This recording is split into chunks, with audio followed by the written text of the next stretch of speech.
You've got to forget something else to remember that Uber Eats has both. No, that's absurd. Hey, remember when you used to be what was it, Pepper Lady? Pepper Lady? Wasn't it Cinnamon Sisters? Basil Babes. Saffron Squad? Nutmeg Maidens? Paprika? No. Nutmeg Maidens. I just said that. Was it Spice Girls?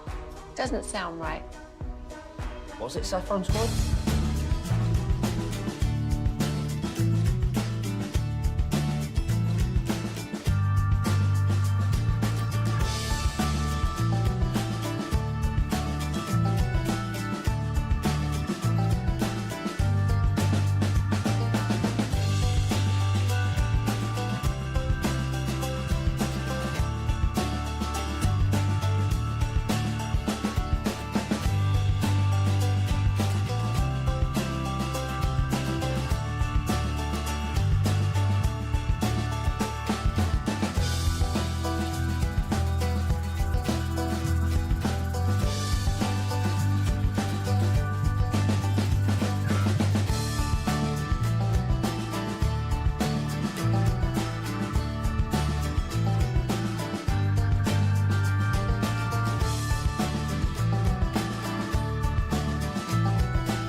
From our Hiley Mazda of Arlington and Hearst studios, this is Sean and RJ on 105.3 The Fan.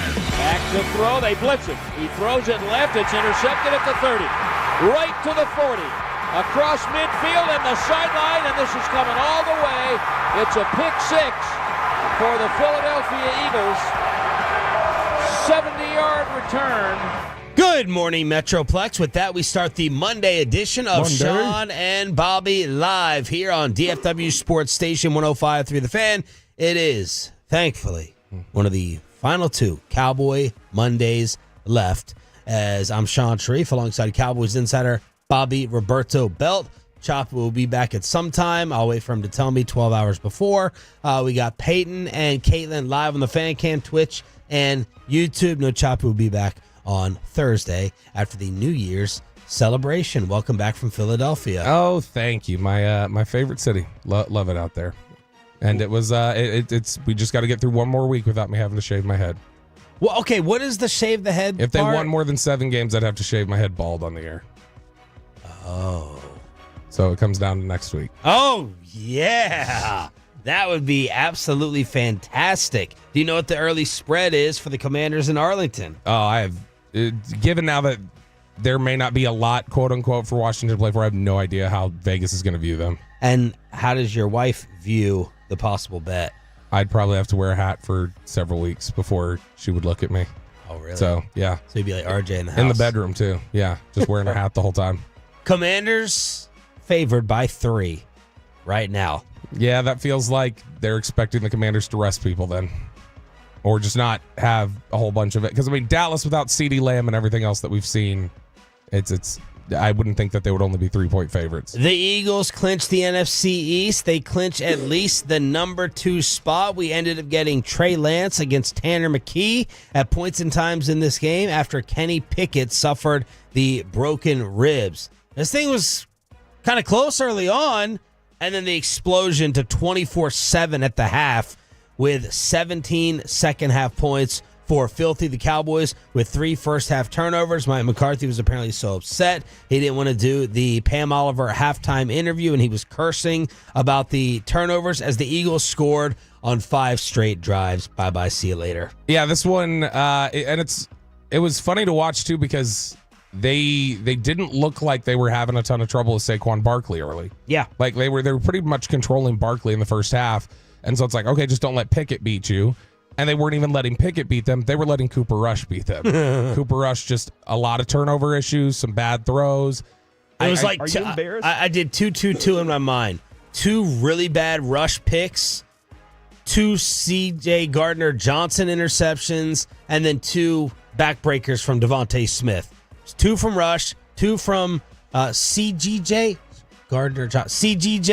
and then 2 from Devontae, even though the second one didn't end up being a touchdown. They got it down to the 1. Yeah, if I were to say there's a pie, we know the Cowboys love pies.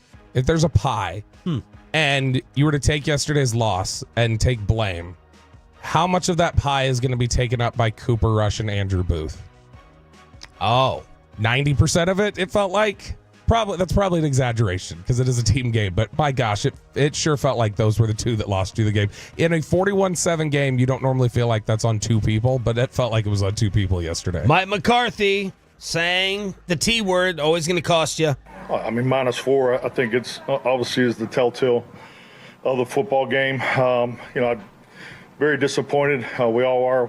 Felt like this was an excellent opportunity that we were prepared for. But yeah, -3 at halftime was a real kick in the ass. I think clearly I thought our defense was put in tough situation. Points off turnovers, and really the tough part for us. The giveaways were careless. I mean, those are things that we got to be better. And then we had obviously the one on the long drive there in the second half. So then they got going with their run game, which they do best. But I really felt like our guys had a chance to go win this today, and the game got away from them. And like you said, I think your question was the answer. I mean, -4, you can't win games like that. You can't stay in games, -4. Before things did get out of control, I was getting ready to tweet. I had it in the back of my mind. Cowboys are out coaching Philadelphia. They're doing a nice job here with game management, managing the game and how you need to keep things in control. You've handled Saquon. The Eagles ran their fewest amount of plays in a first quarter this season. That's going to totally be forgotten about with this game. They ran 6 plays and gained 14 yards due to Mike Zimmer's defense and some ball control offense to start this thing off. Yeah, what was it? Because of that pick 6, it was 2 drives back-to-back for Dallas. So I think it was like 10 minutes of game clock had gone off before Philadelphia touched the ball, which means the rest of the way they outdid Dallas in time of possession 32-17. Because they ended up winning time of possession by 5 minutes, even though they were down 10 minutes to 0 at one point. And a lot of that obviously was, all right, let's lean on Saquon Barkley. Let's just try and get him a record. Let's feed him 30 times. And it took off a lot of time off of the clock. But yeah, this was yesterday early on. I thought, okay, they're moving the ball well. They're getting downfield. These first 2 drives, they got down the field well. I have no idea what Cooper Rush was looking at when he threw the first pick to C.J. Gardner-Johnson. No clue. Yes. And because of that, it's like, okay, if you don't have that, I think they were on track for 2 straight scoring drives. Like they were moving the ball effectively, and then after that, it felt like they were a little reckless passing the ball downfield and trying to push things. It's like, why are you just not leaning into what Dowdle's been giving you? Yeah, I heard Broadus and Walchuk critical of the 3rd and 1 to Mingo with the deep. Look, I don't give a crap at that point, okay? I'm not. Your season's over and done. You want to try a 61-yarder? Who freaking cares?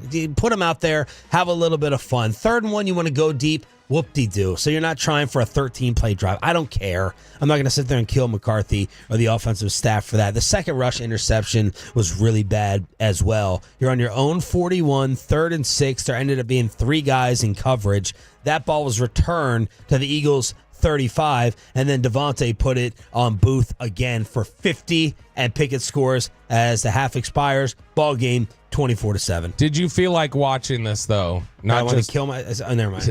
Not just. Come on, we got to have the Twitch up. You can't say that. Did you feel like watching the first 2 3 and outs and the way Dallas moved the ball effectively? Were you like, oh, Dallas? Well, it feels like Dallas is going to win this game after 2 series. Like not just the way that you obviously had the pick 6, but no, they go 3 and out back to back. It didn't look like Kenny Pickett was going to be able to do anything, and it looked like they were all right. We're keyed in on Saquon, and we're going to be able to neutralize this. And it's just, I hadn't felt a game shift so quickly to where it's like you look up and you're like, man, this felt like it was 7-7, and now it's 24-7. How did this happen? Yeah, never. after the first 2 drives, was I like, they're going to win. It's a feeling out process. Like, okay, this could be a little bit interesting here. This could be a little bit interesting, and let's see what's going to take place. But eventually, things work out. I love the whole "did they not play for McCarthy" narrative. I heard about your rant, your famous rant. Now, I guess that's your number one big radio moment that happened on Friday when you were talking about the standard and ranting and raving yourself on Mike McCarthy and the fan base. And did not see a lot of that yesterday, that they must absolutely hate Mike McCarthy now after putting forth that effort. Choppy thought they quit. That came out of nowhere. Yeah. On our group text where he's like, well, they've obviously definitely quit now.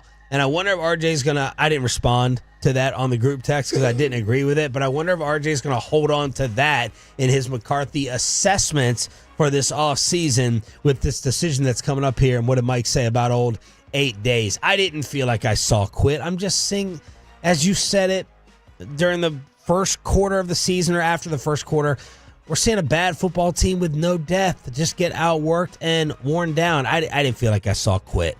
How do you define quit? I define quit as olaying, not wanting to make tackles, making business decisions, people running half-assed. There's a Micah Parsons play that Tolo sent me on Twitter where he thought Kenny Pickett was going to roll left. He ended up keeping the ball and holding it. I don't know. How do you define it? I don't feel like I saw it yesterday. Yeah, I typically what I look for when I look for quit is it's more body language, and it's effort and body language are the biggest parts of it. Are you pulling up over the middle? Are you not wanting to go over the middle of the field on it? Like, no, I'm not going to get hit by a safety for this. Yeah, I'm not going to do this. Are you having a bunch of missed tackles that clearly look like, I kind of tried to make something happen, but like that's what it looks like. And I didn't see that yesterday. I just saw you weren't very good, and Philadelphia's better than you. Tyler Smith wanted to address it afterwards as Bobby was in the Cowboy locker room. After kind of getting some traction and riding yourself a little bit, winning 4 or 5 and being competitive in these games, just how discouraging to have this pop up again after the way you've been playing? I mean, it's extremely hard, I think, for everybody. But one thing I can definitely say is nobody on our sideline quit. Like, not one person, threw in a towel, folded, started pointing fingers or any of that. So I can definitely say, our guys, just one-of-a-kind guys. I mean, we're going to come in, we're going to work. The result wasn't nearly what we wanted today. But at the end of the day, we got one more opportunity next week. That's all we can focus on. What else was it like there in the locker room and at the stadium? I will say they know they're out. Like it's not like we got the official word last week. Like, yeah, I know, but I'm saying we all knew that they're out. I didn't need to except know. for Jerry sometimes when he's hopping and skipping down the hallway after getting a win. I didn't need to know to be able to tell after, like, because they were like bummed, like, man, we lost, but it clearly didn't have the same weight or gravity because it's not the same sort of thing right now. But yeah, a lot of guys wanting to just get out of there. You could tell they were beaten and bruised, probably had their pride a little bruised. But yeah, it was a down locker room, a dejected locker room, but also kind of like, yeah, we just got to get this season finished. Yeah. But I thought it was important what Tyler Smith said there, where you heard the setup there, the question from David Moore, which doesn't ask about quit at all. There's nothing implied there about quit. But for Tyler Smith to just, yeah, it's tough, but let me address this. I think that's because we were talking about it in the text, and Choppy was like, man, if he's even saying that sounds like they're quitting. Yeah. Because he feels he needs to address it. It's like, I didn't take it that way. I think when you listen to him, that's clearly just a media savvy player who's like, this is going to be a narrative. People have asked about it. People have talked about, have you quit yet? Because of Pat Doney Sportscaster Camp, Tyler Smith, an annual participant. Yeah, Pat was the one who was able to get walked over there and was like, Tyler, you got a few minutes for us? And Tyler's like, yeah. And then like they sat there and we're just BSing for was it Pat? Oh, yeah. No, Pat and Tyler are good. But Tyler, I think Tyler was media savvy enough to recognize this will be something people will probably say. And he wanted to get out in front of it instead of just, no, if nobody's going to ask me about it, I'm going to say something about it. And I actually thought that was a really good example of Tyler Smith growing and being a leader. All is not lost, though, yesterday, my friends, because the Dallas Cowboys started off the morning at number 15 with their draft pick. And when I head on over to old Tankathon, we moved up 2 spots, Pay. 2 spots. 15 to 13. And the most entertaining part of my day was keeping track of this and watching the New York Giants fall out of the number 1 spot all the way down to 4. It was 3 initially after their win over the Indianapolis Colts, knocking Indy out and sending Pat McAfee into a frenzy. It ended up 4 when the waiting and the math and all the division was done. New England right now has the rights to Travis Hunter, you would think, followed by the Tennessee Titans at 2, the Cleveland Browns at 3, the New York Giants at 4, Jacksonville at 5. So this was the most entertaining part of my football Sunday until the game last night. Oh, for me too. Being right is my drug. I love a big old line of right. What were you right about? Oh, if New England's picking number 1, Shedeur Sanders is not going number 1. Oh, God. Will Chambers is going to hear from me Shut the relentlessly hell when that happens, when Travis Hunter goes number 1. Keep losing your voice. Already 877. gone. Yo, what's this from? It's allergy season again. This is part of why I was so irritated last week. And hour 4, I was worn down and I just snapped. Was because I was starting to feel sick. And it lingered all the way into Christmas. And so, yeah, now it's just, I've been coughing so much, I've lost my voice. Hit us up on the Franklin & Franklin Injury Attorney text line at 877-881-1053. 877-881-1053. We are live on the Fan Cam, Twitch, and YouTube. Sean Sharif, Cowboys Insider, back from Filthy. Bobby Roberto Bell with Star Up, Star Down, brought to you by Crown Royal, proud whiskey sponsor of the NFL. It is your Cowboys report card. Let us know if you have any star ups or do you just want to make it nothing but negative with Star Down next.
back to Sean and RJ on 105.3 The Fan segment here, brought to you by Cars for Kids. Donate today at carsforkids.org, and also brought to you by the personal injury lawyers Frankel and Frankel. If you've been injured in a car or truck wreck, call Frankel first, 214-817-333-3233. With Frankel and Frankel, there's never an out-of-pocket cost. They only get paid when you win. Frankel and Frankel, the go-to car and truck wreck attorneys in Dallas. And Rush is going to throw a fade, left side to the end zone, leaping up. Get caught. Tolbert, touchdown, Jalen Tolbert.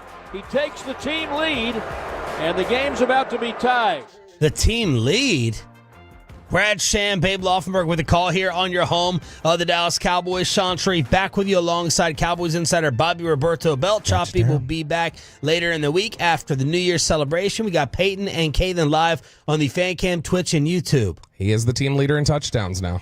He has 7 this year. What? Yeah. Wow. I heard Wolchuk say third straight week for Jalen Tolbert. And that leads us into star down, star up, star down, whatever you want. Brought to you by Crown Royal, proud whiskey sponsor of the National Football League. And that tied it at 7. It was kind of a weird throw where it just seemed like it ended up in the chest of Jalen Tolbert. But that was a hell of a response there from Cooper Rush and the Cowboys offense after throwing the pick 6. And that's Jalen Tolbert playing with a broken finger, tying the game at 7. Yeah, you end up, I think you watch a lot of Cooper Rush and you think to yourself, that was a weird throw. And so, yeah, so a lot of those end up that way. But look, yeah, 3 straight weeks with a touchdown.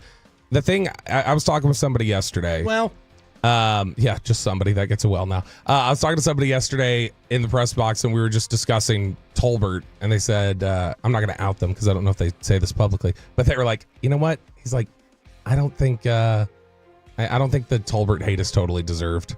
He's like, that's my hot take that if I said it, consistently enough. He's like, because I think something someone should put their name next to. No, I think he has. I don't know. So I'm not going to, if he's got that as a take he's coming with this week, I don't want to throw it out there for him. But he was saying that, he's not a black hole. Like, he makes plays for you. He had the Pittsburgh touchdown. He had that touchdown yesterday. He had the touchdown against Tampa Bay. Like, he is somebody who has made plays. It's just, is he a prolific, 80 catch guy? No. Has he lived up to his draft position? Probably not. But he's not an awful football player, is the way he looked at it. I thought you were suffering from jet lag on the way back when you sent star up, star down. You put Jalen Brooks, and I went and box score. I was like, no, he meant Jalen Tolbert. And then I asked you this morning to clarify. No, you're still going with Jalen Brooks. Jalen Brooks, looking a 41-7 game.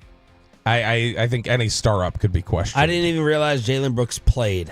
He had 1 catch for 12 yards on 1 target, and you're going star up. So when you are eliminated, part of what do we want to see these final Wait, few who did you say before the year that you believed in more, Brooks or Tolbert? Started with Tolbert, changed to Brooks. Okay. Now it makes sense. Go ahead. I started with Tolbert. So this is still me admitting I'm wrong. See how I turned that around on you? Go. Brooks, he's somebody who I like the competitiveness. I like the way that the last 2 training camps he's shown when we're out there at those practices. He's the best ball bag. He's the best bad ball catcher. Best ball bag. He's the best bad ball catcher on the team in the training camp sessions he has been. He's somebody who adjusts to the ball really well. He's tough. He's probably the best contested catcher right there with CD. He had 1 catch for 12 yards. No, I'm just talking about in general when you watch the way this isn't generalities from training camp, star up, star down. Yes, from the Eagle game. It is in this sense. When we're watching these games where they're eliminated, I need to see, all right, the guys who are getting opportunities to play now when they're out of contention, who's actually building on things and showing me something for next year. Jalen Brooks in very limited time, that first pass, he has a really great route. Probably the best route anybody ran yesterday on the team was this first down catch that he made. And I'll show it to you when we get to the break. The way he sells the vertical, the way he snapped back on the hitch, and then jumped up and attacked the football and came back down. And then the very next play was the Turpin stumble where he almost scored on the carry. And Brooks, the very next play after running that route, does a fantastic job running towards the center of the field and picking off the safety and opening it up to where if Turpin would have scored, Brooks would have been the block we were talking about. And so I thought, just when I see those little samples of, all right, he's starting to put it together, because there was the catch before halftime, the 41-yarder against Washington. There was the touchdown catch against Carolina in the end zone. Like, I'm starting to see enough of these things where I'm going, okay, in small pockets, he's building this consistency that we've needed to see from him, where he could be a legitimate starting NFL receiver, I think. The star down, obviously, is for Cooper Rush. Offensively, it's pretty obvious as well who gets the big star down on D. Pickett in the gun. Snap is back. They rush him. He avoids the pressure. He throws the left side of the end zone. Wide open touchdown. Running away from Booth. Devontae Smith. The Eagles have regained the lead. Andrew Booth. It was a rough one. And he had a penalty earlier on the drive, which I think Greg Olsen thought was questionable. Are you about to defend Andrew Booth? No, I'm going to take it I'm definitely going to say Andrew Booth was terrible. But I'm going to take it a direction maybe that is a little off the beaten path. When you watch the Eagles clearly identify Andrew Booth, there he is, go after him. We're going to do this. Did you feel like Kellen Moore ever did that in Dallas?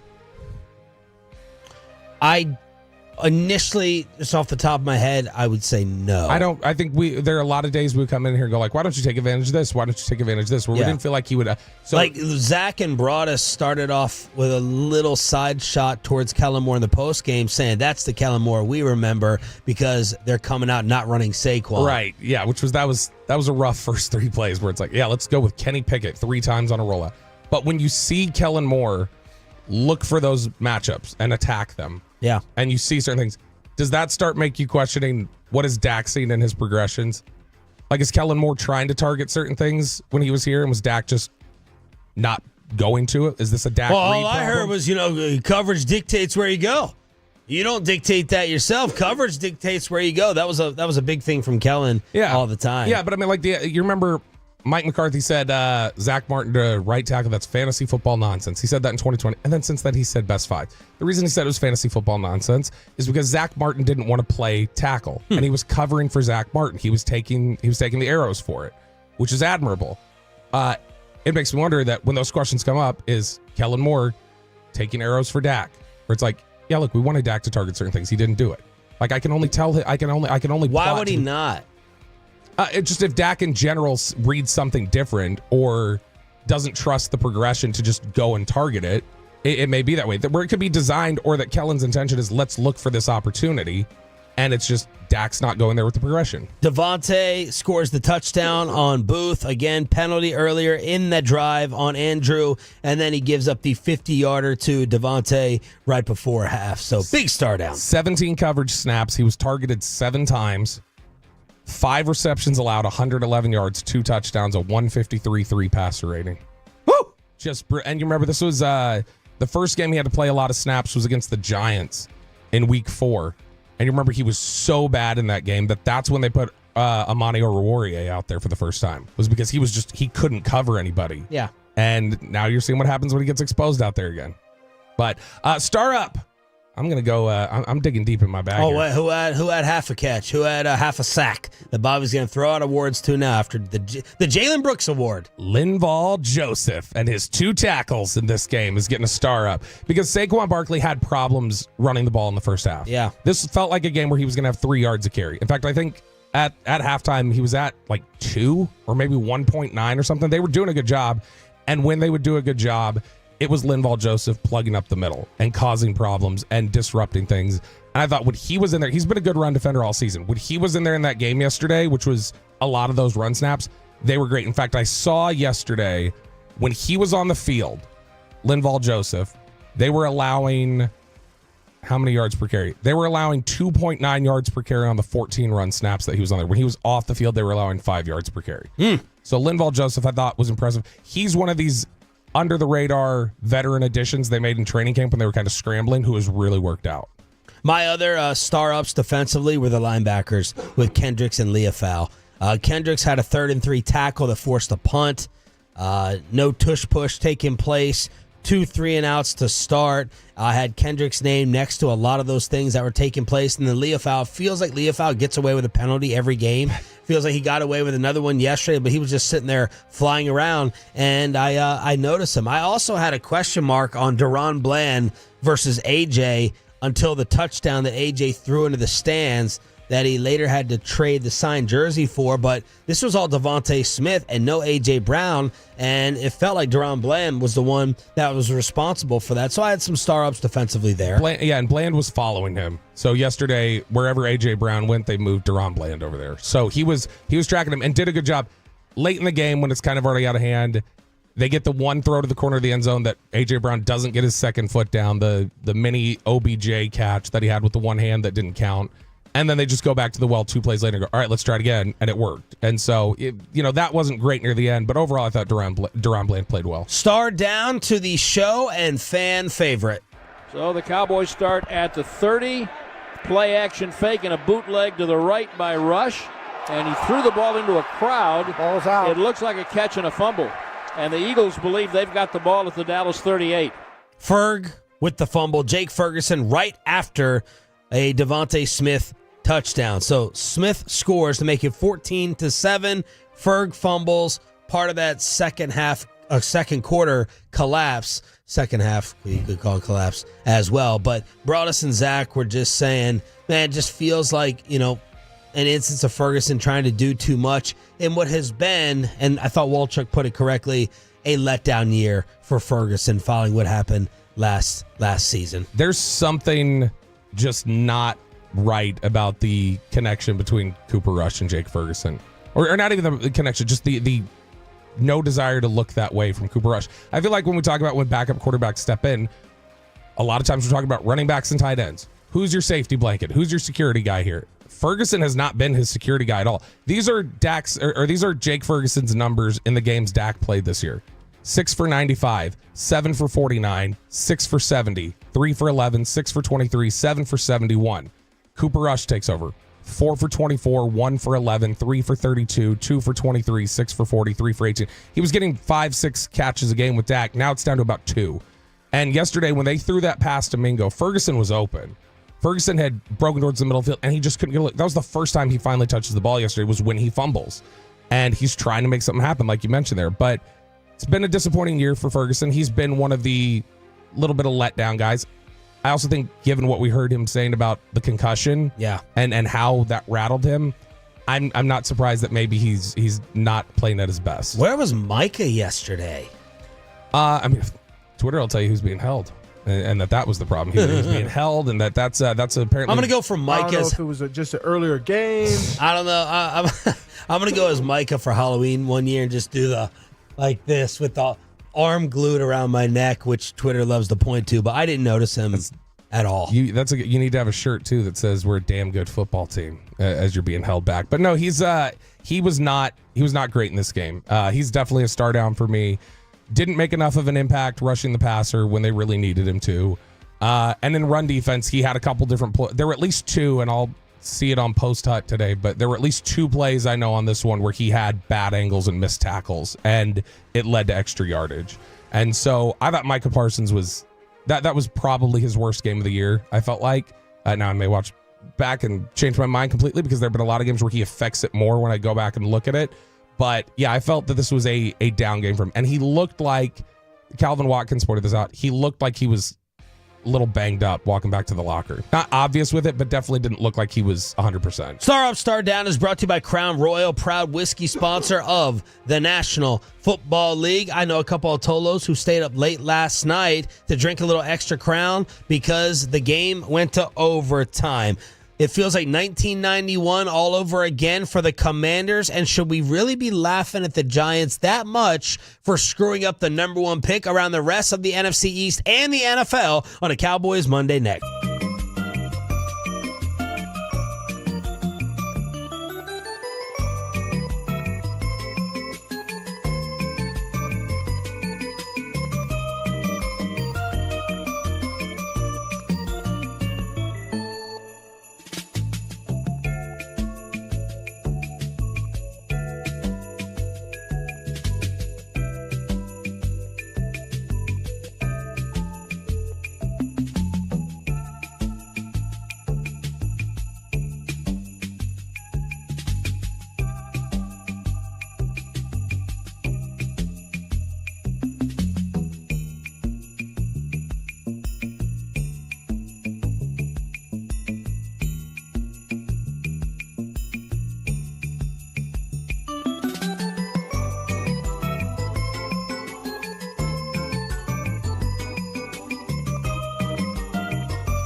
think it's true that you've got to forget something else to remember that Uber Eats has groceries? No, that's absurd. Hey, remember when you used to be a, what was it, Pepper Lady? Pepper Lady? Wasn't it Cinnamon Sisters?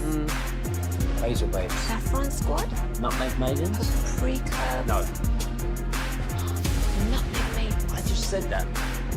Was it Spice Girls? Doesn't sound right. Was it Saffron Squad?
.53 The Fan segment here brought to you by Classic Chevrolet. Classic Chevrolet in Grapevine is the #1 Chevy dealer in the world. More Silverados than anyone else. This is Texas. This is Classic Chevrolet. Together, let's drive, relax, enjoy the difference based on new Chevrolet registrations 2023. Two tight ends to the left. Here's the snap. James going to throw forward. He does. Into the end zone. Caught.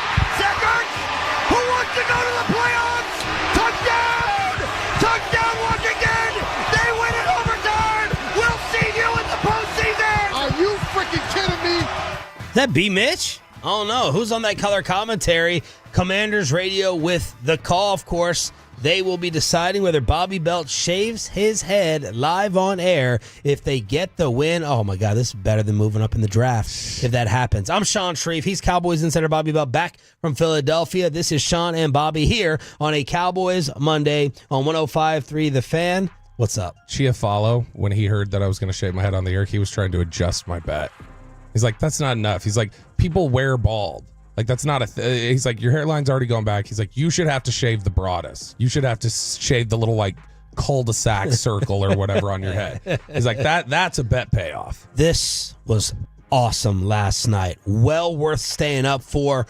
Penix versus Daniels in Washington. Kyle Pitts with an incredible touchdown catch to tie this thing up at the very end. They go into overtime, and congratulations to Dan Quinn, leading the Commanders to 11 wins for the first time in D.C. since 1991. The Commanders are in. Of course, the Eagles yesterday clinched the NFC East. 11 wins, Bobby, and you still end up as a wild card out of your own division. This was a fun game. Yeah, and this is that's a fun team to watch. Like, this is one of the first times in forever that you watch Washington. You're like, it's enjoyable to watch them play football. And in a week where... Yeah, because I found myself looking up a lot of dudes yesterday. I was like, who is Zacchaeus? I'm always looking to be like, could the Cowboys have drafted him? Did the Cowboys like him?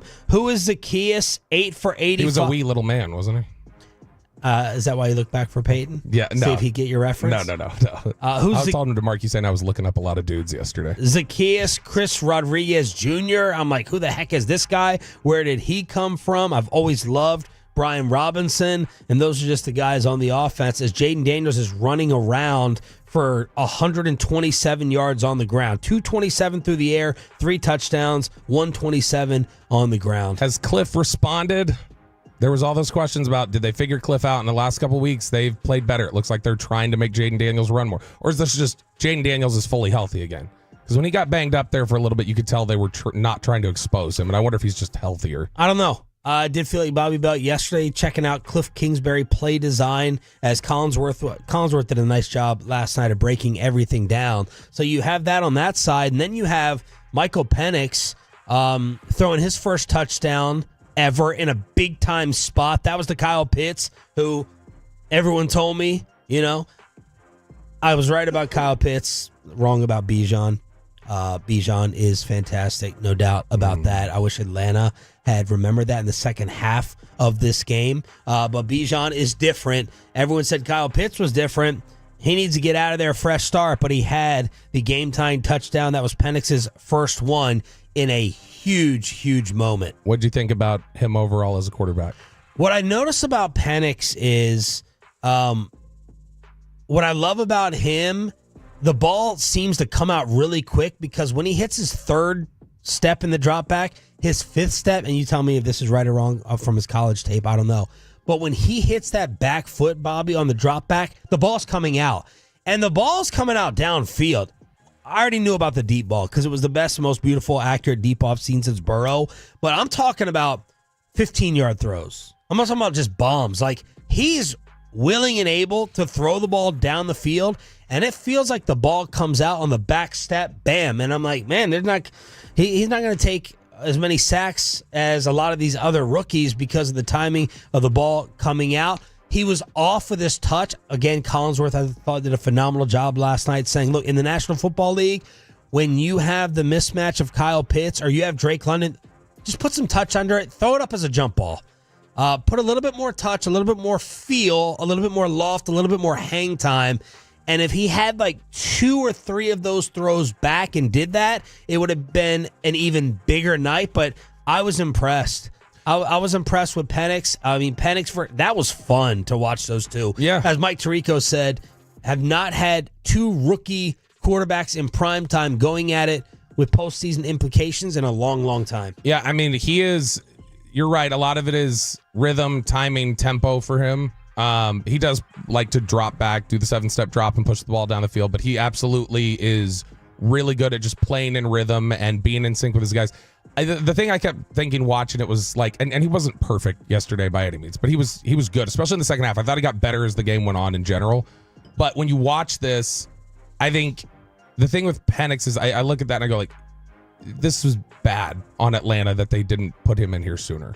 Like because you really cost yourself with Cousins in that 3-4 weeks.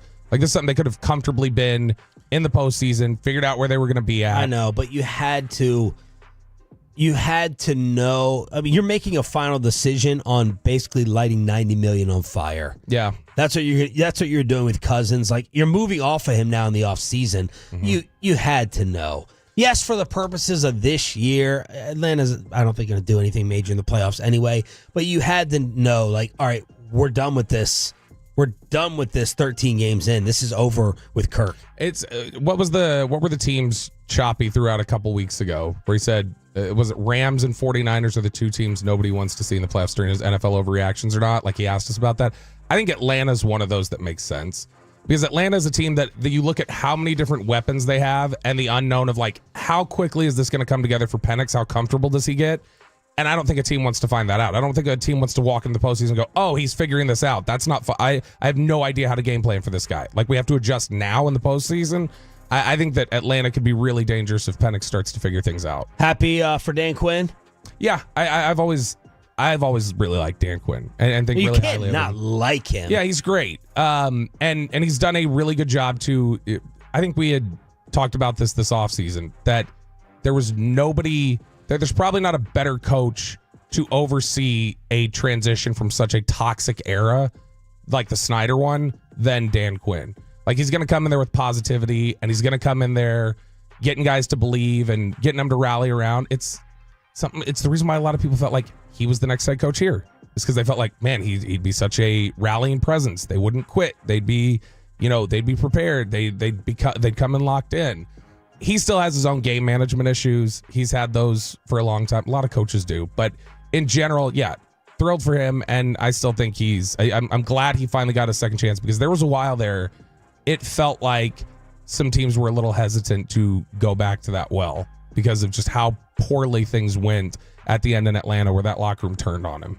And bypassing on Belichick looks to be the right decision right now for the Commanders with what they did. Meanwhile, the number one enjoyable moment of the day. Am I overreacting to it? Locke takes the snap, rolls right, hits Abel, runs out of the tackle. He's at midfield, down the right sideline to the 30, 20, 15, 10, 5. Malik Neighbors, 59 yards.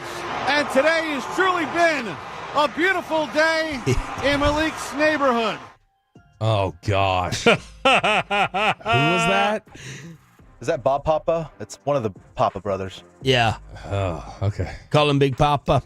I'm not going to say anything. I don't want to blow up Tim's pregame hits. Yeah, Giants radio with the call Tim Collins with his interviews that he schedules for the official Dallas Cowboys pregame show on the network.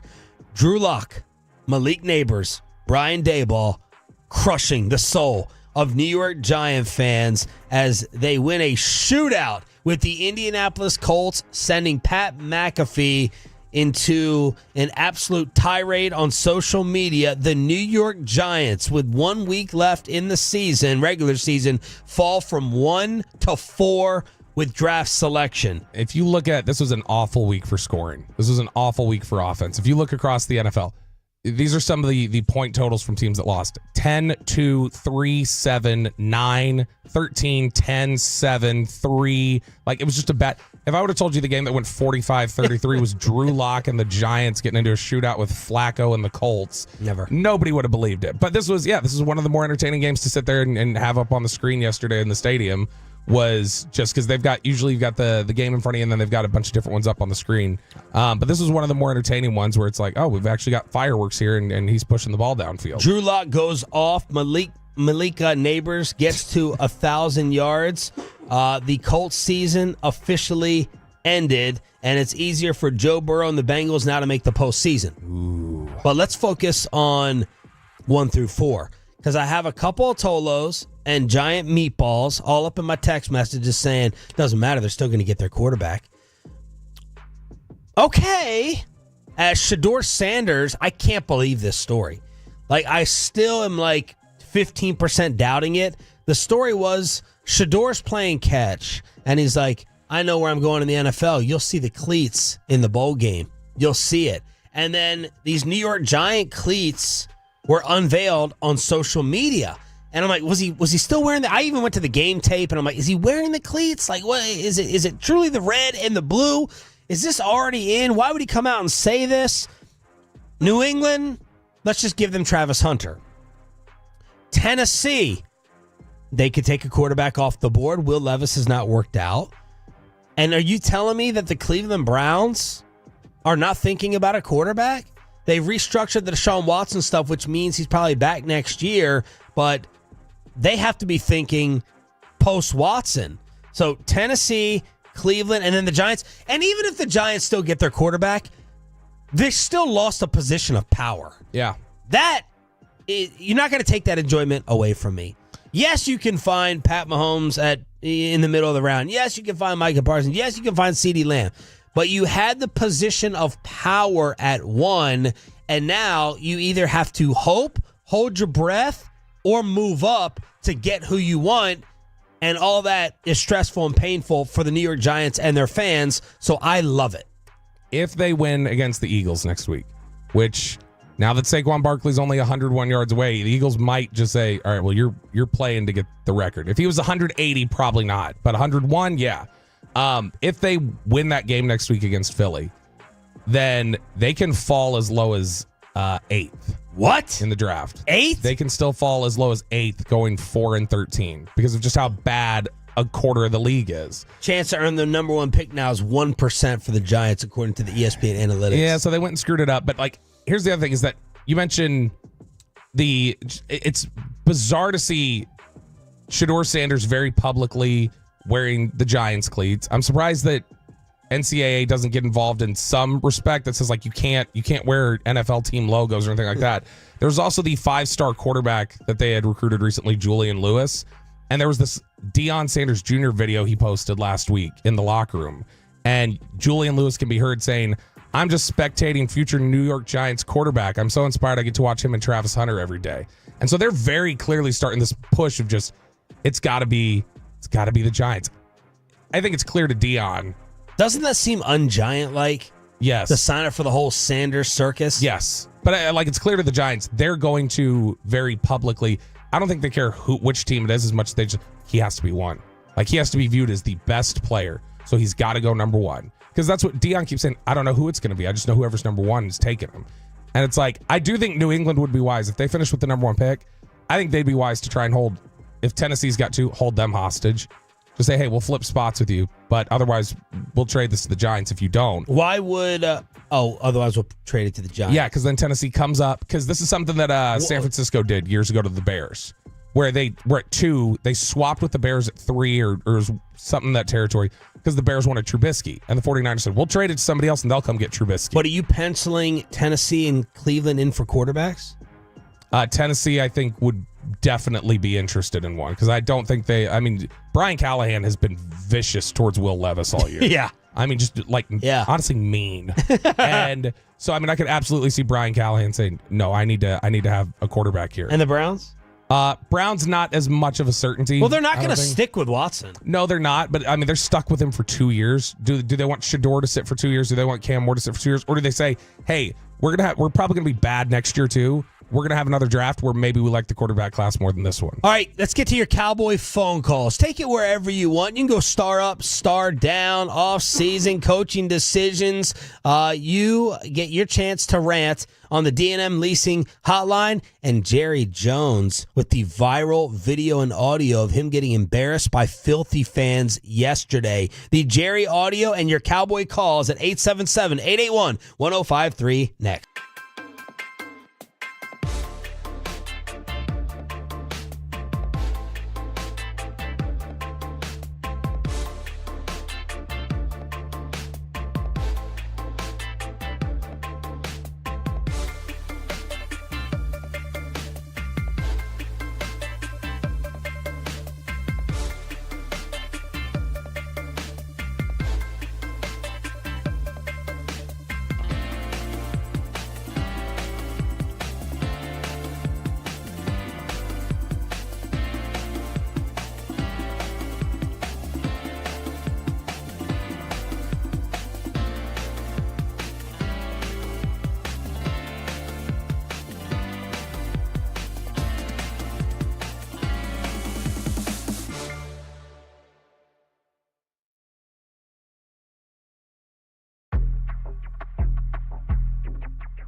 brought up. I gotta remember that. Well, you know, they say in order to remember something, you have to forget something else. Okay, now that is a very cute haircut. That's like a little shag. I've never seen it before. I mean, of course you have. So Rachel. Oh, is that your name? No, let me with your name.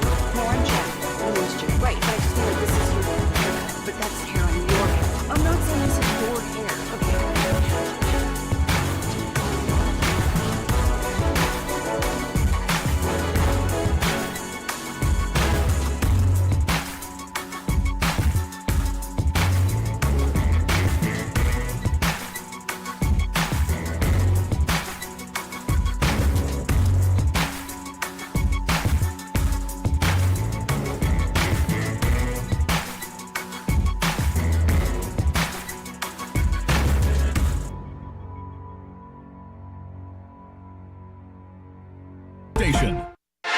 From our Highly Mazda of Arlington and Hearst studios, this is Sean and RJ on 105.3 The Fan. Brooks in motion. Trips left now. Shotgun for Rush. They send 4. He's got time. He's going deep. It's multiple coverage, and it's intercepted at the 15-yard line by Gardner Johnson again. Bringing it back up across the 30 to the 35. And that'll take care of that possession. Brad Sham with the call here on your home of the Dallas Cowboys. In case you did not know, I'm Sean Sharif, back from vacay. Cowboys insider Bobby Bell back from Philadelphia. Choppy will be back on Thursday. Thank you for turning it on and leaving it on. That is what Tolo stands for, in case you did not know. We got Peyton, Russell, and Kaylin in the back. We're live on the FanCam, Twitch, and YouTube, and we're taking some of your Cowboy phone calls right now at 877-881-1053, 877-881-1053 for Star Up, Star Down, or the Fan Replay, brought to you by Ciroc Vodka, with wherever you want to take the 41-7. Excuse me. Sounded like me. My voice fading away. That the Cowboys in this game, 41-7 loss. Hit us up on the phones. Yeah, would you say that, listening back to that call there, by the way, Brad very much is like, oh my gosh, this season. Yes. You can tell Exactly. he's worn out there. Let's just get it over if it's finished. Were those the two most on-target throws Rush had all day yesterday? Were the ones right into C.J. Gardner-Johnson's chest? Just right in stride. If they were in Cowboys uniforms, we'd be like, those were his best throws of the day. Just on time, tempo, perfect. Right in stride. You have it out for Cooper Rush, a backup quarterback? No, I don't have it out for Cooper. Done a nice job. I don't have it out for Cooper Rush. Throughout his career. I don't have it out for Cooper Rush, but it is. For your Dak defender thing? Is this your little motive? No, this is a Lance thing. This is a Trey Lance thing. Why are we not just, once it's gotten to this point, why is Trey Lance not getting into the second half? Yeah. Let him play. You're getting blown out, and Rush is playing poorly. Let him play the second half. The dude, even if you're not bringing him back, the dude's about to hit free agency. Let him put some tape out there. It's like they're afraid they'll lose 70-7. That's what I feel. Yeah. Or like we talked about the quote a couple weeks ago, the better to be thought a fool than to open your mouth and leave no doubt. They don't want, fine, you can think our trade was bad, but we're not going to show you that it was bad. Yeah. You'll just have to always think it was and never know for certainty. Yeah. Because tomorrow we have to ask Jerry, because he didn't talk yesterday after the game. It was a road game. Why would you not play Trey Lance Sunday? Why would you not play him? Well, competitive. All you culture fans, I didn't see any of that yesterday. Got to do it for the culture. You know, you want to draft a guy who comes into a locker room of quitters, or draft a guy who comes into a locker room of competitive sons of bitches out there. Come on, give me a freaking break. Give me a break. But I don't think they want to embarrass themselves by losing 60-7. I do wonder, I agree. Do you think you're keeping the fan base more involved? Do you think you're keeping more eyes and ears on the team with Cooper Rush playing versus Lance? Is that the motivation? I think it genuinely might just be a credibility thing for them. They're like, no, we're not going to put that out there. It'll just always have to be a mystery. And you know, I was talking about this yesterday with somebody. When they talk about the mystery, also tells us you botched the evaluation because he's not good enough to play over Rush. Yeah, that tells us too. Why did you trade a 4th round pick if when your starter goes down, he's not playing? Like, that was in an elimination scenario. Yeah, not just 5th, 6th, 7th game. Fine. Yeah, you're done. You're done. You've been done. There's literally nothing. It's the same reason. And it will benefit you, wink, wink, to lose. Yeah, it's the same thing of just when you shut down CeeDee Lamb. Like you're making decisions now with your personnel that are related to we're out of it. So why not Give him a chance. Let him put some tape out there. All right, we're going to get to the Tolos on the phone lines here in just a second. Here is Mike McCarthy on the team finishing with an official losing record this year. Oh, I mean, that's me that in 8 days. You know, I just want to. I'm here to finish the race. You know, that's my mindset, and that's the team's mindset.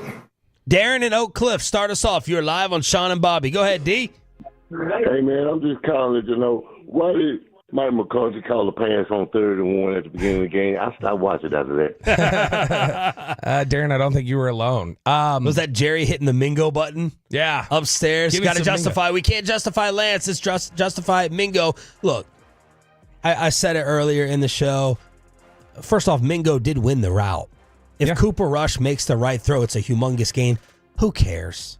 Who cares if they throw a bomb on 3rd and 1? What's it matter? Yeah. You want to keep sustaining a 14-play drive against the number 1 defense in the National Football League. Like, Mingo won the route. Rush was off with the throw. Teams throw 3rd and 1 bombs all the time.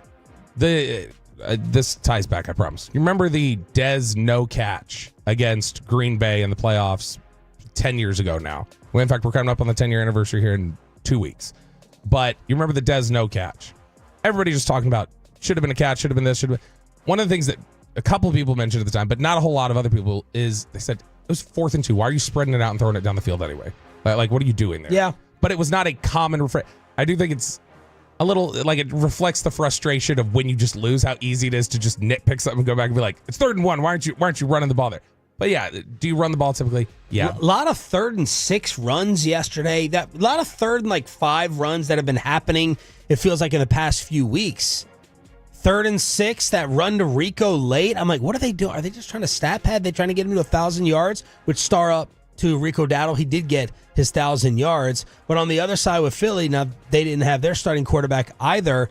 They felt like they were running on a 3rd and 3, 3rd and 4, 3rd and 5. But it feels like the Cowboys have been doing that the past couple of weeks. Maybe they just see a crazy light box. I don't know. Catch someone by surprise. With 3rd and 5, they've handed off a couple times. Yeah, and I mean, they've got, earlier in that drive, they actually converted a first down, I think on 3rd and 2 before that, where they handed it to Rico. So, like, I mean, they did run on 3rd and short previously in the drive. And look, like you mentioned, Mingo won the route. Mingo was open. They had miscommunication about which way he was supposed to turn. And even if Mingo hadn't won the route, I was showing you in here during one of the breaks, Ferguson won the route. He was open. Like, it was a play design that worked. It just wasn't executed. All right, how about this viral Jerry video and audio before the game? This Eagle fan, I don't know if this is like a VIP group, but there's this older gentleman down there on the field who is thanking Jerry Jones for the way he's run the Cowboys, and he wants him to keep doing it. Jerry's trying to respond back by talking about his hardware with all of his Super Bowl rings, but this is Jerry getting hazed. Jerry, you're doing a great job this year, man. Keep it going. Keep it going, Jerry. Great job. 4 more years. Keep doing what you're doing, Jerry. We love you in Philly. We love you. Hey, I know you do. We love you, especially. I'll try to live up to my standard this year. Thank you very much. Thank you. Keep doing what you're doing. I applaud, okay? You're good. You're good. Man, Cowboy fans loved that. Then there was another shot that went viral of Jerry. It didn't seem, where does he sit? Didn't seem to be an owner's suite escape, as the fans were able to turn right around and kind of razz him in his box. I don't know where he sits specifically in the stadium in Philly. I do know that on the box level, though, the suite level, it's like, I mean, the glass for the press box, for instance, is like from the waist up, you are like there at eye level with fans. They can turn right around and like knock on the glass and yell at you. And so that's exactly what it looked like. Yeah, and so I mean, it's. I think it's just, that's probably intentional too. Yes, like you want that access. Yes, but yeah, not as protected. Now, I did have a Tolo say, "Can y'all ask Jerry tomorrow if he took that as a compliment?" Guys, he come on. I know you can throw your insults towards Jerry or whatever. Stephen A. questions his mental awareness. He knew it was an idiot. He knew it was an insult. He took it as an insult. And if he was David Tepper, he would have had a backhand across that Eagles fan's face. But a lot of Cowboy fans thanking this Eagle fan for insulting Jerry face to face. Yeah, but I think Jerry said like, "Oh, what about all my rings?" And I think the Eagle fan was like, "I need a VHS to watch them." That was the back and forth that actually happened. That's pretty good. You know what a VHS is, Peyton? Yeah, it's a little box thing you stick at the bottom of the TV and it plays the thing. That's it. No, it's look, I mean, it's a tough position to argue from. We've got, I'll tell you this, they've officially been eliminated, so this will be a stat. The day after the Super Bowl. You breaking the news to us again that they've been eliminated? I'm breaking the news. February 9th is Super Bowl Sunday. On February 10th, it'll have been 10,606 days since they last won the Super Bowl. The time that elapsed from Super Bowl 1 to the last Super Bowl is 10,505 days. So they will officially have gone longer since their last Super Bowl victory than their last Super Bowl victory was from the very first one. Gosh, my goodness. So we got that date coming up here in about 6 weeks. NFL teams that are in, just to reset the entire league, Philly, Washington, after last night's thriller in overtime over the Falcons, Minnesota, Detroit. I may have jumped off the Viking ship a little bit too early. That was impressive with what they did at home against the surging Green Bay Packers. Play action, and Sam throws to the right, throws to Addison, caught, touchdown! Jordan Addison with his 9th receiving touchdown this year. The Vikings have a 19-3 lead. Dude, Jordan Addison is nasty. The weapons they have, Jefferson, Addison, is it still Hawkinson? Forget about him. Aaron Jones.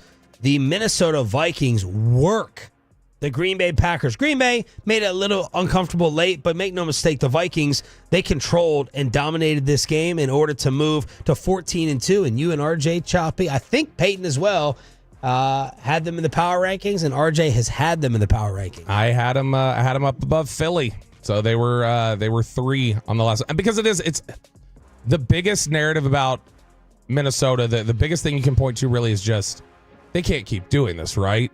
Like there's not anything you can point to say, well, they're not doing this well, they're not doing this well. It's really just, well, surely this has to come back down to earth. We know these players aren't that good. How are they playing this well? And it may just be that, no, Kevin O'Connell's tapped into something with Sam Darnold. They figured something out with, these backup offensive linemen that they've had to play. Brian Flores does know how to get the most out of that defense. Like, it is something where if all you have left is a criticism of surely they can't keep doing it, or we got to wait for them to come back down to earth, you maybe have to kind of adjust things a little bit. And they've been good. I had to concede it in the last couple weeks because I had them outside the top 5 for a while, but they've been good. But look, 3 teams have gotten in from the north. Green Bay is in at 11-5. No one is in from the south yet, even though Baker goes off again, along with the great Mike Evans. Tampa Bay is 9-7. And one of the surprises of the NFL season, how about this out of the West? Marvin Harrison Jr. in motion from his right. Here comes the blitz. Throw to the end zone. It is intercepted off the chest of the intended target. A diving interception by Akella Witherspoon at the front left pylon. And the Rams clinch the game with back-to-back interceptions. Rams radio with the call. Ugly game. The Kyler Murray video game stats are out there again after the release of Call of Duty or whatever he plays. But the bottom line is congratulations to Sean McVay and the LA Rams. 10-6. They're in after last night. And if you look at, you just take a look, for instance, at these rankings. Would this be a 10-6 football team to you? They are 20th in points scored, 15th in points allowed. They're 17th in yards gained, 26th in yards allowed. If you just go to passing, they are 12th in yards per attempt, 24th in yards per attempt allowed on defense, and running the ball, they are 30th in yards per attempt, and allowed, they're 23rd. So they don't play like super efficiently, but they win games, and this has been McVay's calling card. And Stafford has not been very good the past few weeks, and they still end up getting in. So that's the way it looks in the NFC. Buffalo pulling away and embarrassing Aaron Rodgers and the New York Jets yesterday. They win. Baltimore and Pittsburgh are in. Houston is in. Indy officially eliminated. What a putrid division that is. Kansas City in, and Jim Harbaugh doing what he does in year one. The Los Angeles Chargers are in. On the Jets-Bills front from that game yesterday, did you see on Red Zone when Garrett Wilson scored the touchdown where they finally went on the board? Did you feel at all a little bad to them cutting to Rodgers on the sideline and just kind of like trying to be supportive, like light clap it, but like clearly just like distraught that he's sitting there? Rodgers has opened his mouth and yapped about everything else in the world. I haven't gotten the Garrett Wilson explanation or justification yet on why it has not worked with them. What has Rodgers said about that? Wilson afterwards, didn't he say he's not going to be recruiting people to the Jets? No, that was Sauce Gardner. Oh, Sauce. Sauce Gardner had commented on T. Higgins' Instagram post and said something like, pay this man. And a Jets fan replied and said, tell him to come to the Jets. And he replied back, I am, all caps, not going to do that. And it's like, ooh, all right. Well, now Sauce could say, I'm just saying, like, I'm not going to tell anybody what to do. I'm not going to try and influence anybody. But it certainly felt like, hell no, I'm not going to have him come to this dumpster fire. NFL insiders are starting to say that Mike McCarthy has options. Do you believe it? And is he the one making the decision on returning here or not? That's next during the commercial-free Expressway here with Sean and Bobby next.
forget something else to remember that Uber Eats has groceries. No, that's absurd. Hey, remember when you used to be what was it, Pepper Lady? Pepper Lady? Wasn't it Cinnamon Sisters?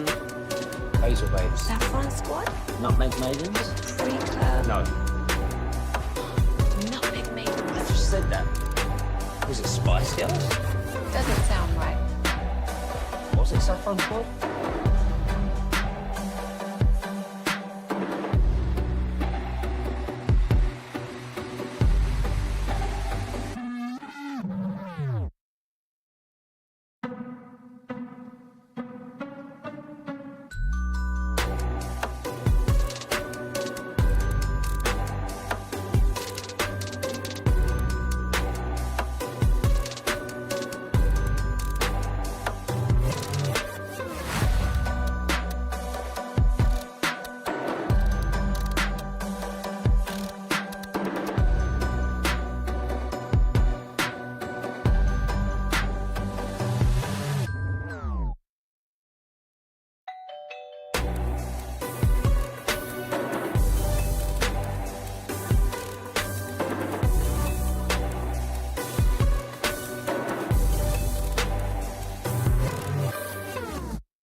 It's back to Sean and RJ on 105.3 The Fan. It is the Expressway right now on The Fan, and it's brought to you by the On-Time Experts. McKee goes fade, left side of the end zone, easy catch, Brown.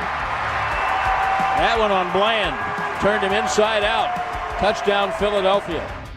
Brad Sham with the call on your home of the Dallas Cowboys. It is a Cowboys Monday with a fan replay brought to you by Ciroc Vodka. I'm Sean Sharif alongside Cowboys Insider Bobby Bell. Back from Filthy. We're going to have best and worst of the weekend. This is the commercial-free Expressway, so no commercials. You no need to go anywhere else during the next 30-plus minutes on DFW Sports Station. We go commercial-free every single day at this time. 41-7, A.J. Brown finally gets involved there, takes the first career touchdown pass from Tanner McKee, who went in for Kenny Pickett's broken ribs and chunked that thing into the crowd.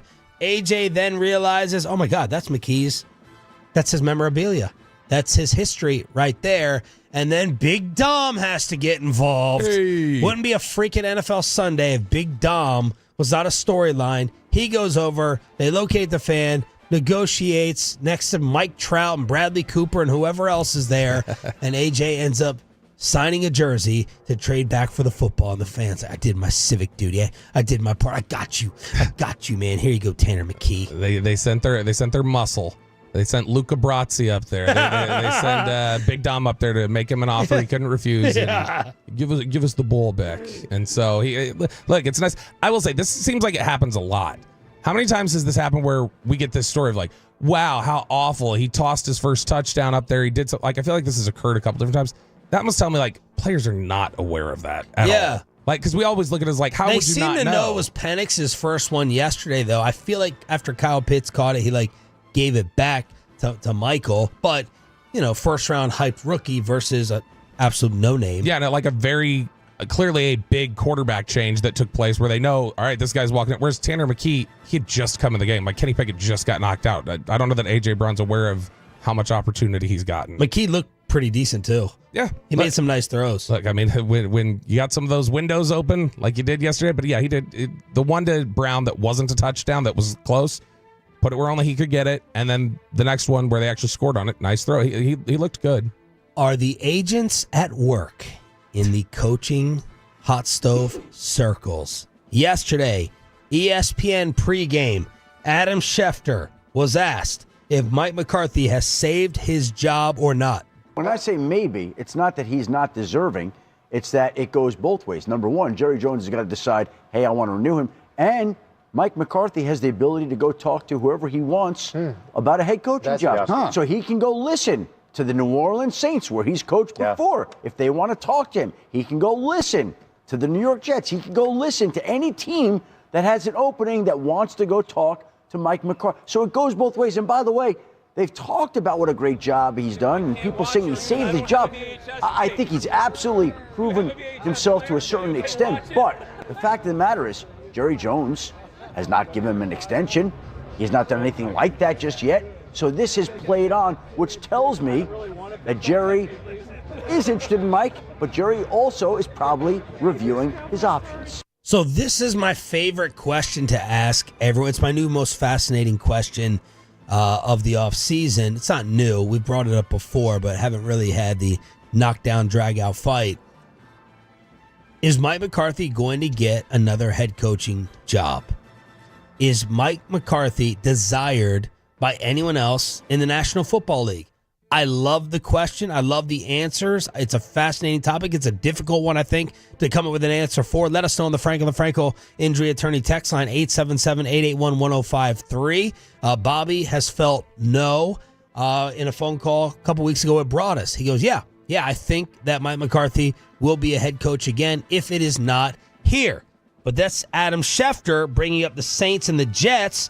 Here's very well-known Mike McCarthy supporter Jay Glazer on Fox discussing this. Mike McCarthy, actually, him and all the coaches, their contracts expire in 2 weeks. So Jerry Jones is going to sit down with them, obviously, probably the week after the season ends there. But if they decide not to do something with Mike McCarthy is actually on other teams' coaching lists if the Cowboys decide not to re-sign him.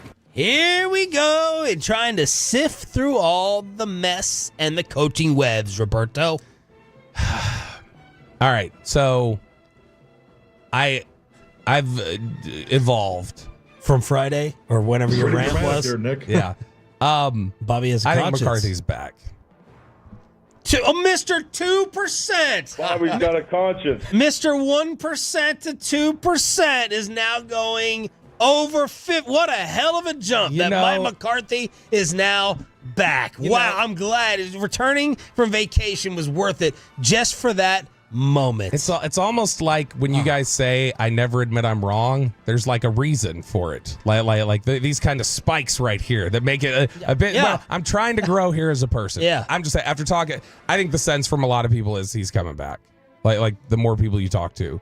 And this specifically made me, just reading tea leaves and connecting things, I think these reports right here about, McCarthy could have interest around the league, that to me seems like somebody who's confident he's coming back. Because this is clearly even if it's not from Mike McCarthy himself. Well, here's what maybe it's his agent, Don Yee. Common sense would tell you, I find it interesting that you think it's from a point of confidence. It could be a point of fear, right? Just trying to drum up interest, but you can finish your point on that in a second. Common sense would just tell you that Don Yee, Tom Brady's agent, Brian Broaddus' agent, he gets to the insiders, brings up some other teams to create the threat to the Cowboys and the urgency that, hey, just so you know, we have places to go. So you think you're holding all the cards? We have other options too. And that would be the Saints. That would be the Jets. Didn't the Cleveland Browns interview Mike? I think they did when their job was open. Stefanski could very well be gone, even though initial reports, I think Jonathan Jones, CBS, says that Stefanski, the GM, and Watson are all coming back. Common sense would tell you this is the agent telling Glazer and Schefter these other teams are interested in Mike to create some negotiation and some leverage. Schefter has broken every single report of coaches that Don Yee has signed to his agency. Diana Rossini. Who represents Pete Carroll? I'm not sure. The reason I asked that, Florio, my guy, I say that with my head down today. It depends what day it is in terms of claiming Florio. Florio and Schefter fought over Christmas, and I thought Mike was really petty and wrong in this. Ooh. Is it Don Yee? No, I'm just saying, like you saying you thought Florio was wrong. And yeah, good God. Mike, there's another Mike that Florio can't stand in town that I'm like, you guys are more similar than you ever realize. It's amazing how that works sometimes. But Schefter reported Pete Carroll was interested in the Bears job. Florio instantly jumps back and goes, "Oh, here's Schefter carrying the water for an agent. Here he is. That's all he's doing. You know, it's not ethical. It's not." And it's like, what do you, Mike? Shut up. Shut up, Florio. What are you doing? You're being petty. It looks like you're being jealous. It looks like you're looking up. And Schefter wrote back, which he doesn't do a lot. Keep being wrong. Merry Christmas. Would Florio report?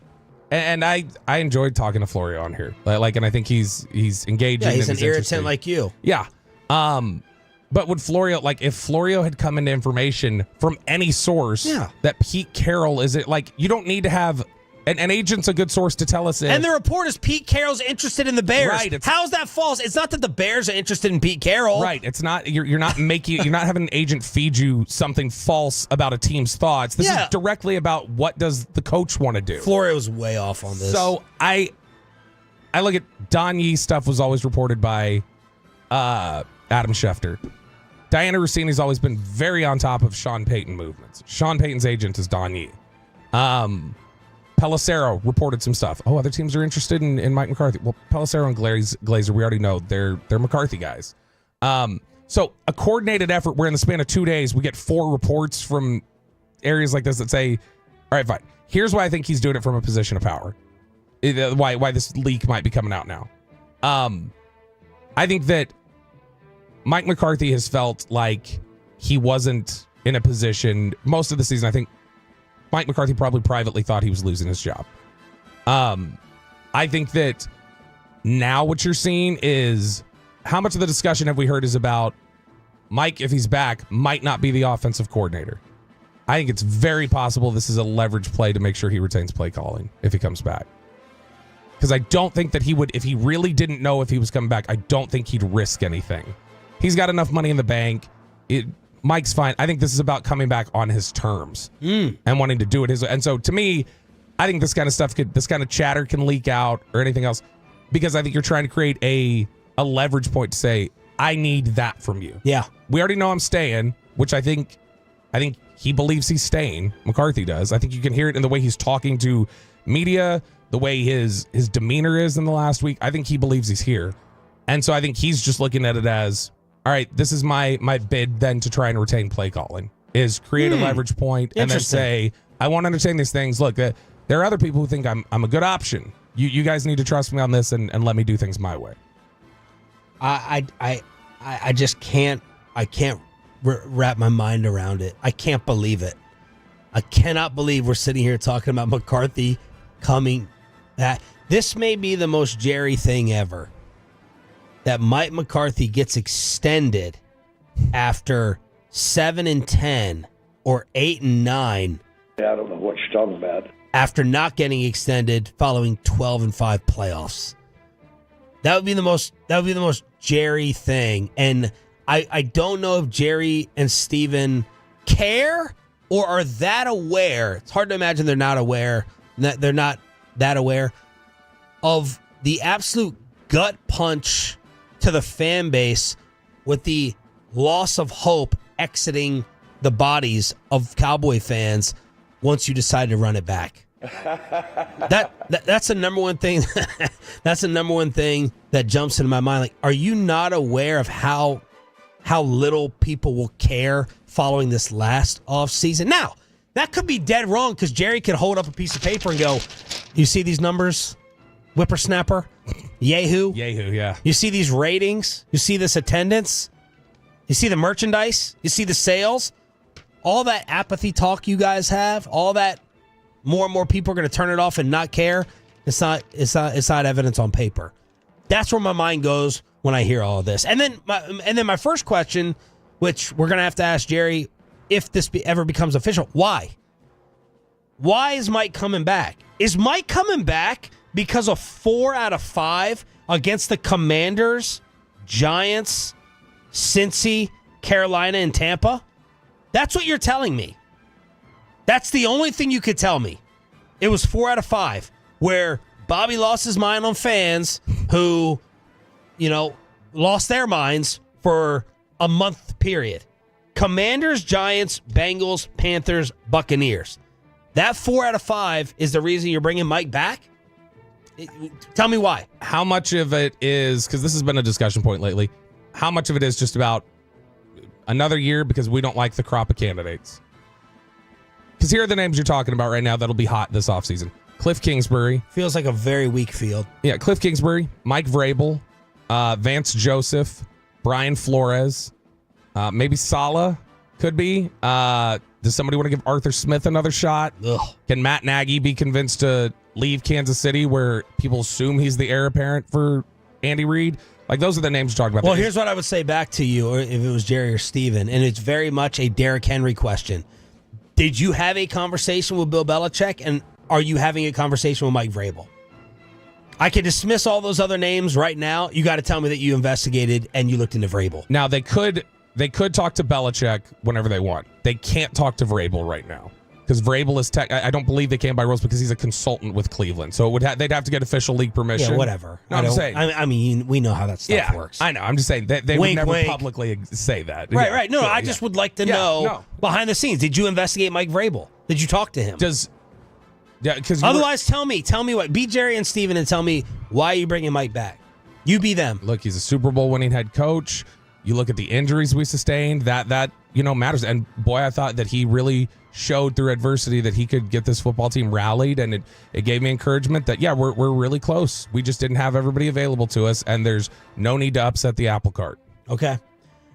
And my response back as a fan would be, and this is where, that rant that everyone talked about from you last week, maybe I shut it off a couple minutes early, but I listened to the majority of it. I thought it was overblown. I didn't think that you totally, completely lost your mind, and everyone knows I'm the first one to criticize you, including your wife. She knows that. I didn't think it was something that crazy. I didn't think this all-time epic radio meltdown where you were yelling and screaming and lost your mind. I was expecting to feel a lot more cringy about it. And maybe, again, I turned it off 2 or 3 minutes early, but I understood what you were saying, and I agreed with what you were saying about the mentality of the fan base, those that got swept into and fell for the standard being lowered. Mm-hmm. The standard being lowered. It's like us. If we finish top 5 in ratings, some people are fine with that, and I think that's a loser mentality. Oh, let me just keep collecting my paycheck. That's fine. Are we 1 or 2? That's what the standard's supposed to be, and that is how some Cowboy fans got suckered in to this Mike McCarthy talk. Like, guys, forget about what they did with Cooper Rush. Forget about what they did in this 4 out of 5. What are you when you're at your best? When they are healthy, when they're a 12-win team, when Dak has a second runner-up MVP season, finishing second in the voting, you're still not that close to a Super Bowl champion. That's the answer. That's my standard. That's the beginning and that's the end of the talk and the topic. But the Cowboys have capitalized and, I don't know if they've done it yet. The Cowboys have taken advantage of, Nick Wright actually said on FS1, the resetting of expectation. Oh my God, so next year, you're telling me we can be a second-round playoff team and back to 12 wins after this miserable 8-win season? Oh my God, it's like the beaten-down girlfriend who is happy once in a while that they get a gift on their anniversary. No. That's not, you're supposed to get a gift every anniversary. The gifts in your life are supposed to improve and get better. But it's like this beaten, psychologically whipped fan who has now taken 3 steps backwards. So then when you take that 1 step forward, it's like, oh my God, everything's fine and well again. No, you forgot what the standard is. And I think that was the essence of your rant. Yeah, basically, to me, it was just the idea that why are we holding up as the standard? Like, there's a reason why quitting gets coaches fired, because it is such an unacceptably low threshold that if you can't meet it, you've clearly hit a cancerous point with your football team. Yeah. Who cares? Okay, they didn't quit on him. That doesn't mean that you're closer to a Super Bowl. Yeah, and I mean, look, you got to remember, it's Brian has made the point that he thinks a lot of these guys are playing for themselves, not selfishly, but they're playing hard because they have contracts coming up and they've got things that they've got to concern themselves with. And you got to remember, it's not just McCarthy. It's a whole mess of assistant coaches that they work closely with, that they're like, man, if Mike loses a job, they're out of a job and they need to support their family. How do we set things up here?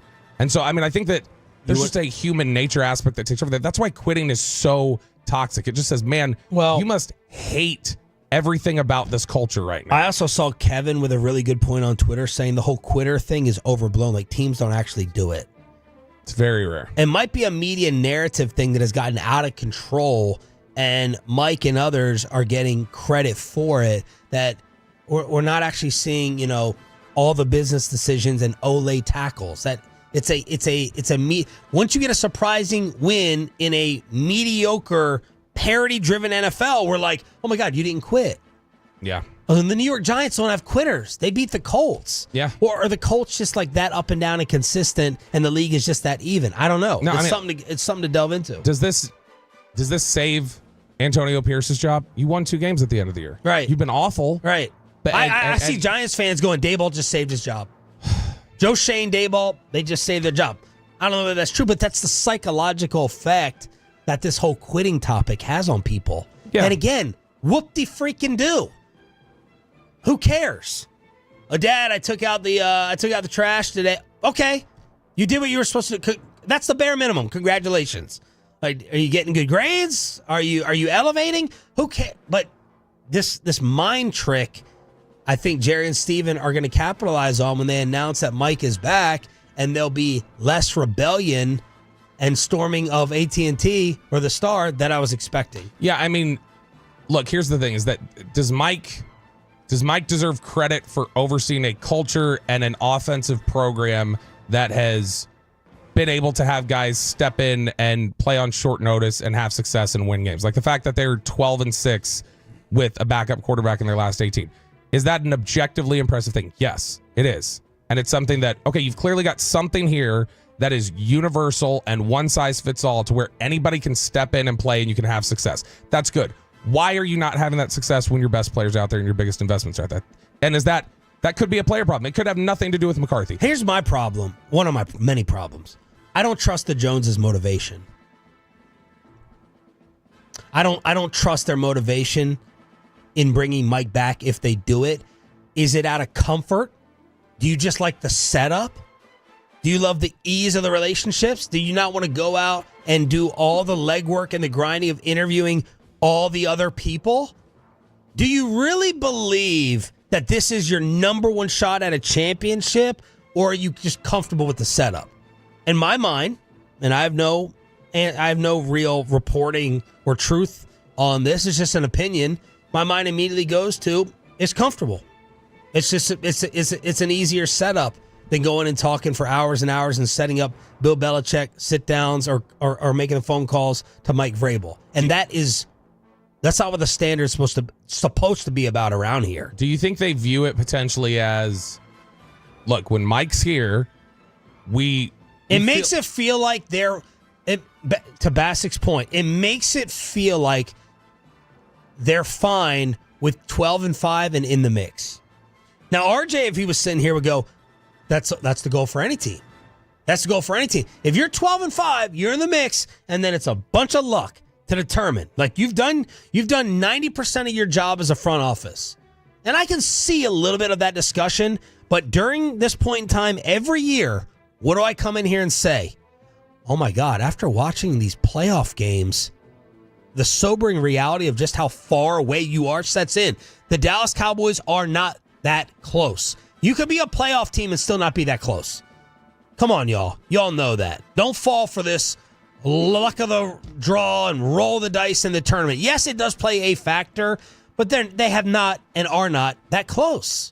Do you think, similar to what you just said, RJ's perspective is, do you think the Joneses just look at it as, Mike is a good bet to get us to the playoffs every year?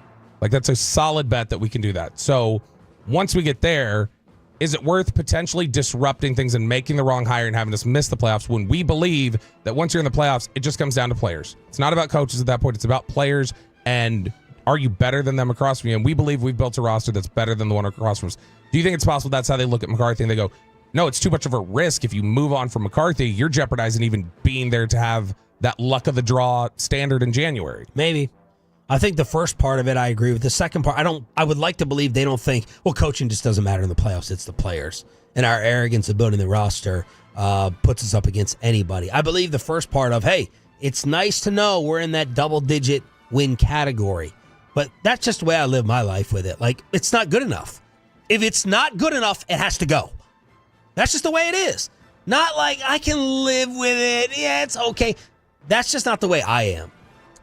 Their last Super Bowl was similar to that. The last Super Bowl they won was Switzer was decent enough to get them around it and get them in contention. And when they got there, players will tell you that we're on that Super Bowl 30 team. They're like, we were not prepped as well as Pittsburgh was in that game. Pittsburgh probably should have beaten us. We were just that much better than them. The problem is that team had 7 Hall of Famers on it, probably, when everything's all said and done. You don't have 7 Hall of Famers on your team. So, yeah, all right, in that instance, and in a weakened AFC where the AFC hadn't won a Super Bowl in, 10 years? We were in a 10-year stretch without the AFC winning. Yeah, you can overcome that a little bit. It's a David versus Goliath thing. You're not David versus Goliath when you walk into the playoffs a lot of times. A lot of times it's, no, you're pretty evenly matched, and margins like who's preparing better, who's making the right decisions, that matters. Yes. Now, I'm curious because you weren't in last week. You talked about how the allure of Belichick was a pull for you. Yes. And you want him. Is Carroll that way for you at all? Look, I think Pete Carroll is getting disrespected in all of this. I think Pete Carroll is a winner, but I'm not I want Mike Vrabel definitely over Pete Carroll. And I'm wondering, it sounds crazy because Pete is so old. Is Pete better for a rebuild than a finish? Isn't Pete older than Belichick, I think? I think he's a couple months older than even Belichick. Yeah, is Pete Carroll better for a rebuild than a finish? What would be your answer to that?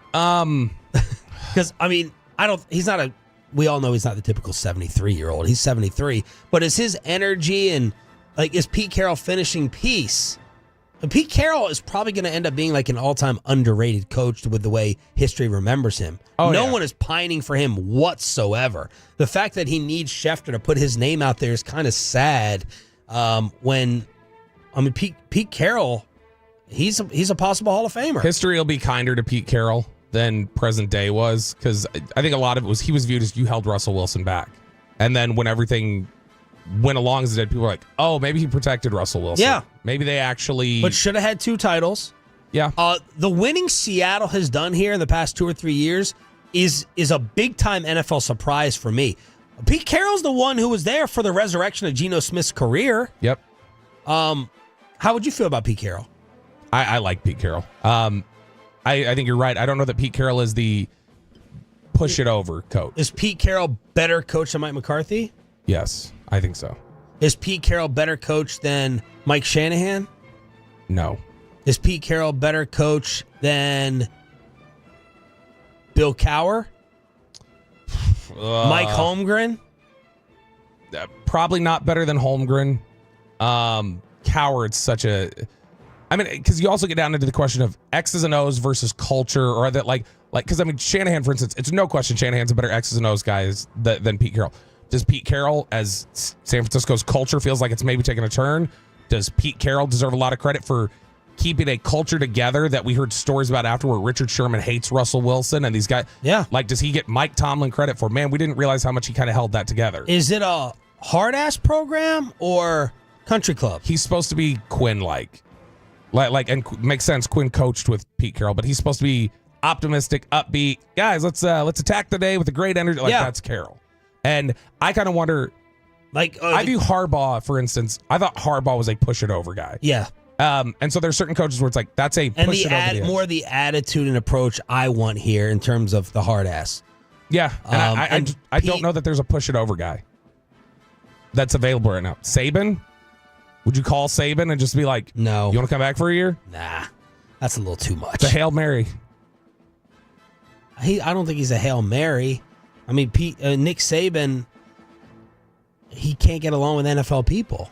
He can't get along with stand-up comedians who make jokes about Alabama paying players. What a whiny beat. Soft. He is soft. Let's get into best and worst. Ladies and gentlemen, the weekend. I'm having a bad weekend. Bob, let's talk about your trip to Filthy, your new favorite city, as if the Tolos who were mad at you last week couldn't hate you anymore. Yeah, look, and everybody agrees who goes there. Yeah. Everybody agrees it's a great city.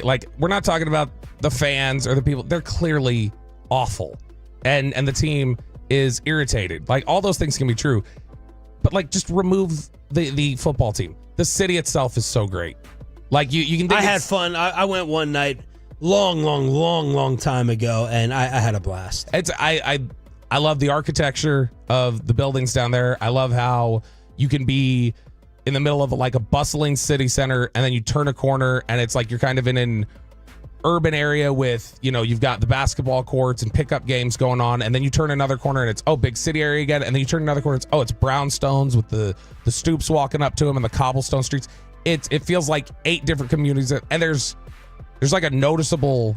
You ever go to downtown Dallas and just feel like it doesn't have the energy you'd expect of a big downtown area? Yeah, just the other night with you all. Yeah, so it was like lost. Like, where do we go? What do we do? Like, there wasn't anything obvious. There is like a and downtown Dallas during the day is like not. It's business. It's not. There's no culture to it. There's like a little sketchy too. You feel like the city, the Philadelphia's got like an active heartbeat to it. It's like it's busy. There's stuff going on. I love it, and there's a million different places to eat. There's a million different things to see. So no, I think the city's great. I could absolutely live there if I didn't have to go out at night. My wife looked at me with great concern and disappointment. It was a combination because Bobby texted me late Saturday night saying, we're trying to find cheesesteaks. Where do you think we should go? And I sent this back to Bobby, and after I sent it, I'm surprised you didn't respond. I felt like such a loser because here I am in Dallas, Texas, telling Bobby Belt, yeah, this place I was going to tell you to go, they're closed. They got plumbing issues. They're closed. And I was like, my wife looked at me like, how the F do you know that a cheesesteak place in Philadelphia, Pennsylvania is closed for plumbing? I thought you Googled it. I thought you Googled, like, what was the name of that place again? I think it's Angela's, and you Googled, and then you saw, like, a news story. That's what I thought. No, it was an Instagram post. Okay. I follow them, and I remembered seeing, like, the other day, closed for plumbing. Sorry to our people. Yeah. So I knew the other place, John's Roast Pork. I wanted to, again, doesn't seem to make sense. John's Roast Pork for cheesesteaks. They closed early. They had weird hours. That one I did look up. But you and Zero, you found the fanciest upscale cheesesteak place in the city. So here's the problem. We get on the elevator and we're trying to, because Zero wanted to go, Zach Rowe, the old I did producer. give you a suggestion of D'Alessandro's. Yes, and it's 5 miles away, and we put it in the Uber app. It said it was a 40-minute Uber over there. What? I don't know what was going on. There was like a literal rave going on at the Philly Convention Center, and there were all these cars blocking things off, and there was surge prices. So, it was a 40-minute Uber ride, and it was going to be like $60 to Uber out Wow. there. And that was just going out. Is the traffic there that horrific? No, just that night they had stuff blocked off with something going on at the convention center, Cowboys coming into town with the police escort. So it kind of threw things off, and there was a lot of activity, so you didn't have a lot of available Ubers. But yeah, we're gonna check that out.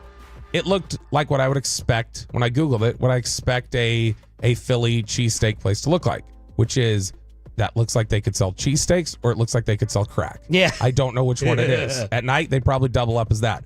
So I went to Reddit and I was just looking at the Philadelphia Reddit page to see what locals would say, go here, go there. Because we got on the elevator and we asked the elevator attendant, there was this girl standing there. I was like, do you like cheesesteaks? She's like, yeah.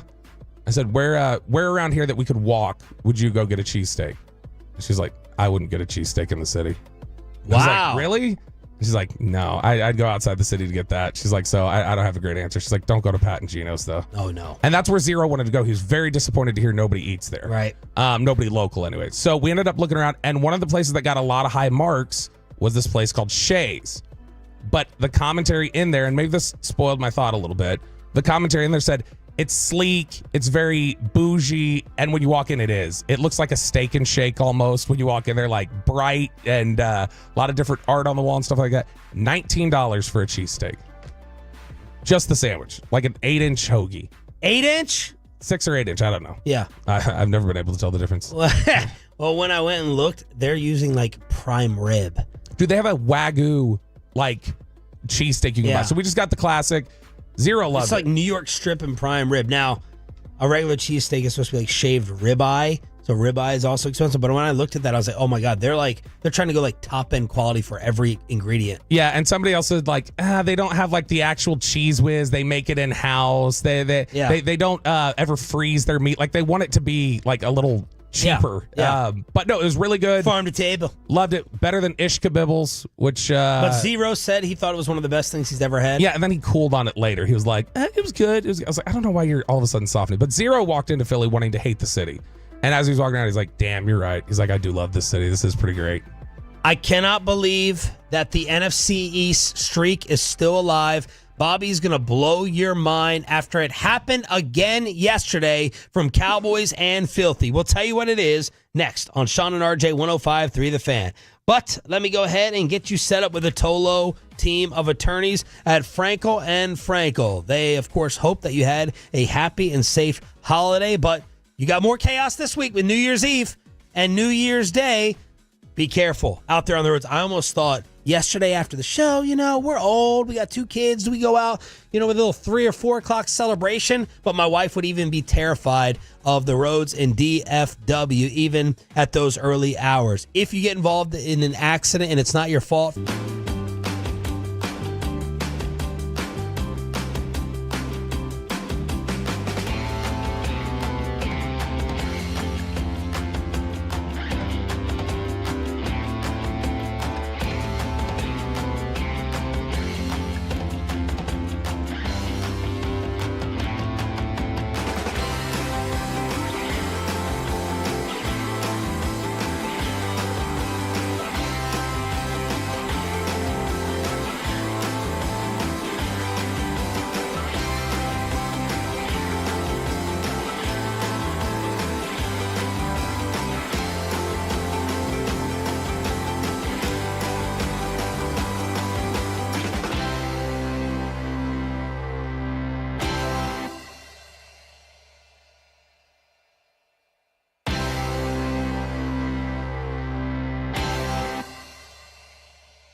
Uber Eats has low fee products? I gotta remember that. Well, you know, they say in order to remember something, you have to forget something else.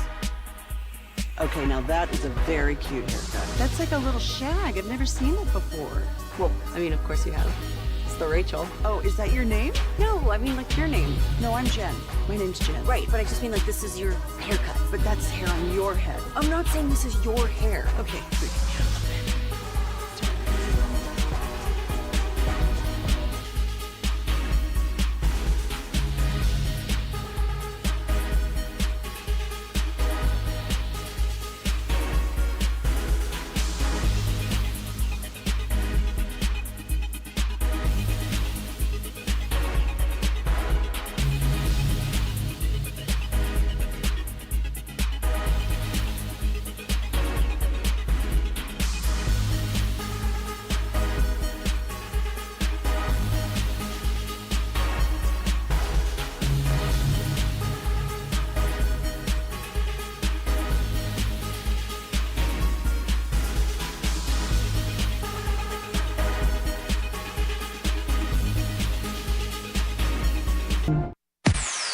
From our Highly Mazda of Arlington and her studios, this is Sean and RJ on 105.3 The Fan.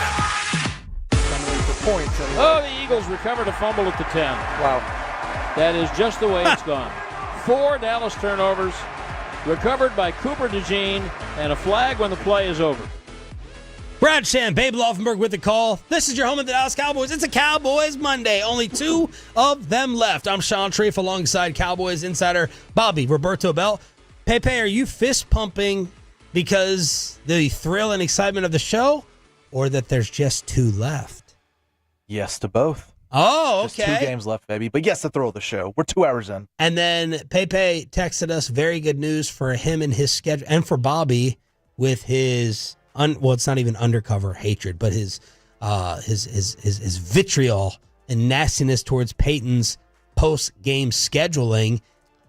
We got Commanders game time for this coming Sunday to end it all in Arlington. A noon game in Arlington on Sunday. So, right. Bobby, I will be in work Monday morning. There you go. Will you be in Friday? No, I won't. No, you won't. Okay. Well, because the noon game, early pregame, I got to take off the day before, or 2 days before, I guess, Makes sense. He was. So you obviously have not been on the air since we got the news that he's engaged now. Congratulations. He did try on Monday. He tried to pull the whole little you still want to talk mess after I was taken off to get engaged? I was like, you took that day off before you decided to get engaged. He's like, well, that doesn't matter. I was like, yes, it does. Because it had nothing to do with the engagement. No, my disappointment with the engagement news, and I was a very prominent figure in the planning. Thank you. You were. Well, he shouted you out. He gave you credit for helping him out. People are telling me that there was 0 surprise in it, Peyton. Was this one of those People magazine photo shoots where the paparazzi had been tipped off and she knew exactly what was happening? Because she was dressed pretty formal. My wife has taught me how to judge nails now with the nail gap. Did she just get the nails done? I mean, Peyton. Well, look. Did she know it was happening? Did you tell her? I did not tell her the exact day. That was never told to her. Did she know you had the ring? Yes, but she picked it. Well, she picked the size and everything. Well, it's different you, than you get one shot with this, or at least I want to say I get one shot with that's it. spittle. He's gotten 2. No, but she had always said, "Look, I know you want to surprise me with it, but I need to have my nails done. The hair needs to be done." So because if she's there with leggings on and a long T-shirt. She's like, I don't want to post this. I don't want to look like that when you're proposing to me. So I'm like, okay, that's fine with me as long as she's fine with not having the surprise. Because if I had to surprise her, if she was like, surprise me with it, then I'll be okay. I can come up with something. But she was fine with not being the surprise. I did not tell her that day, hey, today's the day. Get ready. Now she had talked to her family and her sister and her mom and stuff. So they're like telling her, hey, you need to get your nails done this day and this day. So she can put 2 and 2 together. So that's why she figured it out. But I did not tell her, hey, T-minus 20 days, 15 days. After you got the ring, did you tell her about that? Did she know that you had the ring in your possession? Yes. What are you doing? Why? Why you? Can you just keep your mouth shut? You erase every element of surprise? Because that's the word on the street that you got a big mouth now. Well, no. I think it's more of her, some of her family that has a big mouth. But yeah. Wow. Yeah. No, because I had gone over to her parents' house and shown her mom and her dad and her sister the ring that, hey, I got it. You know, this is what it looks like. What do you think about it? And I think there was more of a conversation between the... You think they told her? I do, yes. Now, I'm not going to, dog on the parents. Obviously, I know, but I'm going to try and backtrack a little. Yeah, you need them to pay for the wedding, too. I'm going to backtrack a little bit. I love them, but yes, I do think there was more outside conversation. But I promise, I never sat there and said, Mackenzie, look, I have the ring. This is what it looks like. This is what I have. But see, there's two types of people. If, like, a Men and man... women? Huh? Men and women? I'm not going to get into all that. Kinda. Shout out, Chris. Bobby's got the sickness over here. I can't laugh at anything without coughing. There's those that, like, they're disappointed the surprise element is gone, and those that don't care. You strike me as you'd rather tell her. You don't care that the surprise element is ruined or not there.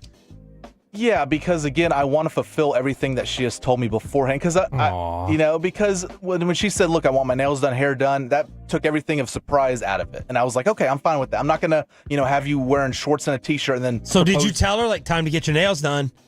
No, that was all her mom. That was because I told her mom and sister. I said, "Hey, try and get her to go to get her nails and hair done, makeup, all that stuff done." Because she has said, "Look, I want to look like a girl whenever this all happens." So I'm fine with that.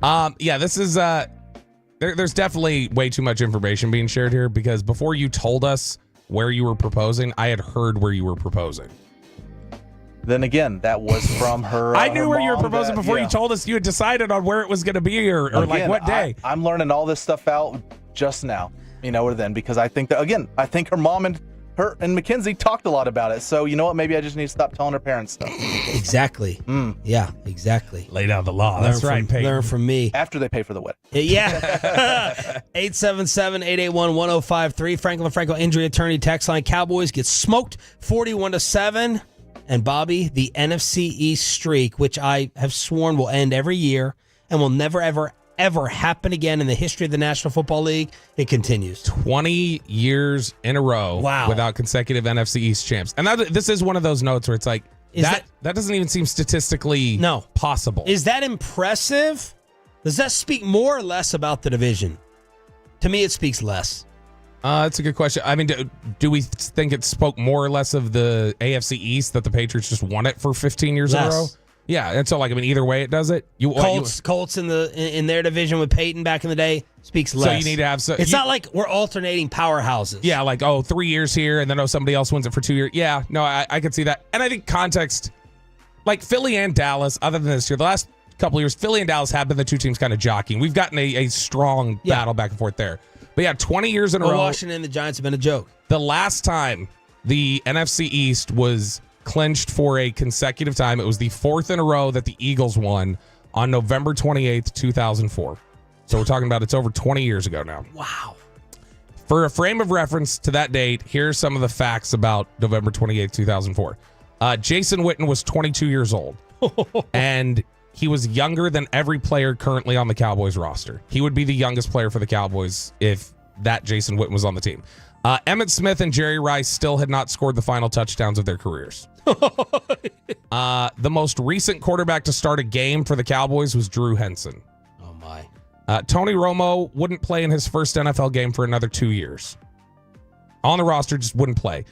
Cedric Wilson. Remember Cedric Wilson? Of course. Not just junior, but senior. Cedric Wilson's dad was still on his rookie contract with the 49ers. Oh, I just knew the Miami receiver. Yeah, the old Cowboys receiver. His dad. And Cedric Wilson Jr. has been in the NFL for 8 years now. His dad was on his rookie contract in San Francisco. Aaron Rodgers was playing for Cal. Gary Anderson, who has been eligible to collect Social Security for the past 3 years, was still playing. Drew Brees was with the Chargers. Eli Manning hadn't ever won a start, much less a Super Bowl. We were 2 days away from Ken Jennings finally losing on Jeopardy. Peter Jennings, Dan Rather, and Tom Brokaw were still the hosts of the nightly news network program. Big three. Bronny James was 7 weeks old.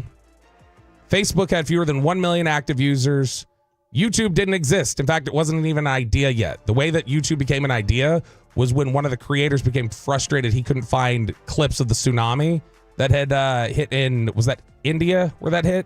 But the tsunami, that big tsunami that hit 20 years ago, he was frustrated he couldn't find news clips of it quickly enough. And that was a month after the Eagles won the division. So YouTube hadn't That's even how been YouTube conceived got of yet. created? That's where the idea started. Was like, we got to have some hub where you can have videos to share.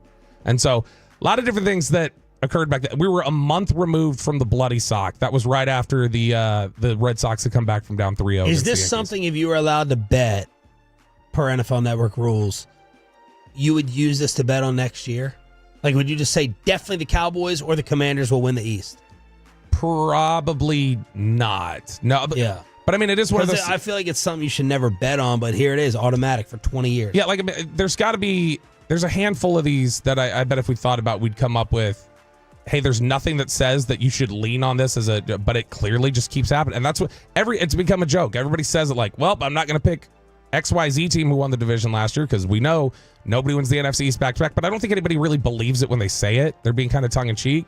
But it's every year it feels like not just a different division winner, but you'll get something like, oh, Washington's better than Dallas. Nobody was picking Washington to be better than Dallas this year, even if they thought Dallas was going to struggle. Yeah. When the Giants popped up with Dayball the first year, nobody predicted they were going to be up there and playing as well as they did. So yeah, it seems unsustainable. I have no idea how this has continued on this long, but here we are. 877-881-1053 in order to hit us up on the Franklin Franco Injury Attorney text line here on a Cowboys Monday. Below the belt coming up at 8:40. Jerry Jones live at 8:30 tomorrow. WFAA with a story that Dak Prescott's fiance got hit as well. Her car, it looks like, was burglarized.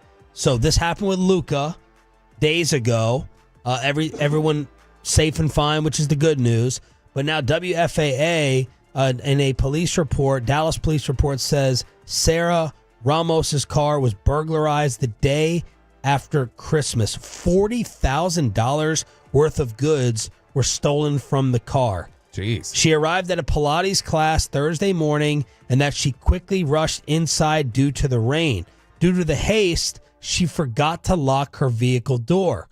When she returned and entered the car after the class, the report says several pieces of property had been taken. The report says she was notified that her credit cards were being used at another location.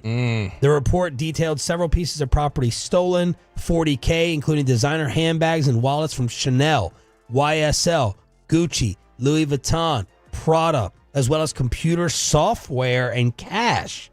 What's computer software?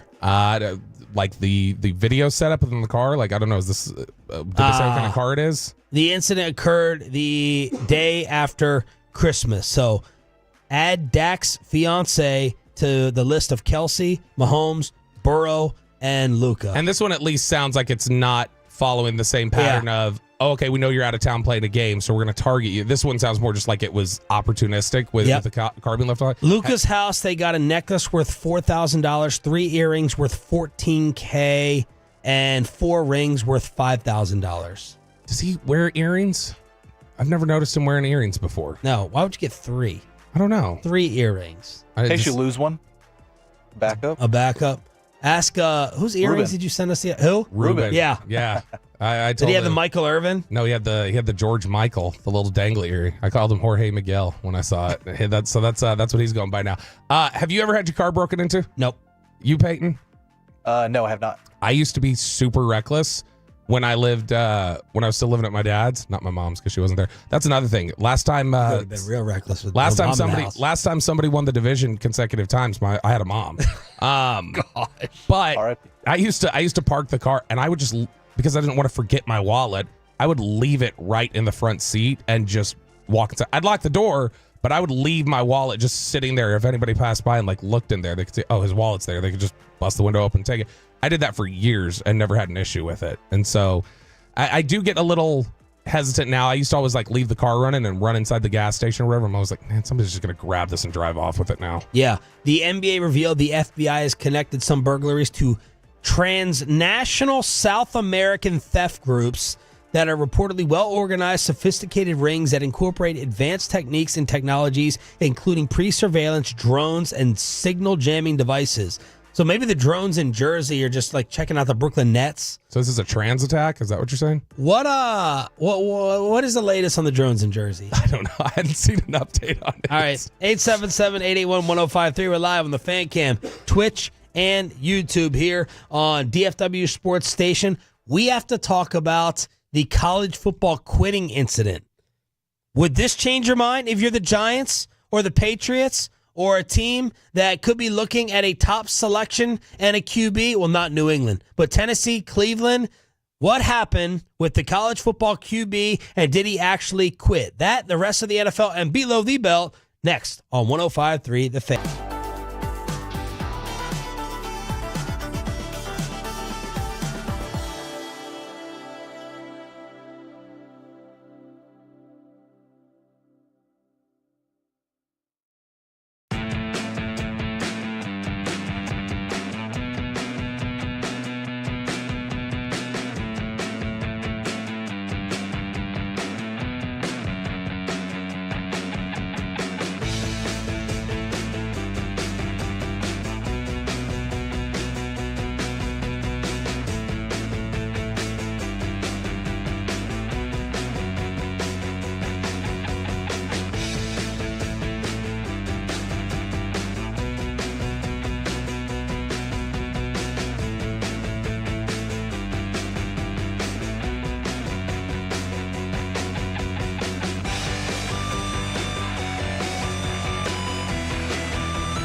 It's true that you've got to forget something else to remember that Uber Eats has groceries. No, that's absurd. Hey, remember when you used to be Pepper Lady?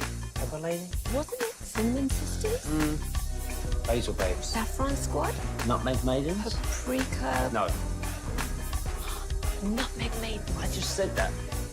Was it Spice Girls? Doesn't sound right. Was it Saffron Squad?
105.3 The Fan segment here brought to you by Cars for Kids. Donate today at carsforkids.org, and also brought to you by the personal injury lawyers Frankel and Frankel. If you've been injured in a car or truck wreck, call Frankel first. 214-817-333-30-33. With Frankel and Frankel, there is never an out-of-pocket cost. They only get paid when you win.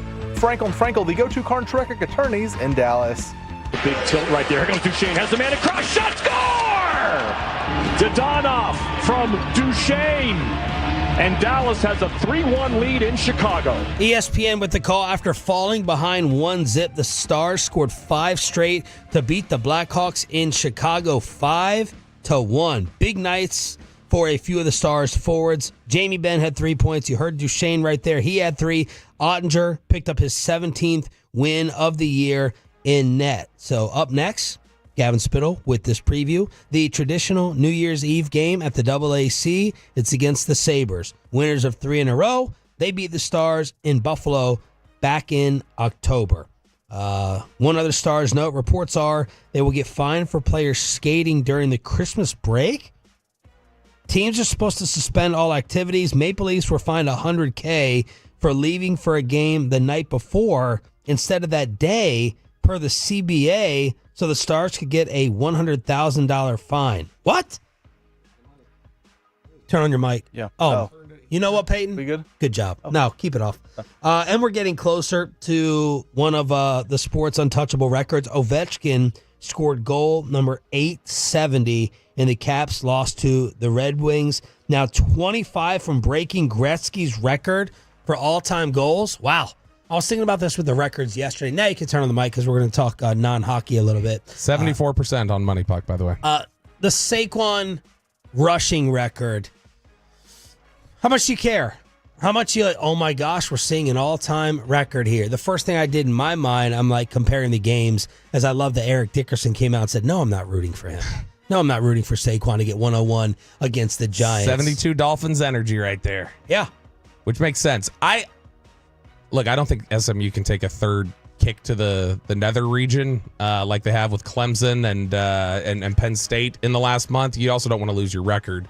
But no, I think I'd like to see. I'm always in favor of history being broken. I've talked about this before. No, but are you going to look at it like, oh my God, like with this hallowed feel? I think that's a pretty significant record. I didn't think in the way the NFL had trended in the last couple of years, I didn't think anybody was going to break that. Right. Like I think one of the most untouchable records in sports is Emmitt Smith's record. Nobody's going to break Emmitt Smith's rushing record, I don't think. Because he finished with 18,355. That's 1,000 rushing yards 18 years in a row. There's people, running backs don't play more than 9 years anymore. Yep. They're going to get 2,000 every year. Like that's an untouchable record. But no, I think it's a really impressive record. I see a lot of people dinging it already of 17 games. Like they're doing the Roger Maris asterisk thing. How many games did Dickerson do his in? 16. But here's the way I look at it. We don't ding at all. Randy Moss broke the touchdown receiving record or receiving touchdowns in a season when he got 23. He did it in 16 games. Jerry Rice had 22. Jerry Rice did it in 12. Mm-hmm. Like, we don't talk about it like that. Right. In fact, Jerry Rice that you're chopping over looking this up, he scored 22 touchdowns. He caught 62 passes. 1 out of every 3 catches he made that year was a touchdown. But, like, we don't talk about, did anybody say, and I'm sure back then people were trying to discredit Hank Aaron all they could, but nobody talked about it. Hank Aaron broke the all-time home record in 400 more games than Babe Ruth. It doesn't matter. Like, the record's the record.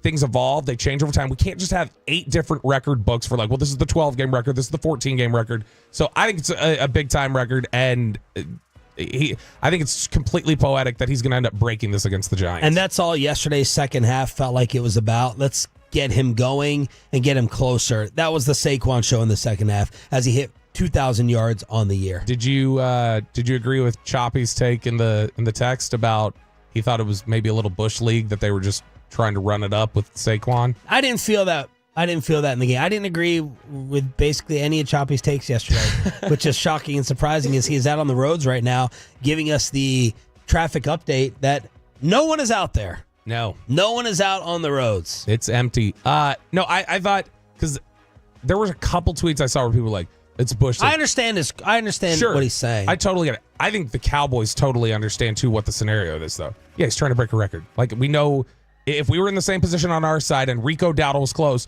we'd be telling him, give Rico the ball. Let him carry it 30 times in the second half. Now, was it dumb? And will it be dumb? We're going to have that conversation later in the week. Is it dumb to play him against the Giants? I have an argument that they just shouldn't do it. I mean, it's an obvious and clear argument, but I may raise a major ruckus about that. There was a ruckus the other night with the Mavericks that the whole NBA world's talking about. Oh, wow. Wow. There's another one. Yeah, 2 offensive fouls on Nurkic. Oh, my goodness. Najee Marshall and Yusuf Nurkic, there probably are going to be ejections. There might be a suspension moving forward. And there was. Mark Followell and Kendrick Perkins and us, I think we're agreeing for the first rare time in a while when it comes to Big Perk. The NBA suspended Najee 4 games. Nurkic got 3. And wasn't Nurkic involved in one of the Draymond incidents? I believe so. Maybe side with Draymond here for a second. Nurkic swung first. Yeah. Now, here comes PJ, which everyone loves, shoving Nurkic to the ground. But PJ got suspended as well. But Najee got more games than Nurkic. It's ridiculous that Najee gets more.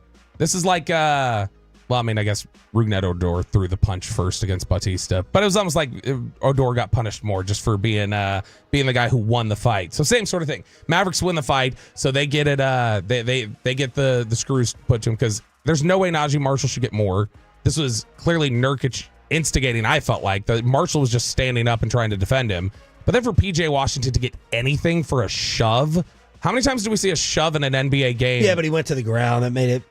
I get something. I'm sorry, he's an awkward 7-footer that doesn't know how to maintain his balance. That's silly that he got. Fine him, but don't suspend PJ Washington. And 4 games is way too much for Najee Marshall. But as we learned this offseason when you guys talked to Antonio Daniels, Najee Marshall's also got an enforcer track record that the league might be taking into consideration. And Kyrie talking about the fight, because there was like this zoom in on social media. It was amazing of Kyrie, like, oh my God, what is happening? What is happening? Here's Kyrie talking about it.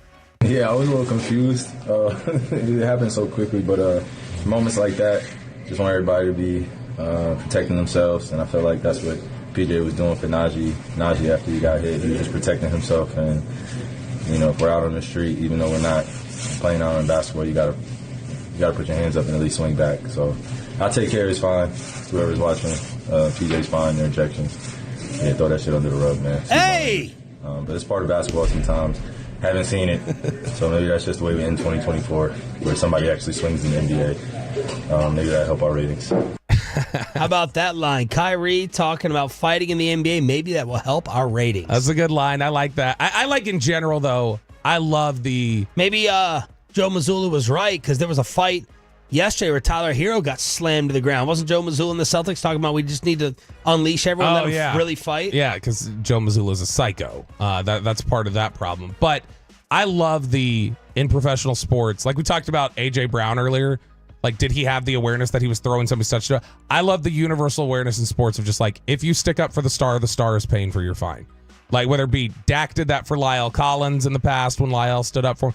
I love just it's one of the few things that still feels a little old school about sports that maybe, that's a little toxic. You're encouraging fighting, you're doing these things.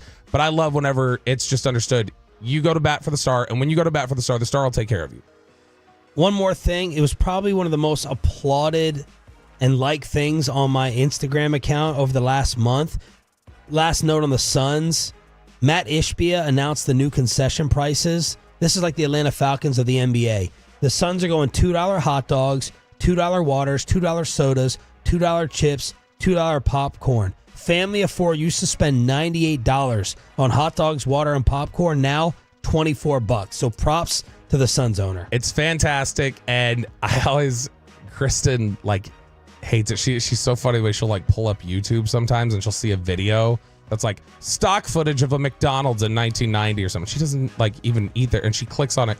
And she's just scanning because she wants to see what the menu says the prices are. And she'll just pause. She's like, do you see that? Do you see how cheap things were back then? Oh, my gosh. We could have eaten there for $4. We could have fed everyone. And she's like, that's why Jimmy Carter's my guy.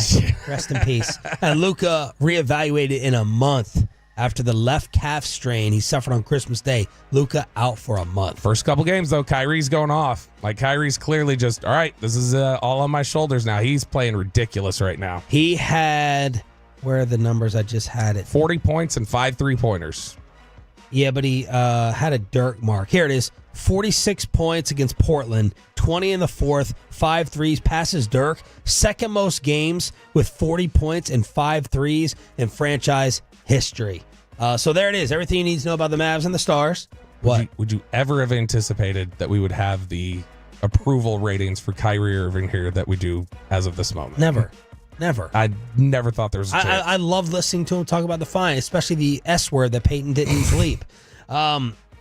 Let's get this is why he has to take off after games. Let's get to this Cam Ward incident. This thing took over and blew up. What happened? Dude, so I hate this. And this is maybe this. We got two of the top two quarterbacks in the news. Shador wearing New York Giants cleats, which everyone said, look at his bowl game performance. His life fell apart as soon as he donned anything New York Giants related. Giants, by the way, falling from 1 to 4 in the draft yesterday, and now this. I wish Choppy was here right now, because this is definitely something Choppy would defend, and I would want to have a fight about this. Cam Ward made NCAA history the other night in the first quarter of the Pop-Tarts Bowl. He threw a... And man, these Pop-Tarts were like the most viral college football thing of the weekend. Everyone was in love with this marketing. Well, and it helped cover over just Cam Ward's awful decision. So Cam Ward throws a 4-yard touchdown pass with 4:12 left in the first quarter to Jacoby George. And it's like, okay, that's why does that matter? Well, that made NCAA history. He passes Case Keenum for the Division I record for most touchdown passes in the history of Division I. And so he finished with 3 touchdown passes in the first half, got him up to 158. As was the plan, Emory Williams started and played the second half for Miami, which went on to lose 42-41. I hate this. If you want to opt out, I do not blame somebody who wants to opt out of bowl games to protect their career, do whatever else. Fine, totally get it. I don't blame somebody who goes, I want to be in there with my brothers. I want to be there with the team. We're still fighting for something. This is about brotherhood or whatever else. I'm going to play the game. I don't fault anybody for either one. When you are 1 foot in, 1 foot out, and going, I want to get my record, and then I'm going to sit out the second half of a game that we lose by 1 because you would have rather him just not even play the whole game? Either don't play or play the whole thing. Because there would have been some honor in not going for the record and then bailing. Right. Exactly. And it's something where, or even if you go for the record, I don't fault you if you then stay in and you fight and you remain in the game with your teammates. But I don't even care that it was playing of like, well, we were giving them the first half. And then it still strikes me as incredibly self-serving. And I know Choppy doesn't care about anything except what's on the calculator or whatever else is in there. But to me, this is definitely one of those intangible things that if I'm an NFL team, like I would press him on this. Even if I don't care about it much, I want to see how he talks about it, how he justifies it, just to see his thought process. But I think this is weak. I think this is... Am I overreacting here? No, I don't think you're overreacting. The thing that I always wonder if we overreact to is the next step of how much does this really punish a kid? How much is someone bailing on his team or not playing the bowl game? We talk about the competitive nature. How much does that actually play in? Will Chambers, do you have a comment on this? Oh my gosh, Will Chambers is in the house today. What up, Will? Hey, buddy. Hi. Hey, guys. Hey, all right, so I got one question because I totally agree with the premise of it being like, I don't think it's an overreaction at all. We agree on a college quarterback. But, wow. How about this? Because I've been thinking about it for a few days. If Saquon Barkley, let's say Philadelphia, with nothing to play for, goes for the record with Saquon Barkley, and then he sits the rest of the game, is it any different than Cam Ward? That's interesting. That's a good question. I would say the only difference, because we're not carrying it all if Saquon gets 102 Sunday against the Giants and then sits in the second half. Right. I guess because the bowl game doesn't really matter, really. I do. He left his brothers out there.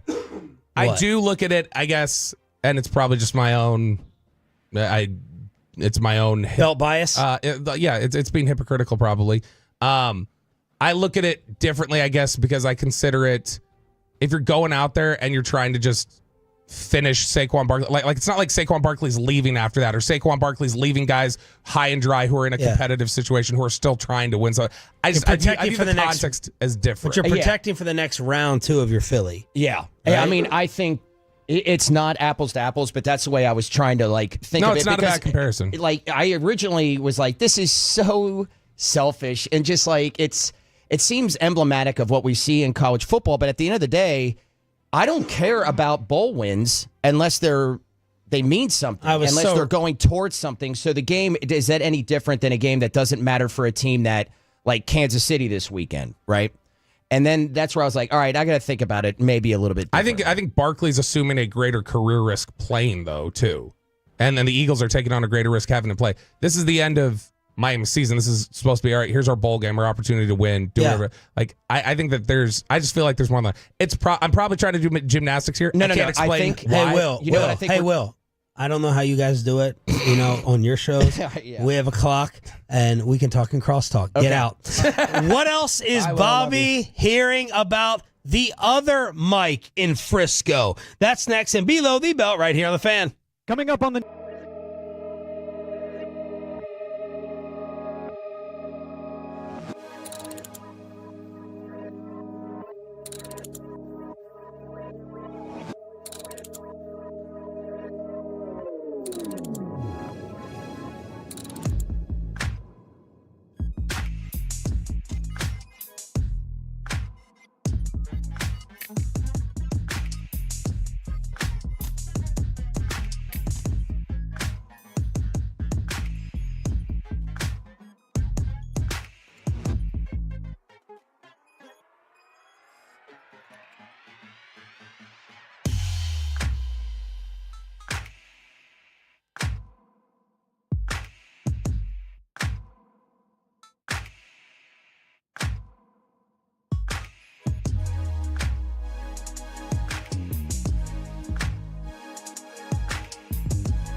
Fan segment here brought to you by Classic Chevrolet. Classic Chevrolet in Grapevine is the #1 Chevy dealer in the world. More Silverados than anyone else. This is Texas. This is Classic Chevrolet. Together, let's drive, relax, enjoy the difference based on new Chevrolet registrations 2023. The great Bobby Belt. Bobby Belt is an idiot. Don't make me take off my belt. Don't make me No, take off no, my belt. we're not. Over to you, Bobby. 2nd and 12 at the 25. McKee throws a slant at the 20. There's no defender in sight. This is going to be run into the end zone easily by Devontae Smith. Nobody somehow was covering Devontae Smith. Let's assume Mike McCarthy is back, as that seems to be where it's heading. Who else should come back? I did not think you were going to say this publicly, what you heard over the weekend, but that is why you are a Cowboys insider. When you put it in the email, I said, green light. I do think the more you talk to people, it feels like everybody's sense around the team is like he's going to be back. And not like any sort of like, yeah, I guess he's back. They're like, yeah, just objectively, sense everybody. There's no other noise happening. No. And maybe the silence is all they're reading there. Maybe they've gotten an inclination from Mike. Maybe they've gotten an inclination from the Joneses. Don't know the context of it, but I just know the sense from people is he's going to be back. And not just like it's kind of 50-50. Nick Eatman came on with us on Friday. You remember he said a couple weeks ago under 50%? Nick, when he came on with us the other day, he said 65% he's back. So Nick was starting to move on it. And too. what are you now after you doubled such a bold move by you going from 1% to 2% that he's coming back? Now what are you? 70. Whoa! Something like that. 70. I mean, I'll leave it because they got shellacked yesterday. Do they get completely embarrassed next week? Does that somehow change it? I don't know. But I mean, it definitely does feel like that's where it's heading. And you talk to people who nobody has an awareness of what are they going to do. Nobody knows that plan other than the Joneses. And the Joneses would probably tell you we haven't made any decisions. So nobody knows what we're going to do. But really just the Joneses would probably be the only ones who know their plans for how they're approaching McCarthy and where they're leaning. And so everybody's just kind of reading tea leaves around the star or around their conversations and different things like that. But the sense seems to be, I haven't talked to anybody in the last week who, when I've asked them, where do you think this is heading? I haven't talked to anyone who has said they think he's out. Everyone has said, even if they're like, I'm leaning this way, or no, I definitely think he's back. Everybody is saying to some extent, I think he's back. So now the question becomes 2-year deal, 3-year deal. Are you back as the offensive coordinator? If you're not back, or who's hiring the coordinator? Is it you? Is it there's a bunch of different questions there, but everybody pretty much is out of contract on the coaching staff. There may be, I don't want to say which one I think it is because I don't know with certainty. I think there may be one coach on the staff who is under contract past this year. But it does make you look at, okay, where are some areas where you might see the Cowboys make some changes then? Because they can't, I don't think the Joneses would want this. I don't think they would want to say, yeah, all of you come back. No, I think they would definitely say somebody needs to answer for some of this. Yeah, I think they try to sell that to the fan base a little bit too. Yeah. We're going to shake it up with not everyone can just Mike's not calling the plays, or this guy's gone, or, we changed this. You guys were upset with that position group? Well, we changed the coach. Yeah, absolutely. I think that's an effective sell. One of the things that I think we're going to end up with, the other sense you're kind of getting from people is Zimmer will not be back, is the feeling for a lot of people. Whoa. But not like, I don't think it would be. He's the one that fans have wanted back more than McCarthy. I don't think it would be something where the Cowboys would push him out. I don't think it would be something where Zimmer would go take another job. I think there are a lot of people who just feel like Zim might be a little tired. This was an exhausting year. That this took, you're getting older and it's a lot of work. You think he might want to step away? Yeah, I think he may make that decision and just say, you know what, this is just. It was good to come back to Dallas, have kind of a homecoming, do some things, but after a year of getting a chance to see this, and I think he's been stimulated in a sense. I think he loves working with Micah. I think that's, if you want to talk about one of the big positives of this year that I did not anticipate, them getting along as well as they have is fantastic. We talked about it this offseason. You had mentioned it. Micah had maturity questions, and Micah has had questions about how much do you buy into what your job is, because it goes back to the Leighton Vander Esch quote on Hard Knocks, where when they were on the sideline, he was talking about how he wanted to go after it in the Hall of Fame game, and he goes, I just want to make the play. And Leighton goes, you got to know which play is yours to make, though. Yeah. And that's it. That was, Leighton got killed for it at the time, where fans were saying, oh, look, see, he doesn't want to go after the ball. It's like, no, Leighton knows his role within the defense, what he's supposed to do. He knows he's going to hang somebody out to dry if he doesn't do his job. And that's exactly what Micah had some trouble understanding. Zimmer gets a lot of credit from people for helping instill that in Micah in a way that, as good of a coach as Dan Quinn was for Micah Parsons, Dan Quinn never got that to Micah. He was never able to get Micah to fully embrace, I'm going to just set the edge here. Ball's not coming my way, but I'm not going to chase the ball. This is what I'm supposed to do. Oh, I'm going to make sure that this is my responsibility. I'm setting the edge. So even though Lamar Jackson's eye candy and he's running over here, like, I got to stay here until the rules say I have to break. And so Zimmer gets a lot of credit for that and something that I think has made Parsons a better overall player. But let's look at some of the assistant coaches. And the one that I feel like is always, outside of coordinators, the sexiest position, or not sexy, the most discussed position is the offensive line coach. Yeah.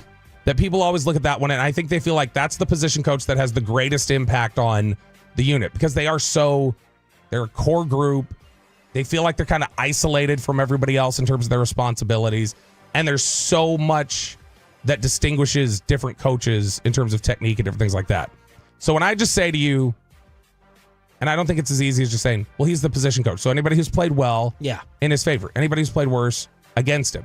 But by the way, Jerry infuriated, before you ask the question, he infuriated a lot of people when he talked about, I think this was Friday with KMC, how he got over the skis on the two young kids.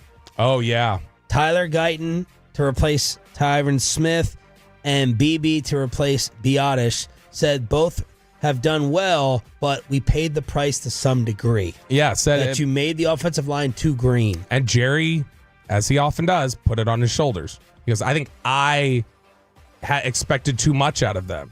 And he said, I think what you see is just, you see the normal progression of a rookie right here. Yeah. Basically said, we've been spoiled by plug and play offensive linemen in the past, and that's not the norm. Which, some of that's fair, but also you expect, I think, in some areas to see better progress in certain areas. So if I were to say Mike Solari's work, I think he's given a lot of credit. I think people give him a lot of credit for Brock Hoffman. I think people feel like that's his guy. I think he gets a lot of credit for Cooper Beebe, who has progressed and is playing well now. And I think he gets credit for helping to bring TJ Bass along. Now, if you'll notice, it's all on the interior. Yeah. All of those guys are on the interior. Though I feel like we have not killed Steele as much as I was anticipating this year. We've not criticized him. We're not coming in here killing Terrence as much as last year. Yeah, and it wasn't great in the first half of the season. I feel like he's gotten so much better in the last couple weeks.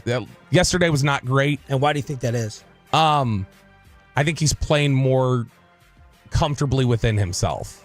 Because I think you're definitely seeing, when you watch him on tape, I think you're seeing subtle technique changes in terms of the way he's using his length, his hands, and it makes me wonder, I think a lot of what we saw, it looks similar to what he was doing in the past, which Joe Philbin was a big Terrence Steele guy. He gets a ton of the credit for Terrence Steele was his guy. That's part of that development was Joe Philbin. I think there have been some who have felt like Mike Solari has stunted some of Steele. So maybe Terrence kind of went back to his own techniques. Yeah, almost just settled back into what he was comfortable with. Yeah. And so if you look at it and say Solari is credited with Bass, Hoffman, Beebe, interior, but he needs to answer for Guyton. Why is Guyton coming along slowly? Why is a veteran like Chuma Edoga at times not seem to know where his responsibilities are, different things like that?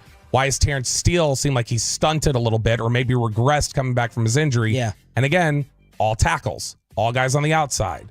Awesome Richards, a lot of people feel like he plays better when he's inside as opposed to outside.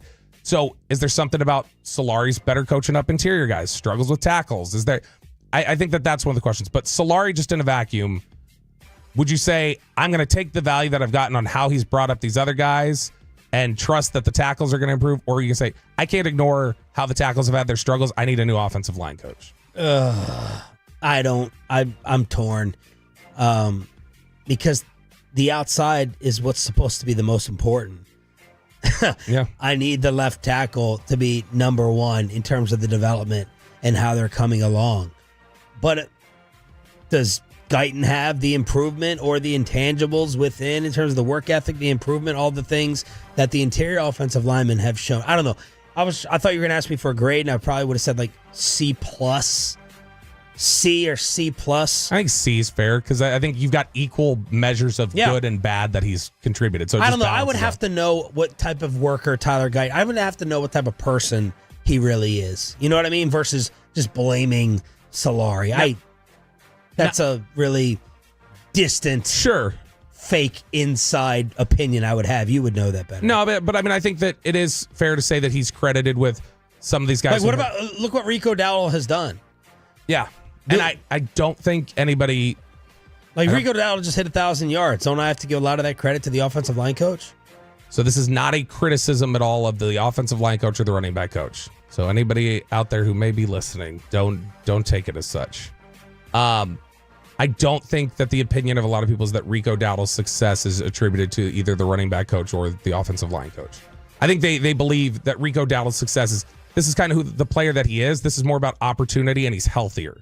Like and he's but he still has to run through the holes created. Right, but there are a lot of times where you watch it where you go, that doesn't look like that was much. Or, oh, he's getting hit and he's staying on his feet and a lot of his yards are after contact. And so I think a lot of people just feel like that's the player that he is and he just hasn't been healthy. And here's Rico yesterday, despite the loss, hitting 1K.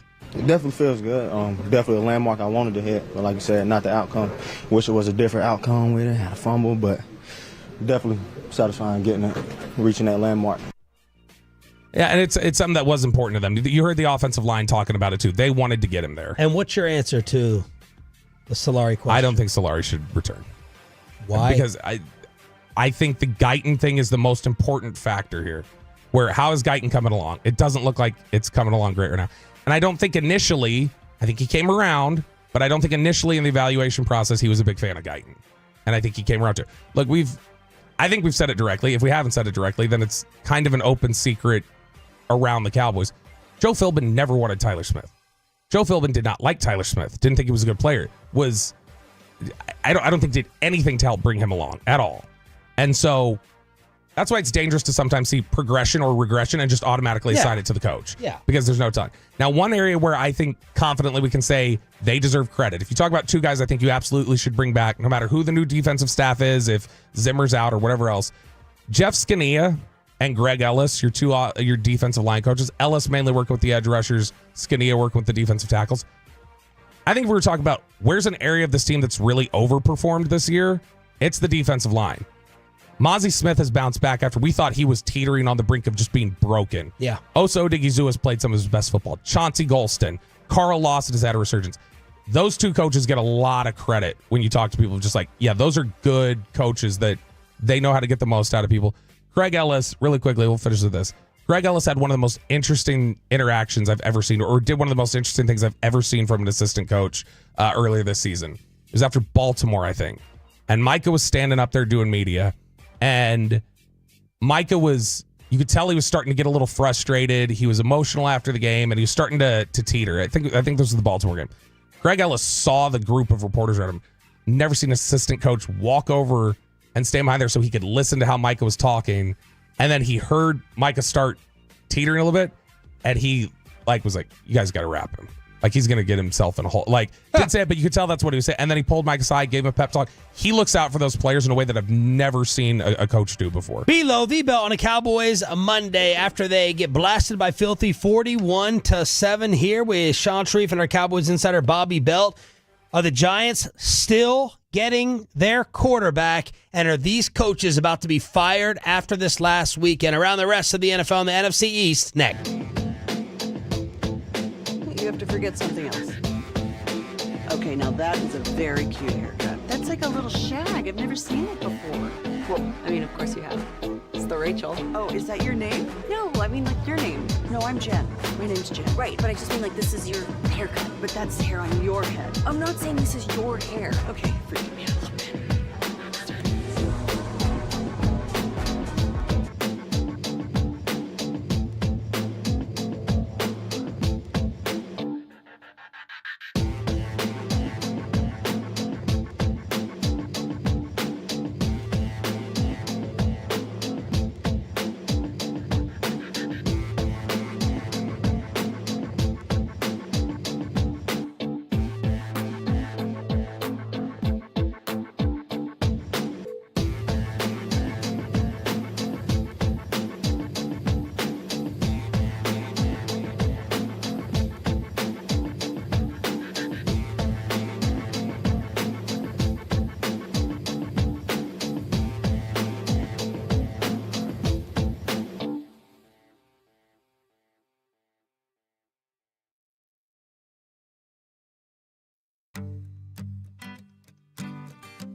it's true that you've got to forget something else to remember that Uber Eats has groceries. No, that's absurd. Hey, remember when you used to be a, what was it, Pepper Lady? Pepper Lady? Wasn't it the Cinnamon Sisters? Basil Babes. Saffron Squad? Nutmeg Maidens? Pre-curb? No. Nutmeg Maidens. I just said that. Was it Spice Girls? Doesn't sound right. Was it Saffron Squad?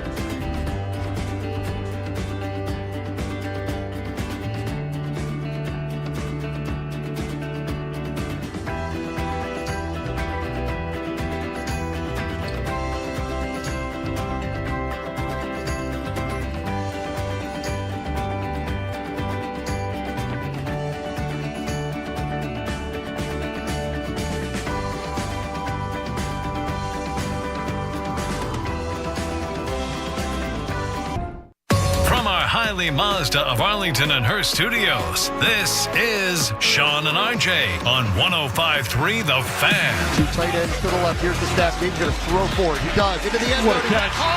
Second. Who wants to go to the playoffs? Touchdown! Touchdown once again! They win it overtime! We'll see you in the postseason! Are you freaking kidding me? Commanders Radio with the call. Final hour, fist pump time on the Fan Cam, Twitch, and YouTube. Sean Sharif, Bobby Belt, Cowboys Insider. Touchdown. We got Peyton and Caitlin. We're live on the Fan Cam, Twitch, and YouTube. And thank y'all for sticking with us, even though you may not have any work today. Choppy will be back on Thursday. Hopefully you stayed up for last night. That was awesome. Penix versus Jaden Daniels, and the Washington Commanders officially make the playoffs in Dan Quinn's first season. 11 wins for the first time since 1991 as they beat the Falcons after a thrilling game-tying touchdown to Kyle Pitts. Now that we're near the end of his first season and he's made the playoffs, and we don't have time for your follow-ups right now, Bob. Okay, fine. Because we have not news, but rumors, coaching stuff coming in, kind of tied to the Commanders. And I wish RJ Choppy was here for this. Oh, baby. Cliff. Is it Cliff? Tom? No, it's not. Oh. The Jets are interviewing someone. Oh, my gosh. Are they interviewing Ron Rivera? Yep. Oh, my gosh. I'm so sad Choppy's not here. Tom Pelissero. Peyton, call Choppy. No, don't leave him alone. He says he's at the DMV all day. Tom Pelissero. The Jets are scheduled to interview Ron Rivera for their head coaching job this week. Choppy has said he thinks Ron Rivera would be a candidate here. Not that he should be, that he would be. I know as much as things just collapsed in Washington, and there are still so many people around the league who think highly of him. Really? Yep. Like they talk about, for the teams that care about culture, they think he was one of the coaches who best connects with players, knows how to discipline, but also knows how to make them feel like I care about you as a person, and I want to. There's a clip that went viral this week that had been clipped out of Hard Knocks or something like that, and it was Ron Rivera talking to Devin Funchess after Funchess had gotten in a fight at practice, and he had ripped him, and then Rivera pulls him aside and he's like, "Hey, come here, come talk to me." He's like, "What's going on?" He's like, "Because this isn't you, so what's going on?"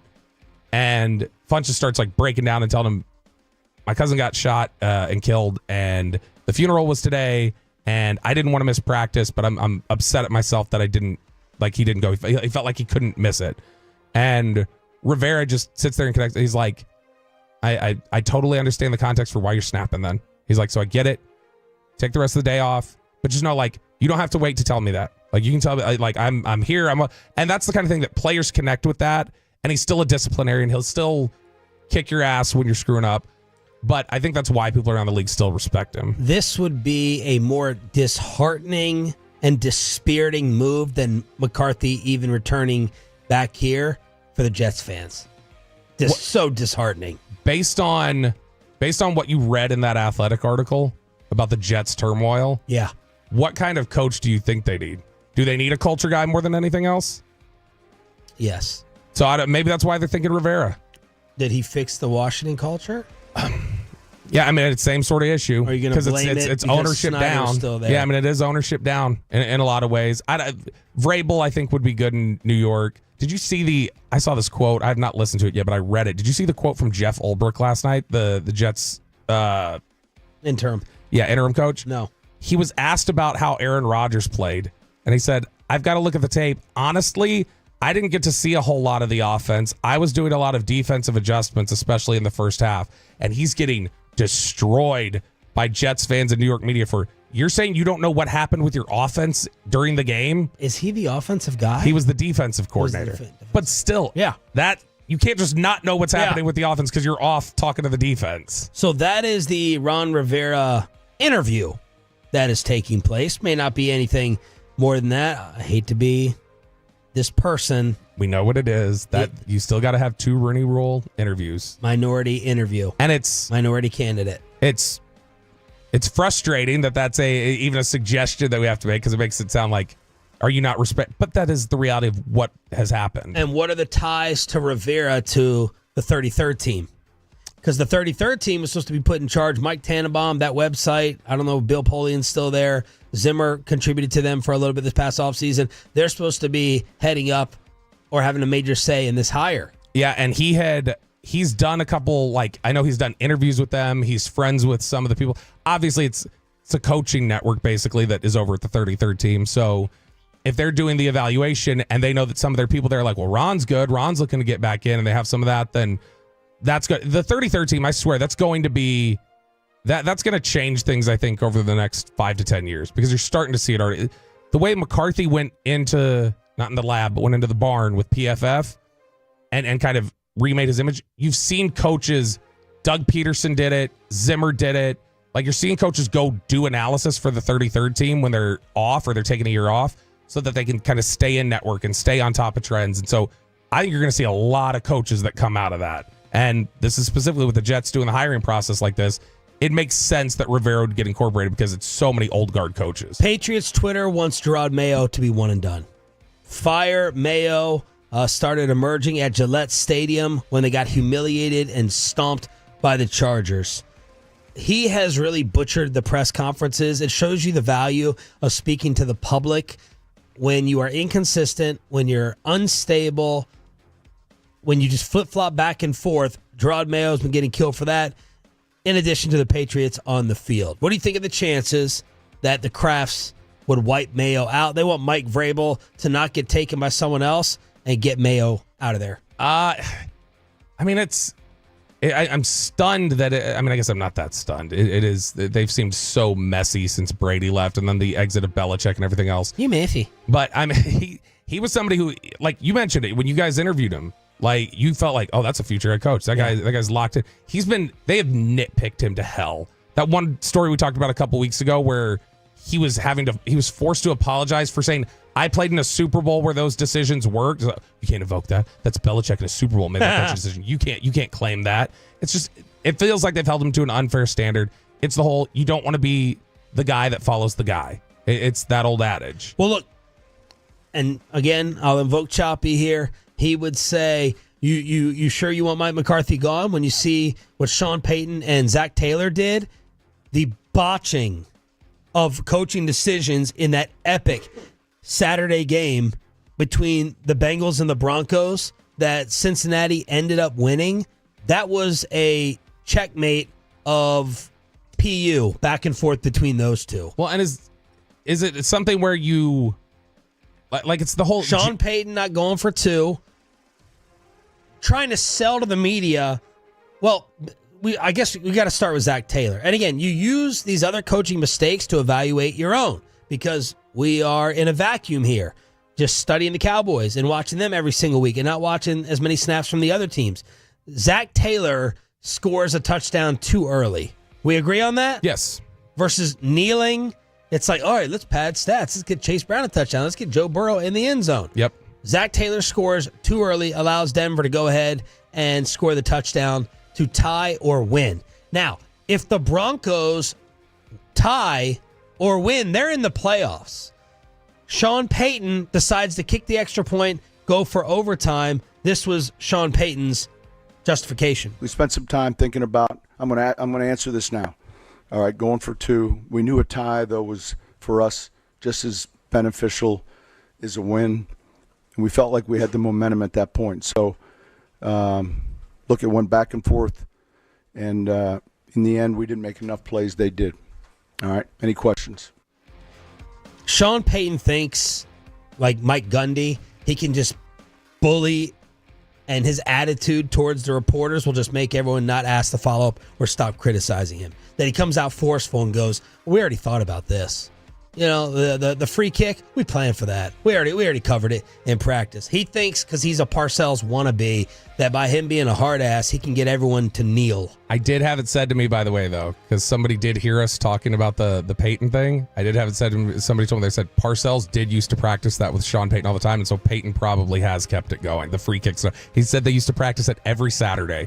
And so it's possible, at least, that he did learn it from Parcells. Well, I would like your Cowboys person or whoever it was defend Sean Payton not going for the 2 here. In my opinion, I'll defend him. Defend it. I think when you're talking about the absolute getting crushed against like the narrative of, if you were to talk about you went for 2, you lose the game against a Cincinnati defense that has been so porous that you feel like, hey, we've had one of the best defenses in the NFL. We're going to be able to move the ball down the field if we get into overtime. This is a team where we're currently in a comfortable spot in the standings, but this is the team that's hard charging behind us and might take our spot. We can't take unnecessary risks. I think if this is week 2 of the season, you go for 2. Or if it's a win or go home, you go for 2. I think given where their position was, I don't hate the But don't decision tell me to you were kick. going to play for the tie. Don't tell me that kicking the extra point, going into overtime, y'all were going to be scoreless in overtime. That's stupid. And then he called timeouts in overtime. So he wasn't trying to bleed the clock. So the timeout usage did not match up with what happened with kicking. Sure. In my opinion as well, anyone who argues with me that the Broncos were playing better in that moment offensively than Cincy, I would completely disagree with. Yeah. This is where the context, because I was watching this play by play, snap for snap, because it allowed me to win one of my 2 fantasy football championships. Wow. Did you beat Eric? I've been waiting. Yeah, I beat him down. Oh, I beat him. You're welcome. I just didn't beat him down. And then I'll capture my other tonight in my college league. So I needed Burrow because he had Lamar go off in his game, and I needed Burrow. And I'm like, Burrow's, they're rolling right now. I felt like, now it was 14-14 fourth quarter, but if you told me they're going to overtime, I was going to bet on Cincinnati in that overtime. That was my feeling in the moment. And Sean Payton's supposed to be Mr. Aggressive, Mr. Onside in the Super Bowl, Mr. Let's go for it. Go ahead and go for 2 and get yourself into the postseason. Now you are left for Kansas City to decide your fate because you have to have help from the Chiefs in order for you to get in. So you are fine. Just don't say you thought you were going to be the better team in overtime, but this whole thing with the tie, no. You weren't going to go scoreless in OT, I didn't think. Yeah, okay. That the revisionist history or the attempt to explain, that's it. Because I do think it is the just play for the tie. Or like play for the tie in that moment, get into overtime and believe you're going to be able to move the ball on them. Because Cincinnati's been great offensively this year. We talked about it when they were playing Dallas. But the problem is that is a bad defense that I think overtime you can say, look, through 4 quarters, this is going to balance out to us eventually because we have one of the better defenses in the NFL. We're going to be able to move on Cincy. The Giants fall from 1 to 4 by beating Indianapolis and eliminating the Colts yesterday. Are the Giants totally screwed? Or are we overreacting to this? New England at 1 is not taking a quarterback they like, maybe even love, Drake May. Tennessee 2, not happy with Levis. Cleveland 3, Deshaun has been a disaster. Even though he's supposed to come back, they reworked the contract. Giants 4, Jacksonville 5. Cam Ward, Shador Sanders wearing Giants cleats. Man, either way, you can laugh at the Giants. You want to be in the position of power. Yeah, you do want that. You can have your guy fall to you, but you need everyone above you to cooperate, and you for damn sure don't want to trade up with how much that's going to cost. Yeah, I keep trying to find something that's analogous to our profession or whatever else, where I try to think about if we're in a situation where struggles or something like I can't find anything that's perfectly analogous to say. It's just take a fantasy draft. I can talk about it. I'm a 2-time champion this year. Got you down. Would you rather have the number 1 pick or like the number 4 pick and be like, I think I'm going to get this guy. I want him. I think I'm going to get him. But that uncertainty and that nervous, that sucks. Versus just like, all right, let's just be in control. Well, yeah, and that's why Let's have the power. That's why I can't even. For instance, I've mentioned on the air here, you're starting to hear a lot of rumblings around the league that Antonio Pierce is. There's a lot of toxicity in the Raiders organization or with that team right now that a lot of people feel like he's responsible for. That he's not the culture builder that they thought he was. And they've won their last 2 games. And so, kind of tying it back to when we were talking about playing hard for somebody, I don't think the opinion around the league is that those players are playing hard for Antonio Pierce, but they are still playing and they're being competitive. I wonder if it's just one of those things where it's to get to the NFL, you have to have a competitiveness that you cannot look past it and tank in any sort of respect if you're on the field. By the way, the Cowboys move up from 15 to 13, and hopefully Team Tank keeps moving up with a loss to the Commanders on Sunday. But what about the culture, Sharif? And my hair. Yes. Oh, yeah, Bobby. Head shaved. Would you want more pick 17 or me to be bald? Bald.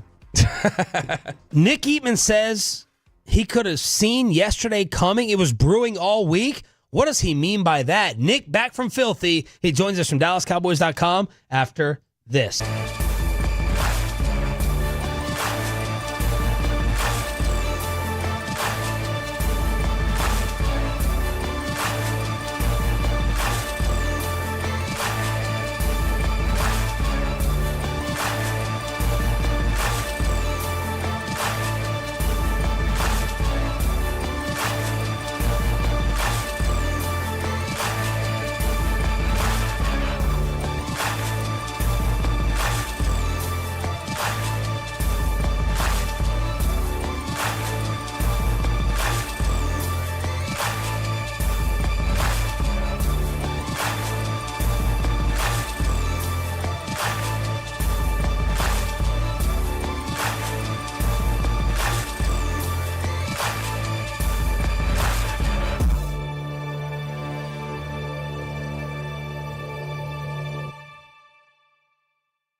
And it's back to Sean and RJ on 105.3 The Fan segment here, brought to you by Cars for Kids. Donate today at carsforkids.org. And also brought to you by the personal injury lawyers, Frankel and Frankel. If you've been injured in a car or truck wreck, call Frankel first. 214-817-3333. With Frankel and Frankel, there is never an out-of-pocket cost. They only get paid when you win. Frankel and Frankel, the go-to car and truck wreck attorneys in Dallas. Back to throw. They blitz him. He throws it left. It's intercepted at the 30. Right to the 40. Across midfield and the sideline, and this is coming all the way. It's a pick six for the Philadelphia Eagles. 70-yard return.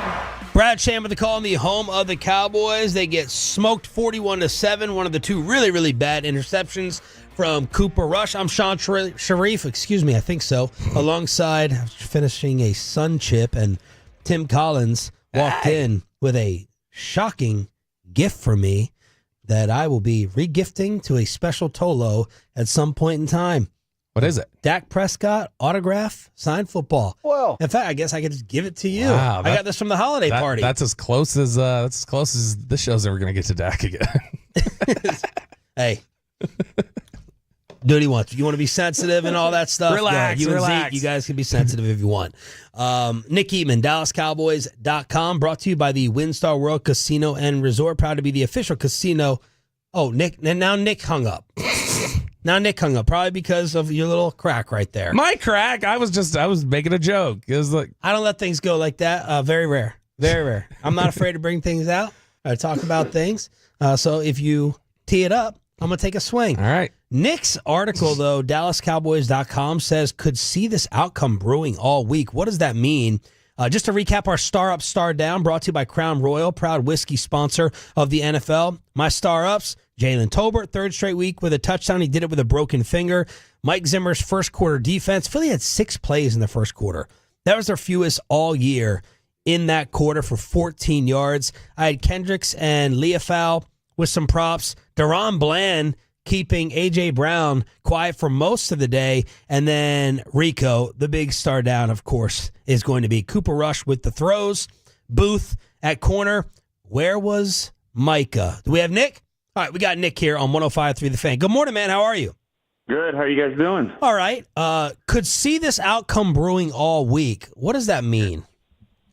I mean, you could just tell that it was going to be a game like this. I mean, to me, and I said it in an article, of course they made the right decision with CD, but when I just feel like it's really hard to, when you do that, it's hard to not tell everybody else, like, all right, this is kind of the mindset now. You know, I'm not saying they're waving the right white flag, but they maybe had it in their hand. I mean, like, that's just kind of what it means. And they shut down a lot of players. There's a lot of players all year long that have been shut down like this. But just the kind of the way this one went down with Christmas in the middle of the week, you changed the schedule around. You had other guys that were kind of banged up. Philly's playing for the division. You're playing for a winning record. You could just tell that after the game that they had against the Bengals, the Bengals, and then the Bucks and Panthers and all that, all these games, you could just tell that the bottom was going to drop here at some point. And then, you know, by shutting down CD, you just kind of got that feeling that it could be a game like this. Nick, when we look at because you mentioned this on Friday, that you thought that some of the shutting down we were seeing was indicative of where the Joneses were leaning about McCarthy coming back. That by shutting some people down, it could indicate, hey, maybe he's not having to coach for his job at this point if they're comfortable just kind of, you know, setting things up this way. Do you think there's anything that could happen in these final 2 weeks? When you get a blowout like that, is there anything in the last 2 weeks that he would be evaluated for? Do you think the Joneses are just like, you know, we've probably got enough information at this point to make a decision? I would think so. I would think that they had, like, the latter. I would think that they have enough things right now to make a decision. You know, the way things have gone, just look at that game yesterday. Like, they were just out superstarred. And even with the Eagles not having their starting quarterback, I mean, they just have so many other options. And it's the same game two times in a row now against Philly. A close game for a little bit, but then the more you just keep leaning on them, next thing you know, it's a blowout. It's 34-6. It's 41-7. I mean, it's the same type of game both times, and they're competitive. You just, after a while, you just can't match their superstars. So when I say that, to say, you know, you look at these last couple of games, and look what the Cowboys are playing with. Look who they're not playing with. Look who these other teams are playing for. It I don't know. I mean, you can play spoiler all you want to, but I think that at the end of the day, that they just don't have the talent to fight some of these teams that are all going into the playoffs. Is Trey Lance going to get an opportunity this weekend? There was a lot of clamoring from people yesterday that go, look, you don't have anything you're playing for. Cooper Rush is playing poorly. Why not just let Trey Lance play the second half? Yeah, I mean, they did it too late. I wouldn't have a problem putting him in later in the game or in the second half or even to start this game. I mean, at this point. But why won't they? We know that they're not going to, probably. I don't know. I don't know that they will or they won't. It's more about what, like, are they they're going to try to re-sign Cooper Rush, I would imagine, at the end of the season. So, that's what I would work on. That's what I would try to focus on is what that relationship there. I don't think starting Trey Lance is going to hurt that relationship or anything like that. And if anything, it's helping him maybe get a chance to go to free agency and get some looks. But I think it seems pretty clear that they're not going to re-sign him. Kyle Shanahan knew that it was done with him, and that's why they traded him. And the Cowboys said, hey, let's look at this. Let's see what we've got here. We don't have Dak under contract. We don't have Cooper Rush under contract after next year. Let's just see. Let's see. We liked him at some point. Let's see what he's got. And I think that they figured out what he has and what he doesn't have. And so I don't think they're going to bring him back. You can play him if you want to. I mean, they're playing a lot of guys in that game yesterday, 25 included, that there's not going to be on the team next year. So, I mean, this is one of those things you got to get through it. Nick Eatman here on 105.3 The Fan. Bobby told me you all touched on it last week, but when did it kind of click for you, or you said to yourself, all right, McCarthy is coming back? And be Jerry or Steven, in me asking you, what's the justification for it? Well, I don't know if I've said 100% he's coming back. I think the question was, the 60-40, 75, leaning that way. And I still feel that way. I think that, when you look at a coach that has had success here with this team, and he has. I mean, I think when you look at what they were banking on last year, when you said, all right, what we set up there at Oxnard and Jerry in front of everybody, what did he say? What number did he throw out? He threw out 10 Pro Bowlers from last year. He threw out 14 Pro Bowlers on this team that they're going to lean on. Well, that's what they did, and that's what they tried to lean on. When you look at those guys, of those 10 Pro Bowlers and the 14 guys that have made a Pro Bowl, I believe the number is 11 of them have missed the game due to injury this year. And half of that have been on IR. So, yeah, I mean, it's we say it around here all the time. It's not an excuse, but it's the reason. It's the reason why. He's at least comfortable with the thought. He strikes me as comfortable with the thought. He strikes me as somebody who's comfortable with the thought that he believes he's coming back. And I felt that Friday. Break up the pie of the job he's done.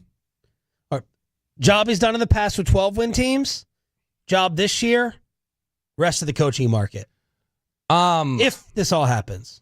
So he deserves, like I said, a ton of credit for the way that he's been able to get teams to play well when they're really depleted. Yeah. The biggest problem is it feels like... Because as Wolchuk said, under Garrett, when they lost people like this, it felt like they just folded up. We had that number there Not for quit, forever. but just no chance, helpless. There was a stretch of they lost 8 games in a row when Sean Lee wouldn't play, or they were 1-9, like you say, when Tyron Smith didn't play, or something like that. So, yeah, they've crumbled in a lot of those circumstances before, whereas McCarthy's teams kind of step up. I think one of the things they have to answer if they're bringing him back is, okay, Mike, we're impressed that you did this. Why doesn't it work with our biggest investments? We spent so much money here. Yeah. Why are we falling short? And the Cowboys need to figure out, is that player problem? Is that coach problem? Is that our problem? Are we good at identifying talent? We're bad at roster building. I think they have to figure out there's a problem here somewhere and identify what it is. But I mean, they need a culture guy. Let's bring Nick back. Nick, go ahead, finish up your thoughts on McCarthy. I thought I was getting cut off, guys. I thought I was like, oh, did Bobby just push the magic button and said no thanks? That's not this building.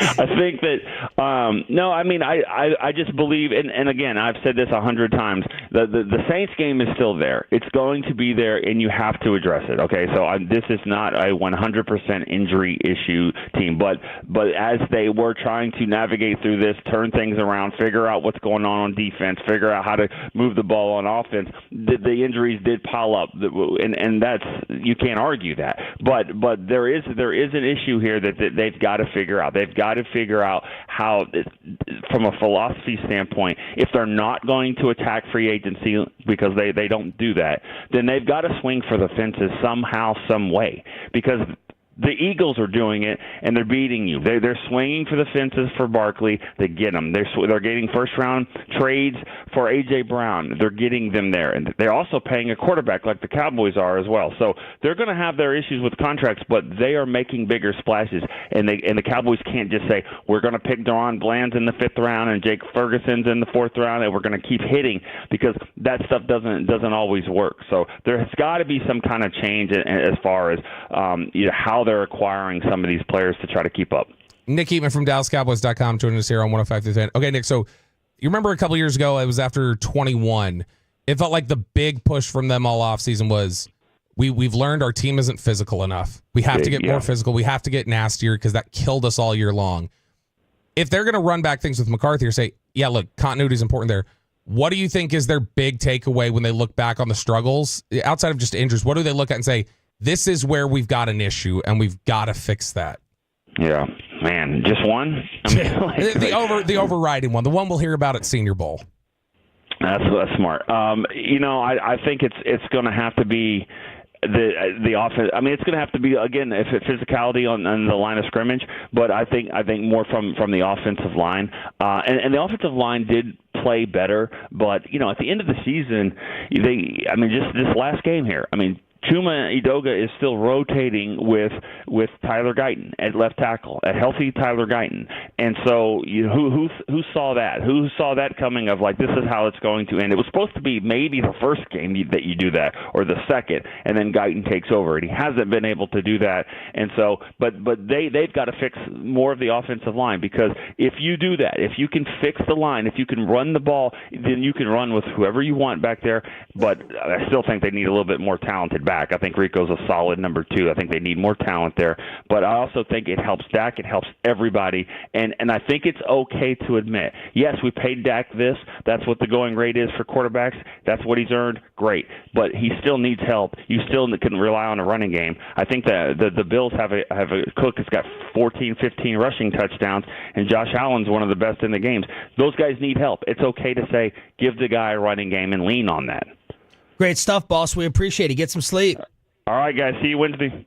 Nick Eatman, DallasCowboys.com, brought to you by the WinStar World Casino and Resort. He will not see us Wednesday, but that's okay. Why not? Well, because we're off Wednesday. It's January 1st. Good point. Crosstalk with a KMC masterpiece, including probably the biggest Bobby fight I've ever seen, the maddest I've ever been at Bobby. The guy who helped cause it is co-hosting. Crosstalk with the fellas is next. Products? I got to remember that. Well, they say in order to remember something, you have to forget something else. Okay, now that is a very cute haircut. That's like a little shag. I've never seen that before. Well, of course you have. It's the Rachel. Oh, is that your name? No, like your name. No, I'm Jen. My name's Jen. Right, but I just mean, like, this is your haircut. But that's hair on your head. I'm not saying this is your hair. Okay, freaking me out a little bit.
true that you've got to forget something else to remember that Uber Eats has groceries? No, that's absurd.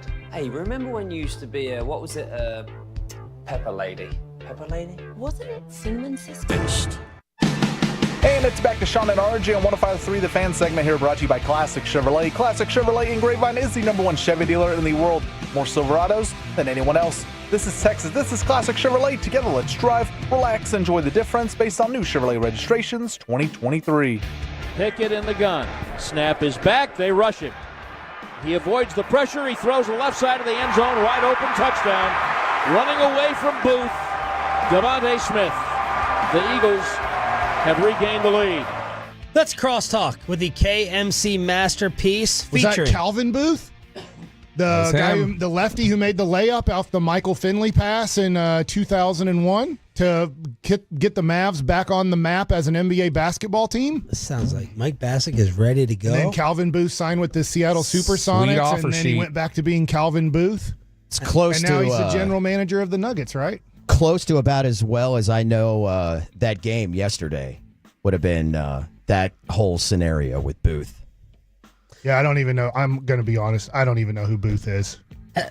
You mean the corner? Yeah, like did we draft him? We traded for him. He was a second-round pick for the Vikings a couple years ago. We traded Nashawn Wright for him. It was like, here's our failed corner for your failed corner. Oh, the tall guy. The tall guy was Nashawn Wright. Yeah, he's tall. But he wasn't on like Dane Brugler's draft board, right? Nashawn Wright. Like a lot of people are like, I didn't even watch him play, but the Cowboys do see something in him. He was like in the 6th round. Something like that on Dane's. Will Chambers joining Mikey today. What's coming up on the show? Well, we're going to get into how the Cowboys... 4 hours of phone call. Do I need to ask you this? Yeah. We got one Cowboy phone call today. That's never happened before. Well, Will, tell them what's coming up for our first segment. First segment is that the interest level, where were you with it? So I was kind of called in, out of the bullpen as of a couple days ago, and I had something planned yesterday. I mean, just to play golf, but it's been a long time since I've been able to play with some injuries. So I had it on in the car. We're texting. I was like, but I'm not locked into this game. And once it went ugly, so where was everybody else's interest level in this game? But I think that we're in a bad place with this football team, and it's not going to change next year. And I don't think it's going to change the year after. Bobby, one of the things, and we talked about this on Saturday, so I kind of wanted to ask you, you and Bobby talked? Did he socialize with you? CA We've and done we've done Cowboys crosstalk and everything since. Okay. We've been out. Yeah, we've been out too. Yeah, this is not. Boy, we're not. Yeah, not ever since you lingering erroneously said I had a top 3 blow up. That doesn't even crack the top 10. I don't think. Top 3. What, that day? Yeah, he was. No. Sean said that was one of the. Sean said that was the maddest he's ever been at me. No, it wasn't the maddest. But I was going to say with you, I mean, you've had 3 larger blow-ups on the air than you did that day. There's different rankings for Bobby. There's angry at him, and then there's childish rankings, and then there's walkout rankings. That's his big move that he likes to do. He likes to just storm off and walk out. That's what he did with you that day. But now it's looking like Shador will not be going number 1, Will, because of the New England Patriots. Well, we talked about that too. He still will, because I think the Patriots will move out of the pick. Like, the quarterback goes number 1 now, unless you have, I think, one of those talents like a Myles Garrett. Well, even if they're 5'7", they go first overall now. Yeah. So, but anyway, my question to you was in regards to the Cowboys. Should we have really had these kind of expectations? I went back and looked at 9 guys that played against the Cleveland Browns had been undrafted free agents. That this roster was not built. The guys that were there to replace the defensive linemen that, they let go, right or wrong in doing so, were guys that they already had on the roster. That the biggest problem that they have is 4 guys that make up, at least at this point, 32% of their cap. How is that going to change when you're going to be now putting Micah into that and probably taking Zach Martin out? And it's going to be an even bigger number. I think Steven's already prepped us the last 2 weeks where he's like, yeah, we're going to be tighten the belt again this year, which means they're going to approach it the same way. But yeah, I think they have to remain healthy. The stars have to remain healthy. They have to have honestly unsustainable health, because I know I said it ad nauseum this offseason, but guy 1 through 22, their starting lineup on both sides of the ball, they're still one of the better rosters in the NFL when they're all healthy. The problem was that guy 23 through 53, they were one of the worst rosters in the NFL. They lost all their depth. They didn't replace any of it. They didn't have the draft capital to replace any of it. And it was one of those things where as soon as you start getting hit with injuries, you're going to have problems. But the bigger issue with them was before they even got hit with injuries, they were having trouble playing well. Right. Yeah, no, that's absolutely true. But I look at Philadelphia and I say, okay, you have got 8 guys on their team. Jalen Hurts, Saquon Barkley, A.J. Brown, Devontae Smith, both their tackles, Mailata and Lane Johnson, and both their corners, Slay and Bradbury, that comprise this year 31% of their salary cap on the Philadelphia Eagles. Dak, Diggs, CD, and Zach Martin, 32%. That's half the guys. And now I wonder if you signed the deals with CeeDee Lamb and Dak Prescott earlier than they did, could they have deferred money, spread it around, and done more in free agency? I don't think they regret. I think their only regret, and we asked Jerry about this on Tuesday, and he would not play ball with it, but I think, if anything, their regret is we did it too early. I think that they would just say, like, we could have played this out. We could have created more leverage just based on how the season went. Caitlin, I need you to zoom in here for a second. I'm sorry, Will. I wasn't listening to anything you were saying. Can we look at this? I thought Choppy was the only Michael Wilbon. Get on the Fan Cam, Twitch, and YouTube. Look at this. Look at this old school. Hey, everybody has their way. Yellow pad, Will Chambers note take. What are these tallies? What's on off? On off? On off? What is this? What is this supposed to be? I have no idea. Bassett, were you looking at him weird? Does anyone else that you work with keep these notes like this? Look at this, y'all. Look at this scratch here with no typing, no email. This is how the process of how I remember things and learn them is part of writing it down. Because if you're of a certain age, you took notes. How old are you? 45. Okay. I'm 43. Much to the huge surprise at one point early last month to Jared Sandler. He's like, I really thought you were 43. Oh, wow. What a huge My miss. goodness. No, a huge 45 miss and is 43. Wow. the first time I was co-hosting with Sean on something. Sean was trying to make some point. And he's like for instance, we're roughly the same age. How old are you? I was like 33. Oh, okay. Well, never mind. We're not as close as I thought. We're like 8 years apart, and he thought I get told all the time like I look like I'm 10 years older than I am. Yeah, you act 10 years younger like a child, but you look older. Yeah, the bell curve there is a wide one. But look at this. This is impressive. So you don't type. There you go. You don't type out the notes or anything. Okay. Yeah, I'm a writer. Mike, were you working last week? No. Okay. I was about to say, you came in here with some nice energy today, so I knew you had to be off. Steely Dan was very, very sad you weren't there to take a I listened to Will and Chris. Were you on Saturday? Yeah. I don't know. Because he said, I'm not going to talk to you guys till after the new year, like as you guys were maybe signing off or end of a segment. And then yesterday I get a text. You're working with Will Chambers. Yeah. And Bobby was wondering if you were high or tired this morning because your eyes, they look a mess. Yeah. This is what I look like in the morning. Glossy eyed. You got wrinkles and bags under there. What time do you usually wake up at? And I woke up at the normal time. But yesterday, I had a few beers on the course. So anytime I do that and then I wake up, same normal time, 6:30 today, but the bags. What time is it? The bags or is it the gloss? The gloss. Both. It's the bags. I know you're bringing this up. I thought the same thing when I walked into our workroom. I was like, is Will high? Yeah, he looks like he's covering for G-Bag, not KNC. What time did you play golf? Let's see, 11:24. Okay, so you played at noon and you're acting like you're hosting a show at 10 o'clock. It was you a acted like Sunday, beautiful day. I bet it was a freaking 6-hour round. I can't stand those days. It was a long round, and plus we were drinking the whole time. Okay, yeah, that's why. All right, so you were hurting. Not really hurting, just the body is tired. When I wake up, it's not pretty.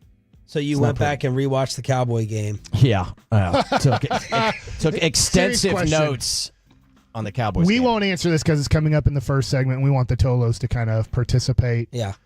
Did you watch the second half? Yes. And why? Only because of this show. I have so much respect for Cowboy fans who are watching this and it's not tied to their work. Like, why? Why would you ever have? Why would you ever been watching the past 2 or 3 weeks, or even when Dak went down? Like, to watch that game yesterday, you either have to you love the Cowboys so much, or you hate Philadelphia that much. In no world would I ever have that game. I was waiting to go to CVS to pick up my kid's medicine, and I'm just like, end this, for God's sake. It was torture. I just I'm maybe not wasting for that special teams 2 fight. more hours of my life on that. Oh Well, just in case something happens, like an injury, a fight, the special teams melee, that just in case something happens. But no, only in case something happens for this show purposes. It allows you to be angry at them and angrier at them, and sometimes we like that as sports fans. There's nothing to with be our own teams. No one in this room should be. My anger left a long time ago. I think Corey and Kevin get a little angry. No, I think from just a fan standpoint, just being a glutton for punishment. I am not a glutton for punishment. I had that bad boy on red zone in the second half. Yeah, what was it? What was it? How did you react to Justin Fields being traded? Three burger on the old board Thursday night. I didn't react well to it. I didn't react. That was that's probably the biggest blow up I had just within myself. For the Bears? Not at somebody. Yeah, it wasn't about them trading. It was like they got nothing. Expectations for them? Like, why? I mean, for the Bears? Yeah, like I understand you're like that's talent what you grew level. up, It's the same thing. They never accomplish anything. So I took my nephew to his first NFL game, his first Cowboys game. Wow. For Monday Night Football. And he was asking me about, Way to spend when Dak where the was there. Bengals are on that, on my Pantheon of fandom. And he's like, I love the Cowboys, but I wish I didn't, but it's too late now. And I started laughing. I was like, I get it. I was like, you think I like being angry every Sunday? Like watching that team? I feel like you should be more of not be a Lions fan, but you should be more like a Lions fan. They have so much joy right now because they've gone through so much pain. And I get it. Like, hell, Rex Grossman has gone to a Super Bowl more recently than the Dallas Cowboys. Jeez. But what was your stat that you had? The day after the Super Bowl, Mike, Super Bowl's February 9th. So on February 10th, more time will have elapsed from the Cowboys' last Super Bowl victory than time had elapsed from their last Super Bowl victory and Super Bowl one. Oh, wow. It's insane where it's going. Bassett, let me ask you this, though, because you said 0% chance. Bobby had said 2, then he jumped to 70. McCarthy back now? So I want to really discuss this tomorrow, but I am flipping, not to 100%, but all of a sudden, if you want to make the headlines because Jerry doesn't really care about who the coach is, he can still do that and create a huge headline. But I think he is comfortable. And I mean, I'm not being a D here. I guess you could say I am. He is close to death. Like, he's close to 100 years old. We are closer to 0 than 100, all of us in this room. He's way closer to 100 than 0. And I don't think he wants a lot of change in his life at this point. And he doesn't want to rebuild. And so You don't have to rebuild. Maybe he still does it because, like, I'm going to guess 50% of Cowboy fans didn't watch the second half yesterday. I'm with you that the true diehards are like, I don't know what they're watching for, but they decided to just, I'm going to waste my life for another hour and a half and watch this. Is he can create the headline on all the network. Because if the Cowboys do go on a coaching search, it will be the number one story in the NFL offseason. Nothing will trump it. Nothing will come close to it. Right. So that is awesome for Jerry Jones. But how do you not do anything but somewhat praise? I know that I have somebody here who can say otherwise, and I get it. But how can you do anything but praise what Mike McCarthy has been able to accomplish this year? How in the world does this team have 7 wins? Oh. How in the world do they have 7 wins? Well, they face scrubs. True. And they, so they, I don't even want to get out. No, I know it's a whole topic for tomorrow. No, and I asked you. I'm not flipping to 100% Mike McCarthy's back. I've never been a Mike McCarthy hater. I do think he's a good coach. I don't think he's great. Yeah. I think you can do better. Jerry refuses to ever go down that route of what could be better, though. So what's the point? Mike Bassick. I mean, I was just going to say, that's the point. Is this the guy that is going to get you a Super Bowl win? I think this is why Bobby gets so upset, because you could be a good coach. You could be good enough to get yourself wins, but is it good enough to win ultimately what we're here for? And I think that's where the frustration comes in with, Mike McCarthy. Mike Bassick and Will Chambers. You want to stick around? I do not. You haven't worked for a week. Why not work another hour? KFC Masterpiece next on the Fan.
Hiley Mazda of Arlington and her studios. It's the KNC Masterpiece on 105.3 The Fan. All right, here we go on this Monday morning following the Cowboys' Week 17 loss to the Eagles. It's the KNC Masterpiece. Happy New Year, everybody. Will Chambers in for, well, take your pick, Kevin or Corey. But I've got Mike Bassick with me. You're good enough to do both at the same time.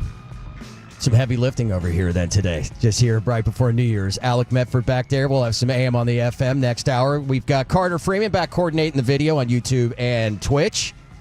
Appreciate you hanging out with us.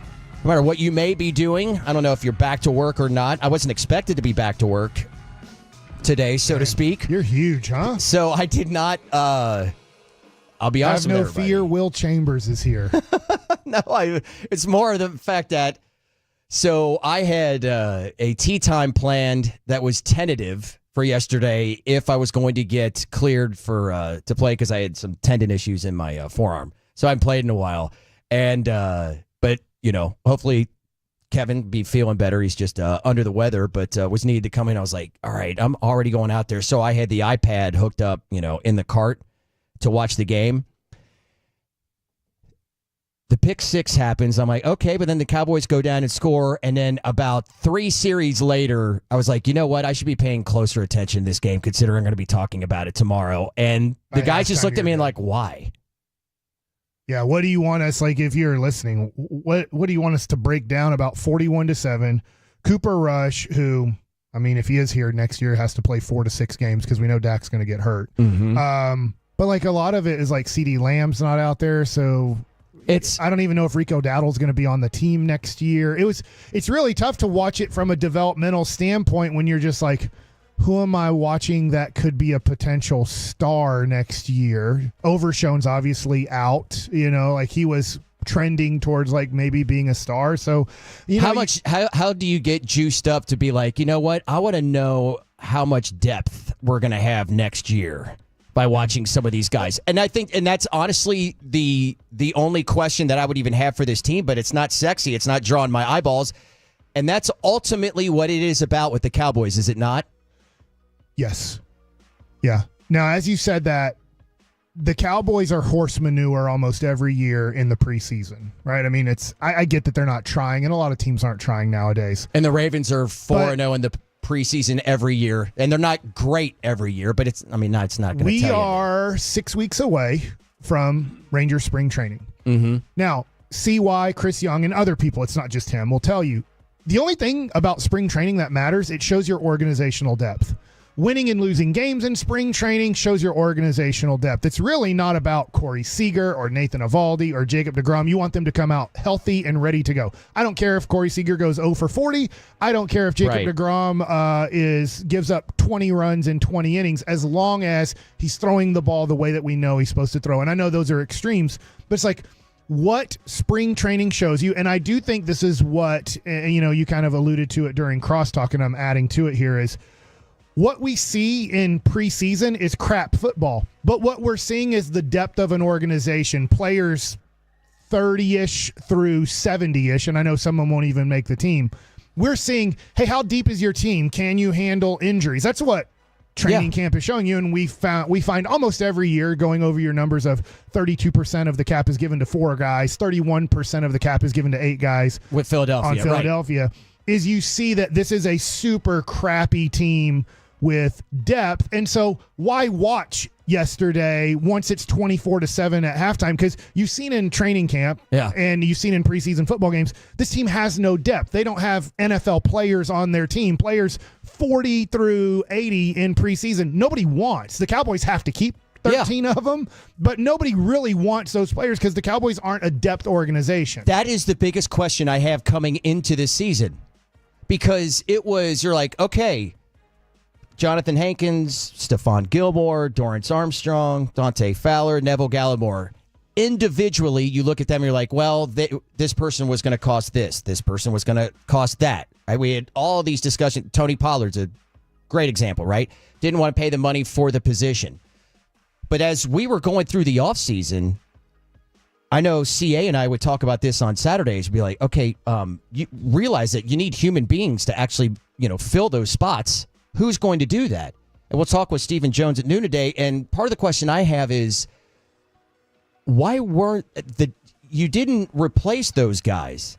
You already had players on your team that are now taking those positions. Chauncey Golston is going to come in and be, a heavy player with that. He'd only started 3 games, in his, career leading up to this year.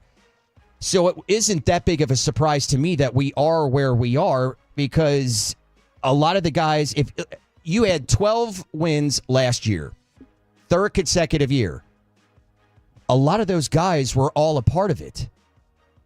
And like I said, individually, you could say, well, it didn't mean much to, like we didn't want to pay for that or this or that. But then once it becomes a bigger group, now you have got a problem. And how is it going to get any better? Because if you are too tight in order to keep those players, who are you bringing in for next year?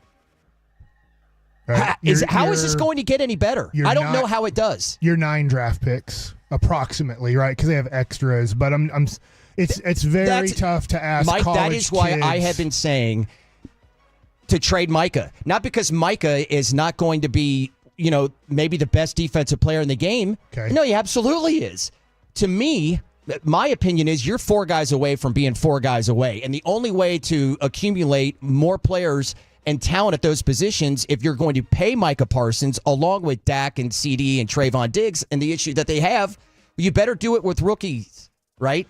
I'm with you, except this. We see this team without Micah Parsons. It was one of the worst defenses I've ever seen in my life as a Cowboys watcher, I will say. I've been a fan for a long time. I don't call myself a Cowboys fan anymore. But it was pretty bad when he was in there, too, earlier this year. So where I'm going back to is 2020. It was a pathetic defense. And they draft Micah Parsons. I'm like, this is going to be there was pathetic. One guy can't help. And this was before we saw Micah play in the NFL, and it turned out to be a pretty good defense. And I will disagree somewhat with what you just said, because I feel like all of a sudden this pathetic defense, and I did see watching the game yesterday, I believe that they are now 0-9 when they give up 27 or more points. So all of their losses, they've given up 27 or more points. So I was like, wow, every game they lose, they're giving up pretty much 30 or more points. But I do think when Micah came back from injury this year, all of a sudden the defense turned a corner and was an average NFL defense. They still have their deficiencies, and to your point, there's no way to fix it. But I feel like, to your opinion, if you get rid of Micah Parsons, and I know what you're saying, get rid of him, like get 2 firsts and a third or something like that. I almost like to lose Micah Parsons as a name. It's like, I want to get rid of an asset in order to bring back in multiple players. If it could be somebody else, I would say somebody else. And I'm with you, because you're saying Micah Parsons isn't the problem, but he's maybe the only solution to the problem. Nobody wants Dak Prescott. You nailed it. That's it. Micah Parsons is the biggest part of your defense, no question about it. And you're going to be way worse without him. But the problem is, to me, is now you are compounding the issue of what you already had coming into this year, of the cap hit that you have with Dak, with Diggs, with CD, and with Micah. Now, are you going to be able to manipulate that money to open things up? Well, according to, Stephen, well, I asked him, about this at noon and how it's going to get any better if you're going to have to be, what do you say, tighten up the old belt? How? Then how is it going to get any better?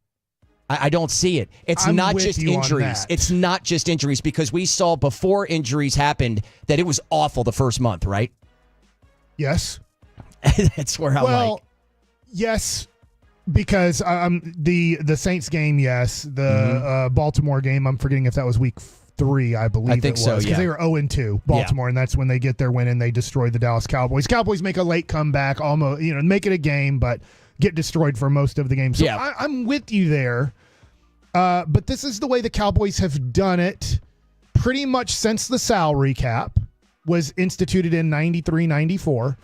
And Jerry and Steven will look at it and say, well, we've been successful. We make the playoffs. I don't know. I'm going to say approximately 50% of the time under this system.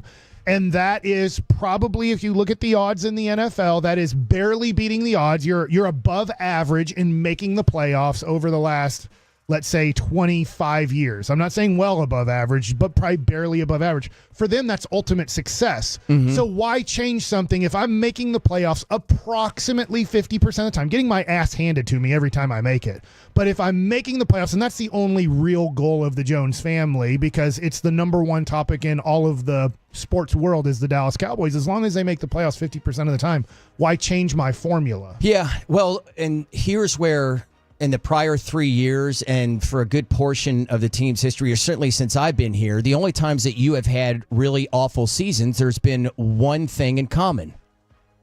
Quarterback has been knocked out for the year. Cowboys don't have really a lot of, at least in the last decade or so, a ton of 8-8 or, 7-9 or, however it was back when it was 16, now 17, right? Right. It would be Extremes. 10, 11, 12 wins, or the quarterback would go down and they'd be awful, right? That's how it would happen. I can't fault them for how they've been able to put a roster together. Last year's roster was good enough to win a Super Bowl, in my opinion. I think the 2 years prior, the same thing. And we've seen them in off seasons, like that one off season where they got Hooker, Curse, Keanu Neal, those guys that were kind of on bargains. And they end up being, some really key defensive players for you. It wasn't their fault that they lost in the playoffs. I mean, maybe if you want to go to some abstract, because it's a country club. Was that losing to Garoppolo? I don't know. Is that the year you're talking about? Well, no. I mean, all 3 of those years. Like, they went 12 games. I thought you were talking about, like, the first year they brought him in, it wasn't the defensive fault that they lost, bringing in those defensive players because Dak played that was Micah's first year? Was that his rookie year? I believe so. Because you lose to Garoppolo. Yeah. Then Purdy, I think. And then you lose to Purdy. And then you lose last year to Jordan Love. So those are your last 3 playoff appearances. And you beat those 3 losses. 87-year-old Tom Brady. Yeah. Those 3 losses with the win in there, the playoffs, I think is a completely different conversation. They should feel like, hey, we had the product that we put out there, the talent that we gave or we had accumulated and put together was good enough to do it. And it didn't happen. And it was almost to me like, well, now here we have to pay the consequences to it. And I go, all right, if you really don't want to rebuild. I have a question off of what you just said. Okay. I was just going to say, if you don't want to rebuild and you want to turn it around really quick, that's the way to do it with Micah. I wish I had other answers to it. Do you believe the Jones family got arrogant after going 12-5 for 3 straight years? Or, that they were like, it doesn't matter what we do. We have the core. Now it's just about winning in the playoffs. We have a 12-5 team no matter what we do. It's changed. Did they get arrogant in the offseason and just go, we're 12-5, don't worry. We're establishing that every year. I honestly thought Jerry was pissed. And I thought when he said, we're all in, I said, think about what all in means. When you go all in, you've shoved your chips in. You don't have anything left. And I thought maybe it was Jerry going, yeah, I've already put everything all in here. Now you guys need to figure it out. And that's why there wasn't a lot of moves and all that. Now, obviously, stemming off of, the last 2 weeks talking about how, okay, all in was getting CD and Dak done. That's the way I looked at it. Could there be an element to that of saying now it's arrogance? I don't know what it is. I know that it was not smart because it just did not pull in enough talent behind the guys that you needed, or just for contributors. Hankins, Dorrance Armstrong and Dante Fowler, how good they look last night. Can you imagine them? They're not world beaters. I see Alec back there shaking his head, right? Those are guys that you had on your defense as part of your rotation to make plays. And now with the injuries that you had this year with Lawrence, you don't have those guys anymore. And that's why they sucked even before, Lawrence and Micah went out. That's how I kind of stood with it. I'm with you. I hear you. 877-881-1053. Franklin Frankel injury attorneys fan text. Kevin and Corey out today, so hey, I'm Will. I'm here with our friends Mike and Alec, with Carter Freeman back there too. Yeah, Alec Alec, have you said anything yet? I have not, Mike. All right, well that's enough. What's coming up next? Sorry, I didn't mean to suck the air out of the pimp cup if I did so, but coming in hot here Making today. sure Alex there. No, you were giving me some good ideas for content. Don't worry. Okay. This is actually, it just occurred to me, my first ever show was with Kevin right here 5 years ago and maybe a week. And I think this is the first time I've been back doing the midday show. A better job like me and you? Did you feel like I felt the vibe. I felt the vibe there. All right, Kevin, in your face. Baseball Nuggets, end of this hour. And, of course, we'll have Mickey Spagnola at 11 o'clock to help us answer some of those questions that we just brought up. And, again, hit us up on the fan text as well as on Twitch and YouTube. I got it up right here. All right, let's take a look at the NFL playoff picture with what we saw last night. And over the course of the weekend, some things have changed. And the takes that I have had over the last few weeks, I'm not so sure they're right or wrong. I want to ask the guys on that as well as you Tolos as we're just getting started here on the KNC Masterpiece on 105.3 The Fan.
It's true that you've got to forget something else to remember that Uber Eats has groceries.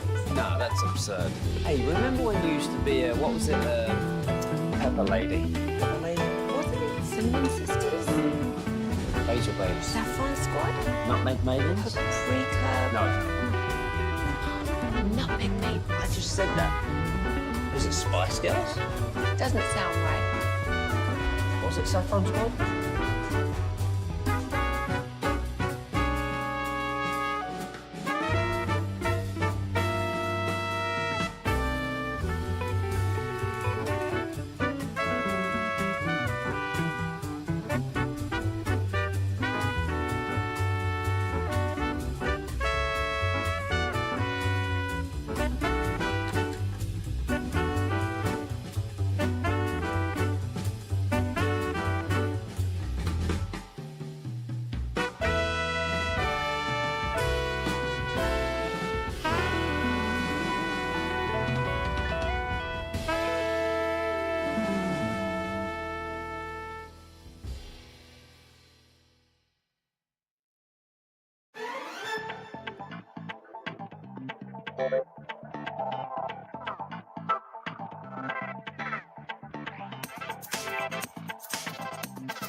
Cars for Kids donate today at carsforkids.org and the personal injury lawyers, Frankel and Frankel.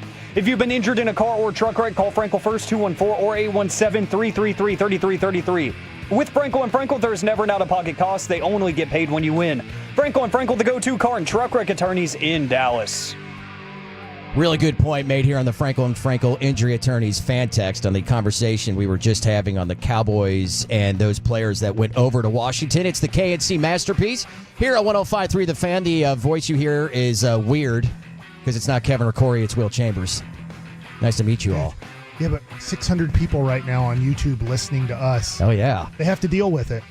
And that thanks to Carter Freeman, among others, who's coordinated video. Alec Medford back there with Mike Bassick. I'm Will Chambers. Appreciate you hanging with us. So we, of course, take you to 2 o'clock today. Mickey Spagnola, top of next hour at 11 o'clock. Stephen Jones, Executive Vice President of the Cowboys, at noon today. So I wanted to bring this up as we were just talking about the Cowboys and, you know, part of the issue, the biggest issue I felt on where they have gotten themselves to, actually, I think higher level of wins that I thought they were going to go 6-11, and they're sitting here with 7 wins, but their lack of depth, and I brought up those guys that in particular are playing for Washington, and oh boy, I hate it when right where I'm going to go to it, and it just scrolls like right through with a bunch of text in here. So here we are from the 214. Those guys you're talking about who went to the Commanders, they quit on us before the playoff game started. With the exception of Jordan Lewis, the entire defense quit before they put their pads on and took the field against the Packers. We don't need any one of those, sorry, bleep, back on the roster. I understand that sentiment. I get it. I mean, I'm not going to say I co-sign or agree that they quit, but after that game against the Packers, you're like, fire everybody. Every player, cut them all. That's not conducive to, you know, continuing a good roster, but I get it. I get it, right? You're like, how can one team play unlike the way they played at any point during the season in the playoffs? Yeah. So I get that for sure. It can happen, especially in football, because there's no second game to make up for it. If you think about the other 3 major sports that we watch, it's a series: hockey, basketball, and baseball. Mm-hmm. So if you get destroyed in game 1 as kind of hey, the team that we thought was way lesser than you just destroyed you, you can then the next day or next game make adjustments and figure out how to be the better team over a series. I think of the Stars last year against Las Vegas in the first round. Las Vegas comes in here, wins the first 2 games. Like, what the crap is going on? Like, this is horrible. And they figured it out. By the end of the series, the Stars figured it out. I'm not saying Dallas would have figured out Green Bay last year if it would have been a 5-game series, but I'm just saying is that sometimes that can happen, and for people to say they just quit, that's false. They got totally discouraged because their quarterback was pathetic, and you could see immediately everybody was either CeeDee Lamb, like, what the F, dude, and outwardly showing, you suck today more than I've ever seen you suck in your life. Like a bomb had just gone off in like the first quarter, and we're like, everybody's just, what the hell is going on here? And so then the defense is put in horrible positions, and before they know it, it's 21-0 or 20-0. And yeah, there's not complete total quit, but it's total discouragement on that side when you're getting blown out by halftime, and it looks like the person who's supposed to be your leader is playing their worst football of their life again, because those same teammates have gone through Dak being pathetic in the biggest moments, and they're like, we didn't believe it was going to happen again, and by halftime, like, I can't believe it, but this is who he is. And that's for another time on how they overcome and then that. That's what makes it so hard to solve the problem, or at least to try to explain what will help the problem, what you need to do, because all of it's so abstract. You're like, how do you get a human being to not fold or to not meet the moment or to just grab your bearings when things are going poorly? Remember the Green Bay game in Dak and Zeke's rookie year? Yeah. That fell apart real quick. Yeah, and they were able to tie But it they up. galvanized. Yeah, they took the lead. I mean, Dak, that's the best performance he's ever put in a playoff They just game. tied it, right? Because I was doing post-game. They tied it because they kicked the field goal. It was going to go to overtime, and Aaron Rodgers threw that unbelievable pass to their tight end, and they kicked like a 53-yarder. Yeah, maybe that was it. But yeah, they came back from a round 21 and it was down Dak and and Dez tied bringing it them up back. late. Right. And Garrett wanted to make sure that Aaron Rodgers had a chance to win the game by spiking the ball or calling. Right. Zach Taylor, he prescribes to that theory. My God.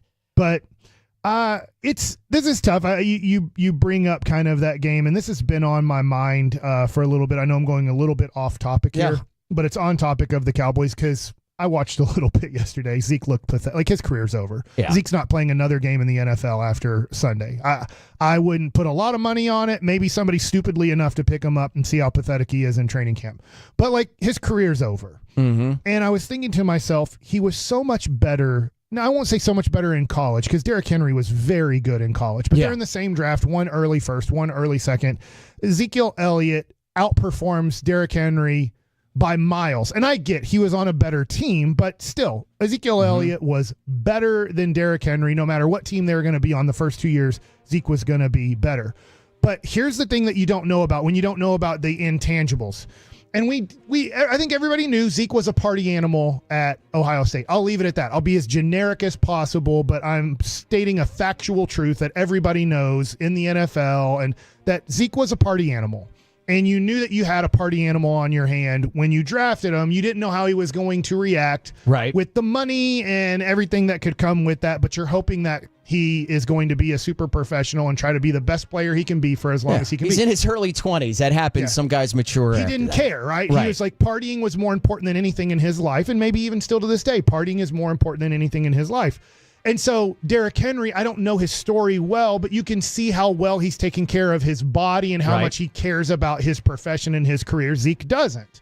And how do you, like, these are these intangibles when it comes to, like, a Zeke who he has nothing to do with being bad this year. Like, it was stupid for them to pick him back up. But, like, I look at Zeke and go, man, what could have been? And I feel like this whole Cowboys since 1996-ish has been like, what could have been? How can we as fans correct it? And the Jones is like, we don't give a crap how you think or whatever. You're not. We're going to do it our way, and we know it's going to fail. I think they honestly do know it's going to fail, but we're going to have fun doing it. And I just look at, like, Zeke, and I look at Derrick Henry, and I watch their careers as one just dissolves into total crap, and the other is still a premium player. And I'm like, God, that stuff matters. But I don't think he cares. I don't think Zeke even cares that his career has gone to total crap, because he enjoys the partying more than he enjoys being a great football player. Maybe. I don't know. I mean, I look at stuff like that where should there be a part of him that looks back at, how, whatever he did or didn't do with his body as opposed to Derrick Henry? I mean, it's so hard. Everybody is different. Everybody's body is different, but clearly Derrick Henry, to be able to do what he's doing at his age, playing the running back position in the NFL, it's unusual, and Zeke is definitely the opposite of that right now in his career. Is it because of those reasons? I don't know for sure. I don't know if any of us really can. And that's a great point you're making. I don't know if Zeke would have had a clean lifestyle and treated his body the way Emmitt Smith treated his body, or the way Derrick Henry. Look at Ken Griffey Jr. It could have still died on him the way it died, and maybe the partying had very little to do with his demise. Maybe it had a lot to do with his demise. There's no way to know, because there's not like what's those stupid movies with Thanos and everything that keep going on? Marvel movies. Like, there's three different Avengers.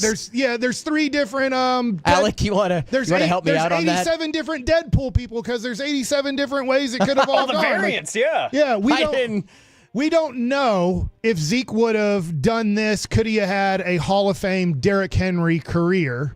Because this is the reality of there's one life. He decided this one life would be about partying and not about seeing if I could be the best football player I could possibly be. So we don't know. To your point, I don't know if Zeke would have treated himself the way Emmitt treated himself, if he would have been as good or possibly better than especially Emmitt, or he would have been Zeke just like Zeke is. Yeah, and it's so hard to...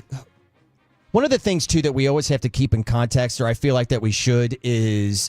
we haven't had a whole lot of parity in the NFL as far as champions. We may have it week to week and season to season as far as regular seasons go, but there's only a few teams that have won Super Bowls in the last 25 years, right? Yeah. It's really hard. And that was part of, one of the things that we were going to talk about, and we can do a little bit here, a little bit later, but like the questions I have where you look at the top three teams in the NFC. Detroit, Philadelphia, and Minnesota. Does anybody feel strongly about any of those teams right now? As far as being, nope, this is the team that's going to the Super Bowl. Nope. Alec? No, I don't think so. The way right? Detroit's gotten beat up. Yeah. You're a Bears fan. I forget where the Rex Grossman, how they made it to the Super Bowl. You're going to remember. Yeah. I feel like this is the worst the NFC's ever been in my life. I don't remember it ever being worse. And I get what Minnesota's record is 14-2, and Detroit is right now 13-2. I get that Philadelphia is 13-3. I get the records are great. This is the most pathetic the NFC to me has ever been. But maybe Rex Grossman making the Super Bowl was like, maybe the NFC was really horrible then. I just forget. Rex ended up being poor. The first half of the year, Rex Grossman was in the MVP discussion. But they were clearly led by that defense. I mean, they had good running backs. I think Cedric Benson was on that team with Thomas Jones. Pretty good wide receivers. But it was about the defense and special teams, to be honest. That was really good. Mike, I think the reason why you think this is because the NFL this year is actually having a really down year at the bottom. Last season, you had 4 teams that won 4 or fewer games. You know how many there are this year, right now? 9. 9. Now, I know we have one, more week to play, but still. So you have extremes this year, which we haven't had recently. We have a 1-loss team, multiple 2-loss teams, multiple 3-loss teams. Exactly. And usually we get to this. Last year, the Cowboys were the 2 seed. Right. At 12-5. Yeah. And you're beating up on a lot of bad NFC teams this year. You would say would be better, but it doesn't feel like they're better than, let's say, last year's San Francisco team. Do you feel like last year's San Francisco team, I'm asking this question, is better than the 3 teams you name as the top 3 NFC teams this year or no? Yes. No, I would. Here's the thing about the top 3 teams right now. Alec, what you just said about Detroit is the reason, right? They're awesome. They're still playing really, really well as they play tonight, in Santa Clara. But they're a mash unit, especially on defense.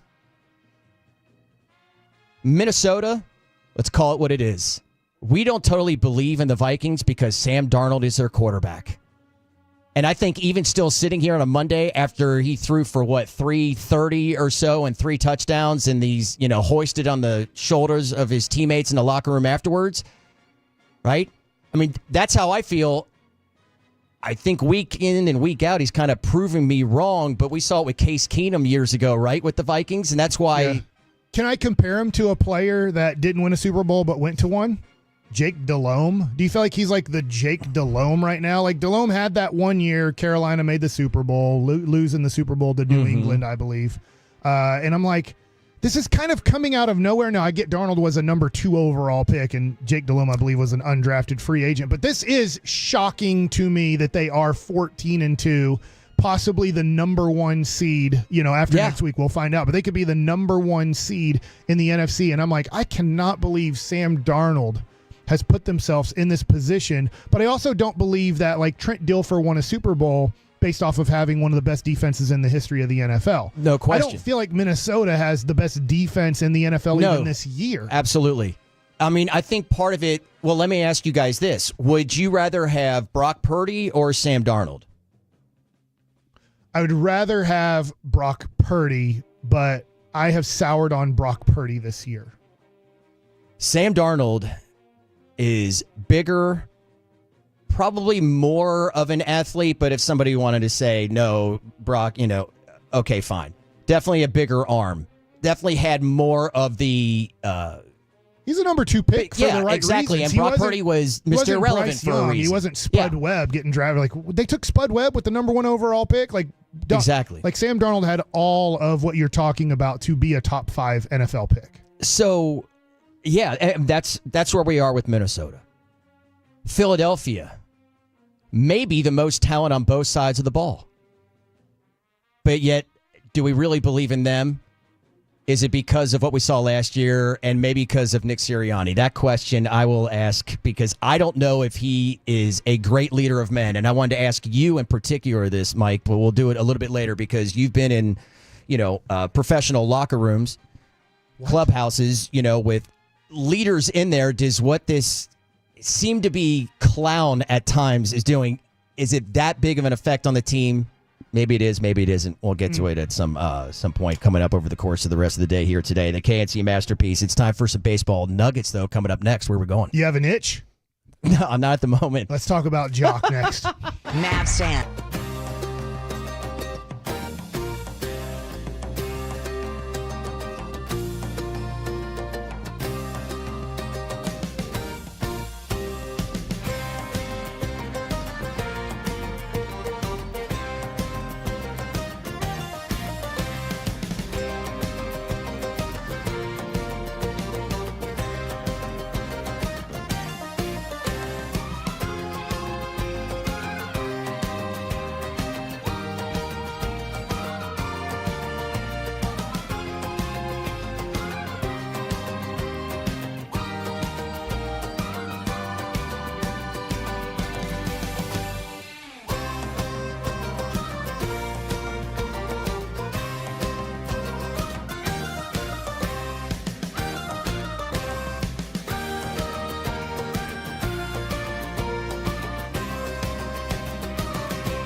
This segment is brought to you by Classic Chevrolet and Grapevine. They're the #1 Chevy dealer in the world, more Silverados than anyone else.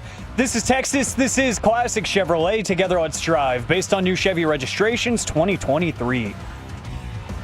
Might need some ointment for this next segment, according to the tease from Mike Bassick. Alongside, I'm Will Chambers, the KNC Masterpiece with Alec Medford back in the Pimp Cup. Appreciate you hanging out with us here on this Monday on 105.3. The Fan. Carter Freeman coordinating your video on YouTube and Twitch.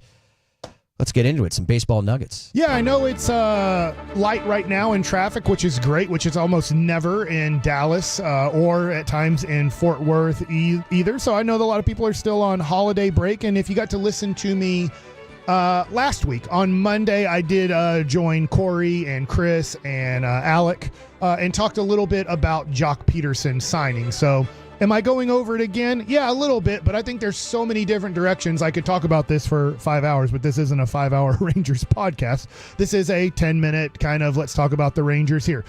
the Rangers end up getting Jock Peterson. They traded away Nathaniel Lowe, knowing that they were getting Jock Peterson, if that makes sense. Like yes, did they time up the same day or anything? No. And then it became official that, Jock Peterson's a Texas Ranger about 24 hours after the Nathaniel Lowe trade. So I was always weirded out by, at the winter meetings, the Rangers saying, we're looking for one more left-handed bat. And I'm like, this doesn't make sense. If you have Corey Seager and Jonah Heim's a switch hitter, and you have Evan Carter, who's left-handed, and Nathaniel Lowe, I just gave you 4 out of your 9 hitters are pretty much left-handed. I get that Jonah Heim is a switch hitter, but I'm like, I don't think you need another left-handed hitter. This isn't making sense. But I do think that the Rangers had things lined up, just not official, that they were going to trade Nathaniel Lowe and that they were going to get Jock Peterson at the winter meetings. Now, it wasn't official and they didn't have it in their pocket like, we know it's done, but I think they probably knew that we have these things that will probably line up in the next week or so,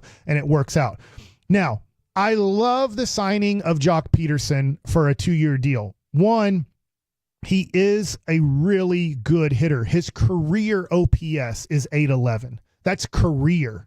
And he's going to be 33, so he's still in his prime. If you don't know what prime is in Major League Baseball, right about 35 is where they feel like you're going to have a drop-off. So when you're looking at Simeon or you're looking at Seager and under these contracts, look at not defensively. Defensively, you can drop off quicker. Offensively, right around 35 years old, unless they allow steroids again in the game, which I'm not saying they did allow it, but they didn't test for it. They certainly didn't. Yeah. That changed a lot of careers from age 35 to 40, what you could do on steroids. Well, you can't do steroids anymore. You can do them, but you're going to get tested, and eventually you probably would get caught, as Fernando Tatis Jr.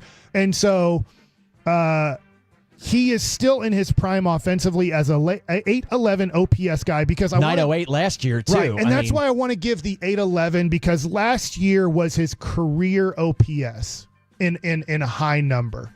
And I'm hoping he can be around 900, but I think he might have had a career year last year. So I think more looking at his 162 game average is what I can expect a little bit more of. Now, this is 162 games, which we know he's not going to play because he doesn't hit against left-handed pitching. Is 27 homers, 70 RBIs, and a late 811 OPS, a 241 batting average. I feel like that's more realistic, but I hope I'm wrong. I hope he is a 275 hitter like last year. I hope he is a 908 OPS. And I do think that Bruce Bochy and the Rangers are smart enough to see how Arizona used him. We're not going to put him in the field for one day, because that's how Arizona used him. He didn't play one day in the field last year. The last time he was an average defensive player in Major League Baseball. Would you like to take a guess, or you want me to just tell you? I mean, I would say it's been a few years, considering if you didn't play one defensive game last year, then you got to be at least 2 years removed from which you were somewhat able or capable. The last year he was considered an average defensive player in the major leagues was 2016. Oh my. So that's pretty early on in his career. Right. That was when he was 24 years old. He was considered kind of an average defensive player. He's always never been that much of a defensive player. Are they going to give him a first baseman's glove in spring training? I don't think they want him to play. I don't know this. I haven't asked. Maybe somebody will ask when there's kind of the Jock Peterson press conference and stuff like that.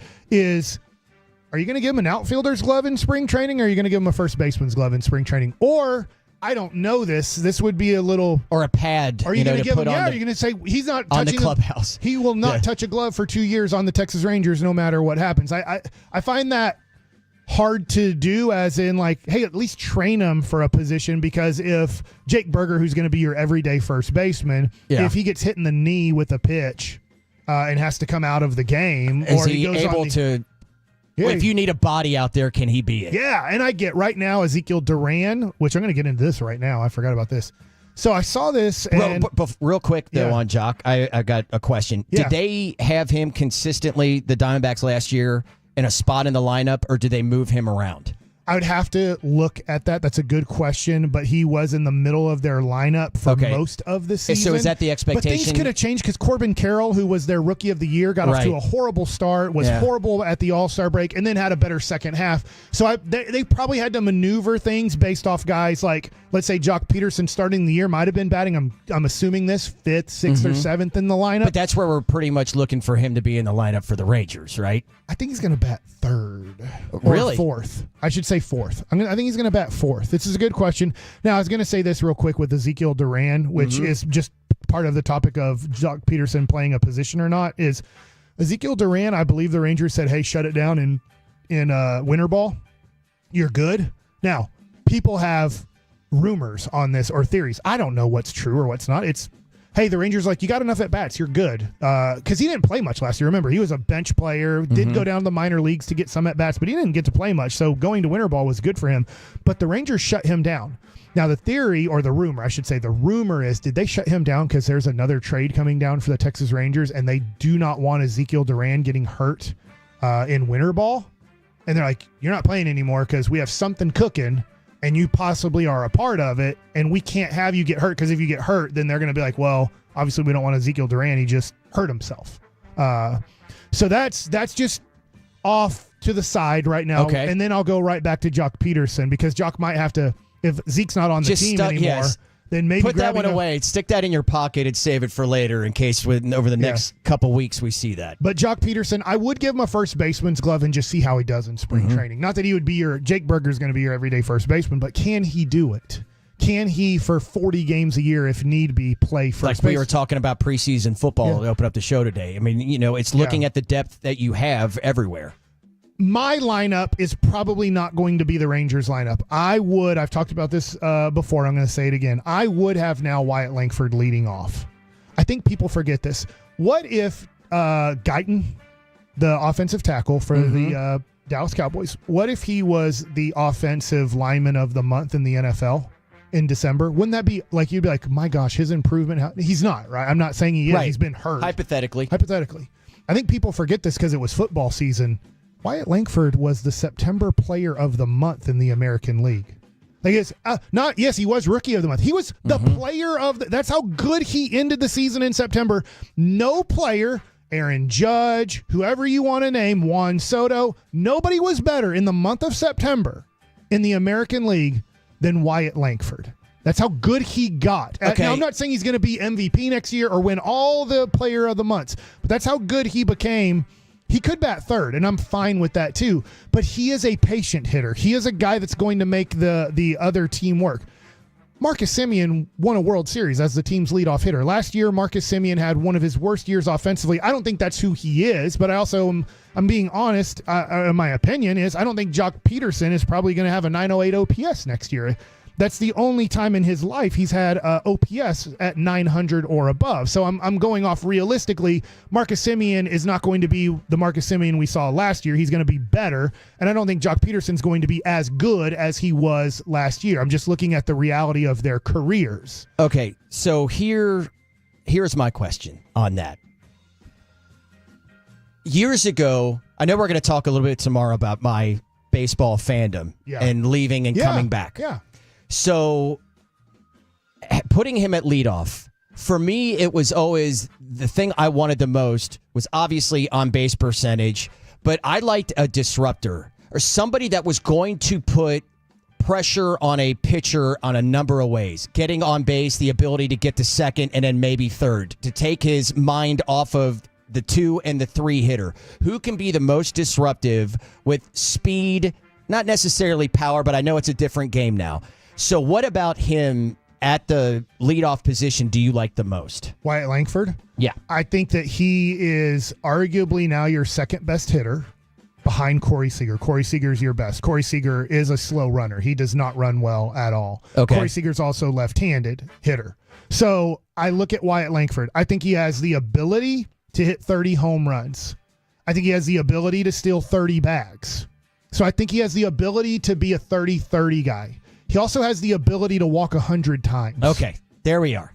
So all those things put together, that's a great leadoff hitter. Yeah. Like, I loved it when the Phillies, I don't know if the Cubs did this with Schwarber, Did they put him I in know leadoff? Philly obviously has. Yeah, Philly, and I was like, it was hard to get a ball by him. I think Madden might have done it a little bit. Yeah. But I can't remember their exact lineup with Baez and Chris Bryant and how they exactly constructed everyday lineups or how much they maneuvered. But I think Wyatt Langford in today's game, now he can bat third. I'm not opposed to him batting third at all.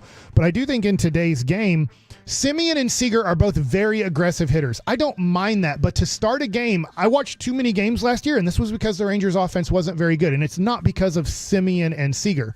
But man, the starting pitcher could throw 4 pitches and have 2 outs to start the game. Mm-hmm. And even if there was a guy on base, it would be like runner on first, 1 out, and they're 3 pitches into the game. That's not putting any stress on a pitcher. Right. So there were too many times last year. And I'm not saying Wyatt Langford's going to solve all these problems or Marcus Semien in the leadoff spot causes all these issues. I'm not crazy, even though it won a World Series, I'm not crazy about having 2 super aggressive hitters batting first and second because I don't want to take their aggressiveness away. Yeah. I don't want to tell Corey Seager, because Marcus Semien swung at the first pitch, I need you to take the first pitch. If you're a patient hitter like Wyatt Langford, and I know he's younger and learning himself, he's not like Semien and Seager who know exactly their game plan and everything down to a T. But Langford would be like, that's fine. I'll take a strike. I'm fine. I'm used to. I want to see 5 pitches. I would love to have a great at bat and the pitcher throw 5 pitches. Semien and Seager rarely see 5 or more pitches in an at bat. That's just who they are as a hitter. I want to separate them. I want them to be separated a little bit, not a lot. That's why I want Semien either batting 4th or 5th. And now I get back to Jock Peterson. I probably want him batting 4th and away from Seager by at least 1. I want a strong right-handed bat in between because I think there's going to be plenty of times where they bring in a left-handed pitcher and they want to face Seager and Jock Peterson. The issue with Jock Peterson is he had 42 plate appearances last year against left-handers. So that means he probably only hit against left-handers. Looking at that, he only hit against left-handers when Arizona was ahead and they didn't want to take him out in the 6th or 7th inning because they're like, there's a chance he could impact the game in the 8th or 9th inning. How is that even possible in 130 games? Yeah, that he had 42 plate appearances. Not at bats, I think he had 32 because that would mean, you had sacrifice fly or a walk or whatever. Okay. But I mean, only 42 plate appearances. That is wild. So he does not hit against lefties, and neither does Evan Carter. Yeah. Now, Evan Carter, I think, can get better at it. He's 21. He has a child's body. And what I mean by that is so does Derek Lively. That's why we see Derek Lively out so much. Another sport. But these guys are great. I love Derek Lively. I love Evan Carter. But they're still in a child's body. Their body is more like a normal person's 20-year-old body rather than a premium athlete at 20 years old competing at the highest level. They still have to grow into their bodies, and that's why they're dealing a lot with injuries. That is concerning with Evan Carter, but I got to keep Peterson and Carter really away from each other because there's a strong possibility as a game progresses, I need to have 2 right-handed bats to hit for these guys late in the game if a game's on the line, especially early, until possibly Evan Carter, I think it's too early to believe this, that he could start being effective against left-handed pitching and I can keep him in the game. Where Jock Peterson is at his age, 33, it's not going to change lefty on lefty. He's established. Lefty on lefty is a bad situation for him. Well, I mean, do you take into consideration, how much are you banking on the fact that these guys that had your key players offensively played so far underneath their average that it was just like,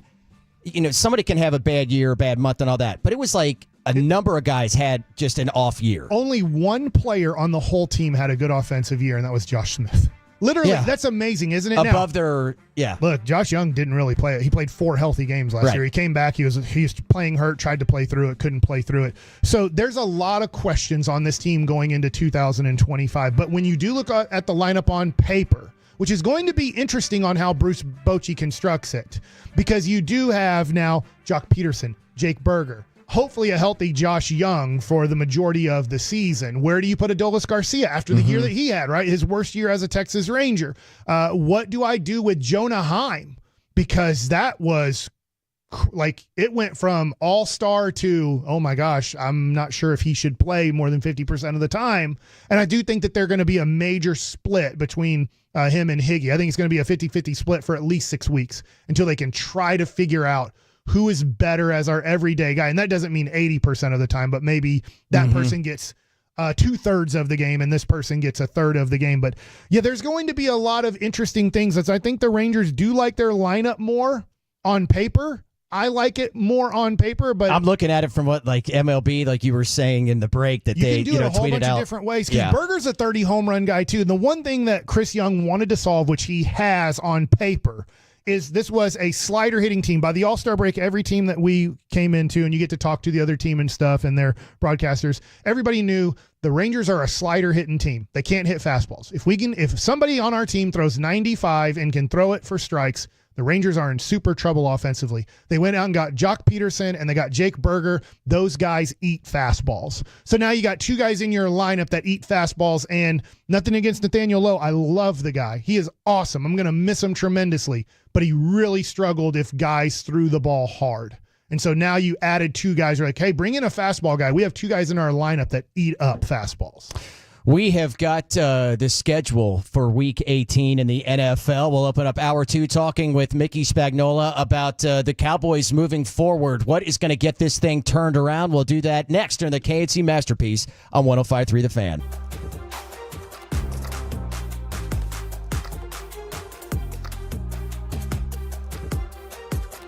Uber Eats has Lola V products? I gotta remember that. Well, you know, they say in order to remember something, you have to forget something else. Okay, now that is a very cute haircut. That's like a little shag. I've never seen it before. Well, I mean, of course you have. It's the Rachel. Oh, is that your name? No, I mean like your name. No, I'm Jen. My name's Jen. Right, but I just mean like this is your haircut. But that's hair on your head. I'm not saying this is your hair. Okay, forget it a little bit.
true that you've got to forget something else to remember that Uber Eats has groceries? No, that's absurd. Hey, remember when you used to be a, what was it, Pepper Lady? Pepper Lady? Wasn't it Cinnamon Sisters? Basil Babes. Saffron Squad? Nutmeg Maidens? Paprika? No. Nutmeg Maiden? I just said that. Was it Spice Girls? Doesn't sound right. Was it Saffron Squad?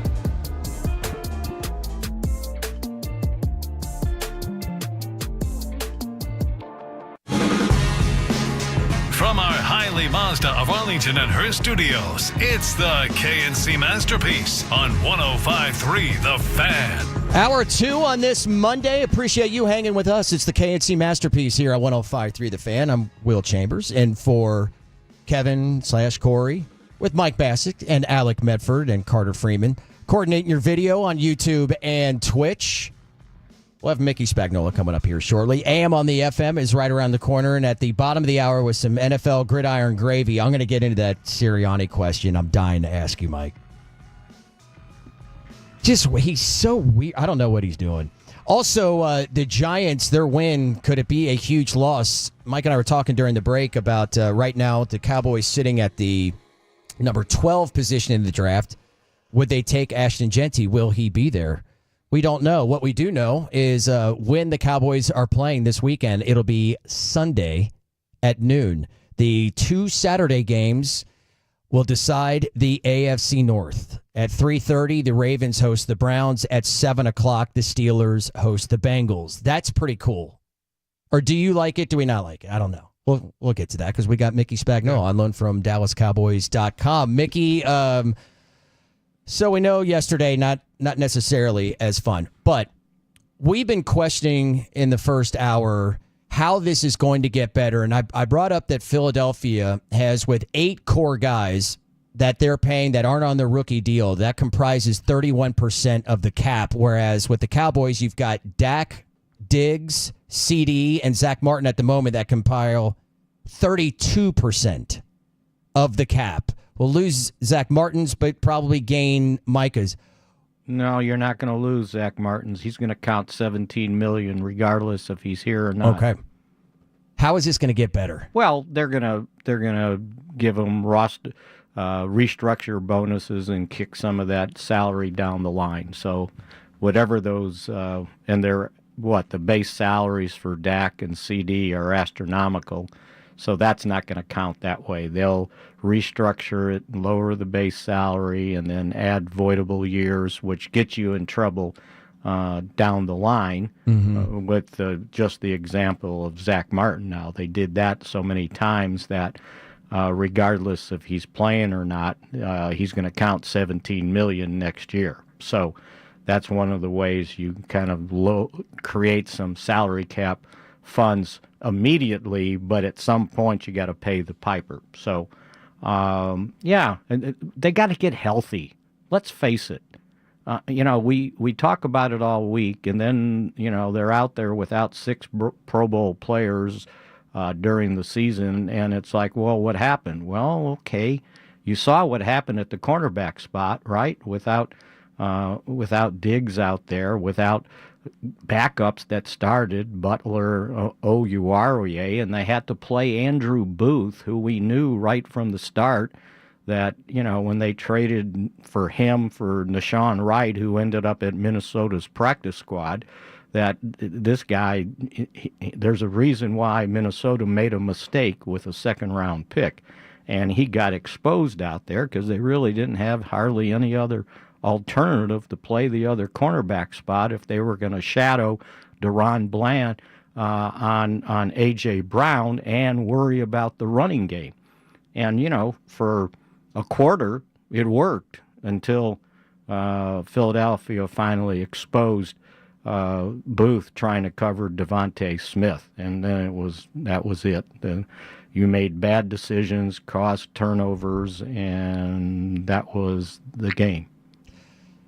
I look at it the same way with kind of the defensive line, too, because in that vein, you have guys like last night we're watching Dorrance Armstrong and Dante Fowler with Washington, and you move on from them, but You didn't go after anybody in free agency. I mean, really, we're looking at they would Linval, have gone Joseph. after. Yeah, but they would have gone after them if they could have afforded it, right?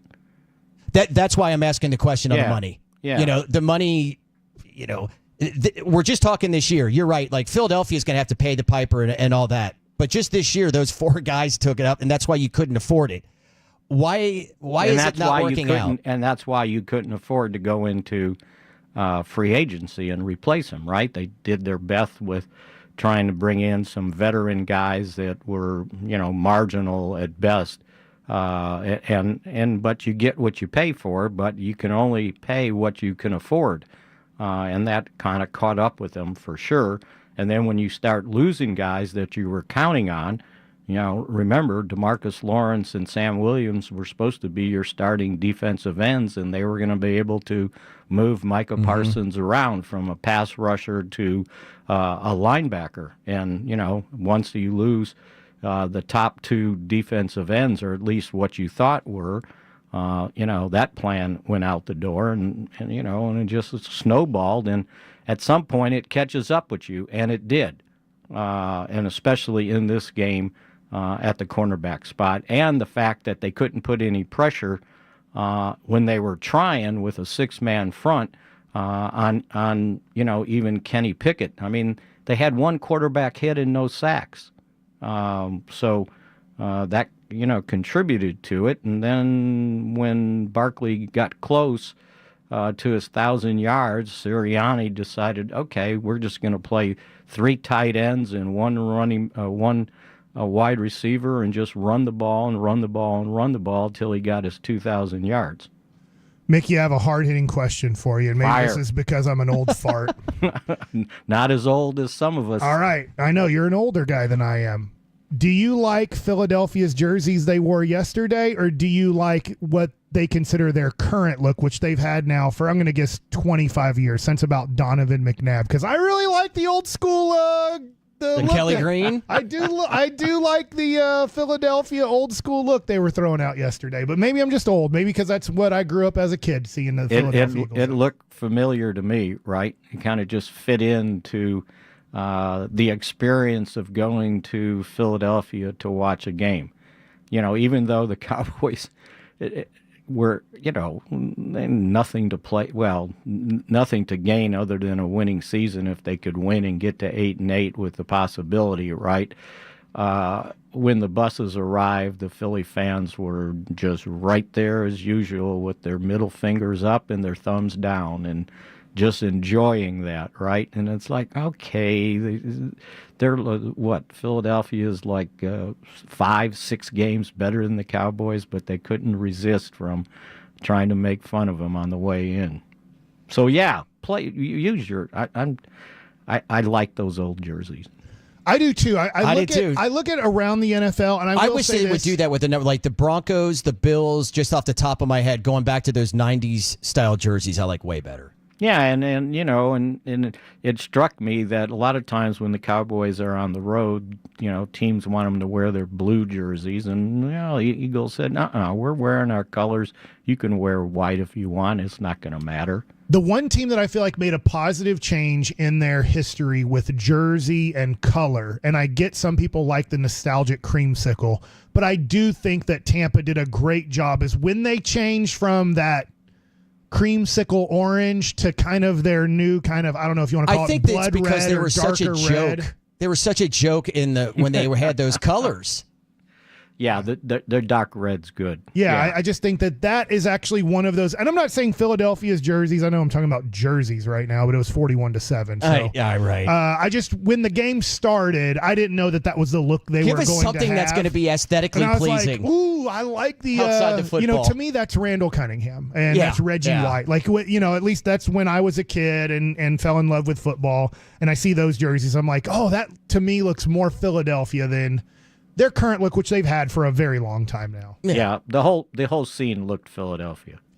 I know that when you have a season like this, Mickey, sorry, Mick, it is very much so.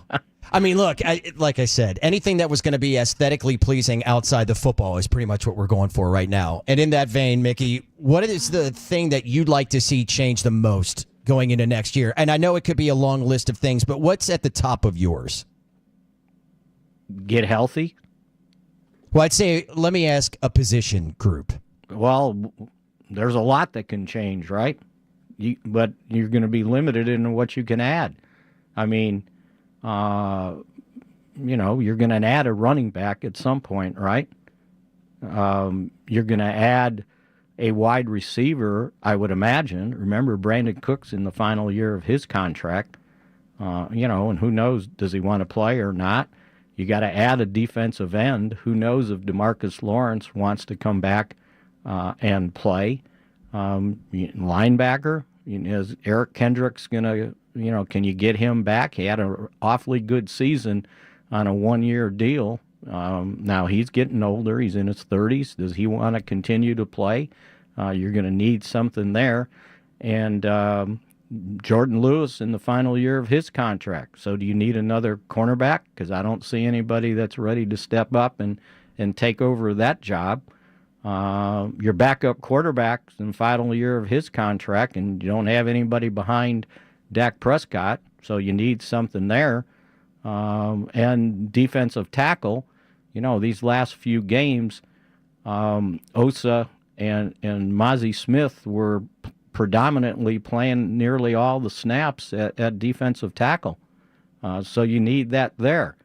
And I'll tell you what, so I was walking by, I get the two guys confused. They're number 90, the defensive tackle, Philadelphia, Jordan Davis. Mm-hmm. That is the Georgia guys, you get them confused? Yeah. That is a huge human being, and I'm standing on the sideline. He doesn't even have his pads on. He's out there with long sleeve shirt and shorts, and I'm going, somebody's got to block him. He's huge, and the Cowboys could use one of those guys in the middle to help with their run defense. I think Osa plays well. Mozzie came on, but they don't have anybody there that takes up the entire middle of the defensive line like this guy, and you're supposed to move him. That's why I thought it was pretty funny when Tyler Smith popped him in the helmet and he went flying like you just knocked down a 6'6", 340-pound man by hitting him in the helmet. Are you serious? And he got away with a shot to Tyler Smith's ribs. That's what provoked him to do what he did. So they need something like that. Can they get all that I just mentioned?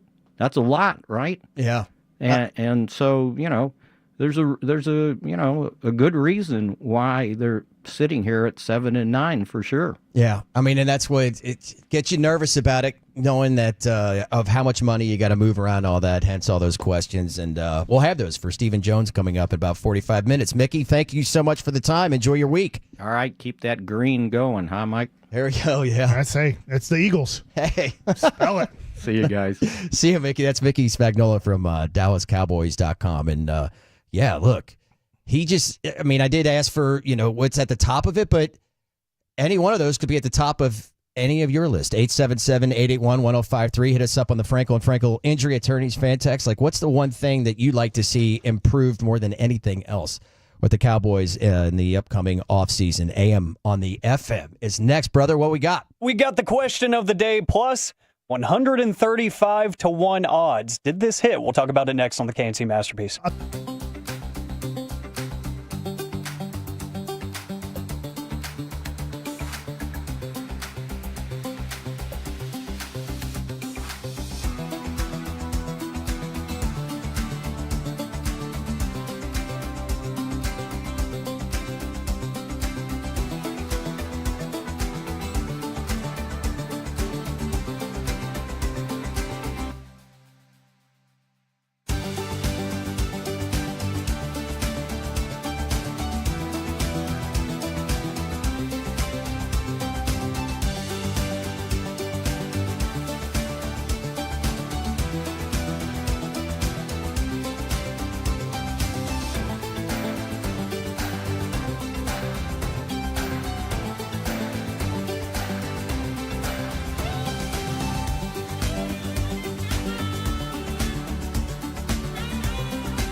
Uber Eats has Lola V products? I got to remember that. Well, you know, they say in order to remember something, you have to forget something else. Okay, now that is a very cute. This segment of the KNC Masterpiece is brought to you by Ciroc Vodka. Please drink responsibly. Cars for Kids donate today at carsforkids.org and the personal injury lawyers Frankel and Frankel. If you've been injured in a car or truck wreck, call Frankel first, 214 or 817-333-3333. With Frankel and Frankel, there's never an out-of-pocket cost. They only get paid when you win. Frankel and Frankel, the go-to car and truck wreck attorneys in Dallas. We will be getting into the situation surrounding the Mavericks and fighting in the NBA. At all a part of the Expressway in the 12 o'clock hour after we talk to Stephen Jones. It's the KNC Masterpiece here on 105.3 The Fan. Will Chambers in with Mike Bassick today and Alec Medford, Carter Freeman back there coordinating video on YouTube and Twitch. So thanks for hanging out. 877-881-1053, the Frankel and Frankel Injury Attorneys fan text, because, of course, we'll have question of the day, part of AM on the FM. Let's go. What does this button do? Please, please, do not push the button. You have no idea what it... Alec, you be quiet. Alec, that was awful.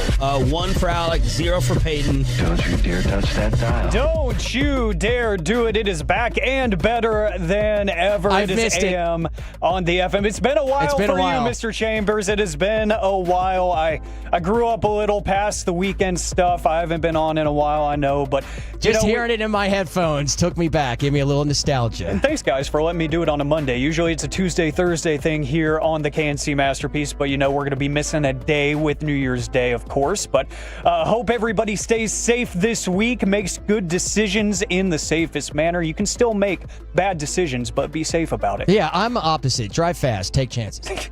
Thanks, Will. The Frankels, we just talked about them a second ago. If you need them, please, if it's not your fault, call the Frankels. The question of the day coming up here in just a second, 877-881-1053. Twitch and YouTube, you can answer that there as well. Plus, a crazy bet because Will Chambers is in the building. 135-1 odds on probably the worst game of the NFL season. Did this bet cash? We'll talk about that here in just a second. But more importantly, guys, December 30th is National Bacon Day. Yes, National Bacon Day. So I ask you guys and the Tolos, what is your favorite dish, including bacon? 877-881-1053. Well, I want to start off by saying this.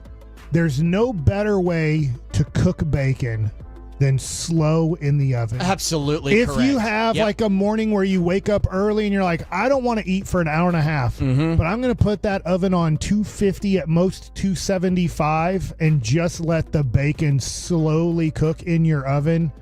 Like, I do it in the frying pan a whole bunch because you got to get the bacon cooked and go. But, man, when you take that bacon and you put it into your oven at 275 or 250 and give it the long period of time it takes, I'm going to guess about an hour. I go a little higher great. temp.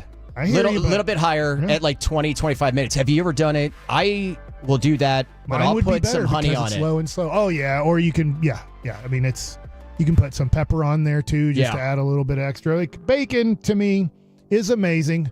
I did watch Alec on YouTube last night. I did watch a guy capture some hogs, and then watch them how they dress them, slaughter them. Okay. He didn't show him shooting them. He's like, I'm not going to show you this. They're in a cage. Like, I'm not. But this is how we actually eat them. They are dead, so I do have to kill them. It's interesting watching them. Cut up a pig and everything, and how they prepare them. I don't know if I could handle kind of that. like, you're kind of like, I don't know, but it still tastes really good. Yeah, it does. I think I watched it once because the former UFC and pro wrestler who is now dealing with some legal issues, Brock Lesnar, has his own butcher shop. Like, he lives on a farm in the middle of nowhere in Minnesota, and everything he eats, he hunts and he catches. And he did a video because he sells his own rubs and seasonings for barbecue. And he completely dressed up a hog and everything, sliced it up, did the same with a cow. He made some steaks with his own seasoning and stuff. That's the one time I've watched that process, and it's on YouTube. It was really interesting, and he's a mammoth of a man, so he just did it all himself. He's carrying these, hundreds of pounds of animals around just like it's nothing. I got mine. I figured it out. If you do them right, and I would say I'm not the person to do them, is bacon wrapped scallops. Oh, yeah. Hey, you don't see that on many menus anymore. No, you don't. I feel like. You really don't. That really reached its height in the 2000s. I miss that. That is good. We've got the BLT in from the 972 maple bacon cheesecake. That's been a thing for a while that it's evaded me, the whole putting bacon on something sweet, on a dessert. I've heard it's amazing in different ways, and I'm not knocking it. I've just never thought to look at a menu and say, bacon on the dessert menu. Give me that. I've never thought to actually seek it out. The sweet salty combo, that's big now. I like it. I'm in. I'll try it. I'm not opposed to it. If somebody gives it to me, I'll definitely try it. Elsewhere on the Frankel and Frankel injury attorney text line, I like this. The bacon-wrapped jalapeno poppers. Those are amazing. Outstanding. Those are amazing. Bacon chili cheeseburger from the 903. Any kind of burger that includes bacon, I think you can do no wrong. If we're being totally honest here. Here's what I'm going to say. You're not wrong with saying bacon chili cheeseburger. I do think that's too over the top. I don't think you're going to get tons of bacon flavor. With the chili? Yeah, with the chili and the cheese. I'd be like, I'd rather have the bacon cheeseburger.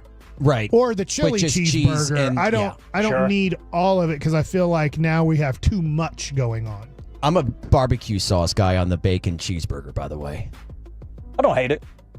I'm not that little sweetness with the salt. Yeah. I'm in for that. I'm into, when it comes to burger sauces, there really isn't anything that I'll deny outside of just straight up mayo. I'll do aiolis and stuff, but just straight up mayo and nothing else. Gotta have something else in there to add a little bit more flavor, but I'm more of a Thousand Island kind of based sauce like that. I like those. Anything that kind of imitates that, almost like a mac sauce. I'm fine with that. That's usually what I go for that sweetness. But like I said, I'm not opposed to anything when it comes to the burger. Burger is the best food. We had Bobby Lashley in studio a few weeks ago from AEW. Greatest teeth in the world. Absolutely. Not just in wrestling, in the world. Absolutely. I've never seen whiter, straighter teeth in my life. It's a beautiful set. Are they veneers? I don't know. They could be because it was pure perfection. Yeah. If they are, he got them a long time ago because he's always had a great smile. All right. He got them probably 20 years ago, and the technology he must have gotten back then must have been way ahead of its time. But he, on his TikTok page, he's actively trying to find the best cheeseburger on the planet. And it's the greatest video series that I'm following on social media right now.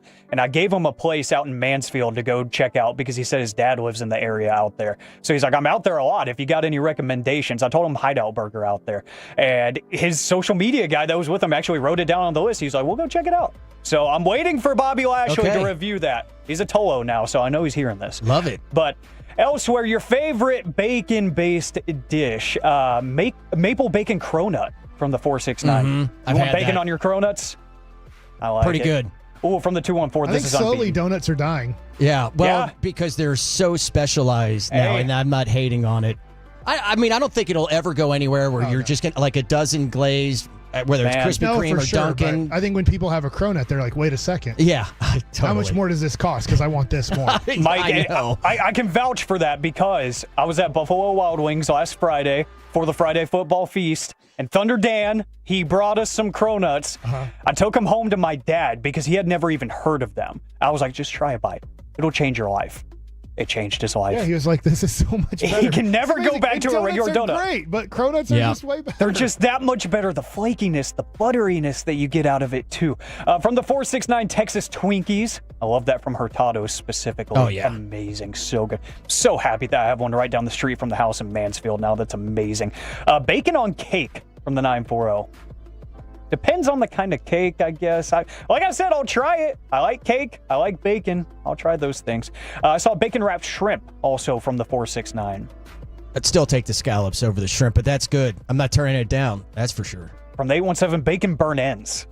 Oh, yeah. Yes. Yeah. 1000% yes. Any kind of burn ends, really, from barbecue establishments. I love that stuff. Keep those coming in. Your favorite bacon dishes, 877-881-1053. Will Chambers is here. He is the degenerate that is not of the On morning many show. levels. Somebody just got pulled over, apparently, on the Frankel and Frankel injury attorneys fan text. Oh, can we see you? There is some traffic backed up on 75, so maybe that'll explain When he some says stuff. you're a degenerate because you like gambling? Yeah. Okay. Mm-hmm. He definitely does. That's it. Thank you for the clarifying question. I did many a weekend shows with one Will Chambers in my my coming up phase here in the radio ranks, and I have heard a lot of bets, and he's made a lot of people a lot of money, so I'll give him his credit there. So, got this headline here. NFL bettor is now $23,000 richer after the awful Thursday night game this past week between your Chicago Bears and the Seattle Seahawks cashed on a 135-1 odds line. So this bet was placed under 9.5 points scored. Yeah. Right before the game. And are we talking, is this a parlay or is this one part that... So this or multiple was... legs, I guess. This was an over-under, it seems, on first down conversions by the Chicago Bears offense. So we're talking about just one part of an NFL game that you could bet on had these high odds. Yes, and it was the over-under on their first down conversions that did not look good for the Chicago Bears after the first half. But at the end of the game, that long pass to Roma Dunze ended up cashing 135-1 odds for this bettor. He ends up making $23,000 on this bet. That bet he placed was $176 to get $23,000. That's a good pull. That's a very good pull, and something that I would be way too scared to do. I want to know where or what that person was looking at in order to get, you know. That was actually... That's not necessarily the hunch, right? Like those commercials. I'm not sure if it's FanDuel or DraftKings or whatever. It looks like it was on Underdog Sports. So that daily fantasy app that you see billboards for everywhere, akin to Prize Picks. I'm a Prize Picks guy myself. So, Alec, you gamble on sports or just football? I've done a lot of baseball in the past. I don't do as much as I used to, like at all. I'll do maybe season bets. That's what I like to do now. Like over under on wins? Yeah, futures. Futures stuff. Like I did stat projections for NFL players, and I think I went 4 of 6 on a 6-leg parlay for like Travis Kelce touchdowns and his yards, and then I think I did Caleb Williams' passing yards. That did not hit. But like stuff like that, and I ended up going 4 of 6 for that. I did this past MLB season. I did over-unders on stat projections for players as well. Like I think I did Corey Seager's multi-home run games this year. I think I took the under on that because I just expected him to get hurt. Stuff like that. And I actually cashed on that one. I think I got like $250 out of that on a 6-leg. And I went 6 of 6. Corey Seager at FanFest. You want to? Yeah, I'll have to go out there, get credentialed up, and be like, "Thanks, man. You not being available a little bit helped me get $250." But yeah, I'll do stuff like that where I can throw like $5 down, and maybe hit big, and a $5 donation if it ends up going, 3 of 6 is no big deal. But yeah, the futures are a lot easier in the NFL. Like I've gotten away from week to week. I'm just bad at it. College football, pretty good. Futures can nail, like I have a good idea what's going to happen in the season. Like I think I went 10 of 12 on mine. Yeah. I have to go back to that now that we're at the end of the year. The only one I've missed is Washington winning the division. I went 4 of 6 on my one NFL season-long parlay that I did. It was 6 legs, and I think it was Zamir White was the other one because I had done all the reading on his touchdowns, and they're like, he's going to be the bell cow out there in Vegas. He's going to be the short yardage guy. Nope. He did not get anywhere near his rushing total. It was bad. It was very, very bad. Since you guys have brought this up, and I know we're pretty much out of time, tomorrow for Mike Likes It, I want to talk gambling with you two guys. Okay. Ooh. I like that. And one more thing before we get out of here. Doug Gottlieb, we talked about him on the show a couple weeks ago because of the whole Adam Schefter. Got dunked on by Shefty. Yeah, and his time in Green Bay has been terrible. I just wanted to mention this because he made a promise to his team and to the world that he would not take any time off, and his team would not take any time off for the holiday season to try to turn their season around after Schefter dunked on them. So he said, the month of December, we're not taking any time off. Well, the month of December, his program went 0-7. So just wanted to leave that there. That's AM on the FM. Appreciate you, brother. That's took me back. Love me some AM on the FM. We'll talk with Stephen Jones coming up a little over 20 minutes from now at the top of next hour at noon. But now next coming up, we got some gridiron gravy. What the Giants did, what the Colts have done now for the third time in 4 seasons. And Nick Sirianni, can he lead the Eagles to the Super Bowl? All coming up next year on The Fan. Before. Well, I mean, of course you have.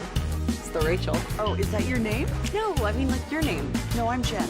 My name's Jen. Right, but I just mean like this is your haircut. But that's hair on your head. I'm not saying this is your hair. Okay, freaking me out a little bit.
In Grapevine, they're the #1 Chevy dealer in the world, more Silverados than anyone else.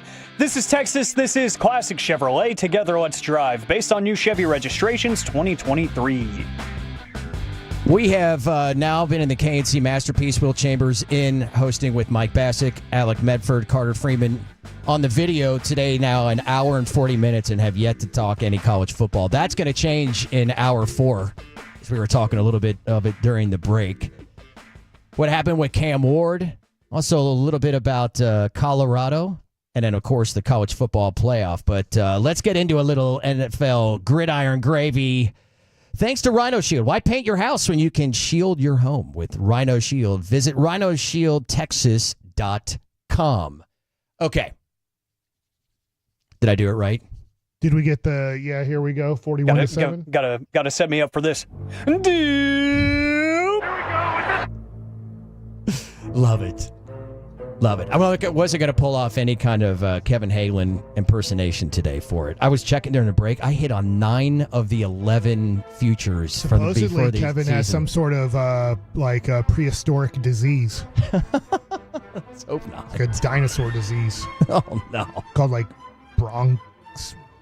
think Bronchosaurus. Oh, yeah. Bronchitis. A Brutosaur. How about that?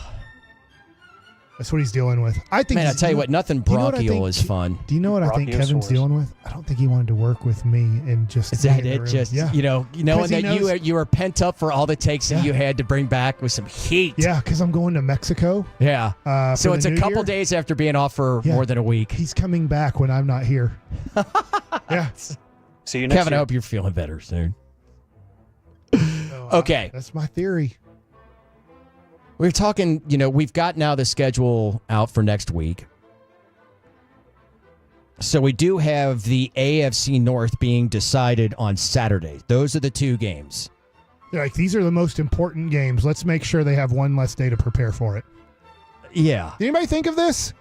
I get that they want Saturday to be important. That part of it is so irrelevant. Why wouldn't you these are the 2 most important games. In fact, 90% of the games mean absolutely nothing this upcoming week. Thanks for 17 games in the NFL. That's really exciting. Is Saturday. Let's put the 2 important games on Saturday, so Sunday means pretty much nothing. There's a few seeding things. Of course, and Sunday Night Football, big shock here, is the Vikings-Lions, because even though Lions play San Francisco tonight, if they lose, the NFC North still gets decided next week. Yeah. So, anyways, I just thought it was weird. Saturday, very important games. Won the number 1 seed. Why not make those most important games? Why not give those teams the best opportunity to play good football? Because I know it's not Thursday. Yeah. Thursday's the worst football in the history of mankind. It sucks. After about 3 weeks into the NFL season, Thursday football is pathetic because the teams just aren't healthy enough, prepared enough to give you a good product. I know the owners don't care because it makes tons of money. Yeah. Amazon's making tons of money. But I'm like, it's a bad product on Thursday night. Let me ask you guys, as well as you Tolos out there, 877-881-1053. Frankel and Frankel, injury attorney fan text. I kind of got NFL'd out a little bit with it going Wednesday, Thursday, Saturday, Sunday. Just almost like NFL games. We're so used to having them mainly on one day. I love you're saying this because the person who sat in your seat before you sat in it, Sean, disagrees with me completely on this, but I love keep going where you're going because I've made this argument a zillion times that he disagrees with. So it was, I don't know, maybe that's the first time I've experienced it. I'm pretty sure that it is the first time that we've had that many multiple days in a week with NFL games. Alec, did you feel the way Will felt, or do you love having an NFL football game or games on almost every day? I understand the point, but I'm just a psychopath. I want football any day that I can humanly watch it. And I watched all of it. I really did. Anytime I was able to get a game, I sat down and watched it all of those days. But I will say for especially the casual fan, that's not ideal. I totally understand why. Okay, yeah. I mean, I totally get I could be in the minority opinion on this. I don't think I couldn't watch Rams Cardinals. I by this point, and Bengals Broncos was awesome, but then it was I need to move on to something else. I cannot do this anymore. So what I needed a break. Is you are normal. You're not in the minority. Okay. You know why I know this? NBA, NHL, and MLB. Those are not worse sports than football. Football is not worse than those sports. They all equally have a fan base. Mm-hmm. But what is oversaturated now in our world with the way our world has gone with entertainment. We have 70 zillion different ways to entertain ourselves. And if you make a product like the NFL, which is so popular, if you made the Cowboys, I know this is extreme, but if you made them play 82 games like the Dallas Mavericks, you'd be like, I don't care about this Tuesday game against the Arizona Cardinals. They're playing Wednesday against the Green Bay Packers. I'm kind of looking forward to that one, and it's on national television. And like, you get into this, I'm with you on this. When you go Wednesday, Thursday, Saturday, Sunday, Monday, and you start doing it at the end of the year because kind of college football is done. I know it's not, but it's, it's not like there's a zillion games anymore. So like, let's take advantage of it and let's have 4 days, if not now 5 days of pro football on. And you're like, this is a lot. I love watching football, but this is too much. And all they're doing is playing 17 games apiece, but this is where you're coming in. It felt like so much more, right? Because it starts getting into NBA. It's not even close to it. We take all of them in one. Yeah. You like watching, it's like I can watch all the NFL games, and it doesn't even equal the Texas Rangers schedule. If you watched every NFL game, you'd be like watching the Rangers schedule. And so it's just like, it's too much. I don't want to do it. I can't do it. And so it's like, I felt it this week where I was like, Sunday night football, I was like, I don't care at all. Yeah. There's been a zillion football games on this week. I did really like Christmas Day. I like Netflix, especially because Luka got hurt, which we'll get into, whatever. But it's like, the NBA, I was kind of like, I'm not into this. I'm into these games on Netflix right now, especially since Luka's hurt. But then by the time you get to Sunday, you're like, God, there's more football. Yeah. Like, I feel like I'm footballed out by now. It's 60 to 40 you right could be now, listening same like way. you're Alec and be like, I don't care. Yeah. But yeah, that's a NBA fan. That's a Major League Baseball fan. There are fans that somehow do take in all 82 games or all 162 games. They are in the minority. Taking in all 17 games of your Dallas Cowboys is so easy to do. It's 60-40% that are in agreement with us on this on the fan text, on the Franco fan text. But yeah, it was just like, man. Now, of course, and it was brought up, they do mean more. I mean, that's why 16, now 17 games, just, pure math. Each game means so much more. But I was going to say, Sean disagrees. He thinks football's just way better. And I'm like, I'm not saying it's worse. It's not worse than they're all entertaining. But if I take every sport down to 17 games, do you understand how entertained we'd be if there's only 17 Ranger games so a much year? more on the line. No doubt about it. That's what football has going for it. Okay, so I want to pose this question when it comes to the Eagles. We talked earlier on the top 3 seeds of the top 3 teams in the NFC where I don't think anybody really feels definitively about one of them being the team that's going to go to the Super Bowl, right? Detroit, reason being, and they've been number 1 all year, but the injuries. We talked about the Vikings as much as Sam Darnold and how great he's playing, and particularly how it did, in the win over the Packers. We're like, we're not really seeing it. We could be totally proven wrong on that. With the Eagles, with the talent that they have, Nick Sirianni, I don't believe you can be a great leader of men and lose control of your emotions as much as Nick Sirianni does. Is that an overreaction to the head coach of a professional football team? Just from your experience of being, in a dugout in a clubhouse, being led by a manager, do you think it matters less than what I'm giving it? I think it is a good question, varied by the personality of your team. For example, I know it's a different sport and more games. I think Jason Kidd is perfect for Luka. I've come to this conclusion because Luka is the most highly emotional Dallas Maverick of all time. And he's so even keel. He's arguably the greatest, him and Dirk. But like, you could have maybe a highly emotional coach with Dirk, and Dirk's fine because he's going to be the calm influence at times. You can't put another highly emotional coach with Luka. You would destroy the franchise. They would destroy each other. So you do have to have somebody like Jason Kidd who is that calm. I agree with your Nick Sirianni point, but then I start going, well, the 3 Super Bowl championships I was around for, Barry Switzer doesn't count. He was just standing there watching football games. Is the Jimmy Johnson championships.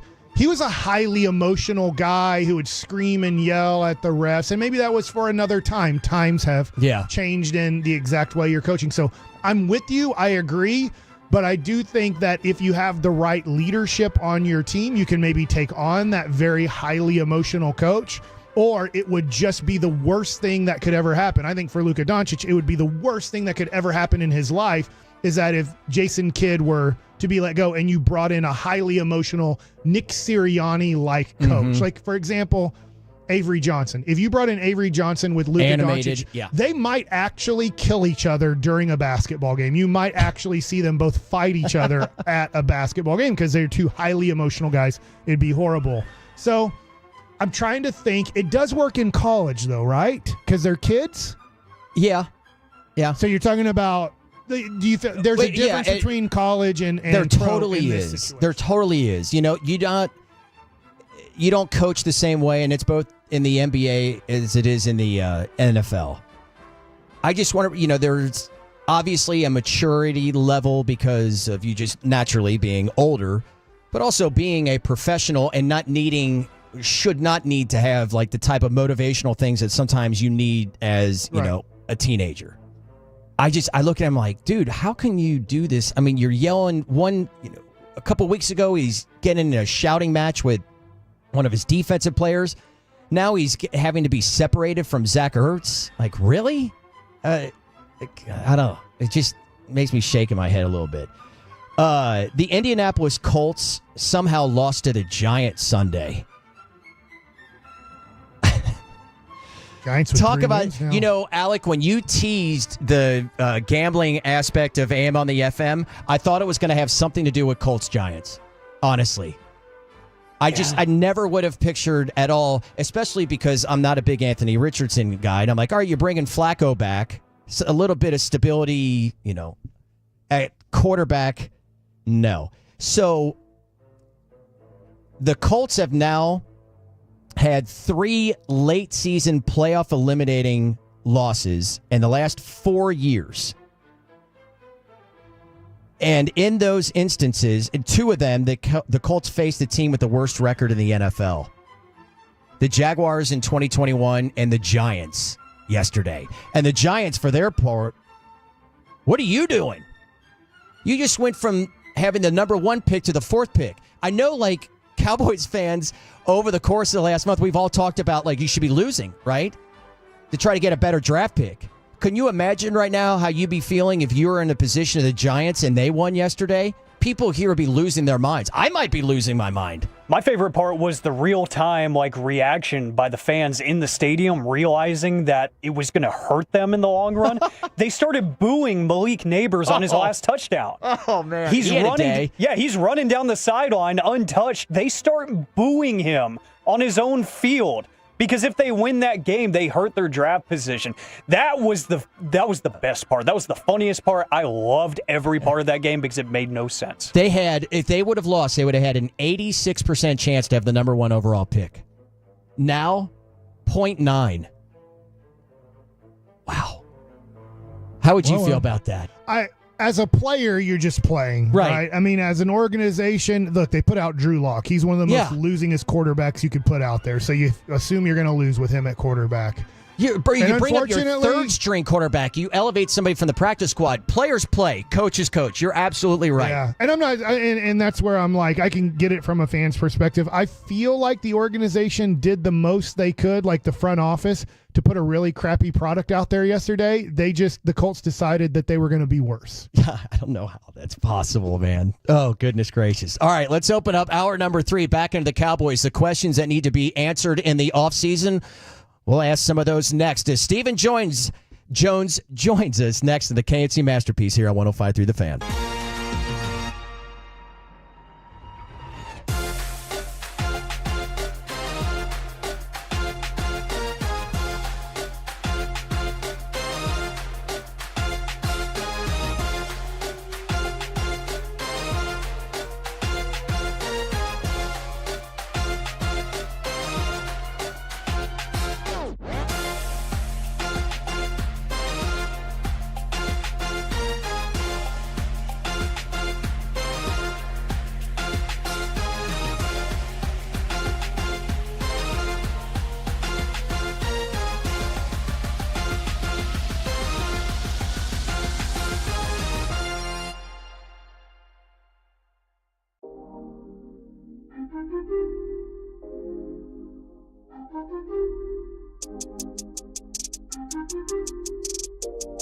Do you think it's true that you've got to forget something else to remember that Uber Eats has groceries? No, that's absurd. Hey, remember when you used to be what was it, Pepper Lady? Pepper Lady? Wasn't it Cinnamon Sisters? Basil Babes. Saffron Squad? Nutmeg Maidens? Paprika? No. Nutmeg Maidens. I just said that. Was it Spice Girls? Doesn't sound right. Was it Saffron Squad?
From our Hiley Mazda of Arlington and her studios, it's the KNC Masterpiece on 105.3 The Fan. All right, it's hour 3, the KNC Masterpiece here on 105.3 The Fan. Will Chambers in with Mike Bassick, Alec Metford, Carter Freeman, coordinating that video on YouTube and Twitch. And we appreciate you hanging out with us. We'll talk with Stephen Jones here coming up momentarily. But we were talking a little bit, Mike, in our last segment about the NFL stuff. And Carter came in and brought it up another interesting point. We're going to talk later about ratings as opposed to with the NBA. We'll save that. You know, the level of competition in the games. We'll put it at that. But now it's time to talk with the Executive Vice President and Chief Operating Officer of the Dallas Cowboys, thanks to our friends at North Texas Ford Dealers. Ford is the best in Texas. See Stephen Jones here on 105.3 The Fan. Stephen, appreciate the time as always. I know it's difficult coming after a loss as always. Boy, those Philly fans weren't exactly treating you guys very good from what I saw in the box. Well, that's just what comes with going to Philadelphia. That's one of the things that makes the NFL so colorful, and they've consistently been that way over the years, and it makes for interesting days there in Philadelphia, and especially unfortunately when we didn't play up to expectations. You can't turn the ball over like that against a really good football team. They were highly motivated to clinch their division, and I thought we started off strong. We moved the ball well. We were really holding Saquon there in that first half, but then just too many self-inflicted wounds in terms of turning the ball over and doing the things that you can't do if you're going to win a big football game on the road against a team like Philly has this year. Just based on reputation, I thought they'd be a little bit nicer, but no, you're absolutely right. I mean, look, it's been a tough season, and you're going up against one of the best teams in the NFC, and one of the questions I had specifically is in comparison with them. I was talking earlier about how Philadelphia is constructed and how you all have to manage the cap and do so many different things. In Philadelphia, with their 8 players that are not on rookie deals comprising 31% of their cap, which is their quarterback, running back, wide receivers, corners, tackles, and you guys are having to manage right now 4 guys on your team are 32% of the cap. Moving forward, is that something you are going to address this offseason in order to go and get other players to create more depth that you weren't able to do this past offseason?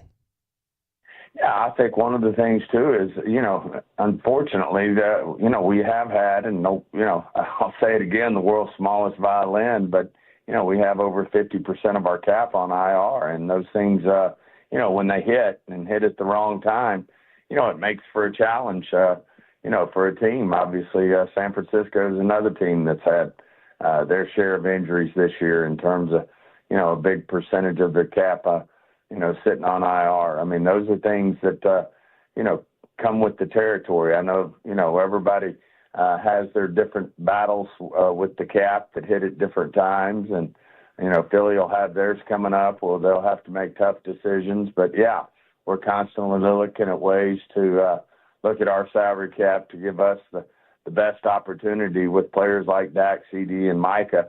You throw Diggs in there, to let those guys, hopefully, 1, stay on the field, but 2, give us the best opportunity to make a great run. So when you talk about opportunities with CD being out, it gives other guys opportunities. And I know Mingo got open down the sideline. Unfortunately, the ball was just off target there. Can you talk about maybe, I know it's 41-7, but some of the positives you saw from your younger wide receivers? Yeah, I think all of them made plays at different times. Like I said, I thought, Rico had a big game yesterday. He had another 100-yard effort, put him over 1,000 yards. And then, of course, Tolbert stepped up and had a touchdown. I thought Cooks made some plays. I thought Brooks made a big play on where he went up and got a ball.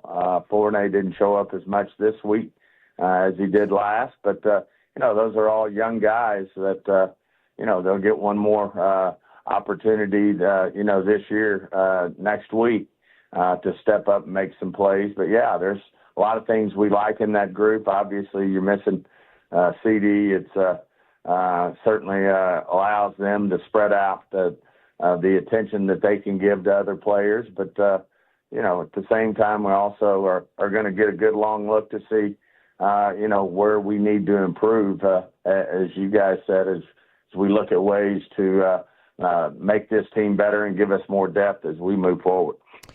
Can you talk about Jordan Lewis and the season he's had? You've had guys coming and going from that secondary over the years. He's been the one mainstay, and at 29 years old, it appears he's, maybe having his best year.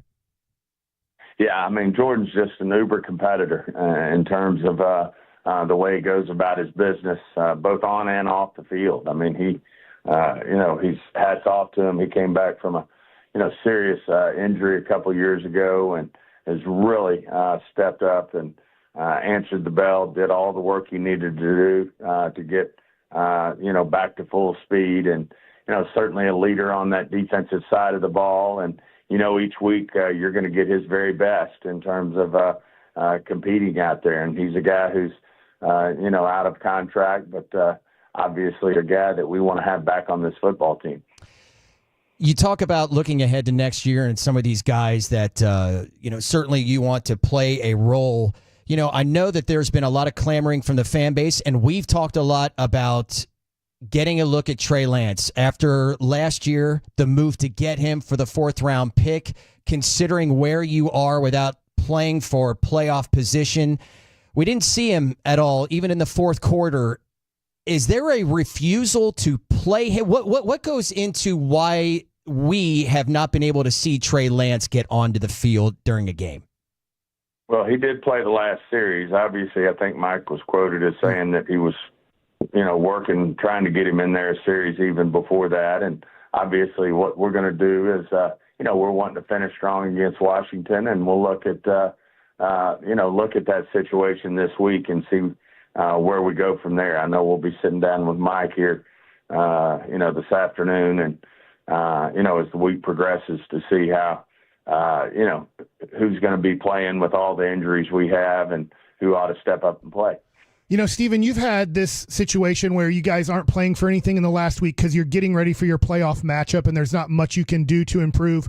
Washington makes the playoffs yesterday. Our assumption is that they're going to get ready for their playoff game.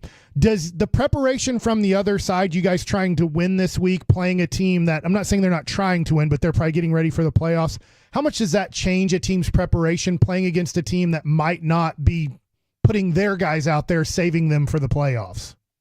We can only control what we can control, and that's ourselves. And we certainly want to finish strong. We'll be out trying, obviously we want to go win the football game. We got a lot of respect for Washington. As you know, we got a great relationship, a great history with Dan Quinn. And, it's hard enough to get your own team prepared, much less get into how the other team, who they might play, who they might not play. So we just got to go out there and, do what's in the best interest of the Cowboy organization moving forward. Steven, I know that when you go through these seasons, you haven't had, many of them. And when they have come, it's been, a lot of it due to losing the quarterback early on in the year. And it was a struggle early this season before, but you do lose Dak. How much of it during the year is there looking ahead towards, okay, the offseason? Like, when does that start? Is it a full stop and waiting until the end of the year, or is it part of, okay, we weren't able to create depth because of the money here, and looking at other guys, when does that process start for you all when the season starts to kind of go downhill? Yeah, we'll obviously start that after we play the Commanders. We'll go to work. We'll roll up our sleeves. We'll evaluate the season in full and as a whole, and a full body of work, and where we can be better from a personnel standpoint, and trying to create depth. And this day and time, you do have to have your young players step up. Unfortunately, we had some young guys. Whether it's a Sam Williams, whether it's a Carson, who was hurt early on, who was playing really well at first as our fourth corner. I mean, you got young guys. Nealon missed a big chunk of the season in there. Guyton was in and out because of injuries, which probably hurt his progress. I mean, all these are things that we'll look at, when the season's over. And right now we're going to concentrate on, going out and beating the Commanders, and seeing how our guys step up. We'll have a lot of young guys playing out there. As I said, I think we're now over 50% of our cap on IR when we move CD over. So, it gives the good news about that is a lot of young guys are going to be out there playing, getting opportunities to show us, what they can be about, not only against the Commanders on Sunday, but in the future. Considering that, what's your assessment of the job that Mike McCarthy has done this year? I think Mike's done a great job considering the challenges that we've had, and Mike Zimmer the same way. I mean, it's been a new group out there, whether it's the offensive line, whether it's a combination of cornerbacks, whether it's the D-line, different group of receivers moving in and out of there. I think Mike's done a good job of getting the guys prepared. Again, I thought we started off the game against Philly, really strong. We were moving the ball, sustaining drives, and doing a good job on the defensive side of the ball as well, containing Barkley. Hats off, by the way, to Saquon. I mean, what a year he's had. It's rare that you see that happen. A back going for 2,000 yards, and certainly he's had a hell of a year. So hats off to him. But I thought early on we played well, and then as I said, we just we made too many mistakes to beat a really good football team. Steven, I know it's a different sport with the Texas Rangers, but they dealt with a lot of injuries too, trying to defend their championship, and played under 500 baseball. And I asked them, and I know they didn't get into specifics, but they did kind of say, we might need to reevaluate how we get certain players ready for next year based off of the significant injuries they had and maybe a lot of lower half injuries that our organization had. And we maybe need to look into what we're doing to get these guys ready for the season. Are you guys going to maybe have to look at that too, with how many injuries you had? I know everybody's specific and different, and looking like, are we getting our guys prepared for 2025 the best way possible to avoid as many injuries as possible? Well, we always look at that. We look at that not only very much detail organizationally, but the league as a whole, really looks at player health and safety, as you know. And we've tried to, really change the way we start training camp, with the, really letting them just start in shorts, and the acclimation period being a big part of that. And, the data shows that, that it's worked. We've got to go back and look at each one of our injuries and see, what could have been, how we could have done something differently that would have changed, some of the things that are going on. But, sometimes, like you said, it's just, one team, one area, bad luck. But then at the same time, you don't want to stick your head in the sand, and you got to see where we can be better.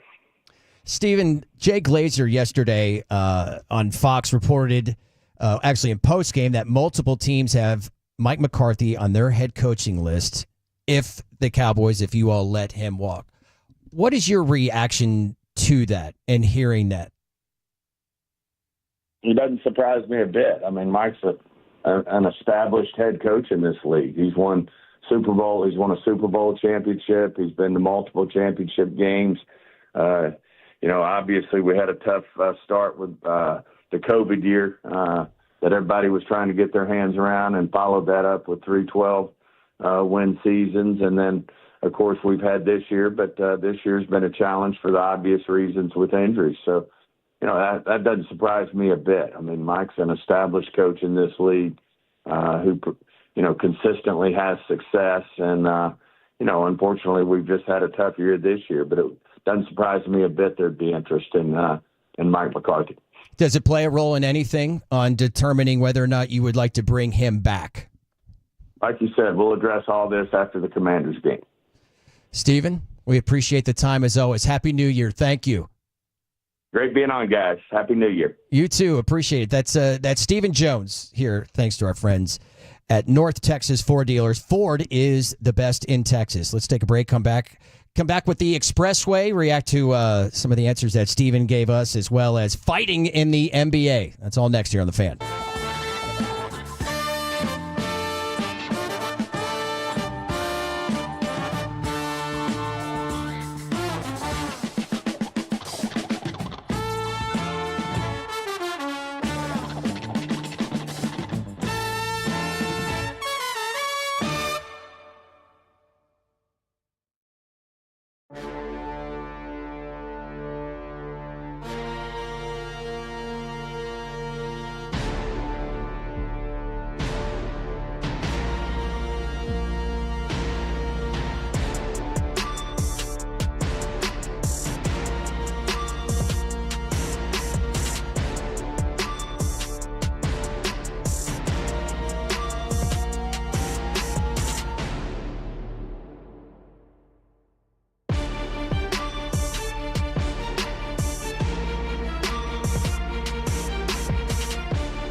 V products? I gotta remember that. You know, they say in order to remember something, you have to forget something else. Okay, now that is a very cute haircut. That's like a little shag. I've never seen that before. Well, I mean, of course you have. It's the Rachel. Oh, is that your name? No, I mean like your name. No, I'm Jen. My name's Jen. Right, but I just mean like this is your haircut. But that's hair on your head. I'm not saying this is your hair. Okay, freak me out a little bit.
The Expressway on 105.3 The Fan is presented by the On-Time Experts, and this fan replay is brought to you by Ciroc Vodka.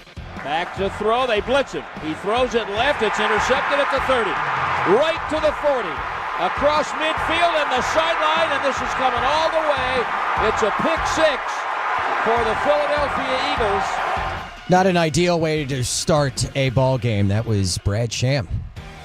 Right here on your home of the Cowboys, 105.3 The Fan. It's the KNC Masterpiece. Will Chambers with Mike Bassick, Alec Medford, Carter Freeman, coordinating the video. You can get us on YouTube and Twitch. All right, the Expressway, we're going to get into some NBA Mavericks and fighting. But first, a little reaction to not a surprise, trying to get some reaction from what we heard from Jay Glazer on Fox yesterday on Mike McCarthy. We know that the answer is going to be, he's not going to give us right now whether he's coming back or not. But, that being said, hearing what the assessment is, and this is where you get so much, Mike, debate and heated debate, because I think most of us will say you're not going to put this year on Mike McCarthy. There's been injuries. There are so many departures, from the roster that weren't, necessarily filled by other notable names because of money, et cetera, et cetera. They've played well. I mean, they've gotten some of those players back, and they've played well despite some of this. But at the same time, do we believe that this is the guy that's going to get the Cowboys into a Super Bowl? No, but I'm not a strong no on that. I think I'm going to be honest here. It's impossible with Dak Prescott as your quarterback. So that's where I'm at on that. But I also don't want to put this all on Dak. I do think Jerry is the leading cause of the lack of success for the Dallas Cowboys. But now where Dak is in his career, an unathletic, injury-prone quarterback, I think that he's still solid. I think that he next year will be a solid NFL quarterback. He's not going to be a crappy one. I think he'll be solid with injury issues. But I don't think whether you love Bill Belichick or Ben Johnson, I know Belichick's out of the picture now, but right. Whoever you love, I don't think at this point where you're at salary-wise, where you're at with team building, what you have available to team build with Dak Prescott as your quarterback, I think it's pretty much impossible to make a run and go to the Super Bowl / even win the Super Bowl with him as your quarterback. What's so difficult in talking about this team and why they don't win, and this is before this season, is because they're abstract things. They're not definitive. I'm not going to say I disagree with you on the Dak, because that's not abstract, right? We could talk about whether or not you think he's a talented enough quarterback to get you to a Super Bowl and to win a Super Bowl. But we know over the past 3 seasons that they had a talented enough roster to get them to those places, right? But why don't they? Well, it could be this and that. It's speculating. It's abstract. It's all those things. And I won't even say I disagree with you on the whole Jerry Jones thing. It very well could be. It's like we don't really know for sure. To me, and I appreciate Mike McCarthy I think he's a really good coach. And I think that he could win another Super Bowl somewhere else. I don't know if he can win it here, because I think the change that you need made has to happen with the type of attitude on this team and the mentality, the personality of it. Dan Campbell, with what they're doing in Detroit, they have a personality. They're going, but they personify his personality. What are they going to look like over the course of the next few years without Ben Johnson as their offensive coordinator? I don't know, right? It may not be as good. That's why, to me, if you make the move, and I think to get to that next step, a lot has to happen with the roster. That's why I've liked Mike Vrabel for this position. You need a tough, just no-nonsense SOB in there. I don't know if Jerry would ever do it, but that's the type of thing, because to me, it's so difficult to assess from an abstract point of view as to why that team folded against the Packers. Why? Maybe if they had a tougher mentality, if they had kind of a Dan Campbell type of coach in there, it would be different. By the way, I could be totally wrong on that too. Yeah, the thing is what you're saying is we don't know. Yeah. I mean, when they played the Packers in the playoffs in 2016, the guy who was coaching the Packers outcoached the Cowboys and won that game. I mean, he put in I remember one of a key play, and I'm sorry, I'm forgetting Bruce or whatever his name was, the wide receiver. He put in the referee's head early in the game, hey, the Cowboys do something on the sideline which is technically illegal. It's not a big deal, but it's technically illegal. And they got him after a big play or something. They're like, oh, there was an illegal substitution. That 30-yard play doesn't count. And the next thing you know, you're down 21-0. And I'm like, was it something about in the huddle? Yeah, they do something that was like technically illegal, but the Cowboys had been doing it all year. It wasn't like out of the norm for some other NFL teams to do, but Mike McCarthy saw something on film. He's like, hey, that's actually technically illegal. I'm going to put in the referee's head without the Cowboys knowing they do something illegal.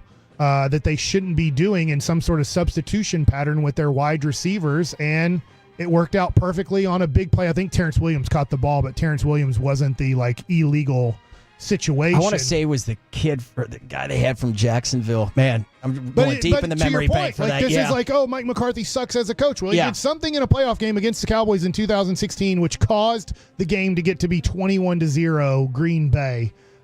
So I'm just not against him. I don't think he's Bryce Butler. Thank you. He's not a bad coach. We've seen him out-coach. I know Jason Garrett. I'm not a fan of Jason Garrett as a coach. I think he's an Ivy League guy who's a front office guy if he ever got in football, but he's not a coach. The game moves too fast for his brain. I think he's terrific on television, to be honest. Yeah. But I think the game, in my opinion, his brain works too methodically, and that's not good as a coach. For Jason Garrett, I think he's a very smart person, just not head coach material, but look, it is what it is, Yeah, I know. By the way, probably should have checked that for sure, but that was like Trey Lance played. There was a minute and a half, and I was like, wait. So I was listening. You were right in saying he didn't play. He handed the ball off a few times and passed it once, and then it was. But I was listening to the game here on 105.3 could have played the whole fourth quarter. Babe and Brad were having a conversation going into the fourth quarter. This game's over. I want to say it was 31-7 going into the quarter, or 34-7 going into the fourth quarter. And Brad and Babe were like, well, at this point, you're not benching Cooper Rush for a bad game. You're just like, the game's over. Let's give Trey Lance 2 or 3 possessions here to see what happens, to see what he does. And the Cowboys, like 100%, like, do not let this person be seen. We can have opinions on that tomorrow on why 100% the Cowboys did not want any human being watching Trey Lance play. Maybe because he's so pathetic, they don't want to show how stupid of a trade it was by showing him more, or he's doing so many good things in practice that they don't want him to accidentally be great in one of these games. I don't know which one it is, but it's one of those two things on why the Cowboys refused to play Trey Lance in a 41-7 ball game. Totally. And just got done talking to Stephen Jones, and The Athletic has a piece, which team has the best front office in the Big Four leagues. These executives vote on that, on their peers, essentially. We're going to talk about that. Where do the Cowboys fit in that, or where do they rank? We'll talk about that at 1 o'clock. Fighting in the NBA seems to be good ratings-wise, at least. So, so the Mavericks obviously win a big game in Phoenix. They lose a game in Portland based off of a fight. But I loved what the Mavericks did. And I think there needs to be more fighting in the NBA. This is what I grew up on, is fighting in the NBA. The two most just popular more physicality, games, really. But the two most popular games over the last 72 hours, there's been two very popular games in the NBA. One was Dallas-Phoenix because of a fight, and the other was last night, Houston and Miami because of a fight. I'm not saying you promote fighting, but the NBA does have a ratings problem, which we'll get into here in a little bit. What was millions of views, the game watched the most the other night, was Dallas and Phoenix on YouTube, the replays of it, because of the fight. The game watched most yesterday, millions of views already. Why? Because Tyler Hero was the one who got thrown to the ground because he was scared Eamon Thompson. There you go. Thank you. Because he was scared to throw a punch because you can get suspended, like Najee Marshall got suspended 4 games for defending himself and throwing a punch. But that's what the NBA should be. These are grown men. These aren't kids. And I know what, you know what? It's a physical sport. It should be more, but if somebody gets into my face, I can get them out of my face. Now, especially if you get hit on top of the head by that player. Sucker punching like Rudy Tomjanovich, and most people are too. Like, you can't punch a dude in the temple and he's not even looking. That should be a major suspension. But if somebody gets into your face because they want to fight, last night, Houston and Miami wanted to fight. They were all squaring off against each other. Let them fight. They're grown men. And guess what? Ratings galore. It is entertaining. And also, Mike, it builds up to the intrigue for those matchups down the line. I mean, you get these rivalries that last, like, remember the Clippers-Mavs? That was like that's not a rivalry anymore. But for 3 years, 2-3 years? It was, because you keep facing them in the playoffs. Yeah. And then, there's going to be fight. You want stuff like that. You don't want it to look like, you don't want the, whatever in the Palace, 100%. With Indiana and Detroit. 100%. But that was a fan throwing something in. Right. Ron Artest. You don't want anything to be ugly. But if a guy approaches me like Nurkic approached Najee Marshall and the whole team and decided to put his hand into Najee Marshall's face, punching's fine. Hey, back when Kurt Rambis got clotheslined by Kevin McHale in the NBA Finals, punching's fine. Like that, at that point, punching's fine. These are grown men. They're facing off against each other. There's no sucker punches happening. They're grown men facing off against each other. Bill Laimbeer did it on a play and wasn't even kicked. It wasn't even a flagrant, I don't think. Yeah. So there's multiple things here. 1, it's fine. They're grown men. Let them fight. 2, it's super entertaining. 3, I loved what the Mavs did. I get that they lost a game in Portland because of it, but I need these Mavericks, not that they have the 02-03 reputation of the Mavericks where they're a bunch of soft white boys. And if you're like, oh, don't say that. That's what Nick Van Exel coming over from the Denver Nuggets said when he got traded for Juwan Howard and other people and Rafe LaFrance. He said, you guys are a bunch of soft white boys. And guess what? In this trade, you added another soft white boy in Rafe LaFrance. We got to get rid of being the soft white boys around the NBA because that's what the 29 other teams, when they play you guys, think of Sean Bradley, Dirk Nowitzki, Steve Nash, Eduardo Nahara. I know Eduardo Nahara is not white, but they just thought of this Dallas Maverick team as a bunch of soft white boys and you can bully them. Nick Van Exel came and said, this has to change. If we're going to do anything special, and they almost did in 2003, we have to change this. And I'm not saying the Mavericks. Bulls, by the way. Yeah, there you go. With the Pistons, it wasn't just Michael, right? We saw in The Last Dance. Scotty would ask out. They're all in there. They were all in that weight room. Like, we need to be tougher. Like, we need to fight them. I want this Maverick team, and this is very tough in this day and age because they won't allow you. I want them to become the bad boys. I think they have the players that can do it. Najee Marshall is a dog. We've seen P.J. Washington last year in the playoffs, just recently pushing Nurkic when Nurkic was like, I'm going to stand in here because the punch missed.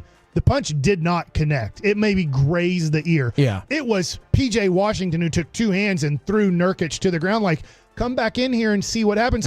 We're not messing around. We're throwing punches and everything now. We will kill you. You want to come in here? This isn't the fake NBA for the last 20 years. This is the Mavericks. Like, this is real. We will try to kill you if you get back into our face, and we don't care about suspensions. I love that. Going into the stands, Ron Artest, that's super wrong. You got to let police take care of that. There's no assault in professional sports. If you charge the mound, if I throw at you, there's no assault. It's controlled assault. This is, but like in real, I know what you mean. You take the bat to the mound, Juan Marichal. Yeah, it's a little different situation. But like, the NBA needs to relax on the suspensions of fights. In fact, not that they don't need to suspend Najee Marshall a game or two. But 4 games? 4 games is too much. But they established this back in Malice in the Palace. Yeah. This is totally different. Too many guys are taking cheap shots in the NBA or doing stupid things like, I'm going to get in your face and I'm 6'4" and you're 7'2" and you can kick my butt, because you can't do what Shaq used to do. Shaq used to be like, screw it. I'll throw a punch at you, Barkley. I'll throw a ball at you, Dudley. Like, I'll do whatever. And we're going to fight. And maybe there is a game suspension. Yeah. Zoe and Shaq used to talk about one of the problems in the NBA. They didn't used to talk about it. They recently did. Is Shaq and Zoe really, even though they liked each other a little bit off the court, they really didn't like each other because they were going after the same thing. And now you see so many guys hugging and smiling and having a great deal. And they're like, so for fans, they're like, well, everybody just loves each other. They're not really competing. This doesn't seem competitive because there's a lot so more friendly. Movement too. True, 100% true. So when you said the bad boys, I'm trying to think right now, who would be is it Memphis? Of all the teams you like can think of right teams, now, Miami for a while, but I think they're losing that reputation. But for a while, you're like, hey man, Miami, don't mess around with Miami. Jimmy Butler and these guys, like, they'll really fight. Doesn't get like, much tougher than that. And I do like that the Mavericks are setting a tone. Last year in the playoffs, this game against Phoenix on, don't mess with our guys. We don't care if it's Luka. We don't care if it's Daniel Gafford, Derek Lively. You mess with us, and we're not going to back down. In fact, we're going to take it to you if you try to. So I did love that. I understand that it cost the Mavs a game. It could cost the Mavs more games because Najee Marshall's only sat out 1 game. P.J. Washington got suspended a game. He'll be back tonight, I believe. Derek Lively, I know he wasn't in the fight. He's just I mentioned this before. He's not worrying me. People are worried about Evan Carter, and I try to tell people, I get where your worry comes from. he's a child. Evan Carter is in a normal 20, 21-year-old body. Most guys that make the NBA or NFL or Major League Baseball, they have an adult body no matter how old they are. Evan Carter has a child's body still. Derek Lively has a child's body still, and that's why they miss so many games, is their body is not ready to play at a professional level, even though their talent is that their body can't handle the schedule yet. And I think Derek Lively's body eventually will be able to handle the schedule maybe 2-3 years down the road. It's the biggest difference between going from the college to the pros, where you're going to play 30 games to 82. And you're playing grown men. Yeah. And then in the schedule too, but I look at the Mavs. I like what I saw in Phoenix. I get they lost in Portland. Look, they had 3 starters out. They had Najee Marshall out. Look, they were at a major deficit. Maxi Kleber played 33 minutes and had 0 points. So, I mean, like, you don't want to play him that many minutes. I get he's a contributor when he's healthy, but, like, right now the Mavs are in a tough situation. P.J. Washington comes back tonight. I haven't seen Derek Lively. I don't think he's coming back tonight. That hurts you. Because then Dwight Powell and Maxi Kleber have to pick up extra minutes that they're not really capable of doing. They give you great effort. I'll give you this for Dwight Powell. In that Phoenix game, the one thing about having Dwight Powell, which I've taken zillions of shots. I was just going to say, can we get ready to mark this, Alec? Here's the deal about Dwight Powell. As a 12th through 15th man, you love having those guys, because at no point in Dwight Powell's life have you ever heard me question his effort. His talent, I've questioned a zillion times. His effort, I will never question. Nobody plays harder than Dwight Powell in the NBA over the last 10 years. People have played as hard as him, but nobody could ever say, oh, I play harder than Dwight Powell. You could say, well, you play as hard as Dwight Powell. Now, everybody in the NBA is more talented than Dwight Howard, but nobody can ever question Dwight Powell's. Did I say Dwight Howard? Dwight Powell's effort. And so when people start getting thrown out of games and when guys are hurt, having guys at the end of your bench where you're like, we're never going to question this guy's effort. Like JaVale McGee. Yeah. You had to he wasn't trying. Like, he literally wasn't trying for your organization. That really stinks. Plus, there's something to be said for some energy off the bench. I know that's kind of cliche, but that's who you want. I remember the Baylor head coach. Help me out. You know college basketball great. Baylor's head coach. Oh, Drew? Yeah, Scott Drew, right? He said, man, so many guys can stay in the NBA longer if they were just good towel waivers. But so many guys don't want to be good towel waivers because they were great at your school, Kentucky or Baylor or whatever, and then they have to become these role players or these guys at the end of the bench that have to become towel waivers. And he's like, sometimes you just have to become a great towel waiver. And Dwight Powell's okay with being a towel waiver. In fact, he's a great towel waiver. And then he comes in and shows great energy. So I just wanted to give Dwight Powell, in a weird way. Yeah, a compliment there. Compliment for in Phoenix and in Portland. Like, he's not a good player, but he does for 12th through 15th men guys. That's who you want on your team. Great guys like that. And they are in Sacramento tonight to take on the Kings. Which is going to be a tough game. 9 o'clock. I know that they just fired their energy coach. with new coach, I guess. I don't. Like, what's Mike Brown? What was he going to do there? But anyways, I don't know about you guys, but I loved the Mavs fight. I love that they did fight. I want them to be fighters, and then I want the NBA to relax on this. They're grown men. Yeah. You sucker punch a guy, major suspension. A guy gets into your face and grabs your jersey like Thompson did last night to Hero, punch him in the face. Yeah. We're fine with that. Yeah. It's sports, and we love it. Make it a game, 2 games max. I thought the 4, I was like, wow. I mean, that's pretty heavy. We love it as fans. Yeah. We love when benches clear in Major League Baseball. We love fights in NHL. We loved, obviously, by the millions upon millions of views that the Dallas Maverick Phoenix Suns game got, and then the millions of views last night and this morning that Houston and Miami got. We actually want fighting in the NBA. We don't want cheap shots, and we don't want guys going up into the stands. That has to be protected. But if a guy gets in your face because he's challenging your manhood and wants to act like he's fighting, at that point, throwing punches, to me, is appropriate. One of the most iconic scenes in NBA history was Heat Knicks, with Jeff Van Gundy biting on the ankles of Alonzo Mourning. I mean, that was, told it from the 8-1-2, the Pacers were a force in the 2000s, with Antonio and Dale Davis. They were tough. Yeah. Like a person here says, I'm awake, are you? I'll give you a little bit of props here because he's talking about me, doesn't know who I am, I don't think, which I'm not a fighter at all. He says, dude keeps talking about fighting when he doesn't look like a fighter himself. Go figure. Well, look, I played in the major leagues, in your face, and if I would have hit... got to be more me than If you. I would have hit David Ortiz, or Juan Gonzalez was my teammate for a year, guess what? I know they're going to kick my ass. So I'm going to look for protection. Yeah.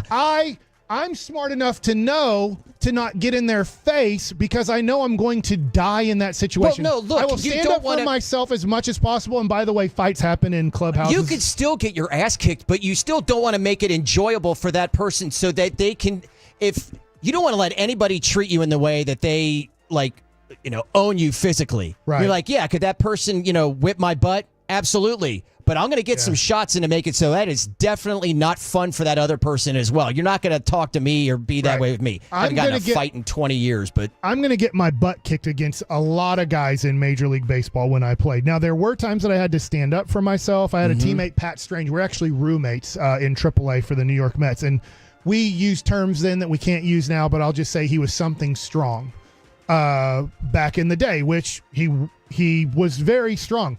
He challenged me one time. We're in Charlotte to a fight in the clubhouse, and we're goofing off but kind of being serious. And I'm like, crap, I got to fight now. And I know I do because I don't want to be a wussy with a capital P in this situation. So I know I'm going to get my ass kicked. I know that I can't beat up this guy. I know he's going to kick my ass. But I got to stand up for myself here. And so I stand up for myself. Eventually, I don't know. Was it 20 seconds? Was it 30 seconds? I don't know. Eventually, Pat Strange kicks my ass. But he respected me afterwards when I tapped out. I'm like, I'm done. He has me in a chokehold. I can't breathe. And he is like, I give you credit. He knew he could kick my ass the whole time. He just wanted to see if I was going to back down from it. Exactly. And my teammates wanted to just see, is he going to wuss out or is he going to actually fight? And I was like, I'm going to have to fight here. And I knew I'm going to get my ass kicked, but I'm going to have to fight because I need to show him that I'm going to stand up for myself, and I need to show my teammates I'll stand up for myself. And afterwards, Pat Strange was like, man, I got a lot of respect for you because, man, you gave me a little bit. I didn't think you could, and he kicked my ass. I'm not saying I'm awake, dude. Like I got my ass kicked. I would lose most fights to most people that are professional athletes when I was one. But I do really like when guys stand up for their teammates and stand up for themselves. And I fell more in love with Najee Marshall, and I'm already in love with PJ Washington for what they did. That's why we love Tyson Chandler so much. And before I leave this space after tomorrow, I want to ask you more about the depth, because the depth has been a huge part of the Mavericks' success this year, right? Especially with Luka being out. Yeah, for over a month. How much is that going to really play a role when we get into the playoffs? But I know we're merging into Mike Likes It here. We're talking a little, with the ratings. That's a fight in and of itself with the NBA right now. Yeah, so the NBA ratings on Christmas Day had a major uptick. And so I was wondering this with the 2 NFL games on Netflix. How would Netflix do? And Netflix did very well. I think they both had about the same ratings, about at a 25 rating for both of those games. And that's on Netflix. Yeah. And that's the only way you could watch. You couldn't watch it any other way except for Netflix. So great job by the NFL. Once again, they kill it. They did a great job. But the NBA at the same time had a big ratings uptick. And I was reading this article. It said a little bit deceiving, but the numbers are right. Right. So, and I want to put this in the context of, it's not as bad as everybody's saying because of how many threes are being taken, because look at Christmas Day. And I'm like, I'm not saying that that's a prevailing narrative, but to anybody that would, I'd be like, no. Yeah. And so I didn't know this until the article came out. So last year on Christmas, where the NBA beat their numbers pretty significantly last year, either none of the games or just one of the games was on ABC. All of the games were on ESPN last year. The uptick in just putting a game from ESPN to ABC is approximately 500,000 to 2 million extra viewers. They're like, over time, if you just watch a playoff game that's on ESPN versus a playoff game that's on ABC, all you have to do is throw it on the national network instead of throwing it on a cable channel. Which is a pretty big bump. Which then it gets me into another discussion about Major League Baseball. Why are you putting games on Fox Sports 1 when you see that there's a million person increase pretty much if you just throw it on Fox instead of Fox Sports 1? If you just throw the game on ABC instead of ESPN, I didn't understand. There's a 500,000 to 2 million uptick. So they did especially when you're fighting for as many headlines or eyeballs as you possibly can get. So this was already done. This wasn't like the NBA going, hey, we're having some major watching problems. We just need to throw them on ABC. And they decided 3 days before Christmas to do it. It was already going to be on ABC. But they said that was one major reason why they got an uptick is the games were on ABC instead of on ESPN. 2, the game that drew by far the most ratings, and it did get a very good number, was Lakers and Golden State. 1, they went to kind of, hey, let's go back to LeBron versus Curry. Before the season started. Yeah. And it worked. And they said also a major reason it worked was Not exactly rocket science, by the way. It was the primetime game. Last year, Christmas had 3 games for the NFL. And they were on major channels, I think. I remember reading this. I might be wrong on this, but they're like, obviously they weren't on Netflix. This was the first year of Netflix. Is the Golden State LA Laker game had no NFL game to compete against. So the major uptick was it was a good game. It was a competitive game. And then there was no NFL to turn to. Yeah, there's no competition there. So if you're saying it's up, like what was it comparatively while both were going on? Yeah. You know? Like what does that look like? But then even then it gets skewed because I was thinking it just hit me a moment ago. I meant to look this up and I keep forgetting to do so. I think I'm able to find it right here. What was it going to look like with the college football playoff games versus NFL going on at the same time?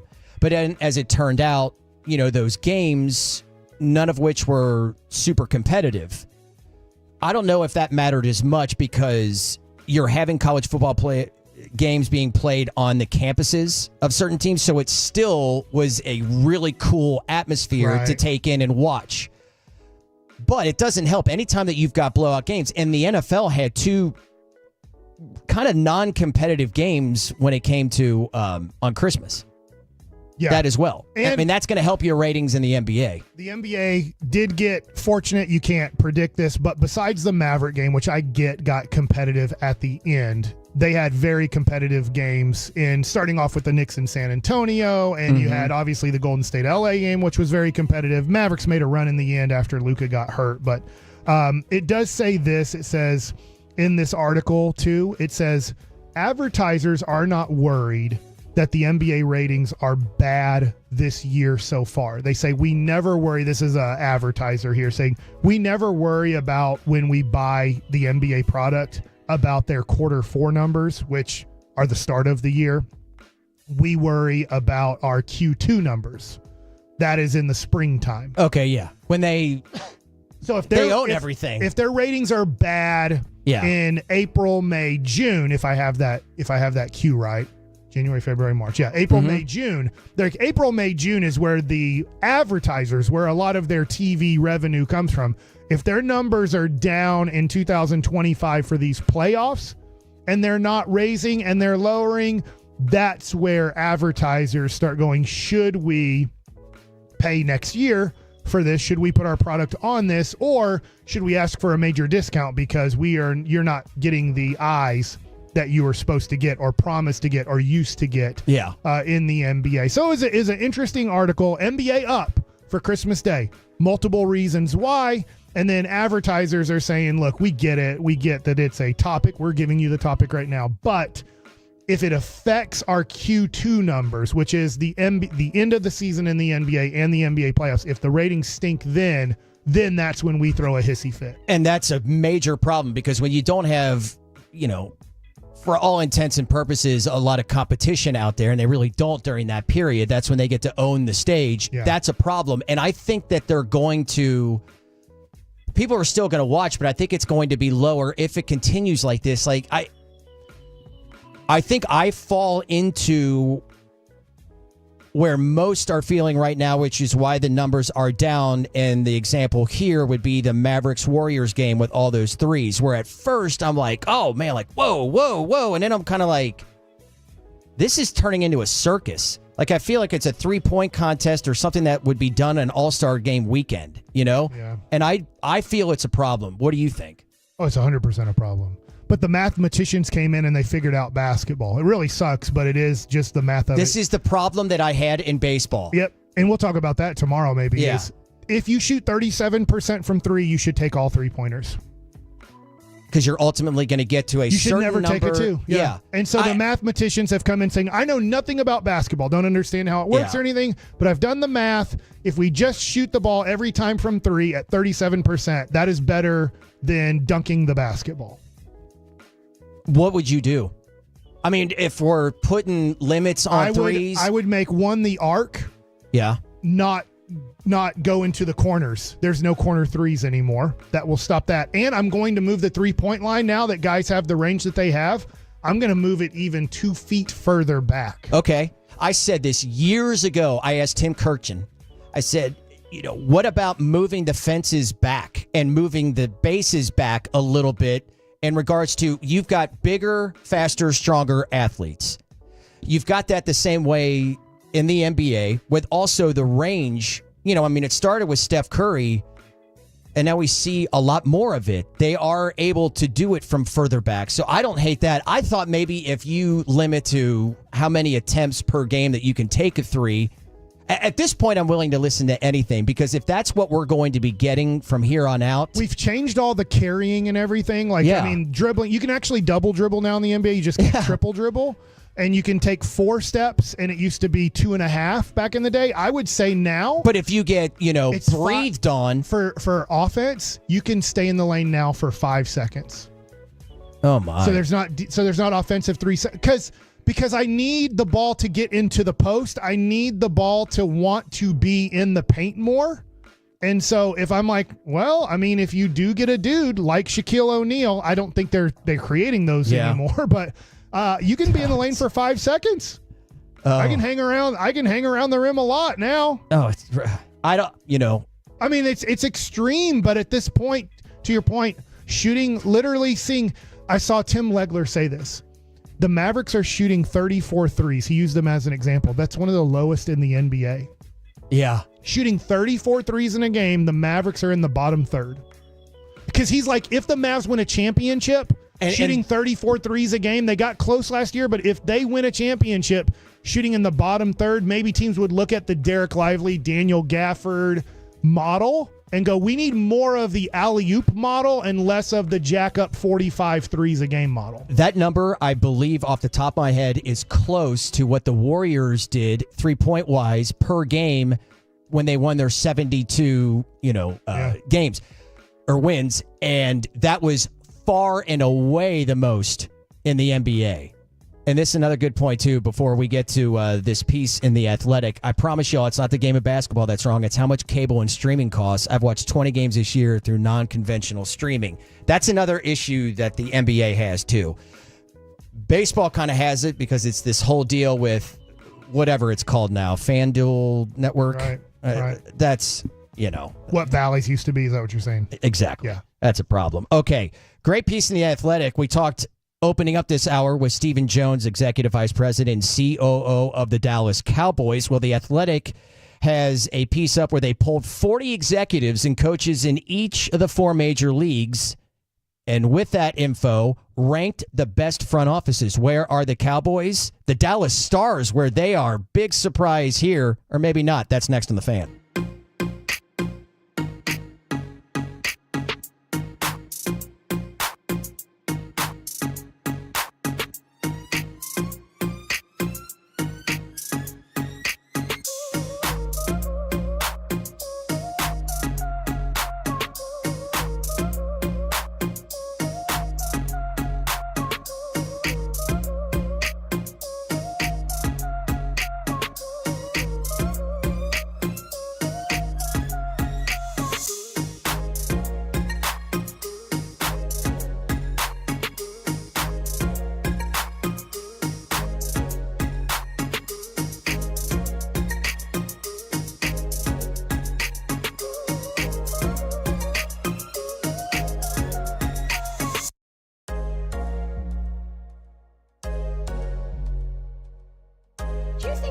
true that you've got to forget something else to remember that Uber Eats has groceries?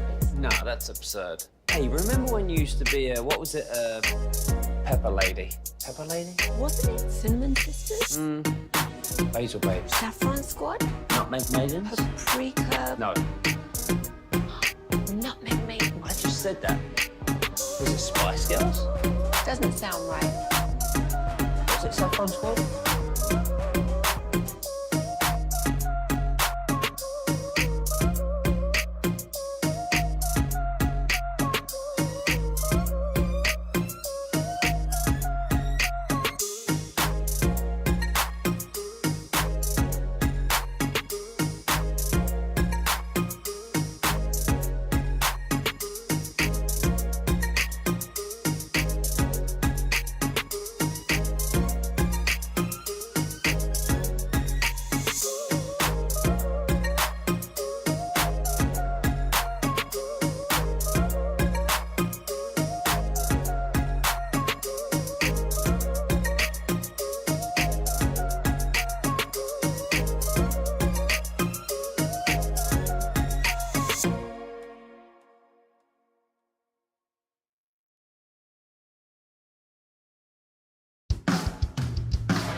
Hiley Mazda of Arlington and her studios. It's the KNC Masterpiece on 105.3 The Fan. Oh, what I just realized in this piece here is going to make you laugh, Mike Bassick. It's the KNC Masterpiece here on 105.3 The Fan. Fourth and final hour. Will Chambers in today. Appreciate you letting me ride with you here with Alec Medford back in the Pimp Cup and Carter Freeman handling the video on YouTube and Twitch. I told you, RJ, so Choppy texted me. You were saying, as we were talking about the NBA threes and the issues that they have with the game, or at least with some people like me that are critical of what it's at right now, that the mathematicians got involved and realized that, if you shoot all threes, you shouldn't, mathematically it doesn't matter. Right? As far as if you shoot 37% from three, then you're going to beat everybody. RJ actually had the number 40% from three, greater than 59.9% from two. Right. And who's going to shoot 59% from two? Somebody on a really good night. Right. Typically. So, it's just the math is, mathematicians figured out the game of basketball. 37% isn't a high percentage. You get wide open 3-pointers because you can't contest in the NBA anymore. You can travel. You can double dribble. You can carry. So it's just just shoot as many threes as you can. And if you hit 37%, it's the most efficient offense you can have. Tomorrow on the program, we're definitely going to be doing a college football playoff game preview. We've got a little bit coming up next as far as what we have seen in some bowl games, including, what we had from Cam Ward. That was a pretty controversial decision. But we start this hour with a piece out of The Athletic this morning. Which teams have the best front office in Big Four leagues? Execs vote on their peers. So what they did is they polled 40 executives and coaches in each of the four major leagues, MLB, NBA, NFL, and NHL, obviously. Oklahoma City Thunder, they have as the best front office in all of sport, at least with those four. Yeah. The Dallas Stars are number 5 on this list. And we were talking to the boss during the break, Gavin Spittle, the hockey hawk, Spits and Suds, where you find your podcast. He said, not surprised at all. I would say a little bit, only in the sense that it hasn't ultimately led to a championship. Yeah, and you've got some teams like Boston's been, I know, without a championship, but on a pretty good run. That ultimately is where Bruins. You need to have one of those. But when we get down to it, what they have been able to put on the field, like one of the lines in here, the Stars have picked higher than 12th just once in the past 10 years. And yet their lineup is filled with homegrown talent. The one high pick, that's, Miro Heiskanen. They said might be the most underrated player in the league. Another aspect, they say here, of Jim Nill, the GM, and the success that he in the front office has had is how he deals with his fellow executives. Class still goes a long way in this league. Everything they do is right and smart, one senior advisor said, and a lot is relationships because Jim may be the most respected GM in the league. So there you go. I wonder how much of this, well, I think this is easier to determine. Like, one of the things I hate is Coach of the Year in any league, because it never goes to the best coach, right? It goes to the team that exceeded the most expectations. Yeah, absolutely. Well, they were supposed to be nothing, and they were great. As it turns out, they're the Braves of the 90s, right? It's just, but in 1991, and I have no idea if Bobby Cox had gotten Manager of the Year. You know what I mean? Yeah. Bill Belichick, did he ever win Coach of the Year? I don't know. Phil Jackson, I don't think he ever did. And granted, he took a team to 6 titles that Doug Collins could not, others. But I think with the front office, it's based on, if you're choosing number 1 each and every year, like the Browns did for a while, you should start to get pretty good, right? You'd hope so. You would think. But if you're not, like it's saying here, picked higher than 12 just once in the past 10 years, that's when you could say definitively, like, that is, they're doing more with less, right? With assets. Yeah. I guess that makes sense. Yeah. That's a fair way to look at it. The Rangers. Well, here, I'll give you the rest of the top 5 just for curiosity, right? You got the Thunder, number 2, the LA Dodgers. I feel that's about right. And they just won the championship. Obviously, they have a ton of money. Okay, see, that goes completely opposite of what we're talking about with the Stars, right? Because you're having to get through talent. I mean, yes, you can spend, but you've got a salary cap. To me, they did trade for Mookie Betts, but if you look at it, they signed Shohei Ohtani. Yeah. They signed Freddie Freeman. They signed Yamamoto. I mean, I know he wasn't the major contributor for the championship, but like if you look at the Dodgers, they have done it. They've developed. I'm not saying they haven't developed, but they've done it more through financial means. Right. And they have had a good front office. I do love their front office, but they do have an advantage. That's high for me considering all that. Yeah. Like one of the things that I used to say about the Yankees a long time ago was, oh, they spend. And I was like, yeah, but the first chunk of those championships was all homegrown. You know, Jeter, Bernie, Jorge, Rivera, Pettit, all those guys. Yeah. And then they spent, Right. Number 3 is the Baltimore Ravens. I would have put them ahead of the Dodgers, but whatever.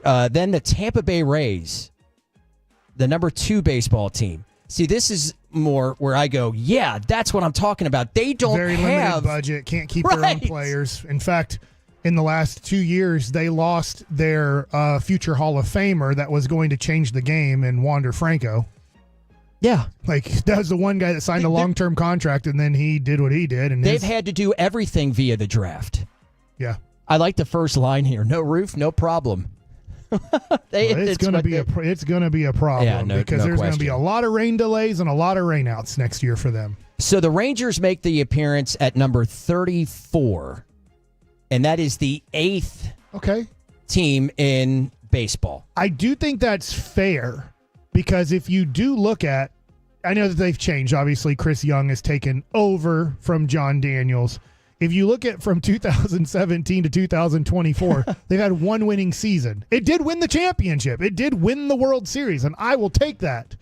But and they've done some good things. But I think trying to rank them as, like, let's say a top 5 front office in Major League Baseball, I do have to consider what has happened from 2017 to 2024, and then that Chris Young hasn't been in the front office that long. Okay, so, and that's the question that I would have. It's really not said in here. As far as what are they taking into consideration? Mm-hmm. Are they taking into consideration the group that's in there right now and the job that they did over the last year or the last couple of years? Or are we talking a front office over the course at an organization for the last 10 years? I'd say the last, to me, and I have no clue what they're doing, but I'd say let's look at the last 5 years. Anything past 5 years ago, I don't want to put too much consideration into. Yeah, because I mean Like how much credit? I know you haven't gotten to the Mavericks, but none. The Mavericks are like tied for 52nd, which I don't think is the fair, Cowboys are ahead of them, which is crazy. I didn't get to how many NFL teams were in front of. Oh wait, yes, I did. Since Nico has taken over, for the most part, right? They've made a conference finals and an NBA finals. 2 out of the 3 years they've been in the final 4, and one of those years they did make it to the final 2. I was laughing as we started out this hour in this segment because I had just, as the red light came on, had gotten to the count of where the Cowboys were in regards to the NFL. Right? They're tied for 48th overall over all 4 sports, but they're the 14th best front office. They have a lot of football teams in there, right? Guess the team that is immediately in front of them. And again, this is for the polling. Dallas Cowboys. This is polling from 40 executives and coaches in each of the 4 major leagues. So the Cleveland Browns are ahead of the Cowboys. If that doesn't make you laugh or cry, I don't know what to tell you. The Cleveland Browns, how many number 1 overall picks? How many top 5 picks did they have over the course of the last 15 years? An immense amount. And they have still sucked. They've made like 2 playoff appearances. I'm not sure they've won 1 game. And they also gave the worst contract in the history of contracts in sport to Deshaun Watson, to the point that every other owner in the NFL hates Jimmy Haslam for. I think that's his name. I know it's Haslam. But for doing that, for giving them the whole guaranteed deal. They're ahead of the Cowboys. That is a smack in the face. I will say I think the Cowboys should be ahead of Cleveland. Yeah, no, I do too. But the fact that these people polled had them behind him shows you that not a ton of respect there. I'm wondering what Cleveland has done. I mean, I know Myles Garrett. That was a while ago. That was the 17 draft or whatever. So I'm trying to figure out. I'll have that right here in a moment. Like what has Cleveland done? And they didn't have a write-up in here. And how are they better than the Dallas Mavericks recently? Right. The Mavericks, I know, it was because my son was asking me this, and I said, it is weird because they made the conference finals, didn't make the playoffs, and then made the NBA finals. Those are the last 3 years of the Mavericks. In fact, you could argue it's the best front office in the NBA. It's better than the Rangers. Yeah. Like the Rangers won the World Series, I get it, but the last 3 years, it is under 500, win the World Series, under 500. I totally understand having the Thunder where they are because they're all young, they're all really good, they seem to be on the ascent, all that kind of stuff. Right. But when you consider the moves that have been made by the Mavericks and also the moves off of them, like with Grant Williams last year. Yeah. I mean, that was one where you just have to go, nope, didn't work. They made a mistake and hurry up. Yeah. And they changed it in a positive way. Totally. Why would Oklahoma City to you be rated ahead of the Boston Celtics? The Boston Celtics were the Oklahoma City Thunder 5-6 years ago with the drafting of Jaylen Brown and Jason Tatum and having all these extra picks. And we get it. Took a while. They had to change their head coach multiple times for different reasons. And Brad Stevens is in their front office. Why wouldn't Boston be number one overall? All right, I'm not going to be able to come up with a good argument for that. I could see it with the Thunder, they but yeah. accomplished the ultimate goal. The Thunder, it's like, yeah, the potential's amazing, and it looks like they might be reaching their potential, but Oklahoma City hasn't reached the potential that Boston reached. This is funny. It's one thing to be crowned the winner, this coming from The Athletic, of this inaugural front office competition, but this was a landslide victory for Sam Presti and his staff.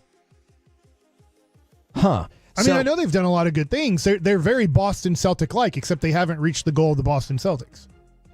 I guess maybe the fact that they're saying building those Kevin Durant, Russell Westbrook teams with James Harden early on. Holy cow, they're going back to 08, 09? No, I think that they're taking into consideration that with now what they have, having lost all those. Like trading those guys, getting all those picks. I mean, obviously the Paul George one is the best one. They got Shai Gilgeous-Alexander and 5 first-round picks. Yeah, they're saying, okay, so to answer a question on how far back they're looking, at least 5 years, because they're saying the July 2019 trade with the LA Clippers that brought in Shai Gilgeous-Alexander, 5 first-round picks and 2 first-round swaps in exchange for Paul George. Yeah, that's okay. Yeah, that's pretty with good. You. I'm not but saying I'm with you. The And Mavericks also, shouldn't be better, but now we have to include Luka.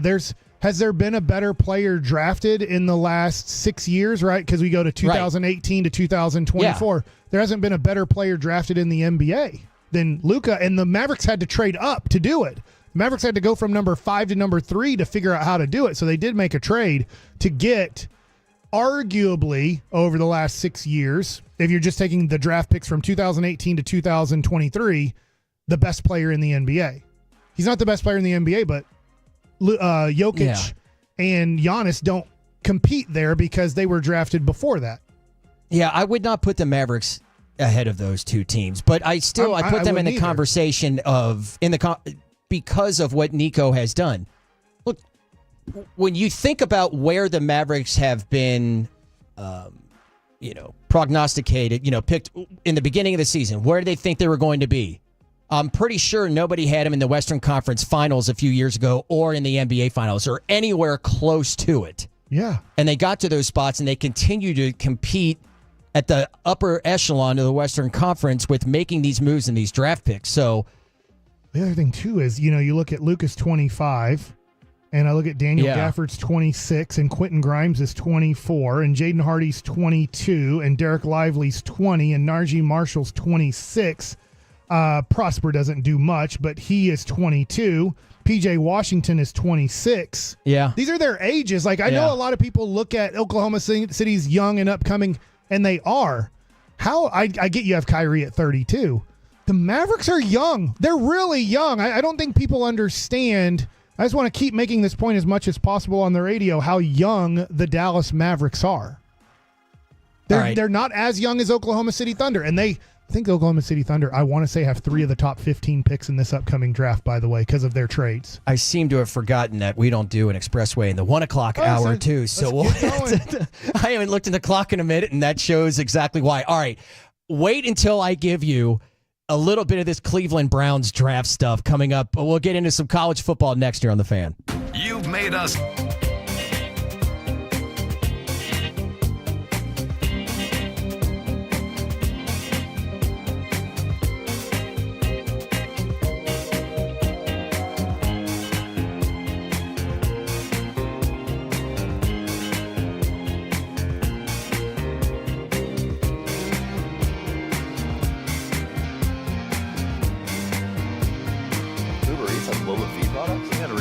You know, they say in order to remember something, you have to forget something else. Okay, now that is a very cute haircut. That's like a little shag. I've never seen that before. Well, I mean, of course you have. It's the Rachel. Oh, is that your name? No, I mean, like your name. No, I'm Jen. My name's Jen. Right, but I just mean like this is your haircut. But that's hair on your head. I'm not saying this is your hair. Okay.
This segment of the KNC Masterpiece is brought to you by Cars for Kids. Donate today at carsforkids.org and the personal injury lawyers Frankel and Frankel. If you've been injured in a car or truck wreck, call Frankel first, 214 or 817-333-3333. With Frankel and Frankel, there's never an out-of-pocket cost. They only get paid when you win. Frankel and Frankel, the go-to car and truck wreck attorneys in Dallas. Going to get into some college football here in the KNC Masterpiece on this Monday, December the 30th, as we're creeping up towards New Year's. Happy holidays, everybody. Will Chambers in today with Mike Bassick, Alec Medford back in the cup. Carter Freeman's coordinate your video on YouTube and Twitch. As we're getting close to talking with the G-Bag Nation here on 105.3 The Fan. During the break, I just had to call my guys at Men's Tea Clinic because I'm coming in today. Okay. Getting that tea today. You know what I'm talking about, Will? Oh, I know it. That's my visit there in so many ways may have saved a lot of health issues over the course of the next 5 years for me. So I'm very thankful for them. All right, we were just talking about the list The Athletic had given on which team in all 4 major pro sports who has the best front offices. And the Dallas Cowboys were tied for 48th, which all 4 sports, okay, is what it is. They're the number 14th NFL team. And to my surprise, Cleveland Browns were ahead of them because I'm like, oh my God, that's incredible.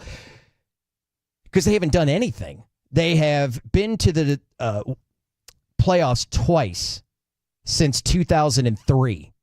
Heck yeah. And they've lost both of those games. From 2010 to 2020, they have 6 top 10 picks. 6. They haven't, they're Baker Mayfield. They're 3-13 this year, and then they gave the worst contract in the history of sports to Deshaun Watson. Oh boy, I don't know how they're not dead bottom. And what did they say about the Cowboys? They didn't. There's only in the piece the top 10. They wrote about all of them, and then they would give the list. Oh, and just like maybe a sentence or two. Exactly. Okay. Yeah, they would like from 11 to 21. They would list them, and then they're just like a couple of paragraphs mentioning maybe 3 teams. So that's why. Okay. Because I'd love to hear like what the thoughts what maybe were on the Cleveland Browns. Huh? Goodness gracious! All right. Some big controversy over the weekend, Michael, from Miami quarterback Cam Ward. College. We met his, I can't remember, his cousin came to one of the Buffalo Wild Wings. Oh, no kidding? Gave us some cupcakes. Cam Ward's cousin came in to give you some cupcakes, huh? Yeah. All right. Love it. Were they any good? They're really good, actually, yeah. I'm trying to pull it up here while I'm like kind of, just talking. All right, Iowa State. That's right, the Pop-Tarts Bowl. So he only played in the first half in order for him to get the passing touchdown record. Career passing touchdowns. He passed the aforementioned Case Keenum. How many times has Case Keenum come up twice in a radio show here in the last 5 years? Can't be much. So, like, NCAA all time? Yeah. I thought you were maybe talking about a Miami record. No. So all time, Cam Ward has the most touchdown passes in the history of NCAA football? That's right. I would have never guessed that. All right. How big of a deal is that? It sounds like a big deal. Yeah, that's where I mean, that sounds like something to be very... Because he sat out the second half. Like College Football Hall of Fame. I'm in the College Football Hall of Fame. I have the most touchdown passes ever. But he's going to get there anyway. Okay, here, I'll just give you my standpoint of it. All right. My initial thought, because he sat out the second half. Miami had built a huge lead. He had 3 touchdowns all in the first half. He breaks the record. They've got a lead of, at the end of the second quarter, 31-28, and they eventually lose 42-41. And it sounds really selfish and self-serving. At least that was my initial thought of it. But I appreciate the question, because I heard a lot out there on Twitter. People were just like, are people really mad about this? Like, why would they be mad? I'm like, what do you mean, why would they be mad? Of course, you got your quarterback of a team that decided he wanted to get his record and then get out. That seems a little selfish. And then I thought about it another way. Saquon Barkley is going for the NFL record for rushing yards in a season. One that's been held since 1984? Yeah. Okay, Eric Dickerson. Eagles have, they've wrapped up the playoffs. They've wrapped up the division. And I'm not positive. Can they get, they're the two. I don't know this because did Minnesota and Philadelphia play each other? Is there a tiebreaker there? Because if, let's say, Detroit loses tonight and then Detroit beats Minnesota next week or this upcoming week and Philadelphia wins, could they be the 1 seed? I don't know all the tiebreakers. Okay, no, it's got Philadelphia in there, and I think that they are locked in. Okay. But let's just say that they are regardless. They're not playing for anything. Saquon Barkley gets the record. Philadelphia goes for it to get the record. He gets it and then sits out the rest of the game. He wouldn't get slammed for that. No. So is it the same thing? So if Cam Ward had no way to get a record, he wouldn't have played at all? Yeah. He's in there like this selfishly just to get a record. Has NIL caused players to play in these games because part of their NIL is that you'll play in the bowl game? That's a good question, one of which I don't know the answer to, but we all know that it's, opting in. I thought had Shedeur Sanders not played, and we knew it was going to because Dion said as much, right, after their final regular season game, like, oh, no, they're going to play, he and Travis Hunter. Had he said, I'm going to just, focus on the draft, which we all accept, right? Like, cool. But he didn't. He decided to play. Would Cam Ward, because he doesn't want Shedeur playing and throwing up big numbers and having a huge game and having that be the lasting image of him, maybe solidifying the number one pick. And maybe that's why Cam Ward played, forgetting, of course, that he was actually going for that record. So my initial thought of it's selfish and blah, blah, blah, I kind of softened off of that whole thing because the bowl games do not matter. I have no clue that Miami even played in a game. You are giving me all this new information. This is news to you. I don't care at all. Yeah. They just showed some Fart Knocker games coming on, the Fart Knocker Bowl and Fart Knocker USA. Right. I don't care. I don't either about the bowl games. I do care about the playoff games. Exactly. And 903 says Barkley has playoffs. Cam's Miami career was over.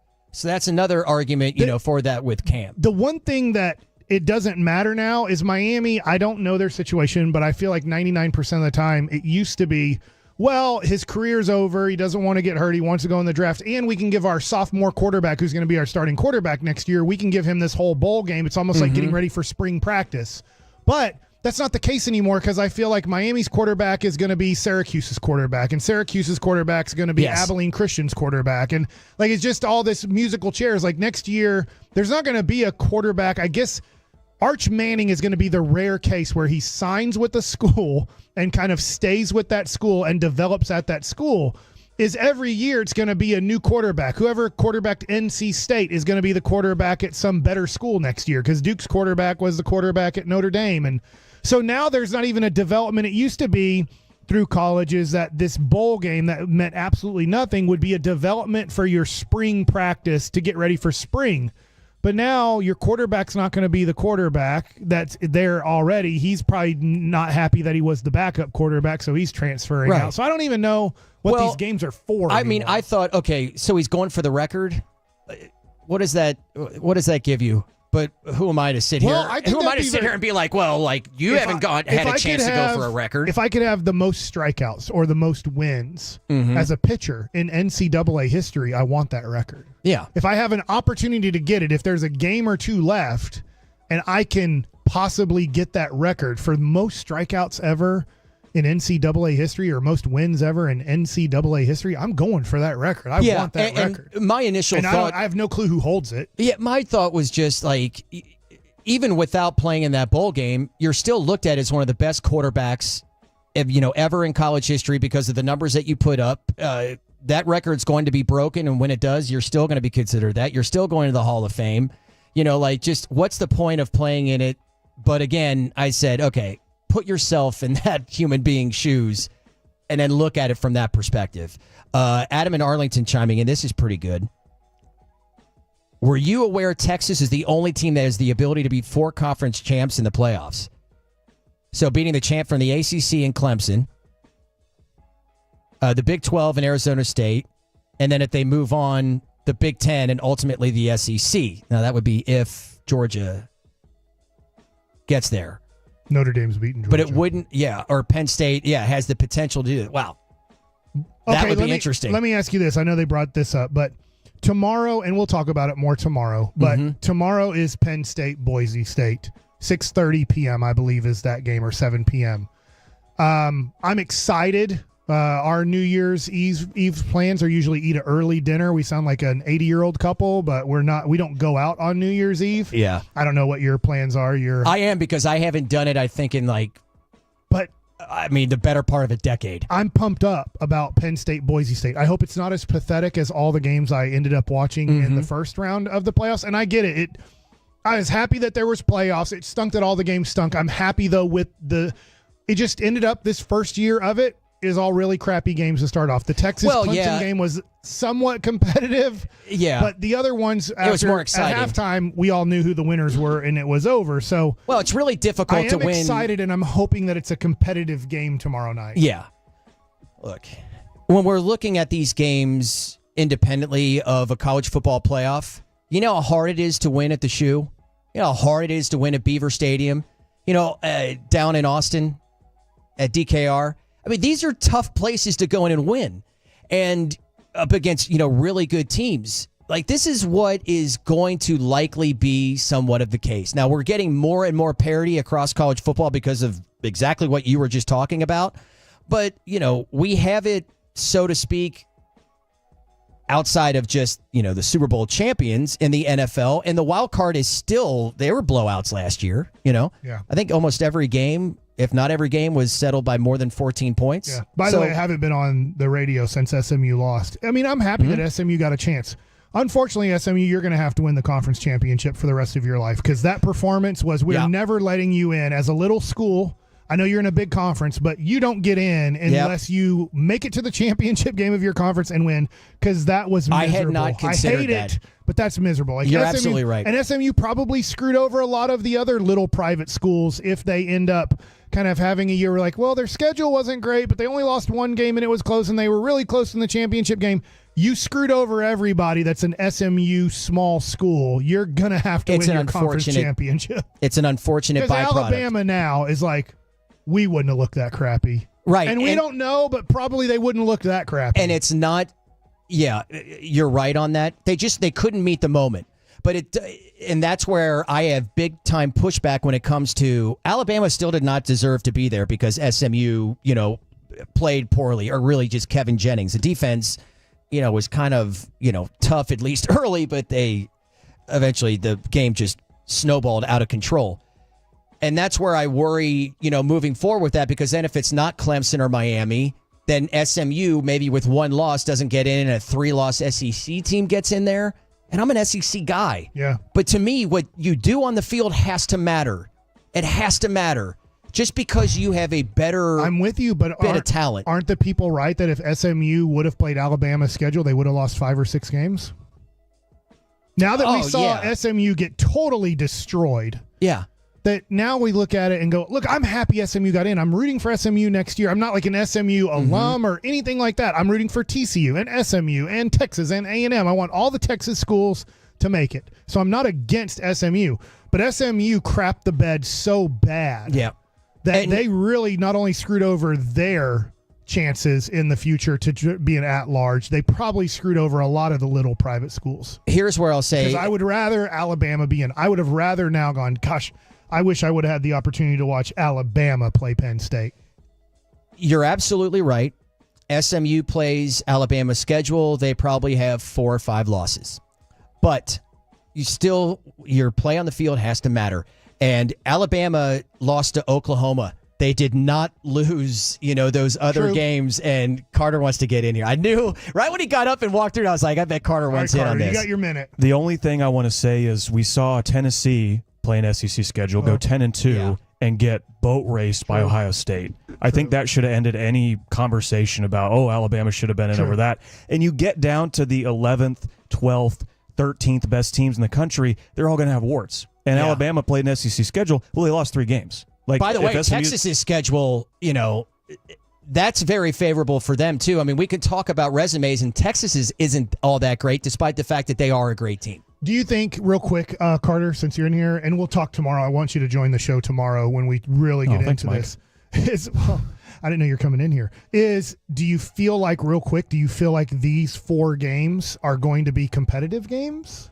I think the Rose Bowl absolutely will be. I have questions about the Fiesta Bowl. I think Boise State is a really, really good team, but if they'd played SMU, I think it would have been a closer game. What Penn State showed me is that they're going to probably beat Boise State by 10 points, if not more.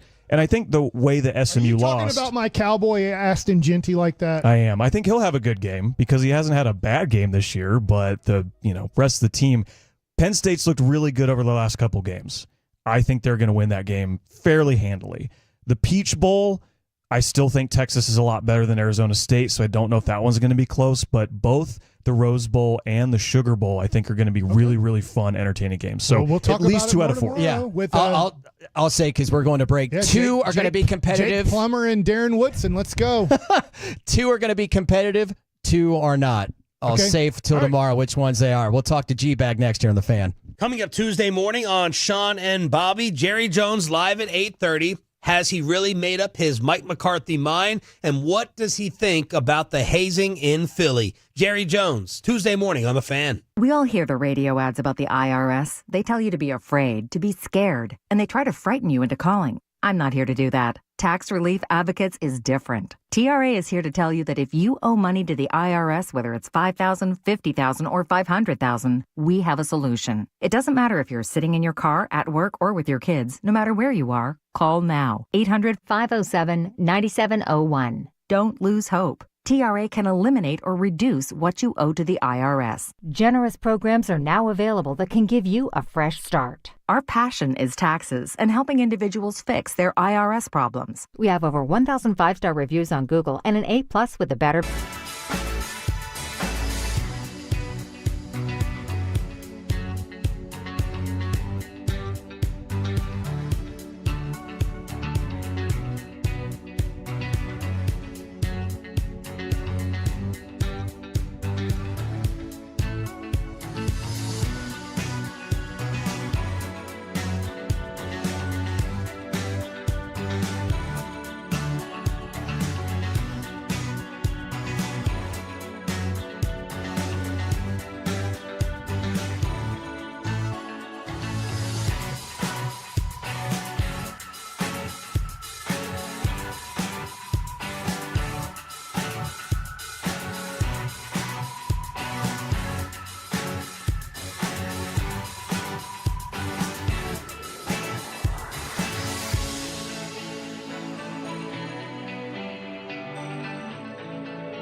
No, that's absurd.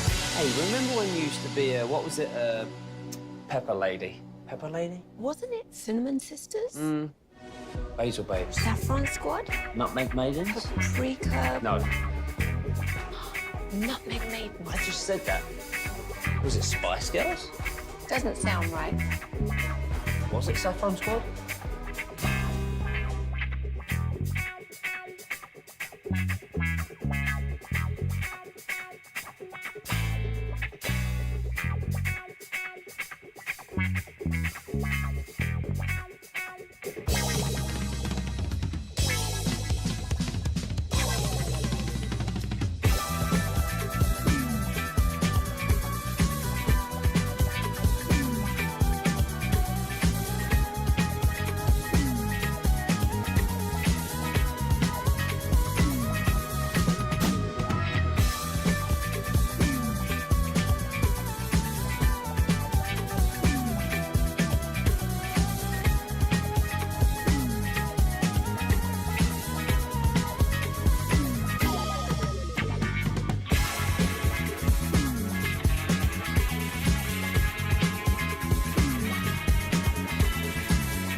Fine. They're the number one Chevy dealer in the world, more Silverados than anyone else. This is Texas. This is Classic Chevrolet. Together, let's drive. Based on new Chevy registrations 2023. Great thanks to Stephen Jones and Mickey Spagnola for joining us earlier, as well as to the great work, as always, Alec Medford and Carter Freeman. It's the KNC Masterpiece. One final time here on this Monday with Mike Bassick. I'm Will Chambers as we now crosstalk with the G-Bag Nation, consisting of Brian Broaddus and Eric Chiafalo. Thanks to our good friends at D&M Leasing. Happy holidays, gentlemen. Yes, happy holidays. Yes, you too, sir. Great to see you guys. Will Chambers, we awarded you Teammate of the Week, crowned you champion thank you. last week. On Christmas Eve, he came into a little college football power hour with us. How about that, Mike? That's pretty impressive. And any excuse to talk about it, I'll do. What really put Will over the top was a Fan After Dark call-in on Friday night as well. So I think we heard Will Chambers' voice every single day over the holiday break. You know what? I'm a whore for attention. What can I say? Well, you're a man with takes, and you got to find a microphone somehow. I mean, Broaddus is talking into a microphone 26, 27 hours a day. And Will Chambers is he does have, for the he same is a part opportunity. of more media. I get on YouTube a lot. Brian, I feel like you have so many YouTubes. 3 shows. Yeah. 3 shows I do. He's a tuber. I love the platforms, the various. You have to remember what you're saying on some of them. Oh, so what you're not. Well, no, you don't want to. You don't. You're trying to get your audience and trying to. It's funny. Every show has kind of a different audience. Yeah. So you got to remember what you said to one audience to say to the other. But no, it's been a real. This podcasting stuff to me is fascinating. The fact that you can generate a lot of looks just doing a 30 to 45 minute show. Mm-hmm. I think of people's attention span, and here I am talking about, please listen to us for 5 hours today. But I think of people's attention span is really about 45 minutes, when it comes to listening to us. I know it's a little bit different, but the same as Will talked about, this was just too much NFL football this week. Because they played Wednesday, Thursday, Saturday, Sunday, that it was just like it started feeling, I bet it started feeling like an NBA schedule or a Major League Baseball schedule. After Bengals and Broncos, I was like, can't do it. I had to, I don't even know which show or movie I threw on, but I couldn't watch Rams Cardinals. And it's not like they're not exciting teams to watch. I was just maxed.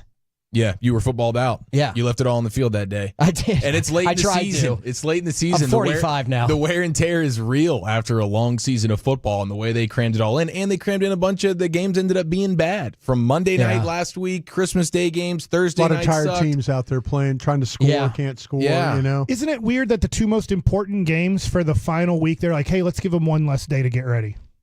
You know what? We meant to bring this up. It just popped in my head and talking about what you just said, Broaddus. And the same thing there, like C.J. Stroud. I think he's got the yips. Remember Knobloch and Rick Ankiel with, those issues? Has that ever over happened in quarterbacking play? That the dude's open and you mentally can't get it there? I'll tell you what, there was some plays yesterday that Cooper Rush mentally. Seriously, when I went and watched the tape this morning, and go ahead, I'm trying to think of players with yips, of quarterbacks. Yeah, with I've yips. never heard of it or seen it, and it was just something that popped in my head as I'm watching the game. Like he's missing left, right, he's overthrown, he's throwing in dirt, on easy throws. I was driving around and I was listening to their game and on the radio, and the announcer was like, "Oh, missed again," and kept, and I was thinking, man, is he really throwing the ball that bad? But yeah, then you get to a point in time where sometimes you just can't. You start like aiming the ball instead of throwing the ball. You just aim it and you're hoping for the best. It's a mental thing. I mean, it happens across different sports. I mean, anybody that plays golf goes through it for a period of time. You got the shanks. and you don't even know what you're doing, but you just can't get it right. And it looked odd.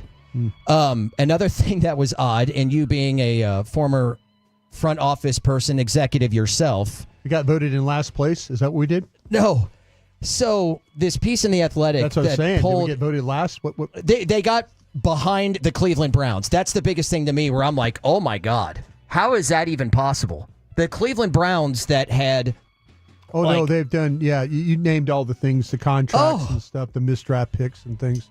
Yeah. Why do you think that? Jerry. Okay. They don't respect Jerry. And a lot of people don't. A lot of people don't, they, and this is one of the times when I was talking to Jerry about this, when he got Executive of the Year. And I asked him, I said, hey, boss, is that pretty close to like winning a Super Bowl for you?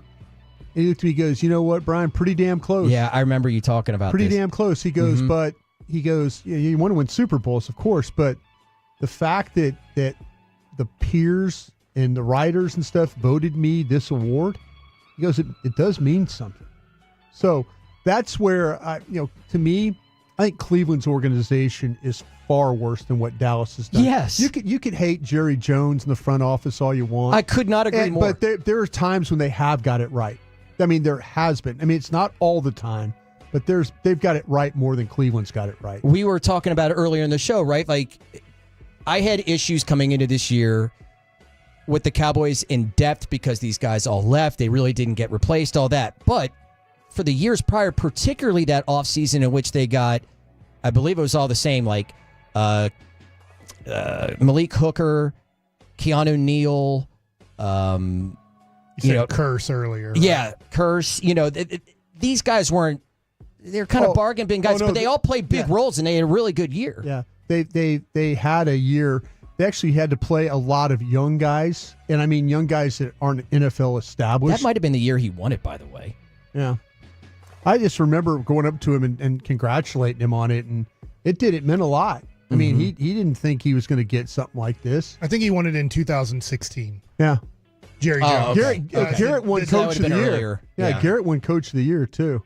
They had a fourth-round rookie. Yeah, lead them to, the playoffs. And they 12 drafted and 4 Zeke record. and all that, yeah. I thought it was an interesting conversation you guys had today about Zeke when I was driving around, and you were talking about that if Zeke would have taken the healthier path, could that have made a difference, and could he be like what we saw with Derrick Henry? With Derrick Henry? Yeah. I think that's an interesting question. You don't know.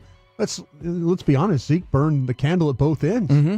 I mean, he was going in the front door a lot. And so you wonder if, in fact, that let me be honest, Mike, in baseball, Mickey Mantle. Yeah, 100%. Mickey Mantle, that happened to Mickey Mantle. Because he thought he was going to die because of his dad and grandfather. He lived life like, by the bar light, and then go play baseball. And, was one of the greatest baseball players. But you wonder about these players that turn to that, where their lifestyle leads to them being out every single night and being, and then going up and practicing.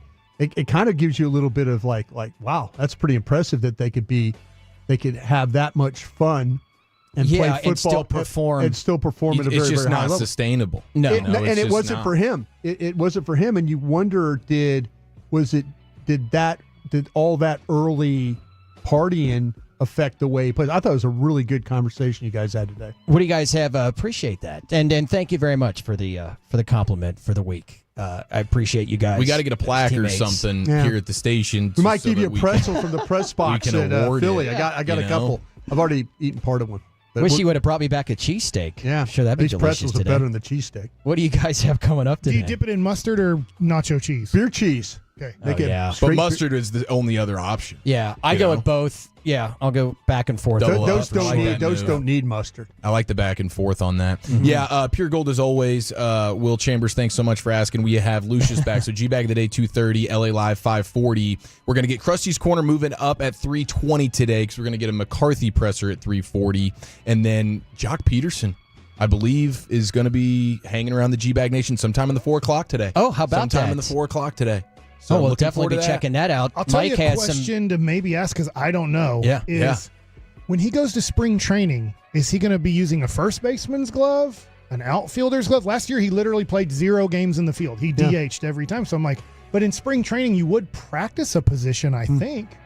Maybe he'd practice standing over next to us. Maybe so. He could be like, no, I don't. I just take a bat to spring training. I don't even have a glove. Maybe that's, I don't know. I love that. Okay, I'm writing it down. All right, awesome. There you go. You're going home with the G-Bag Nation. I will be back in tomorrow with Mike, and then the boys will be back hopefully feeling better after the new year. So catch us tomorrow 10 to 2 here on 105.3 The Fan.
Hiley Mazda of Arlington and Hearst Studios. You're rolling with the G-Bag Nation on 105.3 The Fan. I am still baffled at the 12-minute and 15-second mark in the second quarter yesterday when Kenny Pickett went back to pass, didn't like what he saw, and somersaulted by way of trying to pull back the throw that he didn't want to let go. Have we ever seen anything like that? That was as unbelievable. Thank you, Kenny Pickett, for bringing us. It's not even going to count for the record books because there was a flag on the play. Yeah. I've never seen a quarterback do a full-on somersault trying to do like a little pump fake deal. I thought the thing was incomplete. Did they incomplete, fumble, whatever. I've never seen a quarterback do a somersault trying to throw a football. No. Kenny Pickett, you're unbelievable. Didn't Dak, when he was, it wasn't a somersault, didn't he kind of like weird body throw when he hurt his hamstring? Gonna need some tape to prove it, because in my mind, I'll pull it up. We got film in front of us. Yeah, here. let's go ahead and get there. I can't believe what Kenny Pickett did yesterday. Can't believe what Cooper Rush did yesterday. There's something about the Eagles. Yeah. What is it about the green color? AT&T Stadium or in filthy, Cooper Rush is the worst version of himself when he sees those Eagles flying around. Can I ask you, since you're kind of an analytics kid, you always ask me about if they should go for it or not? Yeah. Okay, the pass that went down the field on 3rd and 1 that was incomplete to Mingo. I know you didn't like that call. All right. I didn't like it because there were 2 other dudes open on the play. Ferguson and Zeke, right? There's actually 3 of them that were open. Okay, on the play. okay. There are 3 of them that were open on the play. But I'm going to ask you this question. You throw that pass. You throw the double move pass on 3rd and 1. Because you're it's gonna... It's going to be 4th and 1 on your 41. What do you think the analytics tell you to do on 4th and 1 from your own 41? I'm saying that's a green light. Go for it. Punt. I am not calling. I'm only calling that double go move and calling that play if I don't get it. I'm going for it. I'm going for it. Right.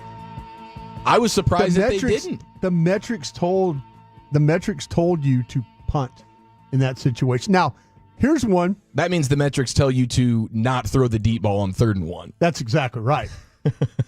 This is what's funny, though. On 4th and 2 from their own 17 in the first quarter, that was a toss-up. That's 4th and 2 from your own 17.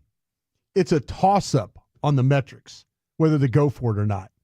On your own 17? On your own 17. At what point in the game was that? First quarter. First quarter. It was 3:03 left in the first. This doesn't make sense. How could they be telling you to go for it? It's a toss-up. Okay, how could they be telling you toss up on 4th and 2 and telling you at your own 17? At your own 17. But 4th and 1, it's actually the metrics because of the ball. I guess they got some way. It was actually 4th. It was 1.6 yards needed for the first. This is where these officials toss the ball around and they screw you. Right. And you're like, oh, it's short. And now you know why it's short. Yeah. Because it's not 4th and 1. It's really fourth point. It's 1.6 yards is what you need. But I just found it funny because I was thinking, if you're going to call that play, that double move like that, and it's incomplete, aren't you going?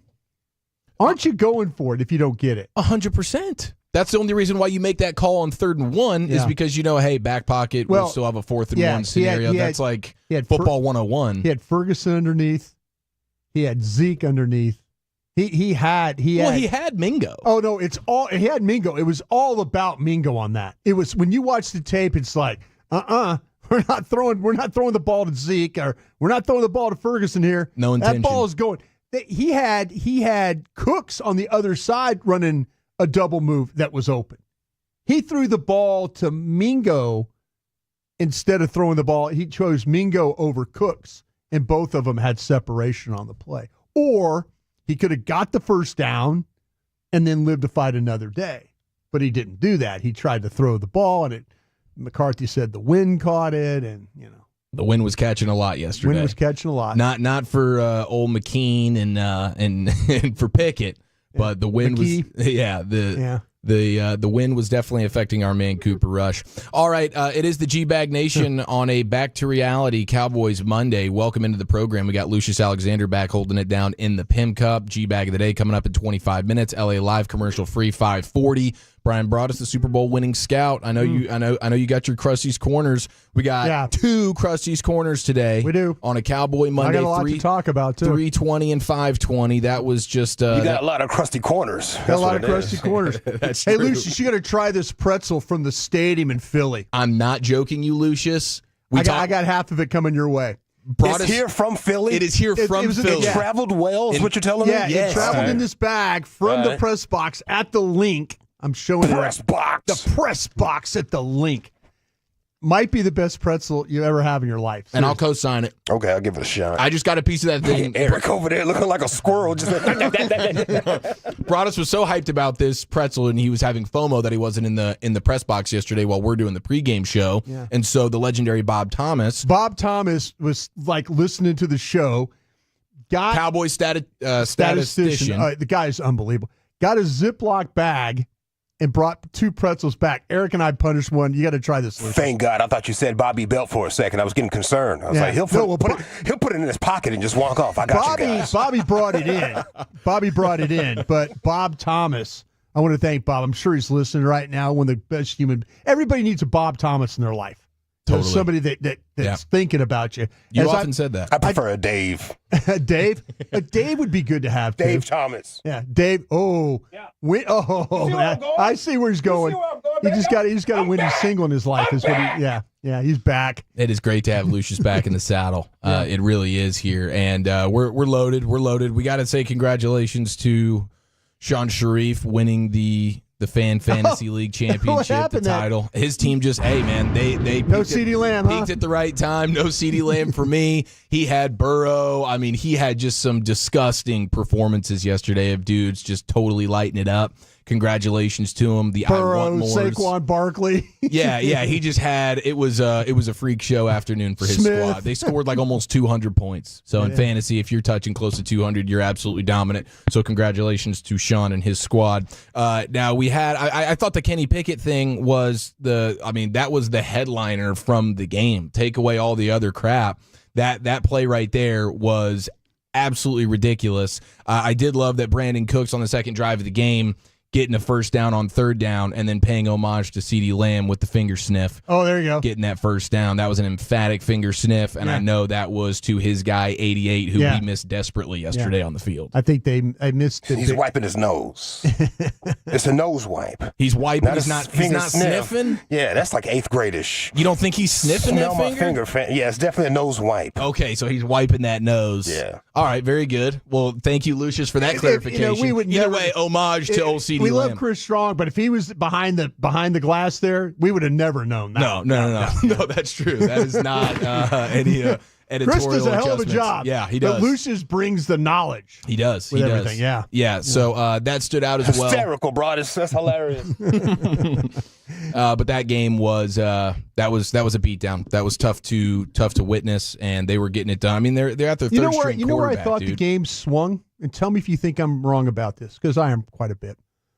I think the Calcaterra catch for the play that he made. Huge grab. 34 yards. I think Philly's offense was kind of they were sputtering around a little bit. Well, they come out passing the ball, which was hilarious. Not sure if they want to run. They hand it to Barkley a couple times. Maybe they don't have great success. Then all of a sudden, Calcaterra makes the third. And you know what? It's a really, really good pass. And I think, Izzy was in good shape. I mean, Calcaterra just made a hell of a play. But from that point on, it kind of woke Philadelphia's offense up a little bit. And another thing that woke them up was that they knew every route and every catch that Smith had in that game yesterday was against Booth. Oh, they had him singled out from the jump. They schemed that. Him singled out from the jump. Every route they wanted him to run, they managed. But Dallas was playing. Dallas took Bland and put him over there on Brown, and they thought Brown was more of a factor. I just think that and Brown's a hell of a player. Don't get me wrong. It's a true pick your poison. One of those guys is going to completely go off on you, and the other one's still going to have a nice day. Don't you find a way to try and double? Then if that's the case, if you're putting Booth over there on Smith, aren't you shading Hooker over there a little bit? We talked about it in the pregame show. Wherever Booth is, he needs to be the one getting the help. Yeah. That should have been, whether it's Brown, Smith, Calcaterra, name that person. If Booth is covering the guy, he needs to get some help here. Yeah, it didn't happen that way. No, it did not. It did not. I think that was, and that was a play to Calcaterra, the one that you're talking about being a bit of a turning point there. That was a couple of times you send a blitz, they drop Micah on the play, they bring a blitz. I know Jordan Lewis was involved, and you can't get home. Yeah, where was Micah yesterday? They did a great job. Oh, they chipped him all day in that game, by the way. Like Barkley late in that game, and like the play that Pickett got knocked out. He threw the touchdown to Brown and then got knocked out. Yep. Like Micah got like rib shot and like kind of doubled over, and then the play was still going. He got away from Lane Johnson and knocked Pickett down. But man, they put Calcaterra in the backfield, and they put Calcaterra in the backfield at the time and went across the pocket on a chip on Micah. In that game, they were not going to let Micah Parsons win that football game yesterday on defense. Okay, and if he took a rib shot earlier, I know like when he was walking into the locker room, it looked like he took a big time rib shot. Like Barkley got him in the left side of the ribs. He was trying to get around Lane Johnson, and he's just about to clear, and Barkley like lowers his head, shoulder into the left side of Micah, and it stunned him pretty good. Well, this is the clip and the quote that is circulating now all over the internet about the way Micah described yesterday's game. Take away the scoreboard, it was about five plays that decided this game. Now that is a small little clip from a 60-second response where he was trying to just defend the fact that the defense, hey, it's a couple of plays here, otherwise he felt good about their performance. But at no point can you ever use the words if you take away the scoreboard. So that's all. You get back in the lab. Scoreboard was not good. You remove that. Every time you're at the microphone, those words are never coming out of your mouth. Yeah.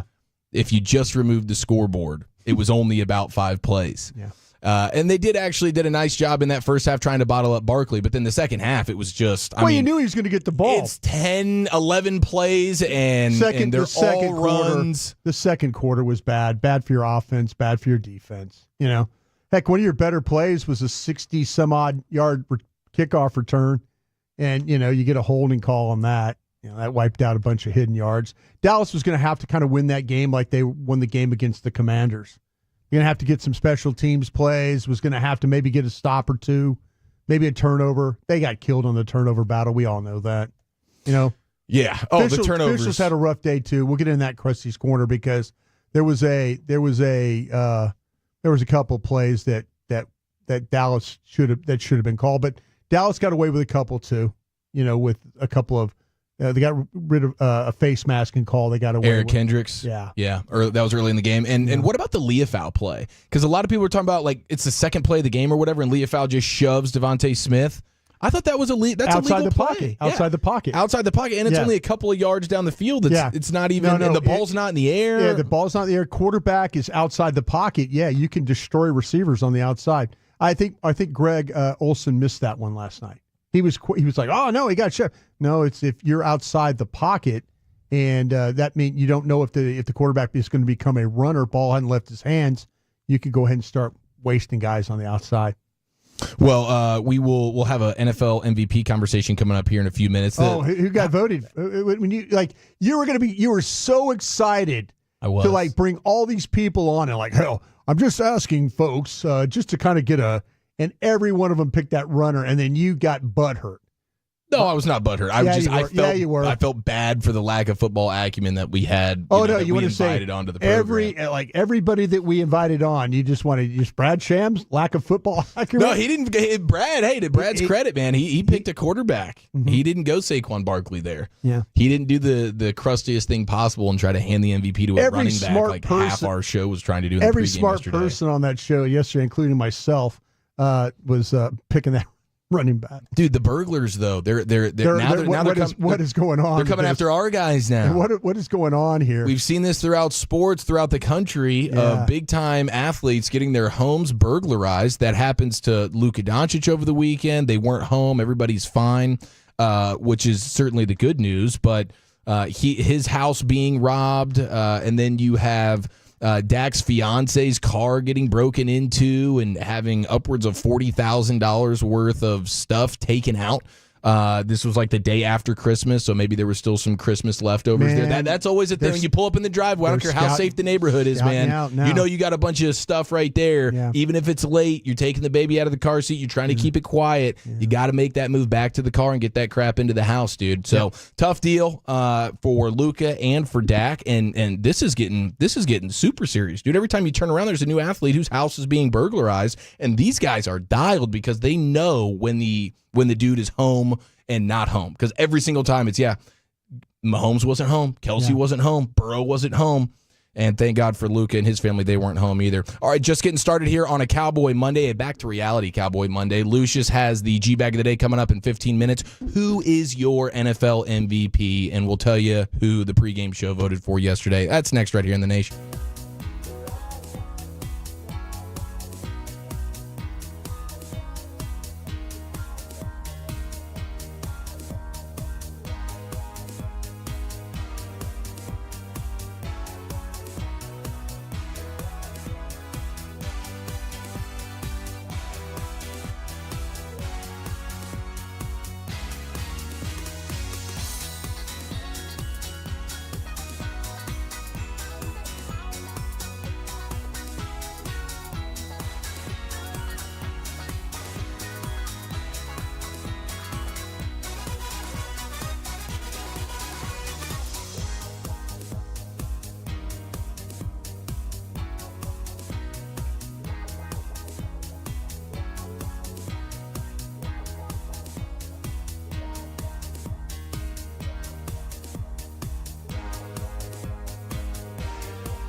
Uber Eats has Lola V products? I gotta remember that. Well, they say in order to remember something, you have to forget something else.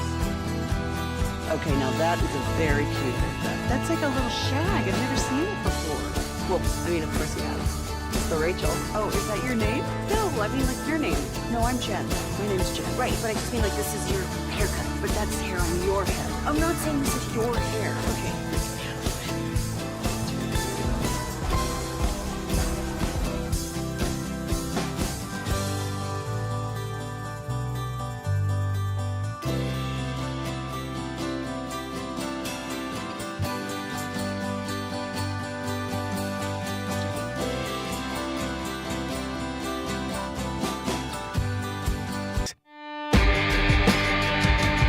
All right, yesterday on the pregame show, I was mortified because we asked every single guest on the program who joined us who would be their MVP if they had a vote. Saquon Barkley ended up winning in a landslide. Are you kidding me? Who's your MVP? 877-881-1053. G-Bag of the Day coming up in 8 minutes. Segment brought to you by Cars for Kids. Donate today at carsforkids.org. Also brought to you by Frankel & Frankel. If you have been injured in a car or truck wreck, call the Frankels first, 214-333-3333. With Frankel & Frankel, there's never an out-of-pocket cost. They only get paid when you win. Frankel & Frankel, the go-to car and truck wreck attorneys in Dallas. What you got, Broadus? You knew that Merrill Reese was going to pick his guy, right? That was the one shoe-in guarantee. Did Pam Oliver surprise you? Pam Oliver, she did surprise me a little bit. Yeah, I thought she was going to go, with one of these quarterbacks. Because this is not a down year for the MVP race. I know last year was one of those seasons where it's like, man, we're trying to figure out who do we really give it to. Yeah. There was not one person that was like, oh my gosh, this is a no-brainer. But like this year, we can have a real conversation about a few guys. And I personally wouldn't necessarily want to really give any conversation to the Saquon stuff because he wouldn't even be on my ballot. But it seems like a lot of people do. So he's in the mix, plus the three quarterbacks with Lamar, Allen, and Burrow. And then you add the Barkley factor. I mean, that's 4 legitimate candidates. It's the run because we rarely see with the way that running backs have been, say, the last several years, devalued. Is that being fair? Yes, this year I think it's like kind of taken a little bit of a turn back, but over the last decade or so, yes, it's been that devalued. way. So now you might not see. It's going to be likely that Saquon Barkley is going to break this record. You think they're going to go for it? I think they are. I think they're going to play it for a half and go for it and see if they could get it. See if they can get that done. Do you like that move? When you have the playoffs, you're not getting a bye. The Eagles are not getting a bye. You're talking about... I had 31 carries the other day, right? 30 yesterday, 31, 32 carries. Had a bunch. I honestly think this is important to him. So you think this is kind of like team deference to the player? I think this is important to him. I really do. His career at the Giants was really nothing. Am I right about that? Well, I mean, he was like a lone bright spot of a crappy run. He never to this level. Oh no, never to the point. I mean, yesterday was the first time he ever wore a divisional champion hat and T-shirt. No question. I think this is important to him. I think it's important to this offensive line because I saw Jeff Southland sitting on the sidelines with him yesterday, and he was fired up. And he was. And they were having a conversation, and I guarantee you that conversation was, next week we're going to go get this thing. I'm surprised he didn't play the last 8-9 minutes of that Cowboy game and just keep running the ball. That would have been the time to do it, dude. I think he could have got. That's so weird to me to basically sit him the last last quarter of the game for the most part, and then try and go all out for it next week. It's only 100 yards, and it's the Giants, and I guarantee you the Giants have got 1 foot in the parking lot. Well, I thought that too until we saw what we saw yesterday. Now, granted, this is the Eagles, not the Colts. But. Yeah, but Colts are bad. Come on, let's be honest. Colts are not. I didn't know they were that bad though. I didn't know they could make Drew Lock look like one of the best quarterbacks football team ever. That's a bad team. But that's crazy to me because I understand that, hey, it's important to you, Saquon. It's important to the offensive line. But let's not forget, you have an extra game. So let's not act like there isn't already going to be an asterisk next to it. You break Dickerson's record with an extra game. If you did it in 16, great. But isn't the playoffs more important to you? Sure, the playoffs are important. But it should be more important. Yeah, but I think if he gets this record, he's the MVP. That's where that's how important I think it is. Well, that's a bad way to make your vote. No, but I'm just telling you, he is going to get a lot of votes if he breaks Eric Dickerson's record. Yes, and we found that out again yesterday. We had like 8 different guest members on the program, and half of them are giving it to Saquon Barkley. Yeah. So, and 951 says everyone's just tired of the quarterback. Like, okay, without the quarterbacks, you don't even have a sport, dude. Like what Burrow, Lamar, and Josh Allen are doing right now is next level nasty stuff. You want to talk about a team that might have the number 1 overall pick if they didn't have Joe Burrow. That's one of the worst defenses we've seen in a while, dude. Cincinnati's? Oh, yeah. You don't have Joe Burrow. You're talking about fighting with whoever's picking number 1 now, the Patriots, for the worst team in the league.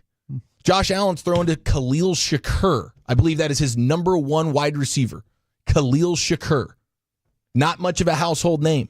They're trading for Amari Cooper at the deadline because they need something in there. Right. Now, he does have a good offensive line, so respect to that. But, you go look at his wide receiver separation numbers. They'll give you Cowboy vibes with, oh, my gosh, everything has to be a tight window throw for Josh Allen. And he's making plays outside the pocket, running all over the place, and he doesn't get sacked. How many times do you think Josh Allen's been sacked this year, Broadus? How many times do you think he's been sacked? Caleb Williams getting sacked at an unbelievable 70-something times. Is it 21? It's 14. 14, yeah. I mean, the dude, and sacks are a quarterback stat. And he's not just getting the ball out quick. Like Peyton Manning was a guy never getting sacked. Of course, he's just getting rid of the ball. Yeah. It's not like, I'm just going to run around and make plays outside of structure, huge chunk gains. But that's what Josh Allen is doing. And same with Lamar. I mean, Lamar's numbers are, pretty much the best when you stack them up. Burrow's got the passing yards, but Lamar's got more passing yards than Josh Allen, and he's got the rushing yards, of course, breaking the Vic record. Do you feel any different when you? Oh gosh, I forgot our Daniels got bent back like that last night. Oh yeah, we got the Sunday Night Football replay, which was an awesome game last night. Awesome I was fighting to stay awake, and I'm so glad I did. Yeah, and early in that game, first quarter, bent back a couple of times. Whoa. Jaden Daniels, he was running all over the place last night. He's in postseason mode, dude. I love it. Does it make you? And I'm just asking this question. I'm not trying to start anything with you. Oh, I'm not trying to start anything either, Broadus. We got 2 days to 2025. Does it make you feel any different when you keep rallying for these quarterbacks and they go and lay a big fat egg in the playoffs? These MVP quarterbacks? No. I'm just asking. No, it just really asking. Doesn't. Really doesn't. I'm asking. What Lamar Jackson's done in the postseason has nothing to do with what he's being voted on to be the MVP right now, which is just this regular season being dynamite. Yeah. Now, when we talk about overall legacy, if Lamar Jackson or Josh Allen just can never get to a Super Bowl and win, then yes, that will be the legacy conversation surrounding them for sure. I just wonder if it's at some point in time, because you do talk about these quarterbacks, and you're right. Super important. But I just wonder, it's like, gosh, these quarterbacks, and then they get in the playoffs and then they're out in the first round. And is that really an MVP when you get knocked out like that in the first round? Well, if that's the case, then Mahomes is the guy. Yeah. We'll give it to Mahomes. I mean, I absolutely agree. I'd give it to Mahomes before I give it to Saquon Barkley. The reason why the Eagles are where they are right now, certainly Barkley has something to do with it. But when you look at the metrics of their offense, it isn't much different than what it was last year.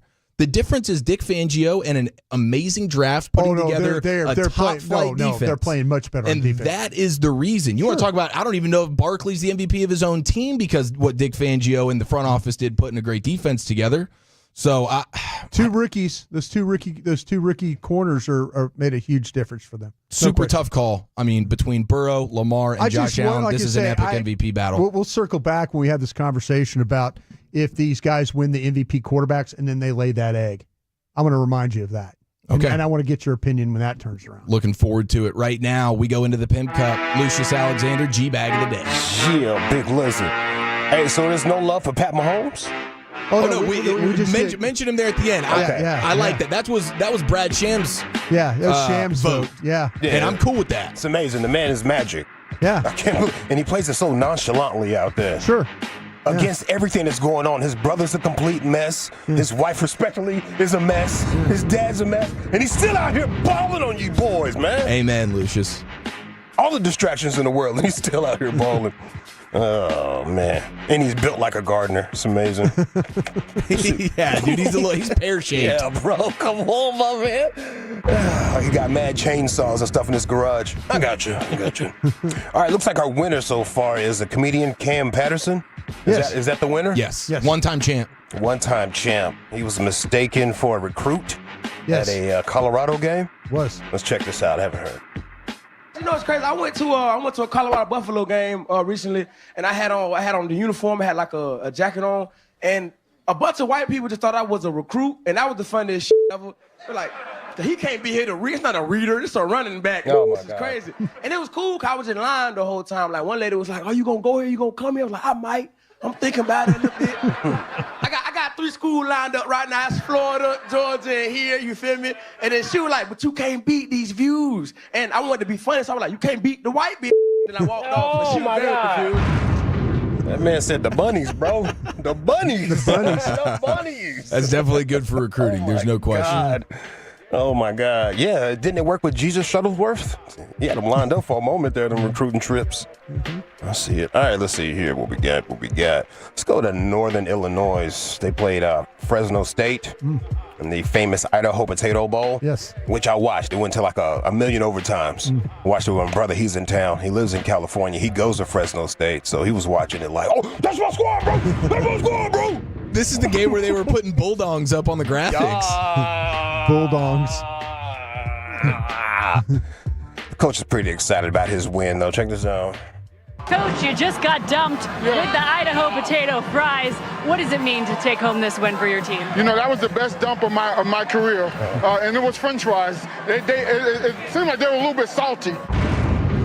Best dump of his career. Best dump of his career. That's a great line. Yeah. And so they're just taking a bucket of French fries and pouring them over him. That sounds a lot like heaven, dude. Yeah, the best dump of your whole career. Best Sounds dump. like heaven to me. I tell you what. You walk out that bathroom like that probably was the best one I've ever done in my entire life.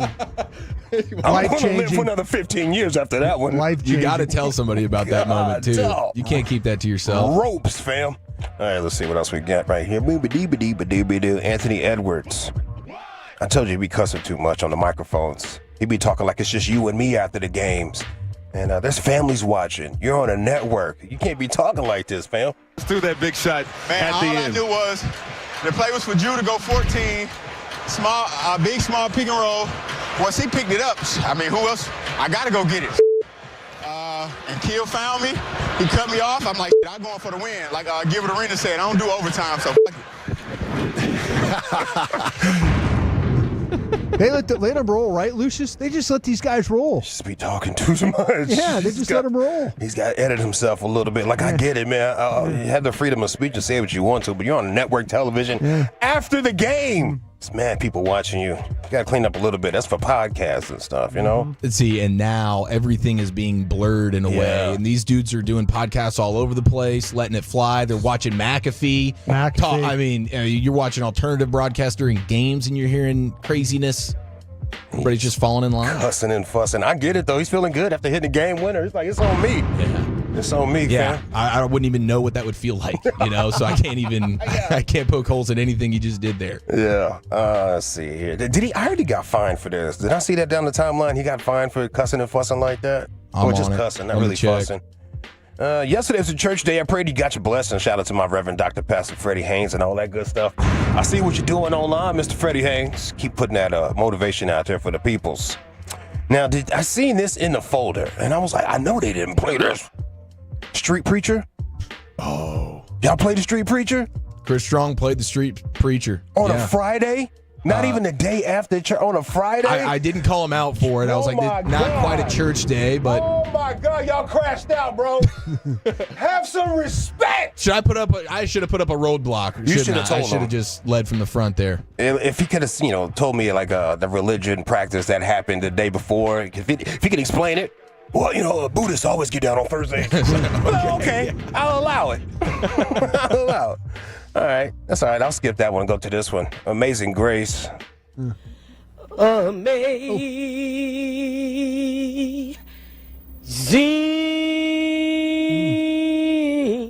amazing grace. Sweet. Skipping words. Yeah, we're missing them. How yeah. sweet the sound. Oh, now the organist. Here we go. Yeah. He's figured it out. That has saved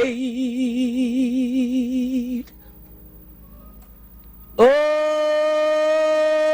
rat like me. Pretty sure it's not a rat like me, but it's a personal thing. You might be rat vibes. I get it. And that's why God saved your life. She personalized it. Yeah. Lucius, I'm going to ask this question. Would the Red Cross have to drop supplies to us too? Because that would have taken forever. All day. We would have had to have long. some supplies to be able to survive that the length of that song. I think she's still going. Hold on. I won. Yeah, he's going. I once was lost. Once. Was wow? Good Lord, Man, she was on fire. Yeah. All right, that's it, I guess. I don't want to push it too much. I just got back here. All right, let's get to the voting here.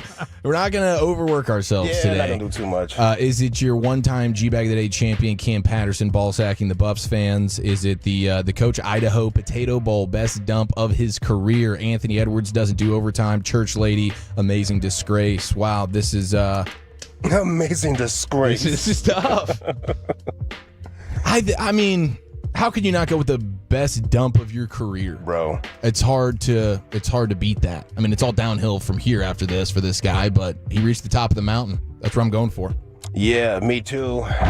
Plus, I watched that game with my brother, so I have a sentimental value to it. He was drinking a lot of tequila, and he was like, whatever kid that was doing like an awesome play, I think it was like number 11 or something. He's like, when I see him on campus, I'm gonna shake his hand, dog. I'm shaking his hand. I was like, you probably will never see him, bro. That is so good, man. All right, your rendered useless vote brought us Church lady. Hey. Church lady, amazing disgrace. All right, by a score of 2-1, your new G-Bag of the Day champion, the best dump of my career, Idaho Potato Ball. Was that the Fresno? Was that the Bulldogs coach? Or was that the... no, that was the Huskies coach. That was the Huskies coach. Yeah. Beautiful. All right, congrats to him, one-time G-Bag of the Day champion. NFL News of the Day, top of the hour, best of the sports weekend featuring the Pop-Tart Bowl and so much more next year on The Fan.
It's true that you've got to forget something else to remember that Uber Eats has groceries.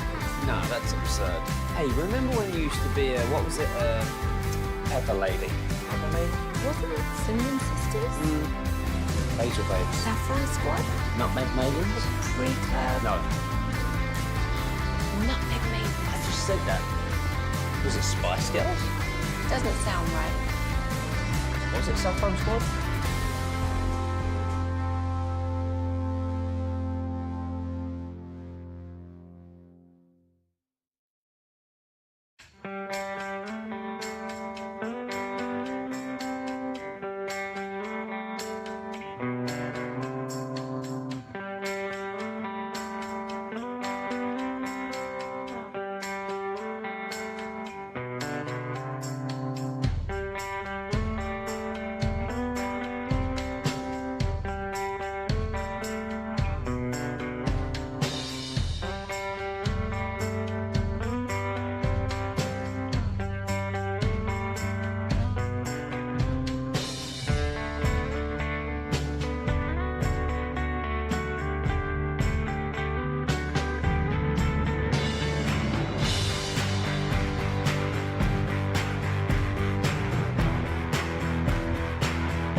They are the #1 Chevy dealer in the world with more Silverados than anyone else. Go see them today or visit ClassicChevrolet.com. This is Texas. This is Classic Chevrolet. Together, let's drive, relax, and enjoy the difference.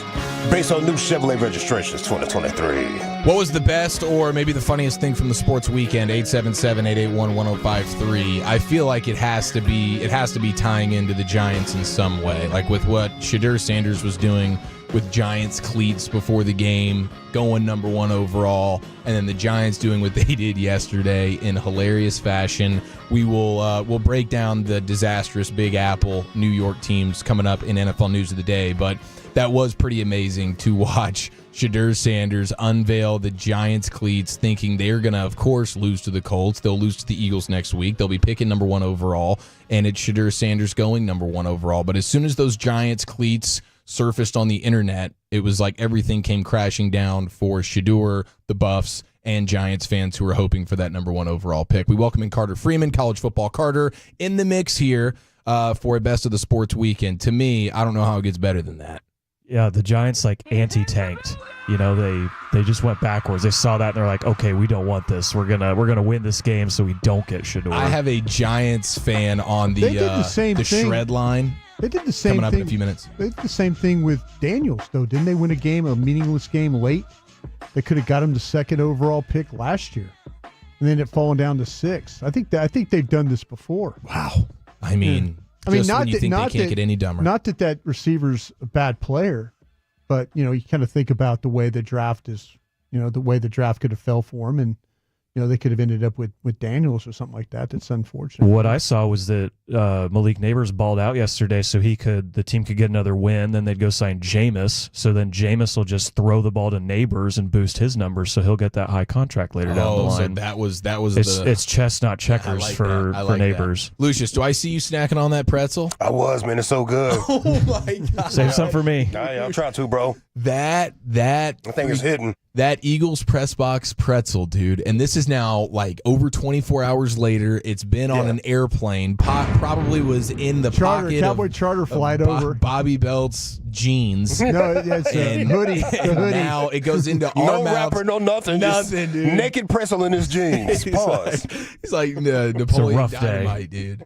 But that pretzel, unbelievable, man. I'm glad you agree. I really do. I think that's the best hot soft pretzel that I've ever had. It's not even hot. It's not even fresh. It was 10 out of 10, dude. Yeah. I'm not. Usually I kind of get accused of overselling food and stuff, but that right there, that's one of the reasons why I brought it up. There's certain places like in the league that has, AT&T Stadium, outstanding press box food. I would say that Philadelphia, with what they do with their sandwiches, their cold cuts, their hot dishes, their pretzels, they give it some thought. And I think they have some excellent food. You're going to go in there and get your ass kicked. Might as well eat like 4 or 5 of those pretzels while you're doing it. I know. I was thinking to myself, how many of those would I have eaten I would have bagged a couple. 2.5. Especially knowing the staying power of these things. They'd be coming back in my fresh, and they stay fresh. Yeah. And you're not going to be watching the game the way it was going, so you're just going to have your mind only on those pretzels. Good call. It's fantastic for a hangover. I can already feel it. Yeah. Oh, really? Yeah. I'm just saying I can just tell how thick it is, I was about to say, did that little holiday get away from you a little bit, Lucius? But you already put away the apple pie moonshine from Rodeo Ron. It barely made it to the house. Listen, everybody drive safe out there. Watch yourself. Watch your speed. Don't crash out. Don't mind me. I'm drinking moonshine. I look at that thing with warning all of us to watch out for each other. So he can have all the fun. He can be on the road by himself drinking moonshine. Just tearing it up. I got that thing in my pantry because you're supposed to keep it. Should I be keeping it cold right now? I don't know. It's in my pantry. Every time I open my pantry, that thing is staring back at me, and I'm looking at it with great fear. I haven't cracked it open. I think it's fine. Just leaving it out. Just leaving it out. Yeah. Well, I'll tell you what. Travis Hunter, he showed out in the game. He had 4 catches for 106 yards and a touchdown. One of them was 58-yard play, and just those plays right there make me completely understand why some of these guys really just think, yeah, he's a receiver. Oh yeah, he was outstanding. Talked to several guys and gals around the league, and a lot of them are looking at him as a wide receiver. And he won the Biletnikoff, best receiver in the country this year, and you get more out of him at receiver, I feel, than you would at corner. Didn't he win the Thorpe, too? No, the Thorpe was Barron from Texas. Oh, Texas, very deserving then. Yeah, Barron's. I don't think Travis Hunter was even nominated for the Thorpe. Wow. I think there was some controversy there. Probably a mistake. Well, you go from pregame seeing the Giants cleats from Shedeur Sanders. Everything bottoms out after that for them. They get smoked by BYU 36-14. And at one point during the game, you had Shiloh Sanders thinking he made a good defensive play, not realizing it was a flag on the play. And this is the replay, and this is the play-by-play of him. He's sort of breakdancing while flags are raining down behind him. For the 7th Colorado penalty, and another costly one as he's going to pick up Moa out of the backfield. That right arm gets draped. Now, Moa kind of slips, but he's got that right arm hanging over the running back out of the backfield. Doing a little breakdancing before he realized the penalty was on him. Premature celebration there for Shiloh Sanders. Ouch. Never want to fall victim to premature celebration. And it's bested a lot of folks, and Shiloh was the latest victim. But the Pop-Tarts Bowl, how about that? That was electric, Something special. dude. That was electric. What do you think about the MVP going with the cinnamon roll choice? Because you have a multitude of different flavors you can choose from. Yeah, that was the thing this year. We're going to put the life-size Pop-Tart into the toaster, and whatever the MVP, you get to choose your flavor. Did he hit it out of the park with the cinnamon roll? I'd have been looking for the I've never cookies and had the cream. cinnamon roll, so I wouldn't even know what to think about this. I would have gone Wild Berry. And the Wild Berry lived up to its name during the game. The physical mascot that was running around, it was going up to the referee. It was, taunting the players. Like Iowa State had an interception late in this game to seal the game, and the Wild Berry Pop-Tart was in the mob of players that was celebrating. Like beautiful. That's how like goofy this bowl has gotten. But I think it's good that there was so much silly stuff going on the field. Like even Sebastian the Ibis, the Miami mascot, was like eating the Pop-Tarts at one point. I think it's good that all this happened on the field because otherwise, the Cam Ward controversy with him not playing, that would have been the only storyline from this game. So you can kind of distract it with, Mario Cristobal being surrounded by Pop-Tarts as he talks about his team losing. I did love one of the Pop-Tarts doing the Hulk Hogan ripping open of the wrapper to unveil himself. Yeah. That was pretty special. They had the resurrection of the strawberry Pop-Tart that got killed off last year. On top of the video board too, like he was, staring over everybody. It was like one of the coolest pictures ever, that bird's eye view of him looking over the entire scene there as he gets resurrected after being eaten last year by the Pop-Tart Bowl MVP. But yeah, the Cam Ward stuff was interesting. And when are you going to get to the evaluation of the quarterbacks? Do you have brought us for this upcoming draft? When do you decide? I've been working through Dane Brugler's top 50. I've got that. He has some quarterbacks in there, but I wanted to make sure we got the draft show starting next week. So probably this weekend I will get on some quarterbacks because, like I say, the draft show, I got to know all those guys. So I've got about 55 guys done right now, and none of them are quarterbacks. So does Brugler not have any of his quarterbacks in that top 55, or you skipped around? I wait for more film. I wait for more film, and I've been getting more film each day. So when I get enough film to be able to make a really good evaluation of these guys, that's when I'll start on. And I think I'll be ready to go when the season ends. Then I'll just immediately go into draft mode starting Monday, week from today. Yeah, the Shedeur Sanders versus Cam Ward conversation is going to be awesome. Cam Ward, he did just decide, at halftime he was done playing in the ball game. So Miami ends up losing to Iowa State by 1 point, but he put on quite a show in that first half. And I think that was the plan going into this game. I don't think he held himself out. I thought he was only going to play a half. I believe that's what I had seen before the game, and it's funny there's such controversy surrounding it, just because bowl games have become things that these players sit out anyway. So the fact that he even played in it to begin with, I thought was cool. And yeah, he got the all-time, Division I passing touchdown record, which Dylan Gabriel's probably going to break if he plays one or two more games for Oregon. So we'll have it for a little bit, but still, to say you held that for some amount of time, I think that's cool. And yeah, he had 200 passing yards and 3 touchdowns in the first half. He was doing whatever he wanted against the Iowa State defense. He had one of the most nonchalant passes I've ever seen. Was when he had 15 seconds in the backfield where we're talking about Miami's offensive line during the break. Iowa State's defense was it was like they were 13, 14 yards downfield. They were nowhere close to him. Usually you see a guy standing in the pocket, but he's kind of like bouncing around a little bit, athletic position. He just completely, I'm pretty sure he locked his knees out and just stood straight up. Yeah, just ball by his side. All the time in the world, and then dumps one off. It was that was pretty cool. But the Cam Ward versus Shedeur Sanders is going to be awesome. And what the Raiders, what the Giants, what the Jets have going on right now, a total disaster. Let's take a look at the football weekend NFL news of the day next right here on The Fan.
They say in order to remember something, you have to forget something else. Okay, now that is a very cute haircut. That's like a little shag. I've never seen it before. Well, I mean, of course you have. It's the Rachel. Oh, is that your name? No, I mean, like, your name. No, I'm Jen. My name's Jen. Right, but I just mean, like, this is your haircut. But that's hair on your head. I'm not saying this is your hair. Okay.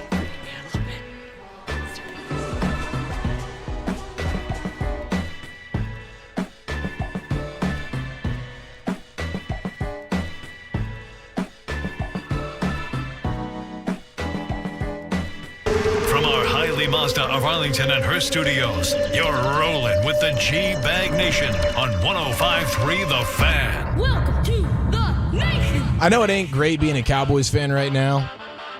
We're a little bit down. Times are tough.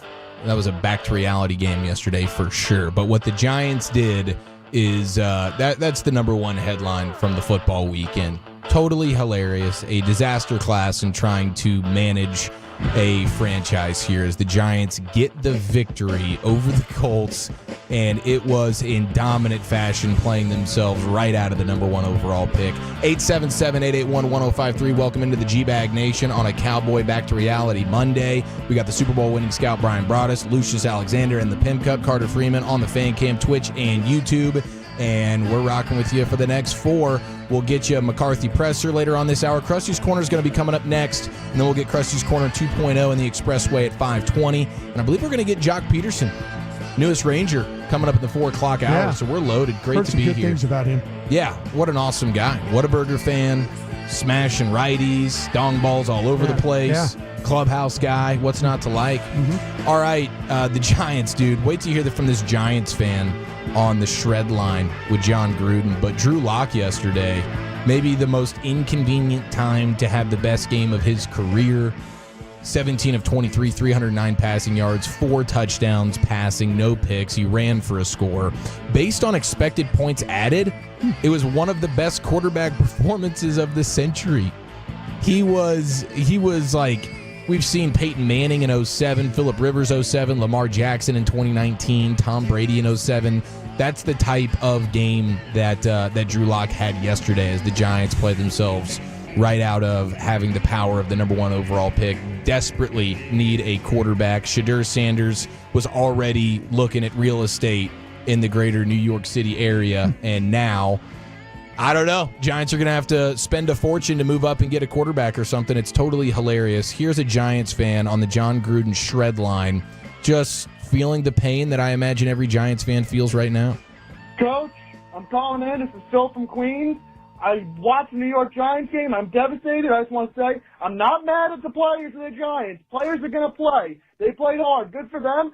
I'm mad at our sorry-ass fat f***ing coach for putting us in this situation. Brian Dable should not have a job tomorrow morning. Joe Shane, get the f*** out. Those two people completely screwed this organization. They should not have a chance to pick the quarterback of the future. F*** those guys. I also want to say, f*** the Indianapolis Colts and the sorriest defense I've ever f***ing seen. Drew Lock scored 5 touchdowns on you.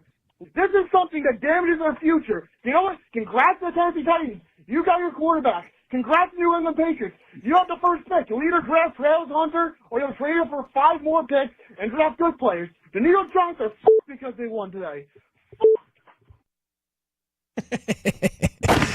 Oh, yes. That is what, those are the sounds from New York City that we love to hear. Giants fans in a complete just meltdown mode. His numbers were really good if you look at all the metrics, as you said. Drew Lock?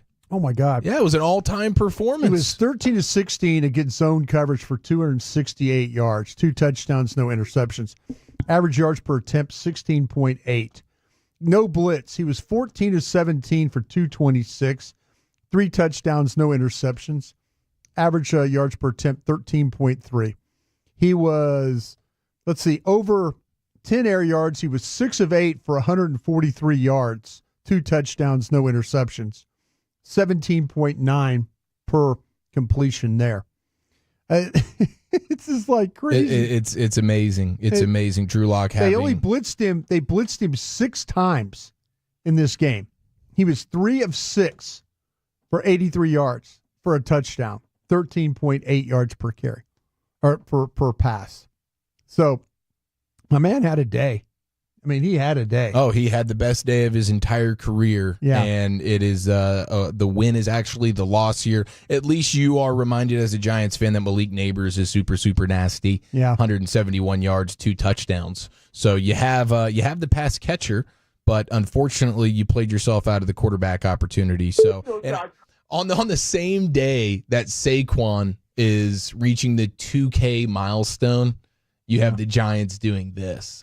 Just as down bad as it gets. And then across town, You have what the Jets are doing, and with Aaron Rodgers, and now they're talking about Rex Ryan getting interviewed, talking about Ron Rivera. Did you see Ron Rivera's name? Oh, wow. Get thrown in the mix there. The Jets they're in desperation mode. I don't know what coach is going to want this. Garrett Wilson, the stud receiver out of Ohio State. He wants no part of this. If Aaron Rodgers is back, the reports, how hard is it to play a game with a quarterback when the reports are out there and everybody knows that you can't stand the guy? And ever since Devontae Adams showed up, you've been sort of cast aside as it pertains to being the focal point of the offense and getting targets. And so the reports before the game, it's like, yeah, if Aaron Rodgers is back with the Jets next year, Garrett Wilson's going to demand a trade. That's not good. How can Aaron Rodgers come back, though? I don't understand how the Jets would want to do that. He had a 1.2 QBR yesterday, did Aaron Rodgers. That's the lowest QBR game since Davis Mills in Week 4 of 2021. And remember the Sam Darnold I'm seeing ghost game versus the Patriots? Sam Darnold had the same QBR that night that Aaron Rodgers had yesterday. And it's hilarious to watch the videos of them. They have this huge boom box. The team's coming out of the tunnel before the game. They're playing Gangster's Paradise, and then they just get absolutely mopped by Buffalo. And then Aaron Rodgers decides to bench himself. Yeah. What'd you think about this one? Here was Aaron Rodgers after the game. They're getting boat raced, and all of a sudden, here comes Tyrod Taylor. How did that happen, Aaron? What was the conversation like with Jeff when he get out of the game? What were your thoughts on that? I mean, it was 33-0. We were sitting there, and I said at some point, probably go to Tyrod here, huh? And then the next play, they threw a screen for a touchdown, so it's 40-0. It's like at that point, I just went ahead and checked myself out of the game here. Yeah. That's a bad look, is it not? Yeah, well, he's a bad look to begin with. At his metrics, those numbers are just, you're right about that. In breaking routes, 3 of 7 for 63 yards, interception. Under pressure, he was 5 of 6 for 55 yards. Anything that was downfield, he was 1 of 5 and over 10 air yards, over 10 air yards. Mm-hmm. He was 1 of 5 for 28 yards, and he had an interception. So yeah, his numbers were just awful when it came to what they needed to get done yesterday. Garrett Wilson's quote after the game was, "I always feel like we go out there, the vibes feel right, we're ready to play, then we get our ass kicked." That's the quote from Garrett Wilson, who apparently can't stand Aaron Rodgers and wants to get up out of here. The QBR metric has almost 10,000 games under its belt, 9,697 games in their database, just QBR metric. And that Rodgers game would rank 9,677th. So it is one of the single worst quarterback performances we've ever witnessed. And for him to go out that way, you also have, because the night before you had Joe Burrow and Cincinnati doing what they did, and T. Higgins going off in that game, especially late in that game. Yeah. And so you had Sauce Gardner commenting on a T. Higgins video, because T. Higgins is going to be a free agent. We'll see if they franchise tag him. Maybe he comes back to Cincy, but he's going to be one of the big names in free agency as one of the best wide receivers on the market. Sauce Gardner commented on a T. Higgins video and just said, "Pay the man." And then a Jets fan said, "Well, Sauce, tell him to come to the Jets." And Sauce replied, Jets corner replied, "I will not be telling him that." Wow. I mean, I can't imagine what the newspapers, like the front and back page of page 6. Between the Jets and the Giants, they must just be having a field day right now with how embarrassing everything is for both franchises. And they're not the only ones. Like with what the Giants did yesterday, playing themselves out of a top flight pick, that's what the Raiders have done for the last 2 weeks. Yeah. And I saw this, Raider Joe sent me this, our buddy. Since the Raiders took over the number 1 draft spot, they've over the last couple of weeks, they've had 0 penalties. They've had 0 turnovers. They've forced 5 turnovers. They've sacked the quarterback 9 times. They're first in takeaways, first in rushing, first in quarterback QBR, and they're first in the tight end yards per reception because, of course, Brock Bowers is being an animal. But, the Raiders just – these bad franchises, they don't know when they can't help themselves. When it's time to win, they inevitably lose. When it's time to lose, they inevitably win. And the coaching stuff here that's coming up here with the carousel, I don't imagine that Antonio Pierce is keeping his job. Those guys You have Gerard Mayo as the head coach with the Patriots, and he's talking about how they're probably just going to be going into full tank mode. Yeah. Patriots have a 79% chance of landing the first overall pick now that the Giants did what they did yesterday. So I think that Drake May's probably not going to play on Sunday. The Patriots want that they top want the pick, yeah. Because you either draft Travis Hunter, all-world dude, or you hold the number 1 pick up for ransom, and a schmo team like the Giants or the Raiders who had the number 1 overall pick but had to get a couple of useless victories will now have to trade a bunch of first-round picks to go up. So that's definitely a spot you want to be if you're New England right now. That's a great place to be when you're picking number 1 and you don't need a quarterback. Right. You just everything, and especially in a draft like this when you have an all-world caliber type dude in Travis Hunter, that you can just say, okay, like we got no problem just staying here. You're going to have to up the ante if you want to move up and get your quarterback. So the Patriots are in prime position, and they're going to do it the right way. They're going to see, we have the number 1 pick. Let's do everything in our power to lose the football game. Yeah. Crazy. And I don't know if Gerard Mayo's keeping his job. That one continues to be. I bet you he does keep his job. I'd be interested with the Raider one, though, with Tom Brady now in the mix.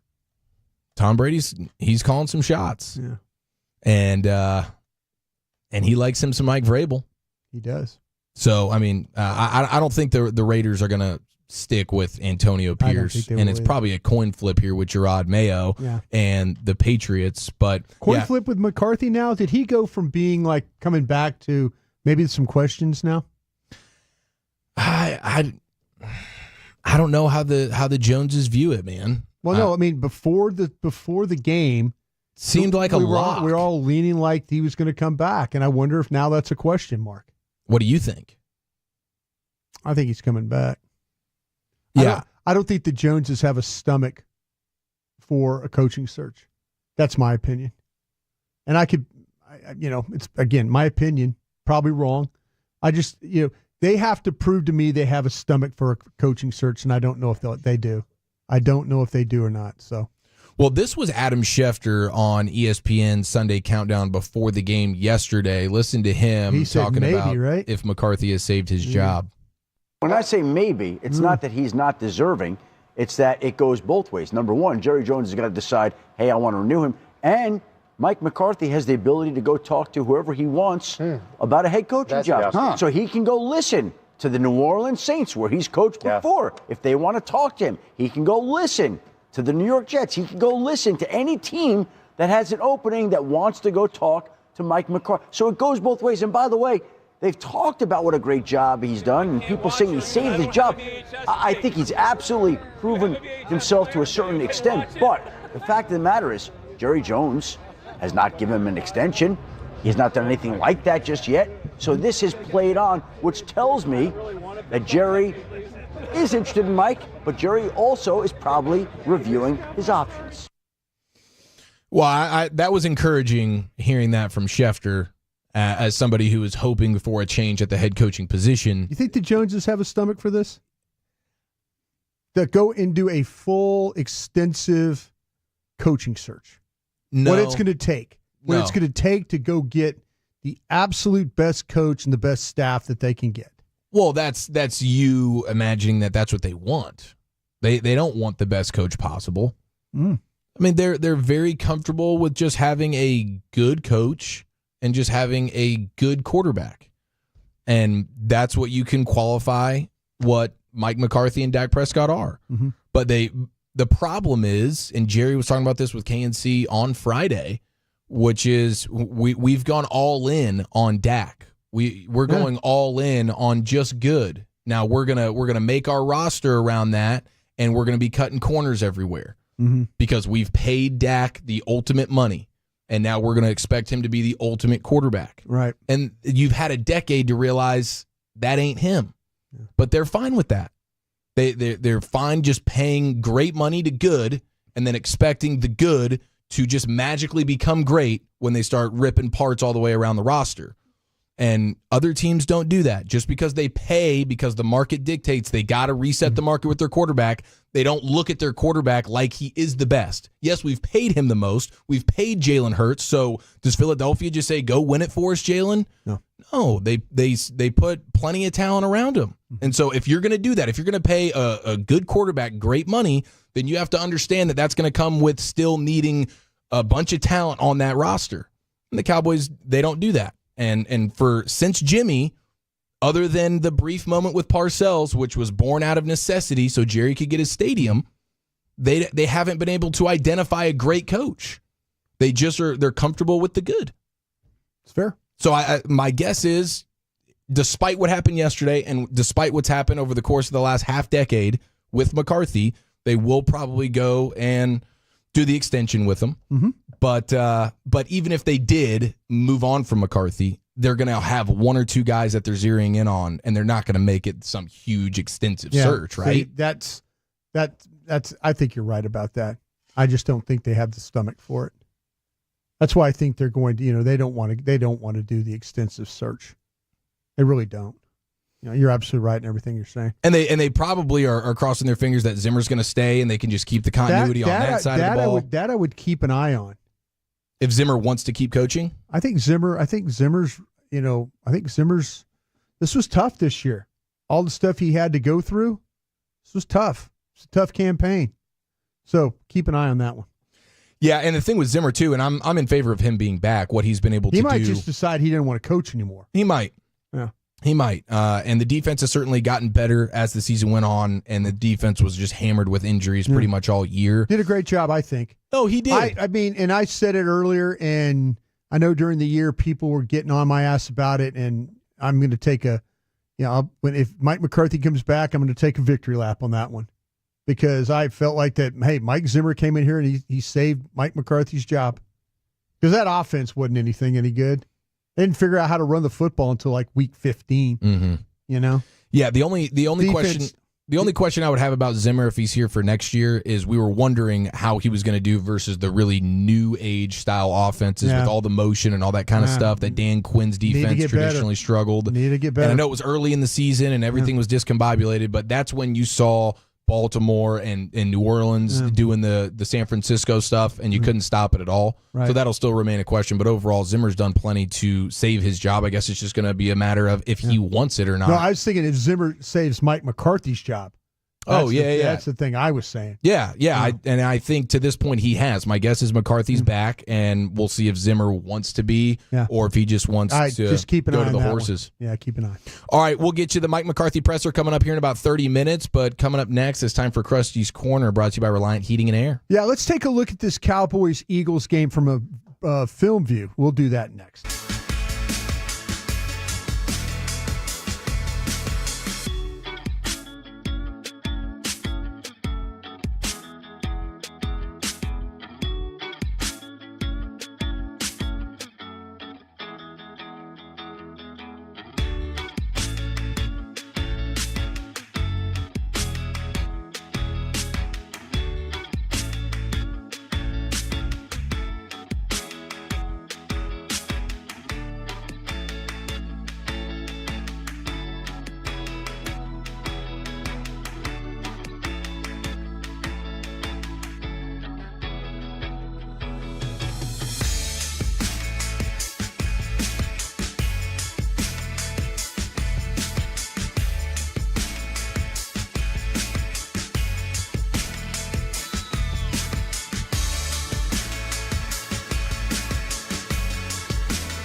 Do you think it's true that you've got to forget something else to remember that Uber Eats has groceries?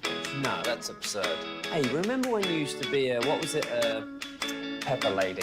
Pepper Lady? Wasn't it Cinnamon Sisters? Those are babes. Saffron Squad? Nutmeg Maiden? Paprika? No. Nutmeg Maiden. I just said that. Was it Spice Girls? Doesn't sound right. What's itself on board.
All right, we're going to get you an early edition of Krusty's Corner today because we have the Mike McCarthy press conference coming up here in about 15 minutes or so. Segment here in the nation is brought to you by Cars for Kids. Donate today at carsforkids.org. Also brought to you by the Frankels. If you've been injured in a car or truck wreck, call the Frankels first, 214-333-3333. With Frankel and Frankel, there is never an out-of-pocket cost. They only get paid when you win. Frankel and Frankel, the go-to car and truck wreck attorneys in Dallas. Here's Brian Broaddus, Krusty's Corner. The first installment, we'll get Krusty's Corner 2.0 at 5:20. But thank you to Reliant Heating and Air. Yeah, that's exactly. Appreciate that, Chief. Thank you very much, Lucius. It's great to have you back, man. Ferguson's fumble. I'm going to start with that one. I'm going to do offense first, and then I'll do defense in the 5:20. How about that? Okay. All right, let's look at the offense. Look at the offense. The offense was offensive yesterday. It was offensive. Ferguson's fumble. I'm going to blame this one on Cooper Rush. Wow. All right, let's see how you make this one work. Your anti-ginger stuff is really starting to shine through again. I'm going to blame Cooper Rush for this because I think this was a terrible choice to throw the ball to Ferguson on this play. To throw the ball inside to Ferguson with 3 Eagle defenders around him, instead of throwing a ball to the outside with Tolbert 18 yards with nobody there. And the play is designed as kind of a two-read play where you have a deeper route and then the shallow route. Mm-hmm. He throws that ball to Tolbert. It's a huge play. Wow. Instead, he throws the ball inside. And when you watch it on tape, and I'll show it to you when we get done here, I'll pull it up and you'll go, okay, I see what you're talking about here. But he is running to his right. He has nobody in his face. And instead of like downfield, Tolbert 18 yards, right between the numbers and the sidelines, nobody near him. And he could see Tolbert. I have no idea why he threw the ball back inside with all that clutter and all those green jerseys around there. Did he even look at Tolbert, or was he just locked in on Ferguson? He knew that one. Because you're right. I'm looking at the play now. He's got plenty of time. He rolls out to the right. Nolan Smith is like 6 yards away from him. Can you see Tolbert on the play? I can't see where Tolbert is on the play. 18 yards down the field. But yeah, I see that it's a 2-level read. Ferguson's surrounded by 4 green jerseys. Yeah.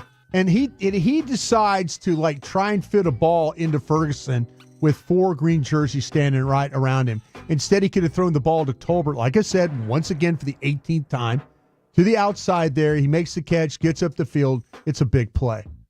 I blame Cooper Rush for that fumble because that ball should have never gone to Ferguson.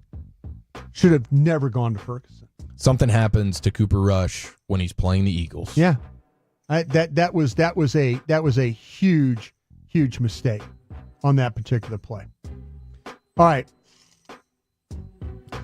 Rush is pick 6. I'm killing Rush right now, don't you get that? You get that feeling? Yeah, I get that feeling. You get that feeling? I get that feeling that you thought he was the better quarterback going into the game, and then he completely asked the bed. That's why I'm doing radio with you right now, bro. No, I love it. I thought he was the better quarterback going into this game, and he did not play like that. Bobby co-signed it. Bobby co-signed it. Huh? That's because I forced him to. But there's just something like Rush always plays his worst versus the Eagles. Well, never again will I ever think that, we didn't think they were going to win. No, we didn't think the Cowboys were going to win. No, but anyway. All right, he's pick 6. It appears they're playing what they call man free, which is a free safety in the middle of the field, man coverage underneath. Mm-hmm. Okay? So you got a deep safety, and then everybody else is in man coverage. What happens on the play is Gardner Johnson and Bond, the linebacker, now this is what happens when you don't have CeeDee Lamb in the game. You could double cover people. Ferguson's getting double covered here. Okay. They've got a kind of an in and out coverage on him. What happens though, Ferguson, they're running him inside and they're going to run the slant behind. So Cooper Rush thinks that, okay, Gardner Johnson and Bond are going to go inside with Ferguson, and that's going to open up a window for him to throw the slant. Problem is, Cooper Rush is looking at the slant the whole time. He never looks anywhere else. Like, he is literally takes the snap, and he is just staring at that spot. Gardner Johnson's like, bro, you're staring at this spot. You're about to throw the ball right behind me. Doesn't move. Just doesn't even. You would think, oh, well, hey, man coverage Ferguson. Nah. He knows that Ferguson's not going to get that ball. Mm-hmm. And he holds his ground. Rush throws the ball anyway.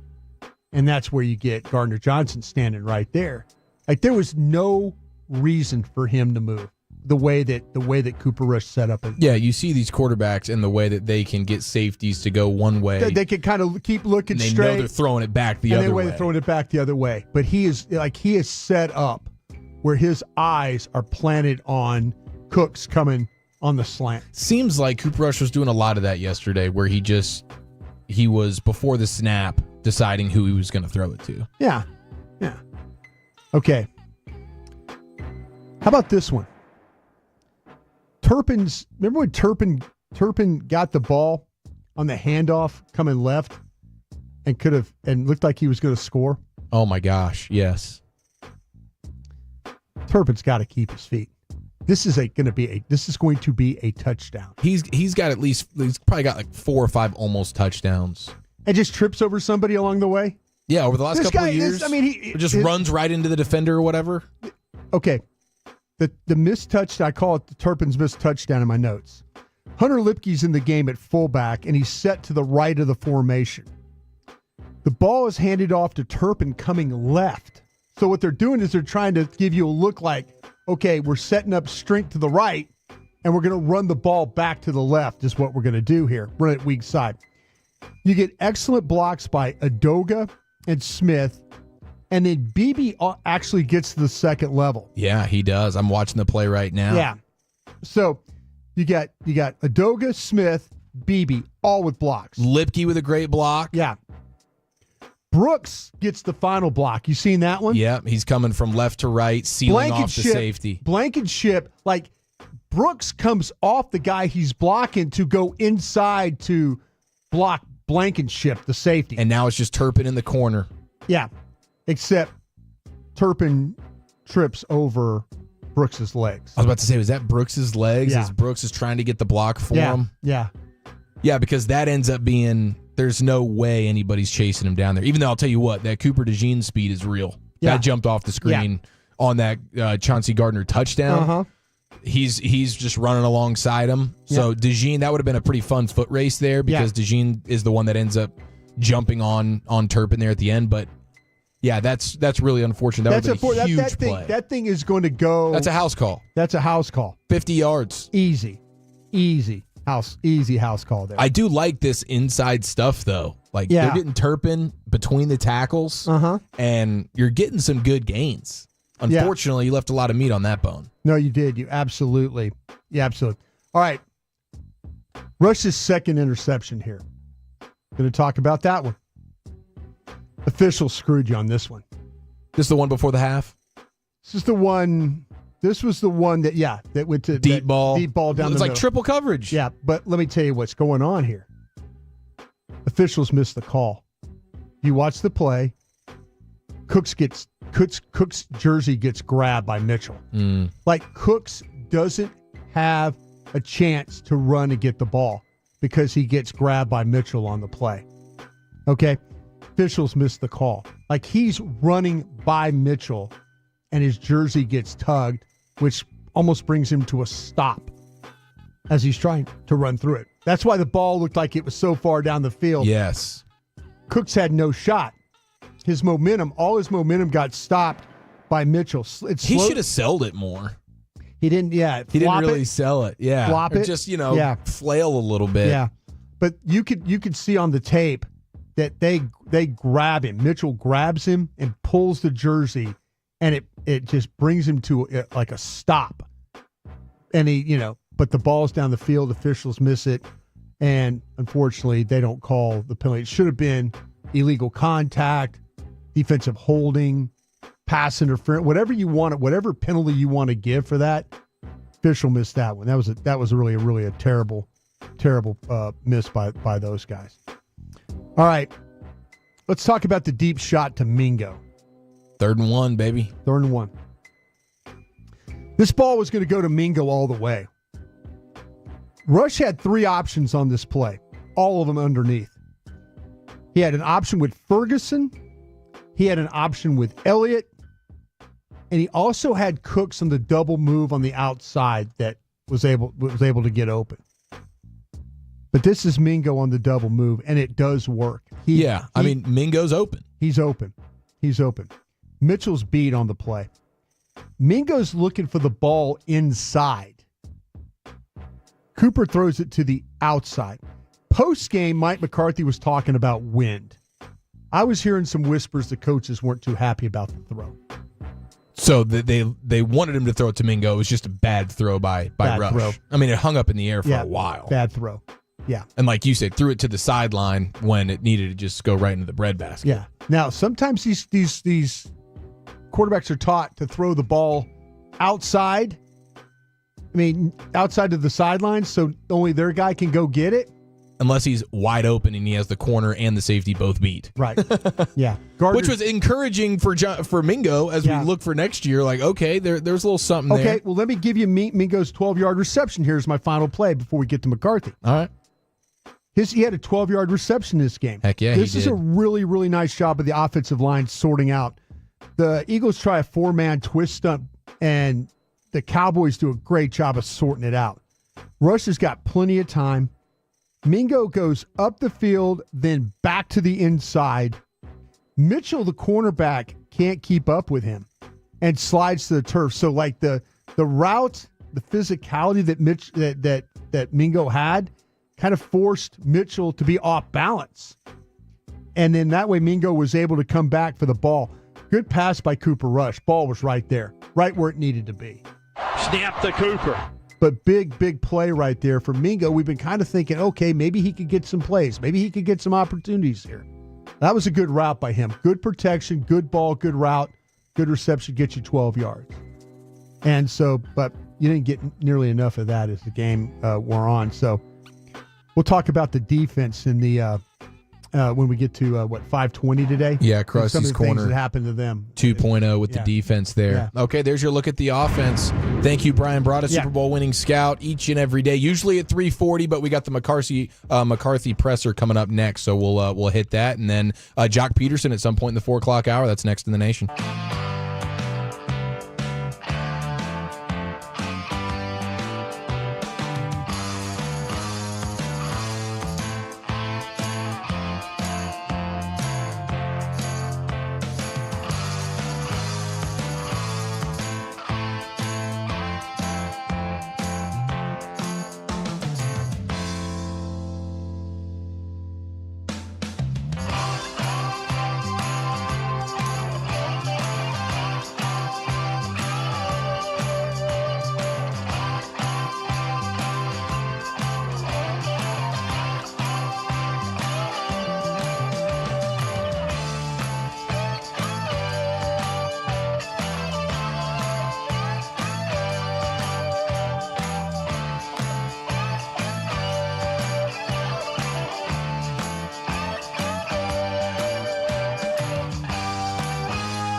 Uber Eats has low fee product? I gotta remember that. Well, you know, they say in order to remember something, you have to forget something else. Okay, now that is a very cute haircut. That's like a little shag. I've never seen that before. Well, I mean, of course you have.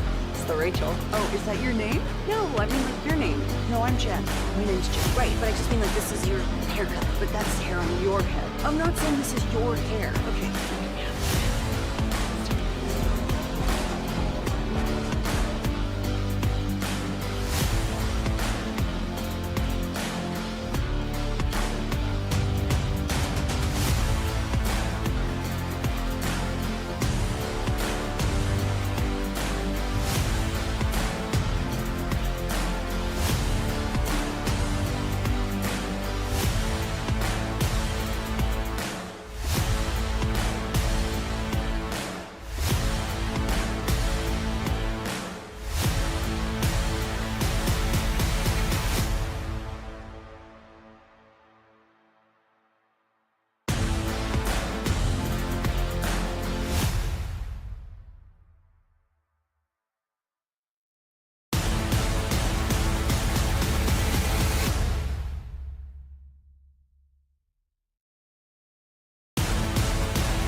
The world with more Silverados than anyone else. Go see them today and visit ClassicChevrolet.com. This is Texas. This is Classic Chevrolet. Together, let's drive, relax, and enjoy the difference.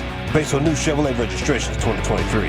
Thank you, Lucius. We are awaiting the Mike McCarthy press conference live from the Star in Frisco. He will be going live here in just a moment, so we'll get you that here in a few minutes. We are supposed to have Jock Peterson joining the program at some point in the 4 o'clock hour today. Looking forward to that. And, of course, on Thursday, we will be into 2025, and we will have Dawson and Wolchuk back in studio. So we're excited about some of the football that's going on, though. I'll tell you what, that Sunday night football game last night, Penix versus Daniels, a peek into the future at the quarterback position, and that thing going to overtime there. Jaden Daniels was out of his mind last night. He is running around all over the place. They have really unleashed the beast as it's pretty much postseason time. And now it's going to be a meaningless game for the Commanders on Sunday. It might not be.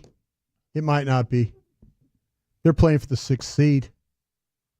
They're playing for the 6th seed, aren't they? Green Bay, if they're in Green Bay, they're playing 6-7. Like if they lose and Green Bay wins, I think that Green Bay's the 6th and they're the 7th. That's the difference between going to Philly and being in the outdoors and cold at the 2nd seed or going and playing the Rams, the 3rd seed, I believe. I think I got that right. Well, I'm going to have to take a look at that then. I was thinking that they were locked, and I might be totally wrong about this, but I think the Commanders are playing for the 6th seed. I think if Green Bay were to win, they would have the same record as the Commanders. And so I think they're 6-7's being played, or I might be wrong about that. No, I see. I'm looking at it right now, and you're right. I mean, they're locked for the playoffs. They're locked for the playoffs. The Packers technically are the 7th seed right now. Right. And the Commanders are the 6th. Right. And there's one game difference between the two, right? Yes. Yeah. Okay. So Commanders lose, Packers win. There could be a flip for the seeding right there, right? Yes. And that could be the difference between them having to be the 7th seed and going to play outdoors at Philadelphia, or going indoors to Los Angeles versus the Rams. Bingo. And you'd definitely rather go to Los Angeles and take on the Rams, right? I think so. Haven't the Rams, they've had trouble scoring here lately, haven't they? Yes, their offense they have struggled ever since, I think, that game versus the Bills, which was a high-flying, out-of-this-world scoring kind of game. Mm-hmm. They beat the Bills, and then ever since then, their offense has been sort of stuck in the mud a little bit. So, yes, I think you would definitely, for the Commanders, you're I going to think want I to go got that. ahead. I think I got that right. Yeah, I think you nailed that. Yeah. Now, congrats to the Rams, though, because they've clinched the playoff spot, and they're the first team in NFL history to enter their bye week under 500 and make the playoffs in back-to-back seasons. That's amazing. Every time we want to count the Rams out, Mhm. ever since they've won the Super Bowl, and they went clearly, I mean, That's they were the 49ers really going all in. That's the 49ers completely falling apart, though, too. Arizona falling apart. Seattle lost some bad games along the way, too, didn't they? Couple of those. Oh, Seattle's been really, really bad. Yeah. That division, you thought it was one of those, it was going to be a tight race because all these teams are like all pretty good, but Yeah. Seattle's proven to be not good. Yeah. They win 6-3 versus the Bears the other night. Not But very impressive. I think and then the Seattle- Cardinals have really. Yeah, Seattle have had. I mean, Seattle was on a run where they lost 5 of 6 games. They beat by the Lions. They remember that terrible loss against the Giants where they got the field goal blocked. No shame of losing to the 49ers. They lost to Buffalo. You mentioned that, and they lost the Rams in overtime. So they've had some bad. I think some that Giants loss is the one you kind of look at and kind of say, okay, well that's a killer right there. Yeah, you can't lose. I think we had a couple of survivor picks on that You did. game. Yep, you did. And everybody figured that the Seahawks would be able to win that one. Not the case. Their losses have been against some really, really, really good teams. They've lost. They've lost to the. Go back. They split with the 49ers this year. They've lost to the Bills. They've lost to the Packers, and they've lost to the Vikings. And that's some pretty significant losses, but good teams. Well, week 17, I saw this from Seth Walder of ESPN, produced both the highest QBR game and the lowest QBR game of the season. So we had both ends of the spectrum from quarterback dominance to incompetence, and it is Lamar Jackson with the highest QBR in any game this year, and that was 99.8. Meaning he gave his team a 99.8% chance to win the football game. And the lowest QBR game of the season goes to Aaron Rodgers yesterday with a 1.2. So have you guys seen, Lucius, have you seen the Aaron Rodgers documentary or anything yet? No. Is it in the queue for you, or you have no interest? I don't know, man. I really have to go through every app that I have and say, well, they haven't posted anything. I guess I'll check that Aaron Rodgers out. Oh, okay. So that's last resort. Yeah. Okay. Well, it was. I saw. What have you seen? You've seen it a few times probably now, huh? Let me run it back. It was appointment television. Didn't get it all the first time. Had to rewatch it. No, I mean, it's a good story. The dude's got a super interesting story no matter how you slice it. And they go back to the high school and the college stuff and all that has taken place throughout his career. There's no doubt it is a great story to sort of follow, but it also shows just all the craziness in his own life and all the stuff that he's brought to New York with him now, and now it's all ending in a disastrous way. I don't know who is going to. There's no way the Jets are going to want him. I don't know what team is going to be interested in his services at this point. I'm sorry, Eric. I'm circled back. I was just looking up something. The Packers and Commanders have the same record. They're both 11-5. And then I guess the Commanders have the tiebreaker right now. Yeah, because that's what I'm saying. So they both the Commanders need to win and the Packers need to win. Am I right about that? If they're trying to get the 6th seed. If you're trying to get if you're trying to avoid Philadelphia, you need to find a way to win this game.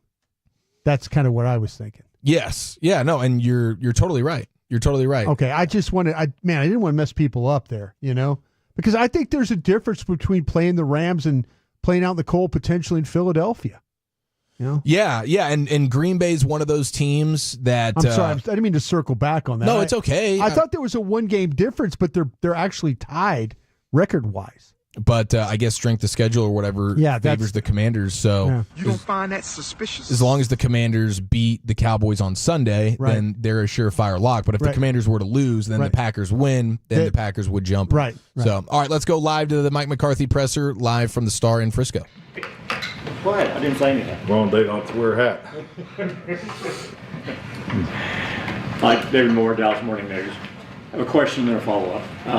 You were saying, is the message to the team in the last few weeks here been just what you start, you finish, and how have they taken to that message, do you feel? Pretty much. I mean, different variations of it, but, and I think clearly, understanding where we are today, coming off of a hard loss, we need to finish the race. I mean, it's our responsibility, it's our commitment. So, definitely be in that realm. And along with that, the competitive realities for both teams have changed a little bit. You're out of it. Washington's in. Given that climate, are there some players who haven't played to this point in the season you would like to get a little more time to? And look at? I mean, lineup-wise, no, I'm not really ready to discuss that. We haven't even started our game plan process. So, we're still collecting some data on a couple guys. But I think we're going to be in pretty good shape health-wise. So. We'll know more tonight. Mike Tarcher with ESPN. We've asked about your job and your future in a variety of ways during the course of the season. How much do you want to be back? You have a chance to be a free agent in a way yourself. Well, I think the biggest thing, Todd, is, and I do appreciate the opportunity to speak on it, but I've answered this question the same forever how many months now. So I think the focus, I need to make sure I'm doing exactly what I'm asking everybody else to do. So we need to finish the race. It's been a challenging year based on our contract situation for the coaches. I mean, it's stating the obvious, but, we'll have time to talk about that next week. Saad Yusuf, The Athletic. Mike, just how did Micah come out of the game? I know he was a little dinged up. Do you expect him to go this week? I mean, so far, based off the, the information I have now, I actually will head there. I have a 4:30 meeting with those guys.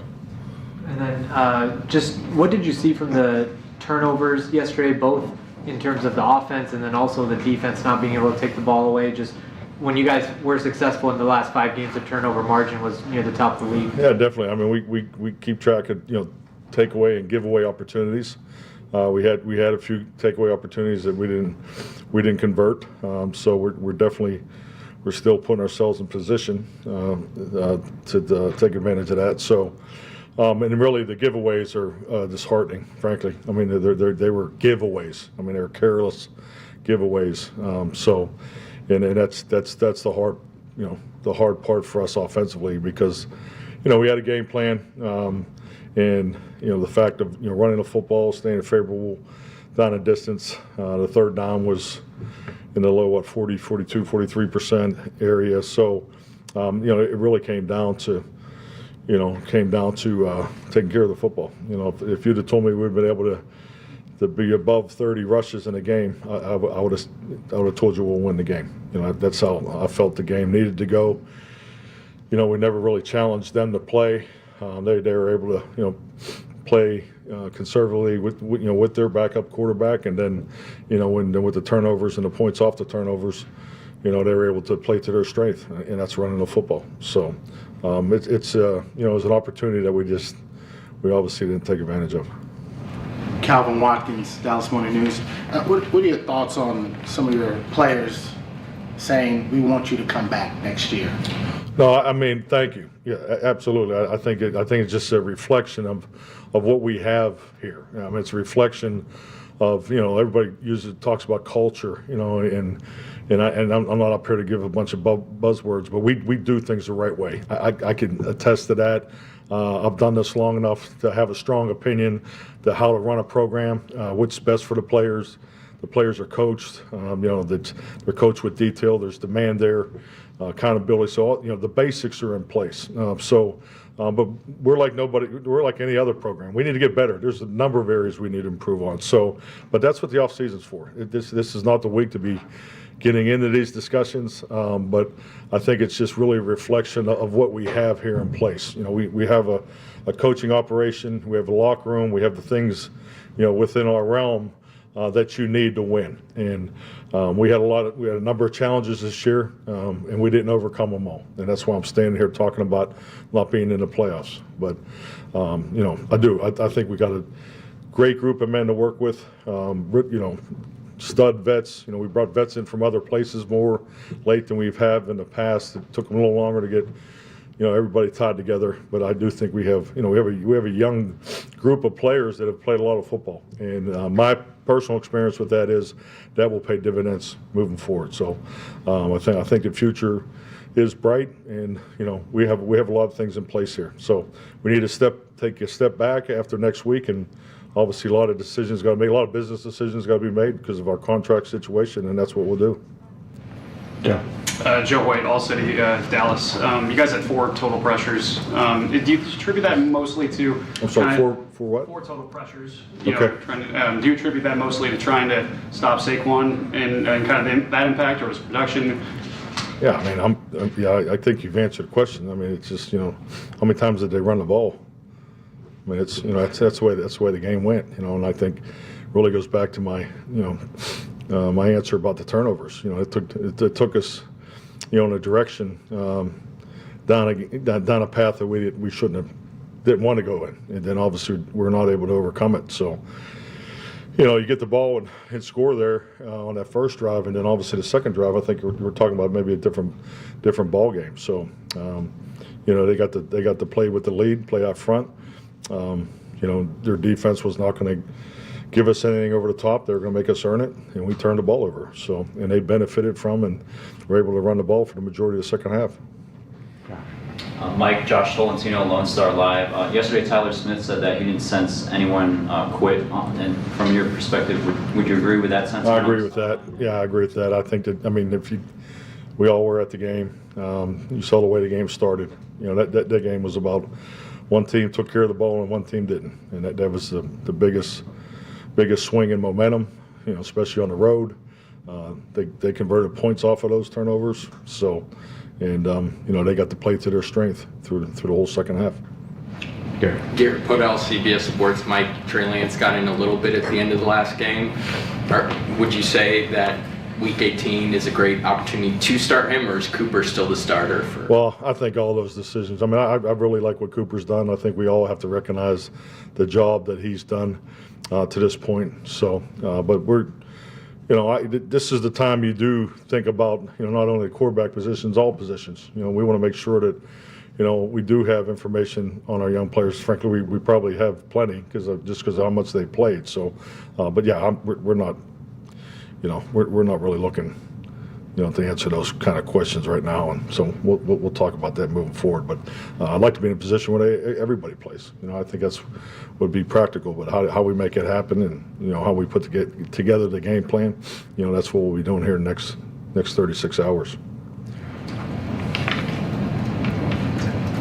If Trey has to play, is he ready to play? Trey's ready to play. Will's ready to play. I'd like our quarterback room. It's a really good room. Those guys are all sharp in the game plans. They've been, great teammates, assets, getting Cooper ready each week, just like Cooper did for Dak. So, the mode, the method, and the operation of it is definitely what you're looking for. I'm proud of the way that room works together. All 3 of those guys will be ready to play. Austin Richards was designated to return, last week. Is this a guy? Do you think he has a chance to play this week? Definitely. All these guys are. This is what we'll be talking about the next couple of days. We'll practice. In shells on Wednesday or helmets on Wednesday, shells on Thursday. So we'll see how we can work these guys in. The biggest thing is getting the 48 right. You try to get the reps right during the course of the week to get these guys play. But I'd like to see all these young guys play if it works out that way. Okay. We asked you about playing all these guys. The other side of that is, after you put your game plan together, do you talk at all about players who are within certain milestones of if it works in the course of the game, let's make sure they get it, whether it's Parsons getting 10 sacks or a player getting a touchdown to tie, definitely. That's something that, if there is a player in that situation, I've ran the ball or, I've done those things in the past. Yeah, I'd be all for helping an individual get a personal milestone. That it? Good. Thank you, Mike. All right, thank you. All right, there it is, the Mike McCarthy press conference brought to you by Ford. and your North Texas Ford dealers. Ford is the best in Texas. All right, let's kick off the 4 o'clock hour. We're on Jock Peterson watch. We got the Wooly Bully top 10 list of the day and a rim sesh. All coming up next right here on The Fan.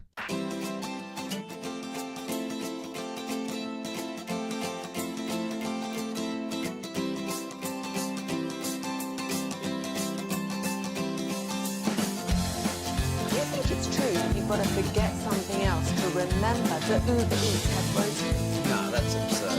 Hey, remember when you used to be what was it, Pepper Lady? Pepper Lady?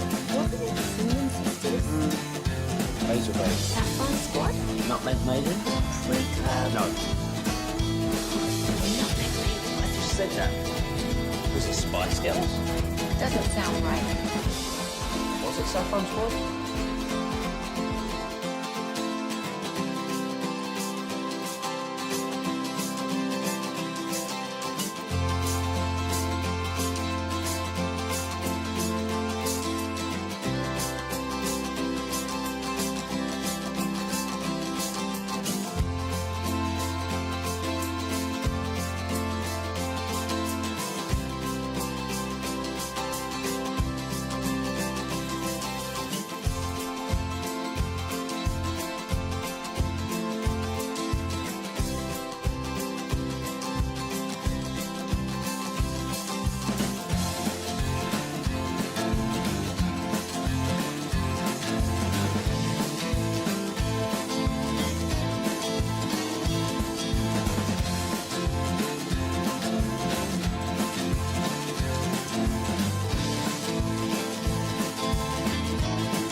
Costa of Arlington and her studios, you're rolling with the G-Bag Nation on 105.3 The Fan. Welcome to the nation, ladies and gentlemen. Great to have you in on a Back to Reality Cowboy Monday. Cowboys get smoked. But if you take away the scoreboard, it was really just 5 plays or so that really put the nail in the coffin for the Cowboys yesterday. 5 plays? Yeah, just 5 plays. If you take out the scoreboard, okay, which, do we really need scoreboards? I think this could be a really cutting-edge, pioneering moment in Micah Parsons' career, changing sports forever. Just remove the scoreboard. Then all of a sudden you feel like you were kind of neck and neck there, man. You really were. Do you think you could watch a game if they didn't on TV, if they didn't have the score and the time on the bottom? It would be the single worst decision that a sport ever made. Like start to finish. Just watch for the love of it. Now, then all of a sudden, now I'm joining the game mid-game, and I don't even know where we're at here. And that's what I'm saying. You have no idea the time. There's just no more strategy involved. Just go out there and have some fun, kids. Do you think you can figure it out? I mean, you could probably get somewhat of an idea of who's winning the game, maybe, but the fun part of the game is the strategy involved. As the game gets going, you have all these preconceived notions going in. The game kicks off or tips off or puck drops or whatever, and now all of a sudden the game is giving you something very specific to the moment. And oftentimes it was something you could have never predicted. And so now you're trying to, in real time, navigate the strategies to lead your team to victory. But according call the game differently if you didn't know the scores? I think you would. I think you'd call it a little bit differently there. Now, we do have some good football stuff for you. We got the Wooly Bully top 10 list of the day. I was thinking about doing the top 10 athletes of 2024. As we Very Zach of you. As we approach the new year here. You know, scratching and clawing for these top 10 lists, man. Are they really that hard? Because you don't want to rerun everything.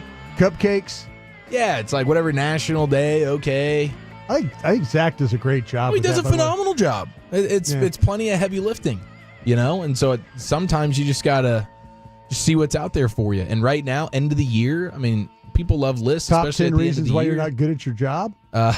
We could probably do a top hundy on that one. You think you could get 10 really good ones? I think I could get 10 really good ones. As to why I personally am not good at my job? Well, no, just like times where 10 times when you were on the radio, you just felt like you just completely. What would be number one? Would the long Stephen Jones question be number one of your career?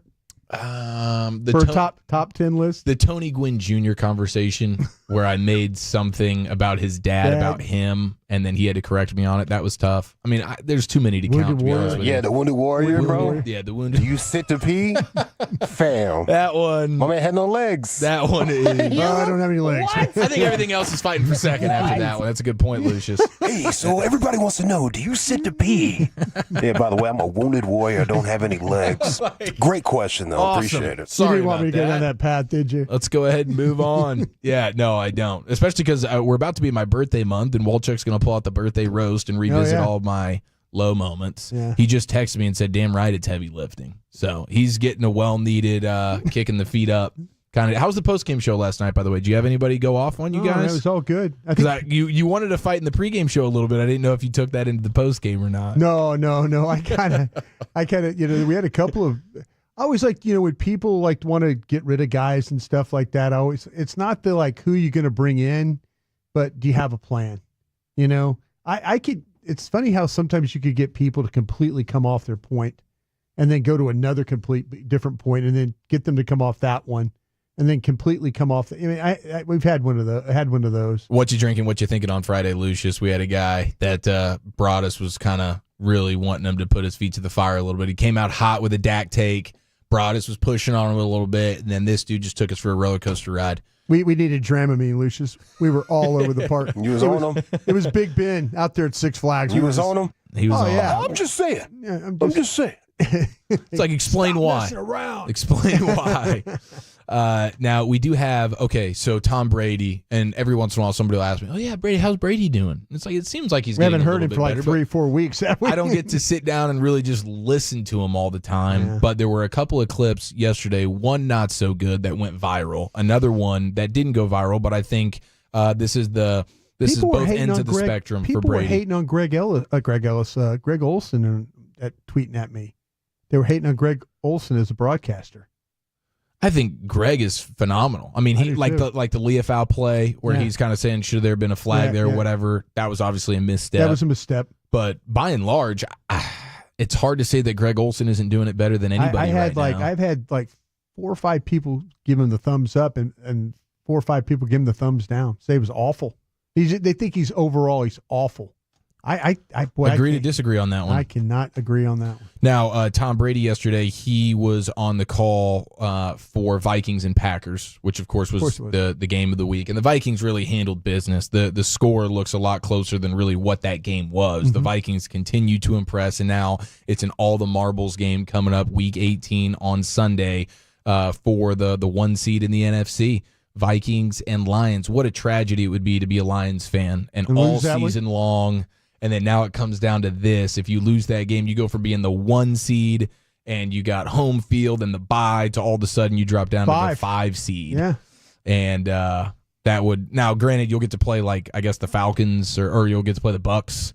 Yeah. But Who still, beat that you would early in the year? That would be really, really tough, dude. That would be really tough to be a Lions fan if that ends up being the case. But the Vikings handle business yesterday. This was Brady in the just right before the kickoff. They're setting the stage for the game. They're talking about the Packers, and the Packers have a lot of good losses this year. They lose week 1 to the Eagles. They've lost twice to the Lions, and then coming into yesterday, they had lost to the Vikings as well. But Brady didn't really remember that. Yeah, it's a big road challenge. They've got 4 losses this year, Green Bay does. 2 of them to the Lions, they're a good team. The Eagles, they lost to them, they're a good team. And they lost to the, who'd they lose to the other one? Anyway, they got a big opportunity today to go on the road and really a litmus test for what they're going to face in 2 weeks. Can't wait to watch. That's weed. That's weed. The team that he forgot that the Packers had lost to was the team that the Packers were playing right behind him on the field. It was the Minnesota Vikings. Just a brain fart moment. Yeah, I'm a little disappointed in him, though, about this. And Brady? Yeah, he stole your litmus test thing. You're the first one to come out with the litmus test. No, I can't be credit. No, Walchuk gets credit for the litness test. The litmus test. Walchuk didn't know that it was litmus. He thought it was litness. No, but you've called some of these games that the Cowboys have played the litmus test games. Oh, yeah. Truth serum games. Truth serum you have take care of business games. Sometimes you have to take out the trash game when you're playing the Browns in week 1 or whatever. Right. But yeah, the litmus test, it's been around for a while, but Walchuk put the litness spin on it, and I was super proud of him that day. Now, this was Brady in the middle of the game. This is right before halftime, and this is good Brady. And this isn't earth-shattering strategy stuff, but he kind of hit it nice and concisely. What's the principle late in the game or late in the half? You got 3 timeouts. He's watching the Vikings botch it. 35 seconds right there. And at that point, to me, with 3 timeouts, the general rule I always used was if you had 3 timeouts, between 1 minute and 2 minutes left, you use 1 timeout. Between 30 seconds and a minute left, you use another timeout. And you saved 1 for the field goal. So when I see 3 timeouts under 30 seconds, I'm like, you're not really using the time very wisely at that point. That's a good point. That was a nice little breakdown. That's an experienced quarterback telling you how to play these games. When all and coaches F this up all the time. Every single football weekend, there's always at least one, if not multiple. Saturday it was Zach Taylor of the Bengals. Yep. They end up winning the game, but he was making head scratching decisions. And then of course last night with the Falcons and Raheem Morris and what they were doing at the end of that game, they end up losing in overtime to the Commanders. So, yeah, it happens all the time. I thought Brady broke that down nicely. All right, 877-881-1053. Hopefully we'll get Jock Peterson at some point before the end of this hour. Let's hit the top 10 list of the day, the top 10 athletes of 2024. Who's your pick next in the nation?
Lola V product? I gotta remember that. Well, you know, they say in order to remember something, you have to forget something else. Okay, now that is a very cute haircut. That's like a little shag. I've never seen it before. Well, I mean, of course you have. It's the Rachel. Oh, is that your name? No, I mean like your name.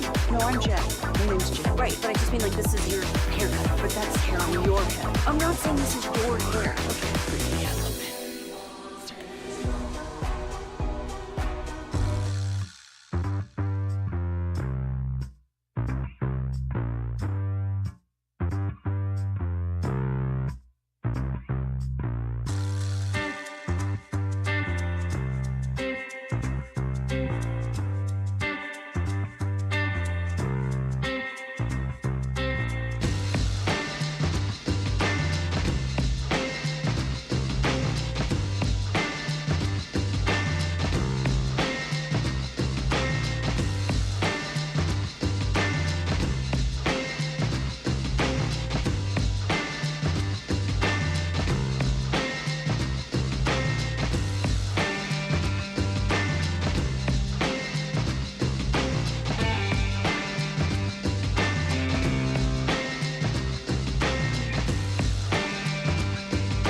Do you think it's true that you've got to forget something else to remember that Uber Eats has groceries?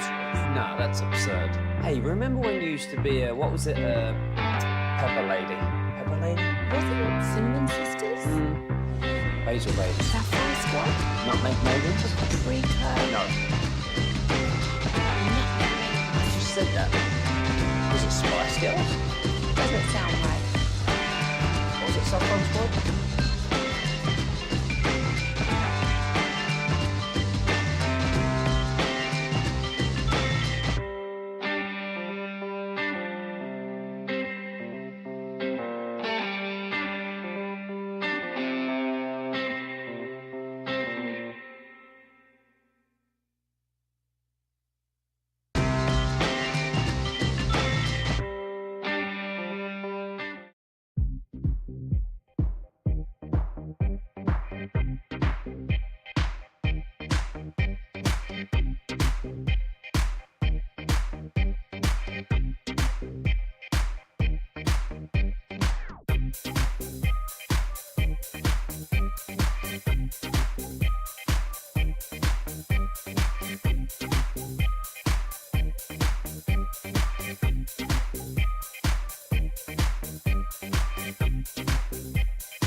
Get you the Wooly Bully top 10 list of the day, the final Monday of the year. How about that, ladies and gentlemen? Great to have you in the G-Bag Nation. We got the Super Bowl winning scout Brian Broaddus, Lucius Alexander, and we're on the fan cam courtesy of Carter Freeman, Twitch and YouTube. Segment here in the nation is brought to you by Ciroc Vodka and also brought to you by Cars for Kids. Donate today at carsforkids.org. Also brought to you by the Frankels. If you've been injured in a car or truck wreck, call the Frankels first, 214-333-3333. With Frankel and Frankel, there is never an out-of-pocket cost. They only get paid when you win. Frankel and Frankel, the go-to car and truck wreck attorneys in Dallas. All right, the top 10 athletes of the year 2024, 877-881-1053. We have a rim sesh planned coming up here in a few minutes, and we're also on Jock Peterson watch. He's getting introduced today with the Rangers presser, and I think that got delayed a little bit, so hopefully shortly after that we'll get him on the horn and get to know one of our newest Rangers.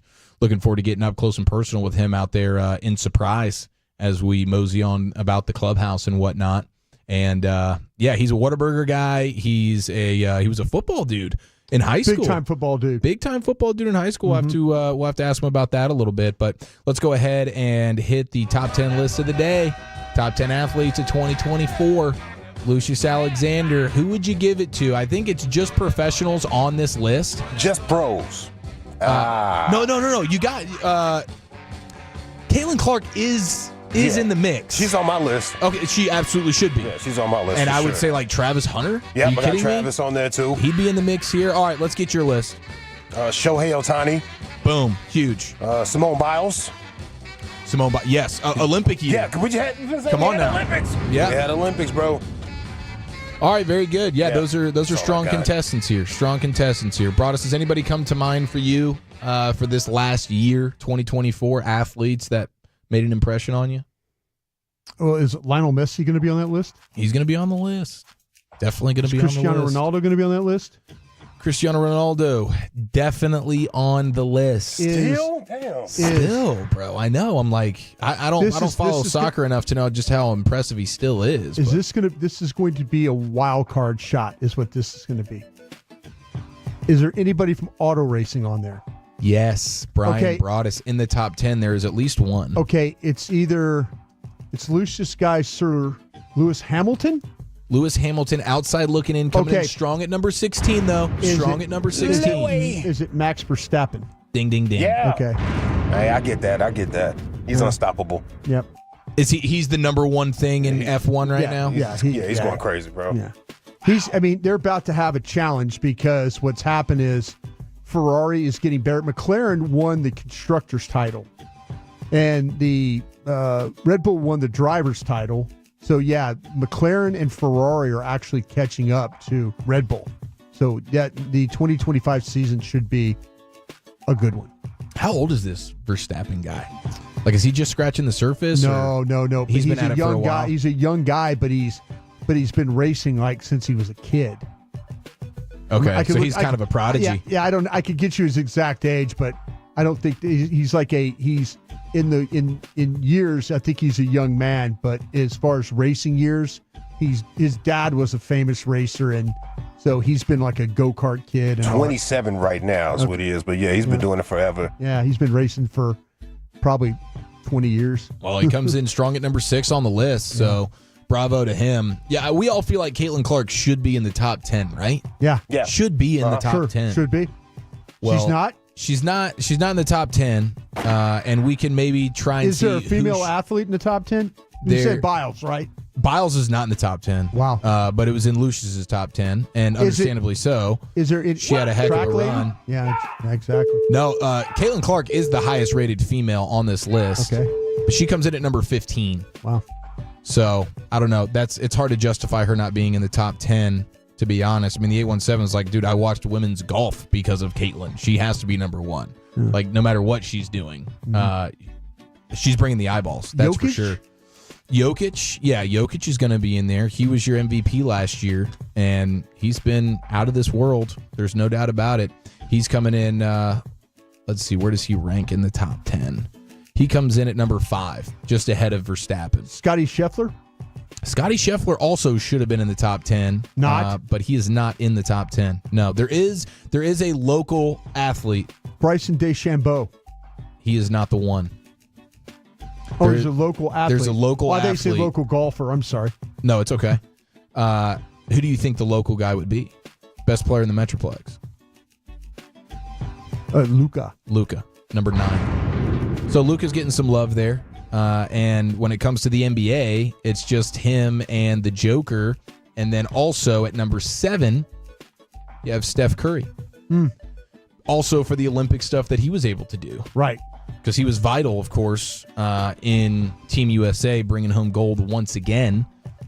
So you have Luka, you have Steph, and you have the Joker as your NBA players representing in the top 10. Now, is it surprising to find out that it's Pat Mahomes at number 10, and that's the only football player? Only NFL player in the top 10 is Pat Mahomes. And after that, I don't see one. I mean, So you this got to get isn't- to this is- 18 with Tyreek Hill.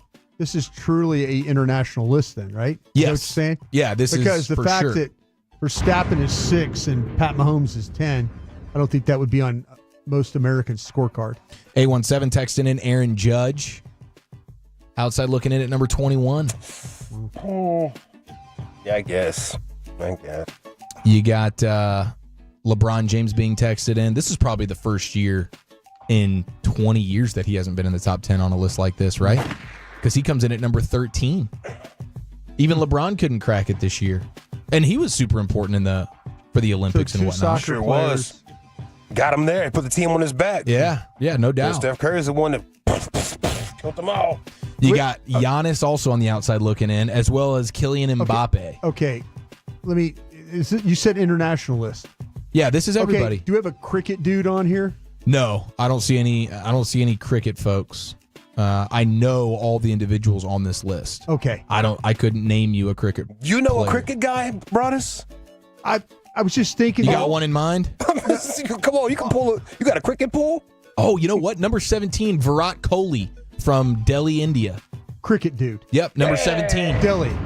I should have known Delhi, like a deli sandwich. No, it's not. It's Delhi or something like that. Yeah, there's an H in there. There is an H in there. Inexplicably, there's an H in there. But a cricket dude. H on it. That's impressive, dude. Have you ever watched Oh, heck yes. You're a fan of the sport. Yes, I can't figure it out to save me, but man, I'll tell you what. I always wanted. I wear bucket hats. Yes. And they wear sweater vests, which I love a vest. So they wear the sweater vest. They wear bucket hats, and the West Indies. They have their logo is like a palm tree with the sand and the sun. It's a beautiful logo, and they have it on the middle of their hat. I've always wanted some gear from the West Indies cricket team with the hat and the sweater and the vest, the sweater vest. You should have threw that on the Christmas wish list. I'm sure there's somebody listening out there in the West Indies that can just toloing it up right now. Tolo it up, send me some gear. Probably they're at a bar somewhere. That would be fun. The West Indies bar. The text is really upset that there's no Scotty Scheffler in here, and it's true. That's pretty I did bogus. guess it. I tried. Yeah, it was a good nominee, and he would be certainly in the top 10 if it was just for American athletes. 972 asking about Connor McDavid. Okay, so I was thinking no female golfers like no female golfers involved in this. No, the only female I even see is Caitlin Clark. After that, I'm scrolling down, and I'm not. Katie Ledecky is the second female. Swimmer, yes. Yeah. Olympics, and she comes in at number 32. So, Caitlin Clark is the number one female here, and she wasn't even cracking the top 10. You think she'd made the top 10 if she was on the Olympic team? Or was that... if she would have showed out in the Olympics, I think that would have probably put her over the top and getting her in the top 10, I would think. Yeah. 10, you have Mahomes. Yeah. At 9, you have Novak Djokovic. Tennis. Yeah. I guess. I should have known. Should have known. Luka, number 8. You got Steph at 7. Your guy, Verstappen. Max Verstappen. At 6. Guy can wheel a car, man. Trust me. I believe you. Yeah. You got the Joker coming in at number 5. And then how about hockey getting some love here? He can care less about being on your list. The Joker, he can care less. Jokic? Yeah. He would rather his horse be on the list. 100%. Yes. I got a horse in the top 10. Yeah. Yeah. Connor McDavid. Hockey. Canada getting some votes. Edmonton Oilers getting some love. He comes in at number 4. Getting a lot of love. Okay, here. this is a Canadian list. That's right. Well, yeah. It's all over the place. Then comes Messi at 3. Okay. You look at what he's done World Cup and then coming here to the United States, that Miami squad. Holy jeez. That thing really, it brought some eyes. It was so hot for a few months that first season, I guess. And then you don't hear anything about it. He almost pulled that team out of last place into the playoffs. It was pretty awesome. Yeah. Cristiano Ronaldo comes in at number 2. Playing in Saudi Arabia right now. For the best athletes of the year 2024. Number 2. Yeah. Wish I looked like him physically. But at 60 years old. 61. I think he could get there. You think? With all the walking you're doing these days? Tell you what, 4 miles a night. Doing a lot of walking. Jeez, bro. Mm-hmm. You got to go by the men's team, man. You've seen those brochures? They show those old rip guys. You think? How they're funny? like 60, but they're How ripped, funny bro. would it be, Lucius? Shirts Like, off of those jeans. like rip body with just my bad head on the shoulders. Rip, They'd be bro. like, "Hey, look at me!" I'm like, and my face is all wrinkly and man. Rip body though. Look like the gardener from The Simpsons.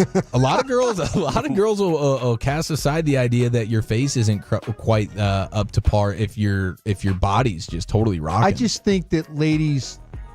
Lucius, help me here. Ladies want face or Sadie, body? I don't know what they want, bro. Sadie, is it money? Absolutely. There we go. I think they would take. I think they take dudes if your bank account is healthy. They figure, hey, if I could put up with you if you got a healthy bank account. Yeah, Probably. security. Yeah. Yeah, that's what they're looking for. Dollars, and then They say they laughter. Say, that's what I'm saying. They say that they want you to make them laugh. Yeah. But the funniest thing that you can do is buy them a bunch of expensive stuff. Yeah, exactly. It's funny how much stuff you picked up that I was able to pay for. That's how funny it is. Yeah, you know? right. Like, yeah. Well, number one, top 10 athletes of 2024. He was on LA's list. It is Shohei Ohtani. Get him. All right, there's your Asian vote. We ran the gambit. Yeah. Feels like. Mm-hmm. And Ohtani getting a lot of love here on the text. It seems like he's unanimously in everybody's top 10 list here. Coming in at number one, that's super, super strong. And the money, the laughter, then is it face and body, or is it body then face? Man, appearance. For the ladies, Just go appearance. Yeah. Overall appearance. No, yeah, just lump them together and call it appearance. And it's going to be last on the list because they're not shallow like us, remember? Yeah. That's right. I just don't think. I think if you have money, you can get away with a lot of things. Yeah, like I the mean, 214's get away with pointing it. out Like Mark Davis. You could. They could if they know you could pay the bar tab every single night, you're going to get some play. I don't think you're wrong there. Yeah. Lucius, did you have a number one gift that you received or gave this Christmas season? Did you get a 1-seed gift? Oh, man, I don't think I have. I mean, I got a lot of gifts, and I appreciate. Yeah, I appreciate them all, but I don't think there was one that outranked the other. That set it apart. No. What I don't like though is opening up gifts in front of people. Okay, this is where I was. I hate that. Here's your gift, and everybody's standing there just looking at you. There's cameras and stuff. Yeah. I'm like, This is where. As a kid, it's the best feeling in the world. As an adult, you're like, I need to go in the other room and open this. This is where I was going to ask Lucius this question. Because, Lucius, I didn't know if you're oh, man, look, thank you. I didn't know if you're that guy. Are you the overly nice guy? Or are you the open it, just kind of look at it, then set it down guy? I'm super excited to get a gift, and usually my family buys me stuff that they know I need anyway, so they're pretty good at it. Okay. But, yeah, I don't like the anxiety of opening up gifts in front of people. The cameras are recording. Would you they rather want to just see be my in a face. bag? Would you just give me the bag where you just pull it out of the bag instead of opening up all the paper? I'd rather collect it, put it in the car, open it when I get home, and send you a text and say thanks. That's the way to do it right there. Much appreciated, man. I opened up those all socks. right, Lucius, we'll see you later. He's got all his bags. He's got walking out of there. I'm out. That's awesome. Yeah, I got the surprise. My brother came over to my house a couple of weeks ago to grab something, and he was perturbed at my TV situation in my living room. Oh. It's like a Sanyo, probably 15 years old. Buttons don't work. Sounds awful. But we've been getting it done. But he was like, he got with my brothers and my parents, like, we got to pitch in. That's what I'm talking we gotta about. get a little TV action. So I got surprised with a 58-inch TV. That's what I'm talking and the about. sports is just going to be through If you're the going roof to make here. fun of me, at least back it up. Exactly. You just don't make fun of my TV, then leave. Yeah, and he kept it to himself. I could like tell, that. like, I like he that. came in my house. I'm like, dang, was it dirty? Did it smell weird in here? The whole time it was my TV was off-putting to him. Good for him. All right, there it is, your top 10 list of the day here in the G-Bag Nation. I think we're going to get Jock Peterson in the 5 o'clock. Sounds good. Getting word that we're going to get him probably in the 5 o'clock, so looking forward to chatting with him. But let's go ahead and crank open a rim session next year in the Nation. Coming up on the next K&C Masterpiece.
Classic Chevrolet in Grapevine. They are the #1 Chevy dealer in the world with more Silverados than anyone else. Go see them today or visit ClassicChevrolet.com. This is Texas. This is Classic Chevrolet. Together, let's drive, relax, and enjoy the difference.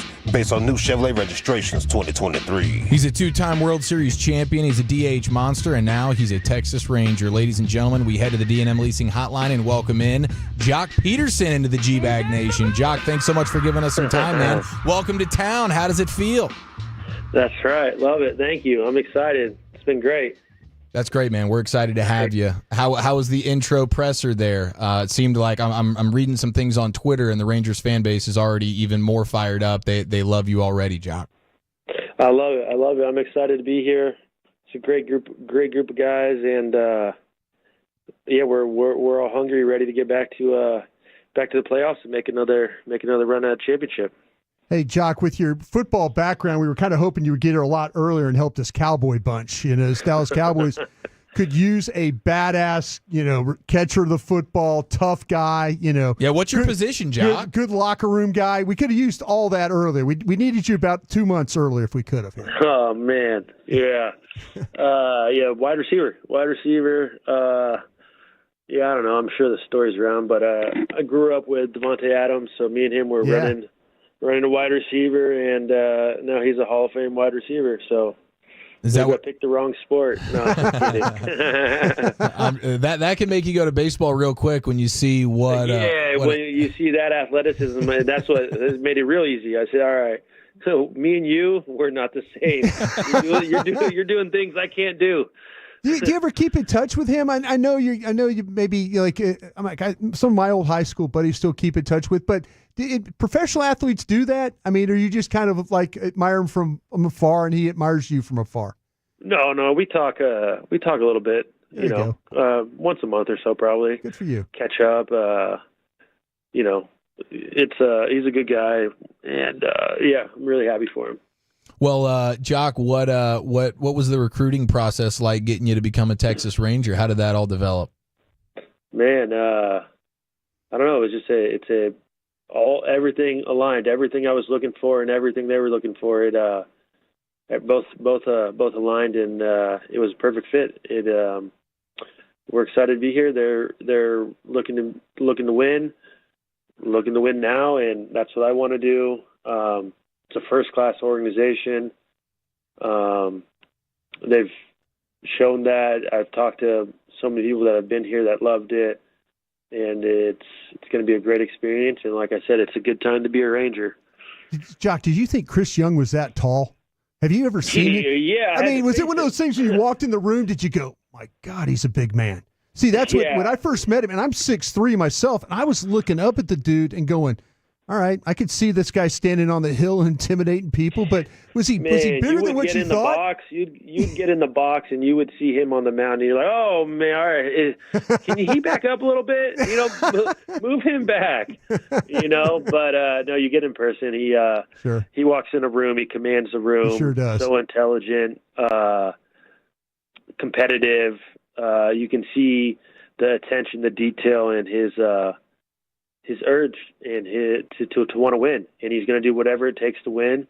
He's going to keep everyone accountable and maintain that standard, which is the excellent standard. And I'm proud to be a part of it, and I'm looking forward to it.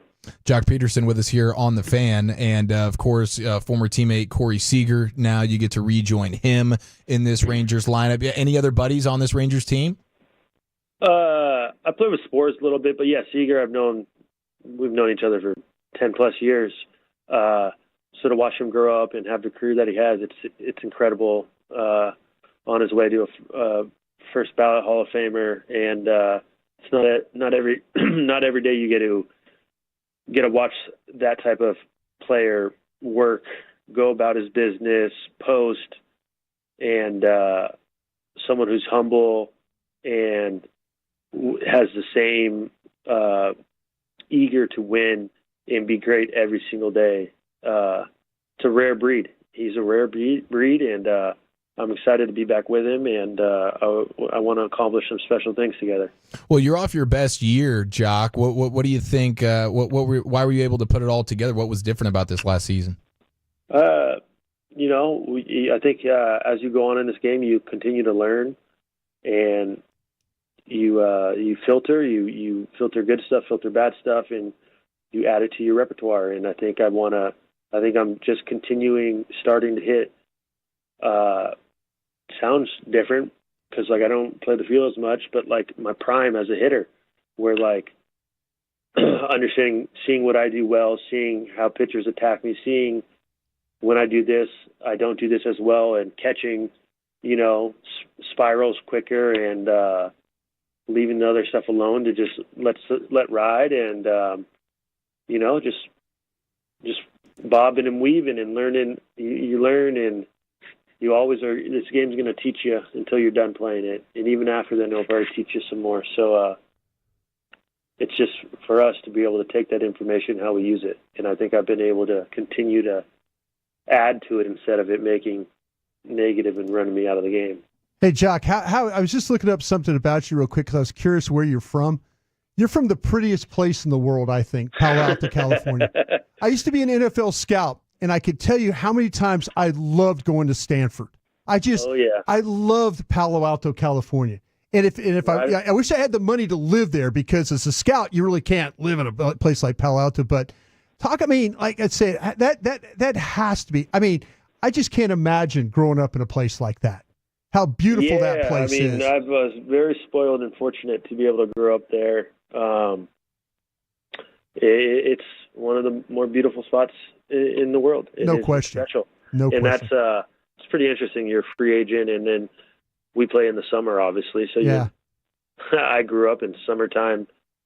It's 80 to 87 degrees, 90 degrees is hot. Yeah. And it throws your reality off of other cities in the States summertime. Yeah. There's not very many places where the summertime's nice. And, obviously it gets a little toasty here in the summer, but we got this beautiful stadium, and it's going to be great. Well, I'm super jealous of you. I know he's a professional athlete, but super jealous where you're from. It just, I can't believe how beautiful that place is. And I want to also ask you a question too.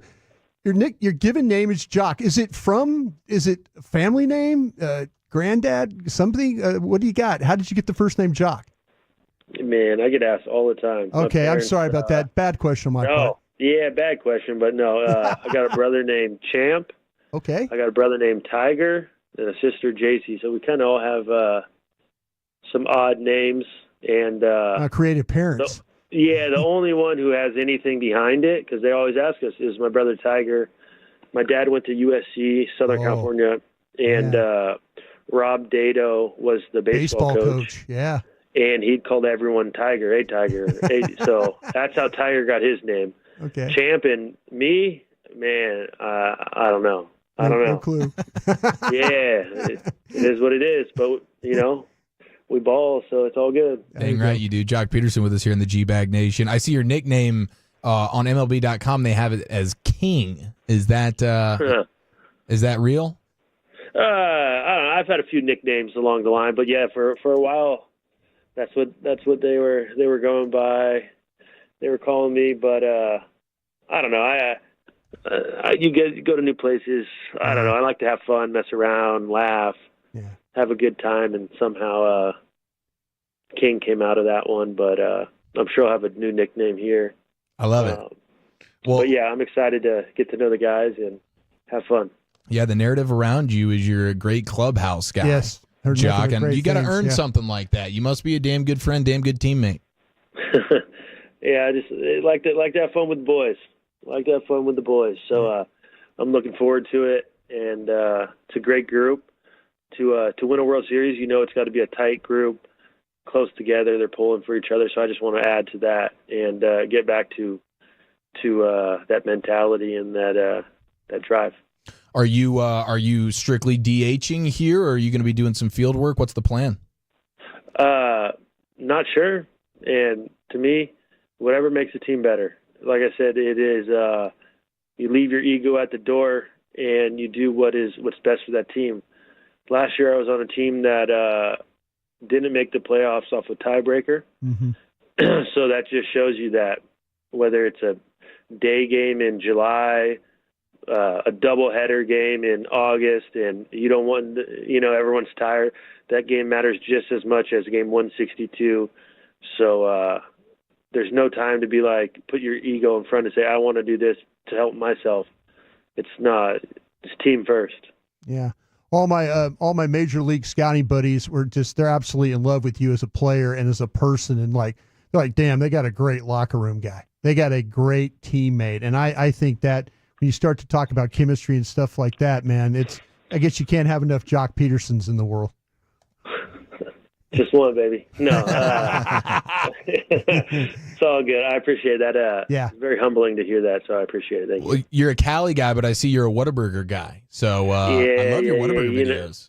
That's new. And now I'm in Texas. See, everything's aligning. I don't know. It wasn't meant to be, and now here we are. So I love it. They got to win in the stadium now. You got a Whataburger in the stadium. Yeah, you go. Might be standing up there with hey, Bochy, I'm up here grabbing a burger real quick. I'll be down in a minute. Well, what's the go-to order at Whataburger for Jock Peterson? I switch it up, keep them on their toes. I don't go there too much. I'm already a little on the girthy side, so I keep it clean most of the time. I like to splurge. I don't let the kid get a milkshake. All right, that's all I'm saying. That's the beauty of Whataburger, man. The options are endless. You want to get a little breakfast action, you need to get the burger, a little chicken sandwich. That's fantastic. How superstitious are you, Jock? Not much. It's actually funny. The club came up to Brandon Boyd and, hey, I got to put a bad order in for you. So, welcome. You're welcome. I had about 400 at-bats or 500 at-bats last year, and I used my actual bat probably like 10 times. So just order more for everyone else because it's a free-for-all. Whatever's got the hits in it, I'm swinging it. So, yeah. I love it, man. I love it. Well, we're super happy to have you here with the Texas Rangers. Cannot wait to get out to Surprise, Arizona, get to meet you in person, man. It's going to be an awesome season. Good luck moving forward. I'm excited. Thanks for having me. Yes, sir. Yes, sir. Jock Peterson, ladies and gentlemen. How about that? There you go. The personality shines through. It does. Everybody loves this guy. I thought the Whataburger order was the patty melt. No, he went with the video that we played the audio of last week. It was the breakfast on a bun. Breakfast on a bun. Little B.O.B. action. There you go, B.O.B. But right. Yeah, I mean, that's right. You don't want to just be married to one item. He's got the right plan, I would say. Yeah, he does. Yeah. He does, man. That's fantastic. All right, Jock Peterson, first installment with the G-Bag Nation. Looking forward to getting out to Surprise, Arizona. I could see. We're going to have some fun with him. I could see you and Wolchuk with that interview, that morning interview, and then the afternoon we play it. It's going to be a lot of fun with the questions you guys are going to ask him. Yeah, I'm looking forward to that for sure. All right, let's crank open the 5 o'clock hour. We'll hit the Expressway commercial free at 5:20. Krusty's Corner 2.0. We'll look at the Cowboys defense from yesterday's disastrous performance. Of course, LA Live at 5:40. But let's go ahead and do a little football's finest takeaways from a football Sunday and some NFL quotables next right here on the Fan.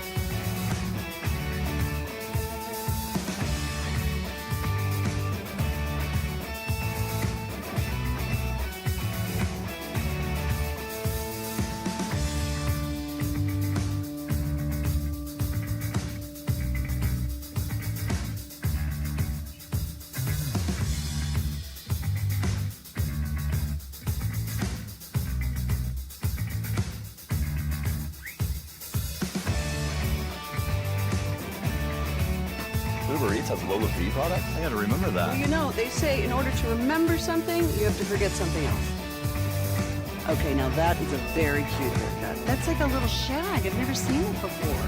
Well, of course you have. It's the Rachel. Oh, is that your name? No, what's your name? No, I'm Jen. My name's Jen. Right, but I just mean this is your haircut. But that's hair on your head. I'm not saying this is your hair. Okay.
true that you've got to forget something else to remember that Uber Eats has groceries? No, that's absurd.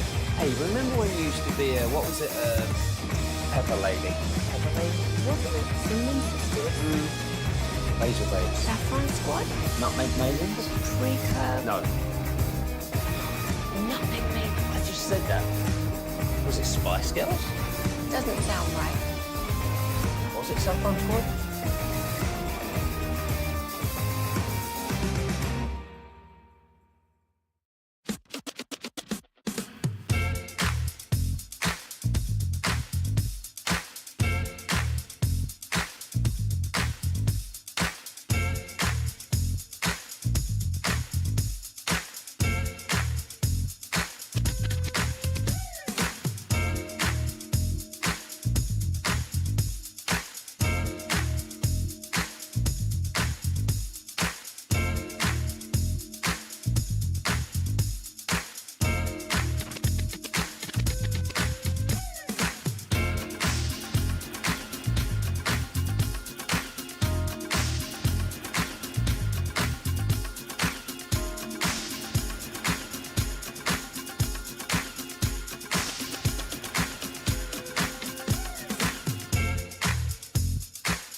Mazda of Arlington and Hearst Studios. You're rolling with the G-Bag Nation on 105.3 The Fan. Big thank you to Jock Peterson, your newest Texas Ranger, for joining us there in the 440. Great conversation with Mr. Peterson. He's a great personality. Going to be awesome for the lineup. Dude's a beast, and cannot wait to get out to Surprise, Arizona. He had a nice quote during his presser when it asked about the Astros. He said, they've put together a nice little run, and it's coming to an end, and it's time for us to take over the West.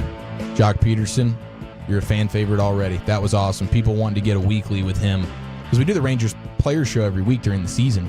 Yeah. And they just rotate different players, which is a great time, but I'd be in on a full season of Jock. That dude's bringing it strong, and he's off his best season, so looking forward to that. Will he play in the field? He said whatever it takes. Whatever it takes. My guy's just trying to win a title, man, and that's what the Rangers are about, and that's why we can appreciate the 2023 World Series champions. It's the G-Bag Nation here on a Football Monday, a back-to-reality Cowboy Monday with Krusty's Corner 2.0, looking at the defense coming up here in a few minutes. Yeah, you and I appreciate day baseball at spring training a lot, don't we? Yeah, that's true. We do. I bet we could get Jock on an off day and surprise come hang out in the booth with us. I think we could. Have a couple of cocktails. Maybe some of those transfusions. Some of those transfusions. No doubt about it. All right, let's take a look at the football world here, football's finest. You know, we have Carson Beck, Georgia quarterback. He is out. Well, yeah, he's out with the elbow. He's out with the elbow. He's declared for the draft. Yes. And a lot of people are like, dude, gotta look at him. Dude should have stayed at Georgia, or if you wanted to transfer something.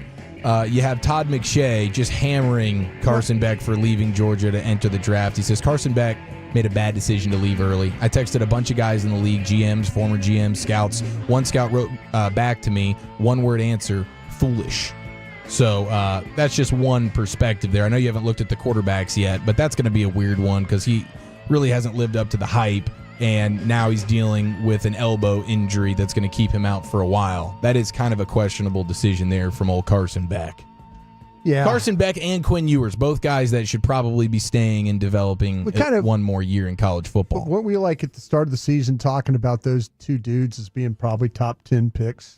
Well, there was certainly a chance of it. They were in the mix of those quarterbacks that had that opportunity to go out there and dominate. Never know, man. You never know about these quarterbacks. He got beat yesterday by Kenny Pickett. Yeah. Well, and the other guy. Bless you. I'm struggling now. And I'm about to sneeze like 27 straight times. What's gotten into you? I don't know. I'm about to You smell something funny over there? You Lysoling again? No, it's just weird. When I sneeze one time, it turns into 27 in a row. Oh, okay. It's weird. You get bit, and then it's over. Yeah, I know what you're going to do. You're going to ask me a question right when I'm about to sneeze again. I'm looking forward to that moment. Yep. How about this? Insane. The 4 leading wide receivers in the NFL, all born in Louisiana within 120 miles Damn of each right other. they were. Yeah, you guys are wide receiver U at LSU. It's why this is even a question. You're like acting like you're surprised. I'm not surprised, but Yeah, you are. it's still just something to sort of marvel at a little bit. We're not smart. We're really good athletes, though. Yeah, I was born in Texas, so that's why. I mean, I can't. I'm not. I just went. You're to not school. smart or athletic. I'm not smart nor athletic. Jamar Chase, Harvey, Louisiana. Yeah. Justin Jefferson, St. Rose, Louisiana. Yeah. CeeDee Lamb, Opelousas, Louisiana. And then Brian Thomas Jr., Walker, Louisiana. Yeah. And then at number 6, you have Malik Neighbors, who's from Lafayette. Good town, not Lafayette. So, I mean, my goodness, dude. That is just, there's something in the water. Bro. Those guys are all. Seriously. Did you see your Maybe guy? North Texas needs to get over to the recruiting. Yeah, I'm sure we have a chance at the likes of Jamar Chase, Justin Jefferson, CeeDee Lamb, or Brian Thomas Jr. I'm sure that's in store for us. We have Poffenberger at quarterback. Let's even get Beck to transfer. Back to UNT. Let's get Quinn Ewers to UNT, man. I'm in on Let me ask that. you this. If you were like a big, well, I tell you what, Travis Hunter, Jackson State kind of turned that thing around, huh? Well, Deion was already turning it around. That's a one of one circumstance. We'll never see. You don't think you'll ever see that again? I don't know that we will ever see a Travis Hunter number one recruit in all of the country. Why would you say that? I think that's a pretty rare deal. Deion Sanders, he was like Travis Hunter is modeling himself after Deion Sanders. And even then, it was a last-second switch from FSU to Jackson State. Boy, how glad do you think he is not to be at FSU? And then they all couldn't wait to get out of there and go somewhere else once they dominated there for a year. And then, boom, here comes Colorado calling. They were good at Jackson State. No, they were awesome. For sure they were. Really? They parlayed it into something special there at Colorado. Yeah. And, now Travis Hunter, might he be the number 1 overall pick now with the Patriots owning that top pick position, at least as it stands right now. But it looks like the Patriots are going to be tanking this final week so that they can ensure themselves the number 1 pick. And then that's when a fun conversation starts to happen here. I saw Nick Wright with kind of a hypothetical, and this would be super interesting if it actually happens because you have the Patriots right now. He's just saying I like Nick Wright, by the way. Totally insane scenario. Yeah, he's good. He's a hot take machine. You hate his hair. I don't hate his hair. I thought you said you hated his hair. No, I didn't say that. I don't think I said that. I may have thought it. I think you did. He's definitely not winning a bunch of looks. You said like he's got to do something with his hair. You said that. I don't think I said that. I don't hair shame. I respect a guy who's willing to go all out with it. I think it's the schnoz that usually is what is most noticeable on the screen. Okay. But nonetheless, his takes are good. The size of yours lately? He has a totally insane scenario. Italian in you?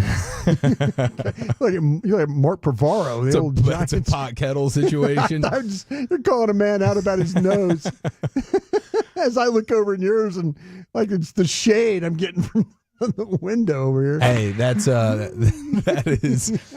is not nice, but it's fair. This is a good insane scenario here that he's painting this picture. The Patriots, imagine they fall in love with Shedeur Sanders. Yeah. And instead of trading the number 1 pick, they just go ahead and trade the quarterback they already drafted in Drake May, who has shown out pretty nicely in year number 1. You got to book on him a little bit. You stay at number 1, you take Shedeur Sanders, you trade Drake May for a top 5 pick, and then you draft Travis Hunter with that pick.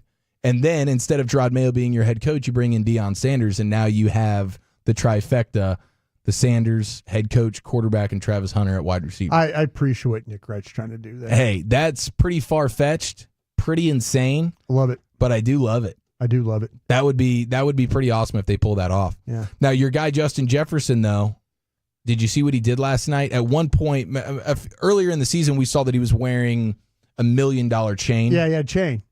And he go $2 million this time? No. It's the same chain, and he says he has insurance on it if something happens to it. Oh. And something happened to it in that Packers game yesterday because at one point it came off. I don't know if it broke or if it just fell off. He's in the huddle and he just tucks it into the front of his pants. He just puts it right there in his crotch, and then continues to play. I don't know how long it remained there, but the cameras caught it. He had a $1 million chain just sitting right there. In the pants. Yeah, because it had fallen off. I didn't see any like Aqib Talib, anybody yanking it. But it popped off and he just had to keep playing. Fortunate they were playing there in Minnesota because if they were playing in Green Bay, that's a grass field, potentially with snow and all that problems. What if there were like bad field conditions and stuff and you lose that chain? I don't know if you could find. I mean, we've tried to find like a diamond earring before in grass. On a grass field. Whose was it? It's a good question. Tried to find it was on the. Des Bryant. During a practice or a game? Des Bryant lost his earring. Gosh, I wish Des was listening right now. Maybe I'll text him. He hadn't answered my text. He and I, though, we had a Twitter talk. He was right about where Quinn Ewers could go. He said Oregon, and I go, the man's right. And I also threw North Carolina in there to help Lombardi and them just in case. Yeah, you need to get some insight from Lombardi what they're planning on doing at quarterback. Because Quinn Ewers, that would be the Quinn Ewers stuff, man. I really think he should go back to school. Des lost his earring, and I want to say it was on the practice field, a diamond earring on the practice field. And I don't. Everybody stopped down to try and help him. We tried after practice too, and it didn't. I don't think we found it. That's a bummer. Yeah, I need to text him. I think it was his diamond earring we went looking for. So he's got Quinn Ewers going to replace Dylan Gabriel at Oregon? Yeah, Des tweeted out, and I'm like, Des is not wrong here. But also, because I think, like I told you guys, the last two dudes, I mean, Dylan Gabriel his stock probably going up if they play well and then, win the Natty. Yeah. So I mean, hey, trust me, we've all seen Bo Nix playing at Auburn. That was not good. Goes to Oregon. Boom. Yeah, you can get revitalized there. Yeah. No question. It's a shame that Sean and them lost that game the other night. Yeah, I know. Your Broncos. Now they're going to go up against the Chiefs, who are going to be resting everybody. Yeah. And Carson Wentz will be the quarterback. So we get 4 quarters of Carson Wentz football. Yeah. And I'm sure the Broncos have a chance. Can they get in? Oh, yeah. Yeah. All the Broncos have to do is just beat the Chiefs and they're in. If they lose, then all of a sudden the Bengals or the Dolphins could get in. Okay. We're the 7th seed right now. Yesterday was Sean Payton's birthday. Did you shoot him I shoot him a text, but it was a bad loss the night before, so I felt bad about like, hey, coach, happy birthday. Sorry about the night before. I said that. Is that what you said? Yeah, I said that. No response? No. Well, he always responds to me. It's really funny. Like when they win, I'll say, hey, congratulations.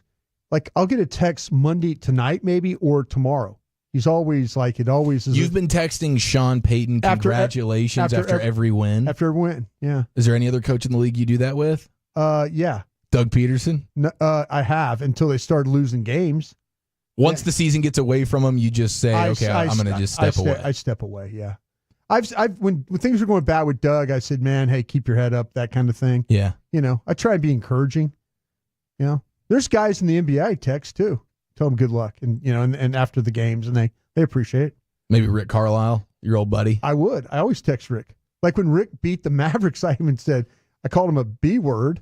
And I said no. Lovingly. I said congratulations. He said, hey, thanks, man. Keep it going.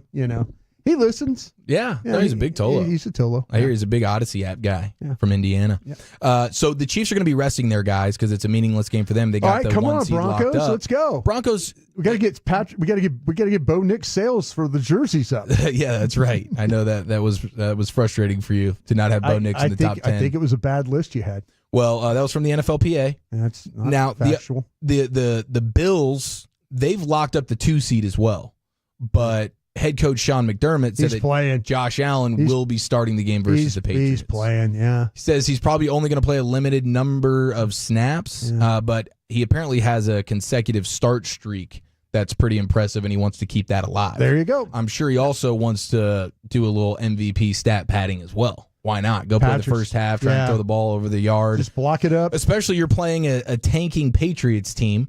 So is this game in Foxborough?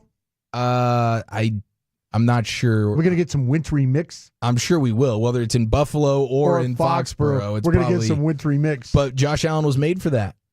See, I'm glad you guys are coming around to my original point about Josh Allen. Glad you take your victory lap. I'm not, because you know what? I've had some misses in my day. All I know is that guy was throwing to cattle ranchers. He was. And he was winning games, throwing to the cattle ranchers. Nothing wrong with cattle ranchers. A man was throwing the ball to pharmacists and cattle ranchers. And you guys are like, oh, this guy's a garbage player. Raw, raw, raw. You and yeah. And that held true for the first 2 years of his career. I took receipts on all you guys. Yeah. All of you. Giafalo. Yeah, that's one of my big misses there. I thought he should have converted to tight end. I know. I was doing the Bill Polian thing to Lamar Jackson, go play wide receiver. I was doing that at the tight end spot for Josh Allen. And now he's stat padding to get the MVP at the quarterback position. Yeah. All right, let's go commercial free to the top of the hour. We'll close it down with LA Live, but coming up next, Krusty's Corner 2.0. Yeah, let's talk about this Cowboys defense on film. We'll do that next. More G-Bag Nation, less commercials. We go commercial free all the way to the top of the hour. Coming up next, right here on The Fan and the Odyssey app. Gavin Dawson here.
lower fee product? I gotta remember that. You know, they say in order to remember something, you have to forget something else.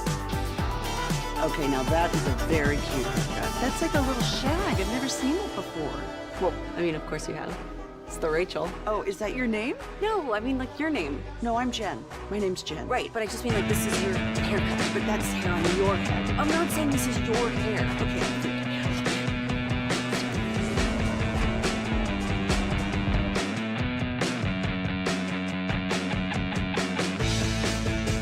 2.0 brought to you by Reliant Heating and Air. Thank you very much there, Chieftain. Appreciate you. Yeah, let's talk about the defensive side of the football, if we could, what I saw on the game film. I'm sure there's a lot of folks that are just, I think the NFL, the people that have the NFL packages and stuff like that, the .comers, I think the film's up now. So maybe some folks have had an opportunity to take a peek at that. And you have, good for you, good for caring about the game that way, trying to learn a little more. You don't have to be an NFL scout, former scout. You know, if you have that package, you'll figure out what's going on, you know, and I don't even know what sometimes the coverages and things like that. You don't know whose fault it is, but you can kind of get an idea. So good for you if you're learning football that way. All right. I want to go back. Remember, you opened the show with Maris Leofau, the play, the cartwheel. Well, let's be fair. I opened the show with the craziest pass attempt we've ever seen, which was Kenny Pickett doing a front flip, trying to hold back the ball because he didn't want to let it go. That was amazing. But then we were curious about the Leofau play. Yeah, it's a sack, but I'm surprised this wasn't called an incomplete pass because it was like hand motion, ball in hand to the ground. Slipped out of his small hands. Yeah. As he was somersaulting in the pocket. But you got to give Leofau a lot of credit because he really timed the blitz perfectly off the edge. That was something that was like one of the few well-timed blitzes because it seemed like anytime they were sending people. Barkley, their backs, Gainwell, Barkley, they the first time around did not do a very good job when these teams met 7 weeks ago. Yeah, the Cowboy defense in that first game, they were all over Jalen Hurts. They got challenged in that game to pick up. And then I bet you one of the point of emphasis that they were talking about, hey, we can't let these guys blitz us to death and then, give up pressures and things. Certainly helps when you don't have to worry about Overshown like they did in that first game. Overshown was a monster in that first game. And you missed him yesterday, I think, with some of the pressure stuff. But Barkley tried to pick him up and he couldn't. And Leofau is getting really good. Leofau was able to grab the corner off Barkley, and then he was able to hit Pickett's arm. And he's lucky he did because Smith on the outside, the wide receiver, he had pushed off from Booth. And was coming back to the ball. That was going to be like Pickett was trying to get the ball outside to Smith. And like I say, fortunately, Leofau was able to hit his arm. And that was but that was the penalty. They got a penalty on the play because Booth was called for contact. But it was Smith, when you watch the tape, looked like Smith was the one that pushed off on that particular play. But okay. So you think that was a bad call? I think it was a bad call, but I also think Leofau being there on the blitz helped the situation because that's likely going to be a completed pass. Okay? So that was a kind of a fortunate. I mean, yeah, you got the illegal contact call, but man, that could have been a bigger play. Could have been a huge play. Yeah.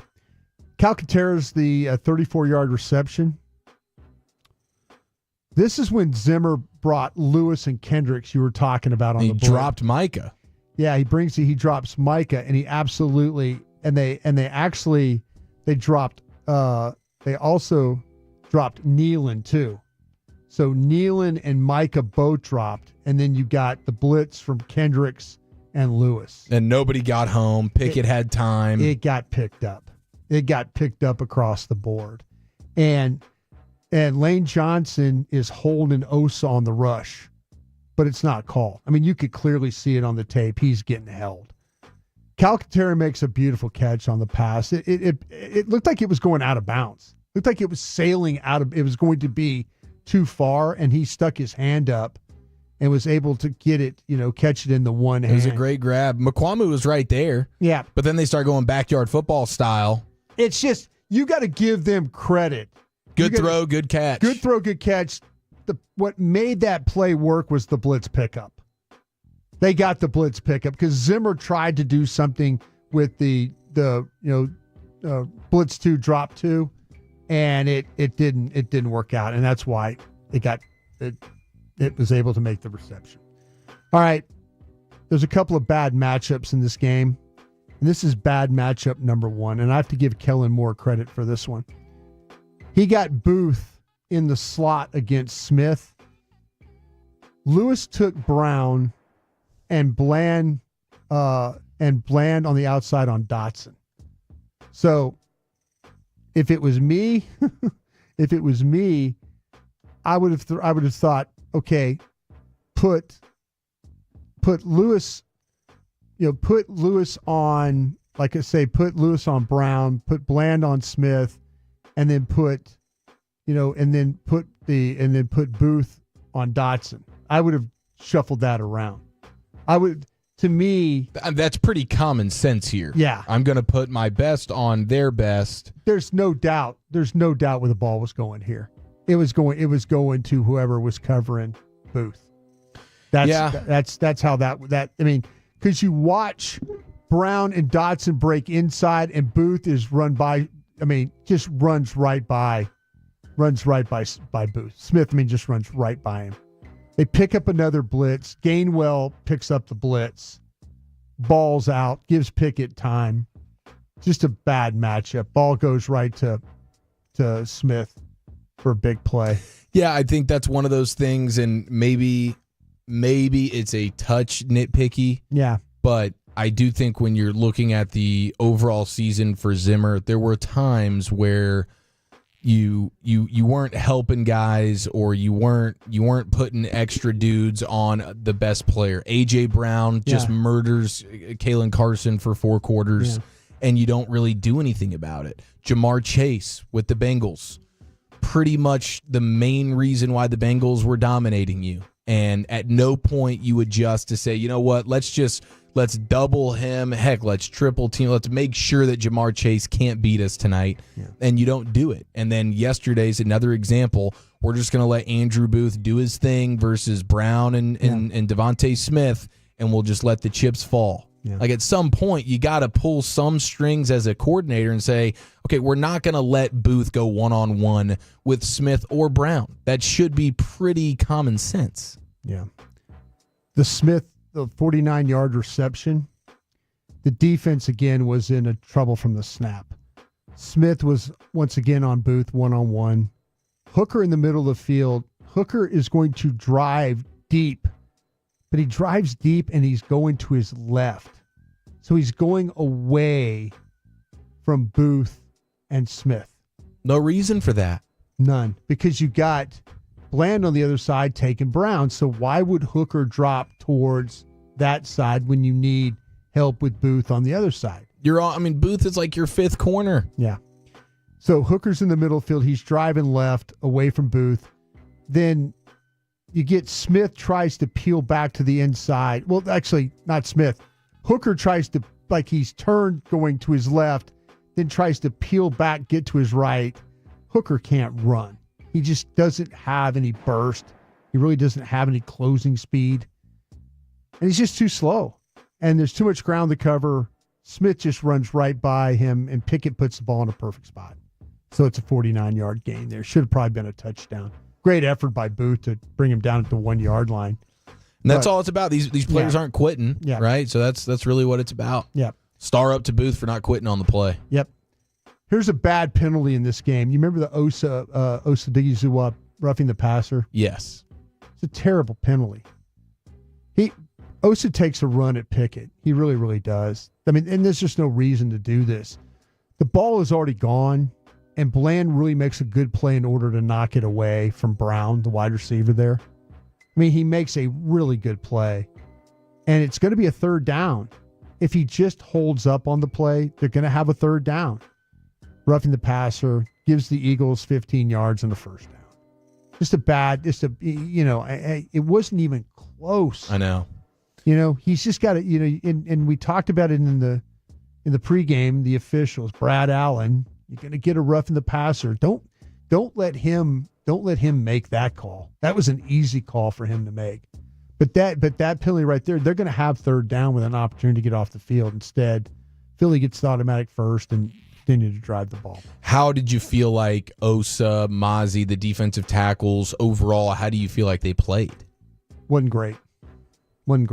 Because I felt like Philadelphia they started when Dallas got into some situations where they put 8 men in the box and still couldn't stop the run there, even knowing that. But we've talked about it all year long. The metrics tell you Dallas with loaded box, not very good. They still don't stop the run. Doesn't solve their issues. Doesn't stop their issues at all. Okay, this is what I call bad matchup number 2, part 2. This is Booth on the outside versus Smith playing in press coverage. Booth is now, the last one we've seen Booth was playing off coverage. Now he's playing press. Booth doesn't even get his hands on Smith coming off the ball. Pickett's looking at him again the whole entire time. He's trying to get this. It's 3rd and 4 on the play, the down and distance. Pickett's looking at him the entire time as Smith gets Booth to open his hips to the outside. So gets him to, like he sells him like he's going to go outside. So Booth opens off the snap, and then he works back to the inside. No way he could get back to turn back. So it's just a pitch and catch play. Right. 3rd and 4. First down. A lot of it was on Booth. Yeah. But he got turned. Hips outside, can't adjust back to the inside. And now, you're in a situation where it's a once again a bad matchup. Well, Devontae Smith was stewing all week long after dropping the key pass versus the Commanders to help the Commanders beat the Eagles the week before. Yeah. And then he was just licking his chops all week. I got Booth. Yeah. Just throw me the ball. Whoever's at quarterback, I don't care. Is it our backup? Is it our third string? Just feed me. Zimmer's not going to help this guy, Booth. He's going to leave him on an island. Yep. This is when you were asking about how the guys play. This was Barkley versus 9 in the box. Oh, geez. Well, the second half, it was just have at it. Barkley, you're going to go get yours. Even Gainwell was getting some nice runs. They get in a short yardage formation is what they do. And the defense just played this really, really poor. Lewis tries to set the edge, which he's able to do on the left side of the defense. But is this when Barkley busted outside though? Yeah. He sets the edge, but what happens again? Booth's the fill guy. It's not like Wilson or somebody that a linebacker. It's Booth. That just sound like this whole defensive thing has been about Booth. But there's a lot of these plays that they made in the game where he was the primary player. For sure. But Booth is right there to fill, and he doesn't. And he waits on Barkley, who makes the cut to the outside. Like, if it's Wilson or one of those guys, or Leofau, linebacker, Kendrick, they're going to step up and make the tackle. Knife in there, and it's going to be a gain of 1 or 2. Well, it was a heck of a run by Barkley to just act for a second that he's going in, and Lewis kind of goes, okay, now I'm setting the edge, but boom, I'm going to go inside, right. and then Barkley gets the outside. The burst is real with that dude. Oh, it's absolutely real. All right, Smith's second touchdown. This is the same route that I described earlier, the one where they had the press coverage and then kind of set to the outside. Sell it outside and then bust back in. Ran the same exact route, and it ended up as a touchdown. Was this one also on Booth? It was on Booth. This was Booth. Booth was playing off coverage. Smith had easy access inside. Hooker overran the play. Like, he completely overran it to get out there. And, Booth has no chance to break on the ball. The middle of the field's left wide open, and they're able to get him inside for the touchdown. But they ran the same play to get a first down. Then they came back, flipped the formation, ran it to the other sid, and got a touchdown out of it. So, it was easy money. Easy pitch and catch. And just my final thing real quick. I know we got to get to LA Live. Yep. Smith did not have one target against Bland or Lewis. All his targets came against Booth. He was 5 catches for 111 yards, 2 touchdowns. Pride, the other who was coming off the practice squad, he had 1 route against him for 9 yards. So 6 receptions for 120 yards, 2 touchdowns against everybody not named Bland or Lewis in this game. Jeez, no adjustments. That's going after guys right there. Yeah. That's going after knowing who you need to go after. And not helping your players out by Zimmer. That's a bummer. Yeah. Huge bummer. Yep. All right, it's time to go into the Pimp Cup with Lucius Alexander for a Monday edition of LA Live. We got the juggling going, boy. I'm juggling, fam. Hey, is there any implications with this Lions 49ers game? No. The Lions could just punt on this game tonight if they want to, but man, Campbell's not that guy. Yeah. No, but don't they need to win to stay ahead of Minnesota? No, this is a meaningless game for them. It is an all the marbles matchup, whether the Lions win tonight or not. So next week is an all or nothing game. Yep, Vikings-Lions for the 1 seed. That's what I want to see, bro. Okay. I'm ready for the implications. You know what I mean? Totally. That's what I'm ready for. All right, let's get into a Monday, Friday edition of LA Live right after the great Rick James.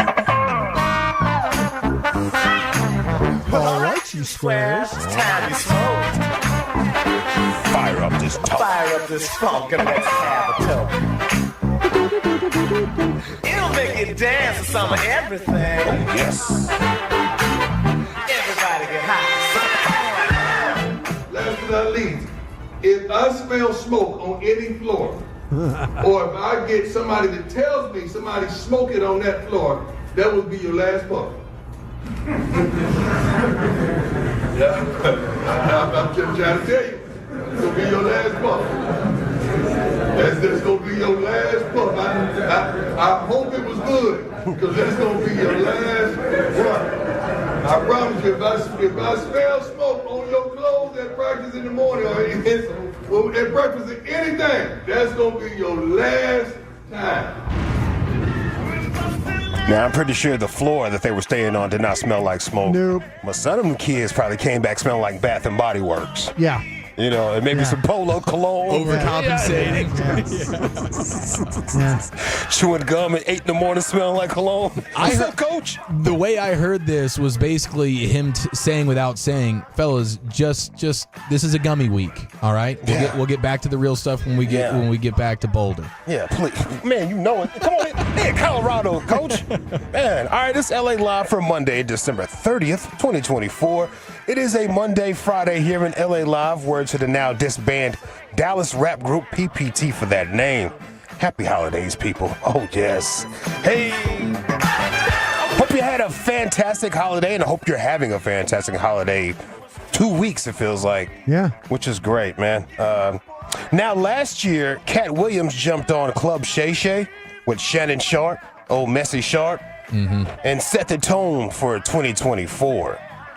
Cat Williams started off the year revealing truth to the masses. Revealing truth to the masses. Is he ending this year with lies? He started out with truth. Is he ending with lies? I'm just asking the question. Is he Cap Williams now? Oh, no. He's coming full circle with it. I'm not sure. We have to get the follow-up on this story right here, but Cat Williams did an interview with Vulture and revealed that Vulture magazine, they do like entertainment, music, and stuff like that. And he revealed that he told Steph Curry to shoot the deep threes. Coaching him up. Yeah. Coaching him up. That's all me, player. I put that on him. Yeah, listen to the story right here. He said he was going to tell it in 30 seconds. He didn't. It ended up being like 3 minutes, so I cut it down some, but it still got the essence of it. So at this time that I meet Steph Curry is not in the NBA. I'm hiring Steph Curry to do these. I'm doing these celebrity basketball games for the LA Children and Family Services. I got this guy named Stephen Curry that comes and is on the team, and I give him $5,000. This dude comes and he passes that half line. And as soon as he passes the half line, he can shoot from anywhere from there to the three-point line. So now the first game, this guy scores like 40 points, right? And he don't break a sweat.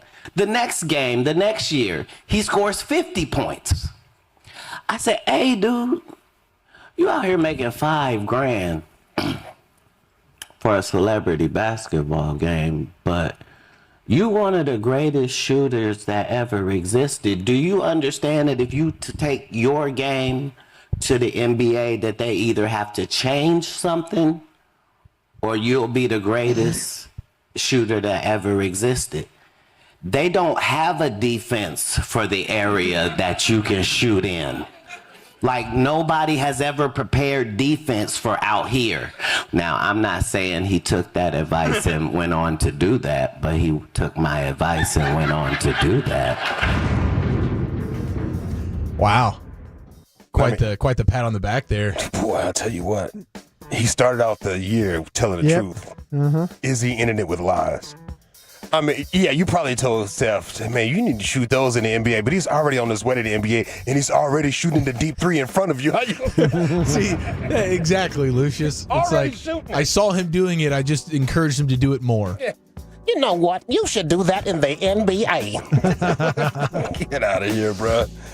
Yeah, I don't know. I want to hear the follow-up on that one. Hear what Steph Curry has to say. Somebody's going to put a mic in front of Steph Curry's face and ask him about Cat Williams, I'm sure. Yeah, we're gonna need his perspective on this. But I think you've pretty much nailed it here, Lucius. With Cat Williams saw him doing something and just told him keep doing what you're doing, as if Steph Curry wasn't planning on shooting a bunch of threes in the NBA. It's like me telling Deion, you should keep playing baseball and football at the same time. Yeah, you should keep returning those kicks, man. Yeah. I told him that. How long have you had the Cat Williams? I don't know. I didn't know if this year was like, hey, this is a big Cat Williams year. It is a big Cat Williams year, bro. Dialed on the. I should have flexed it more. I didn't. That's really good. LA Live 105.3 The Fan on a Monday, Friday. G-Bag of the day. We do it every weekday on The Fan at 2:30. If you see anything floating out there, don't be afraid to hit me up, shout it. At Lucky Lucius P on social media, Lucius Alexander on Facebook. You can find us all. You can find G-Bag Nation on Twitter. Our winner right here. We're going to go to the Idaho Potato Bowl.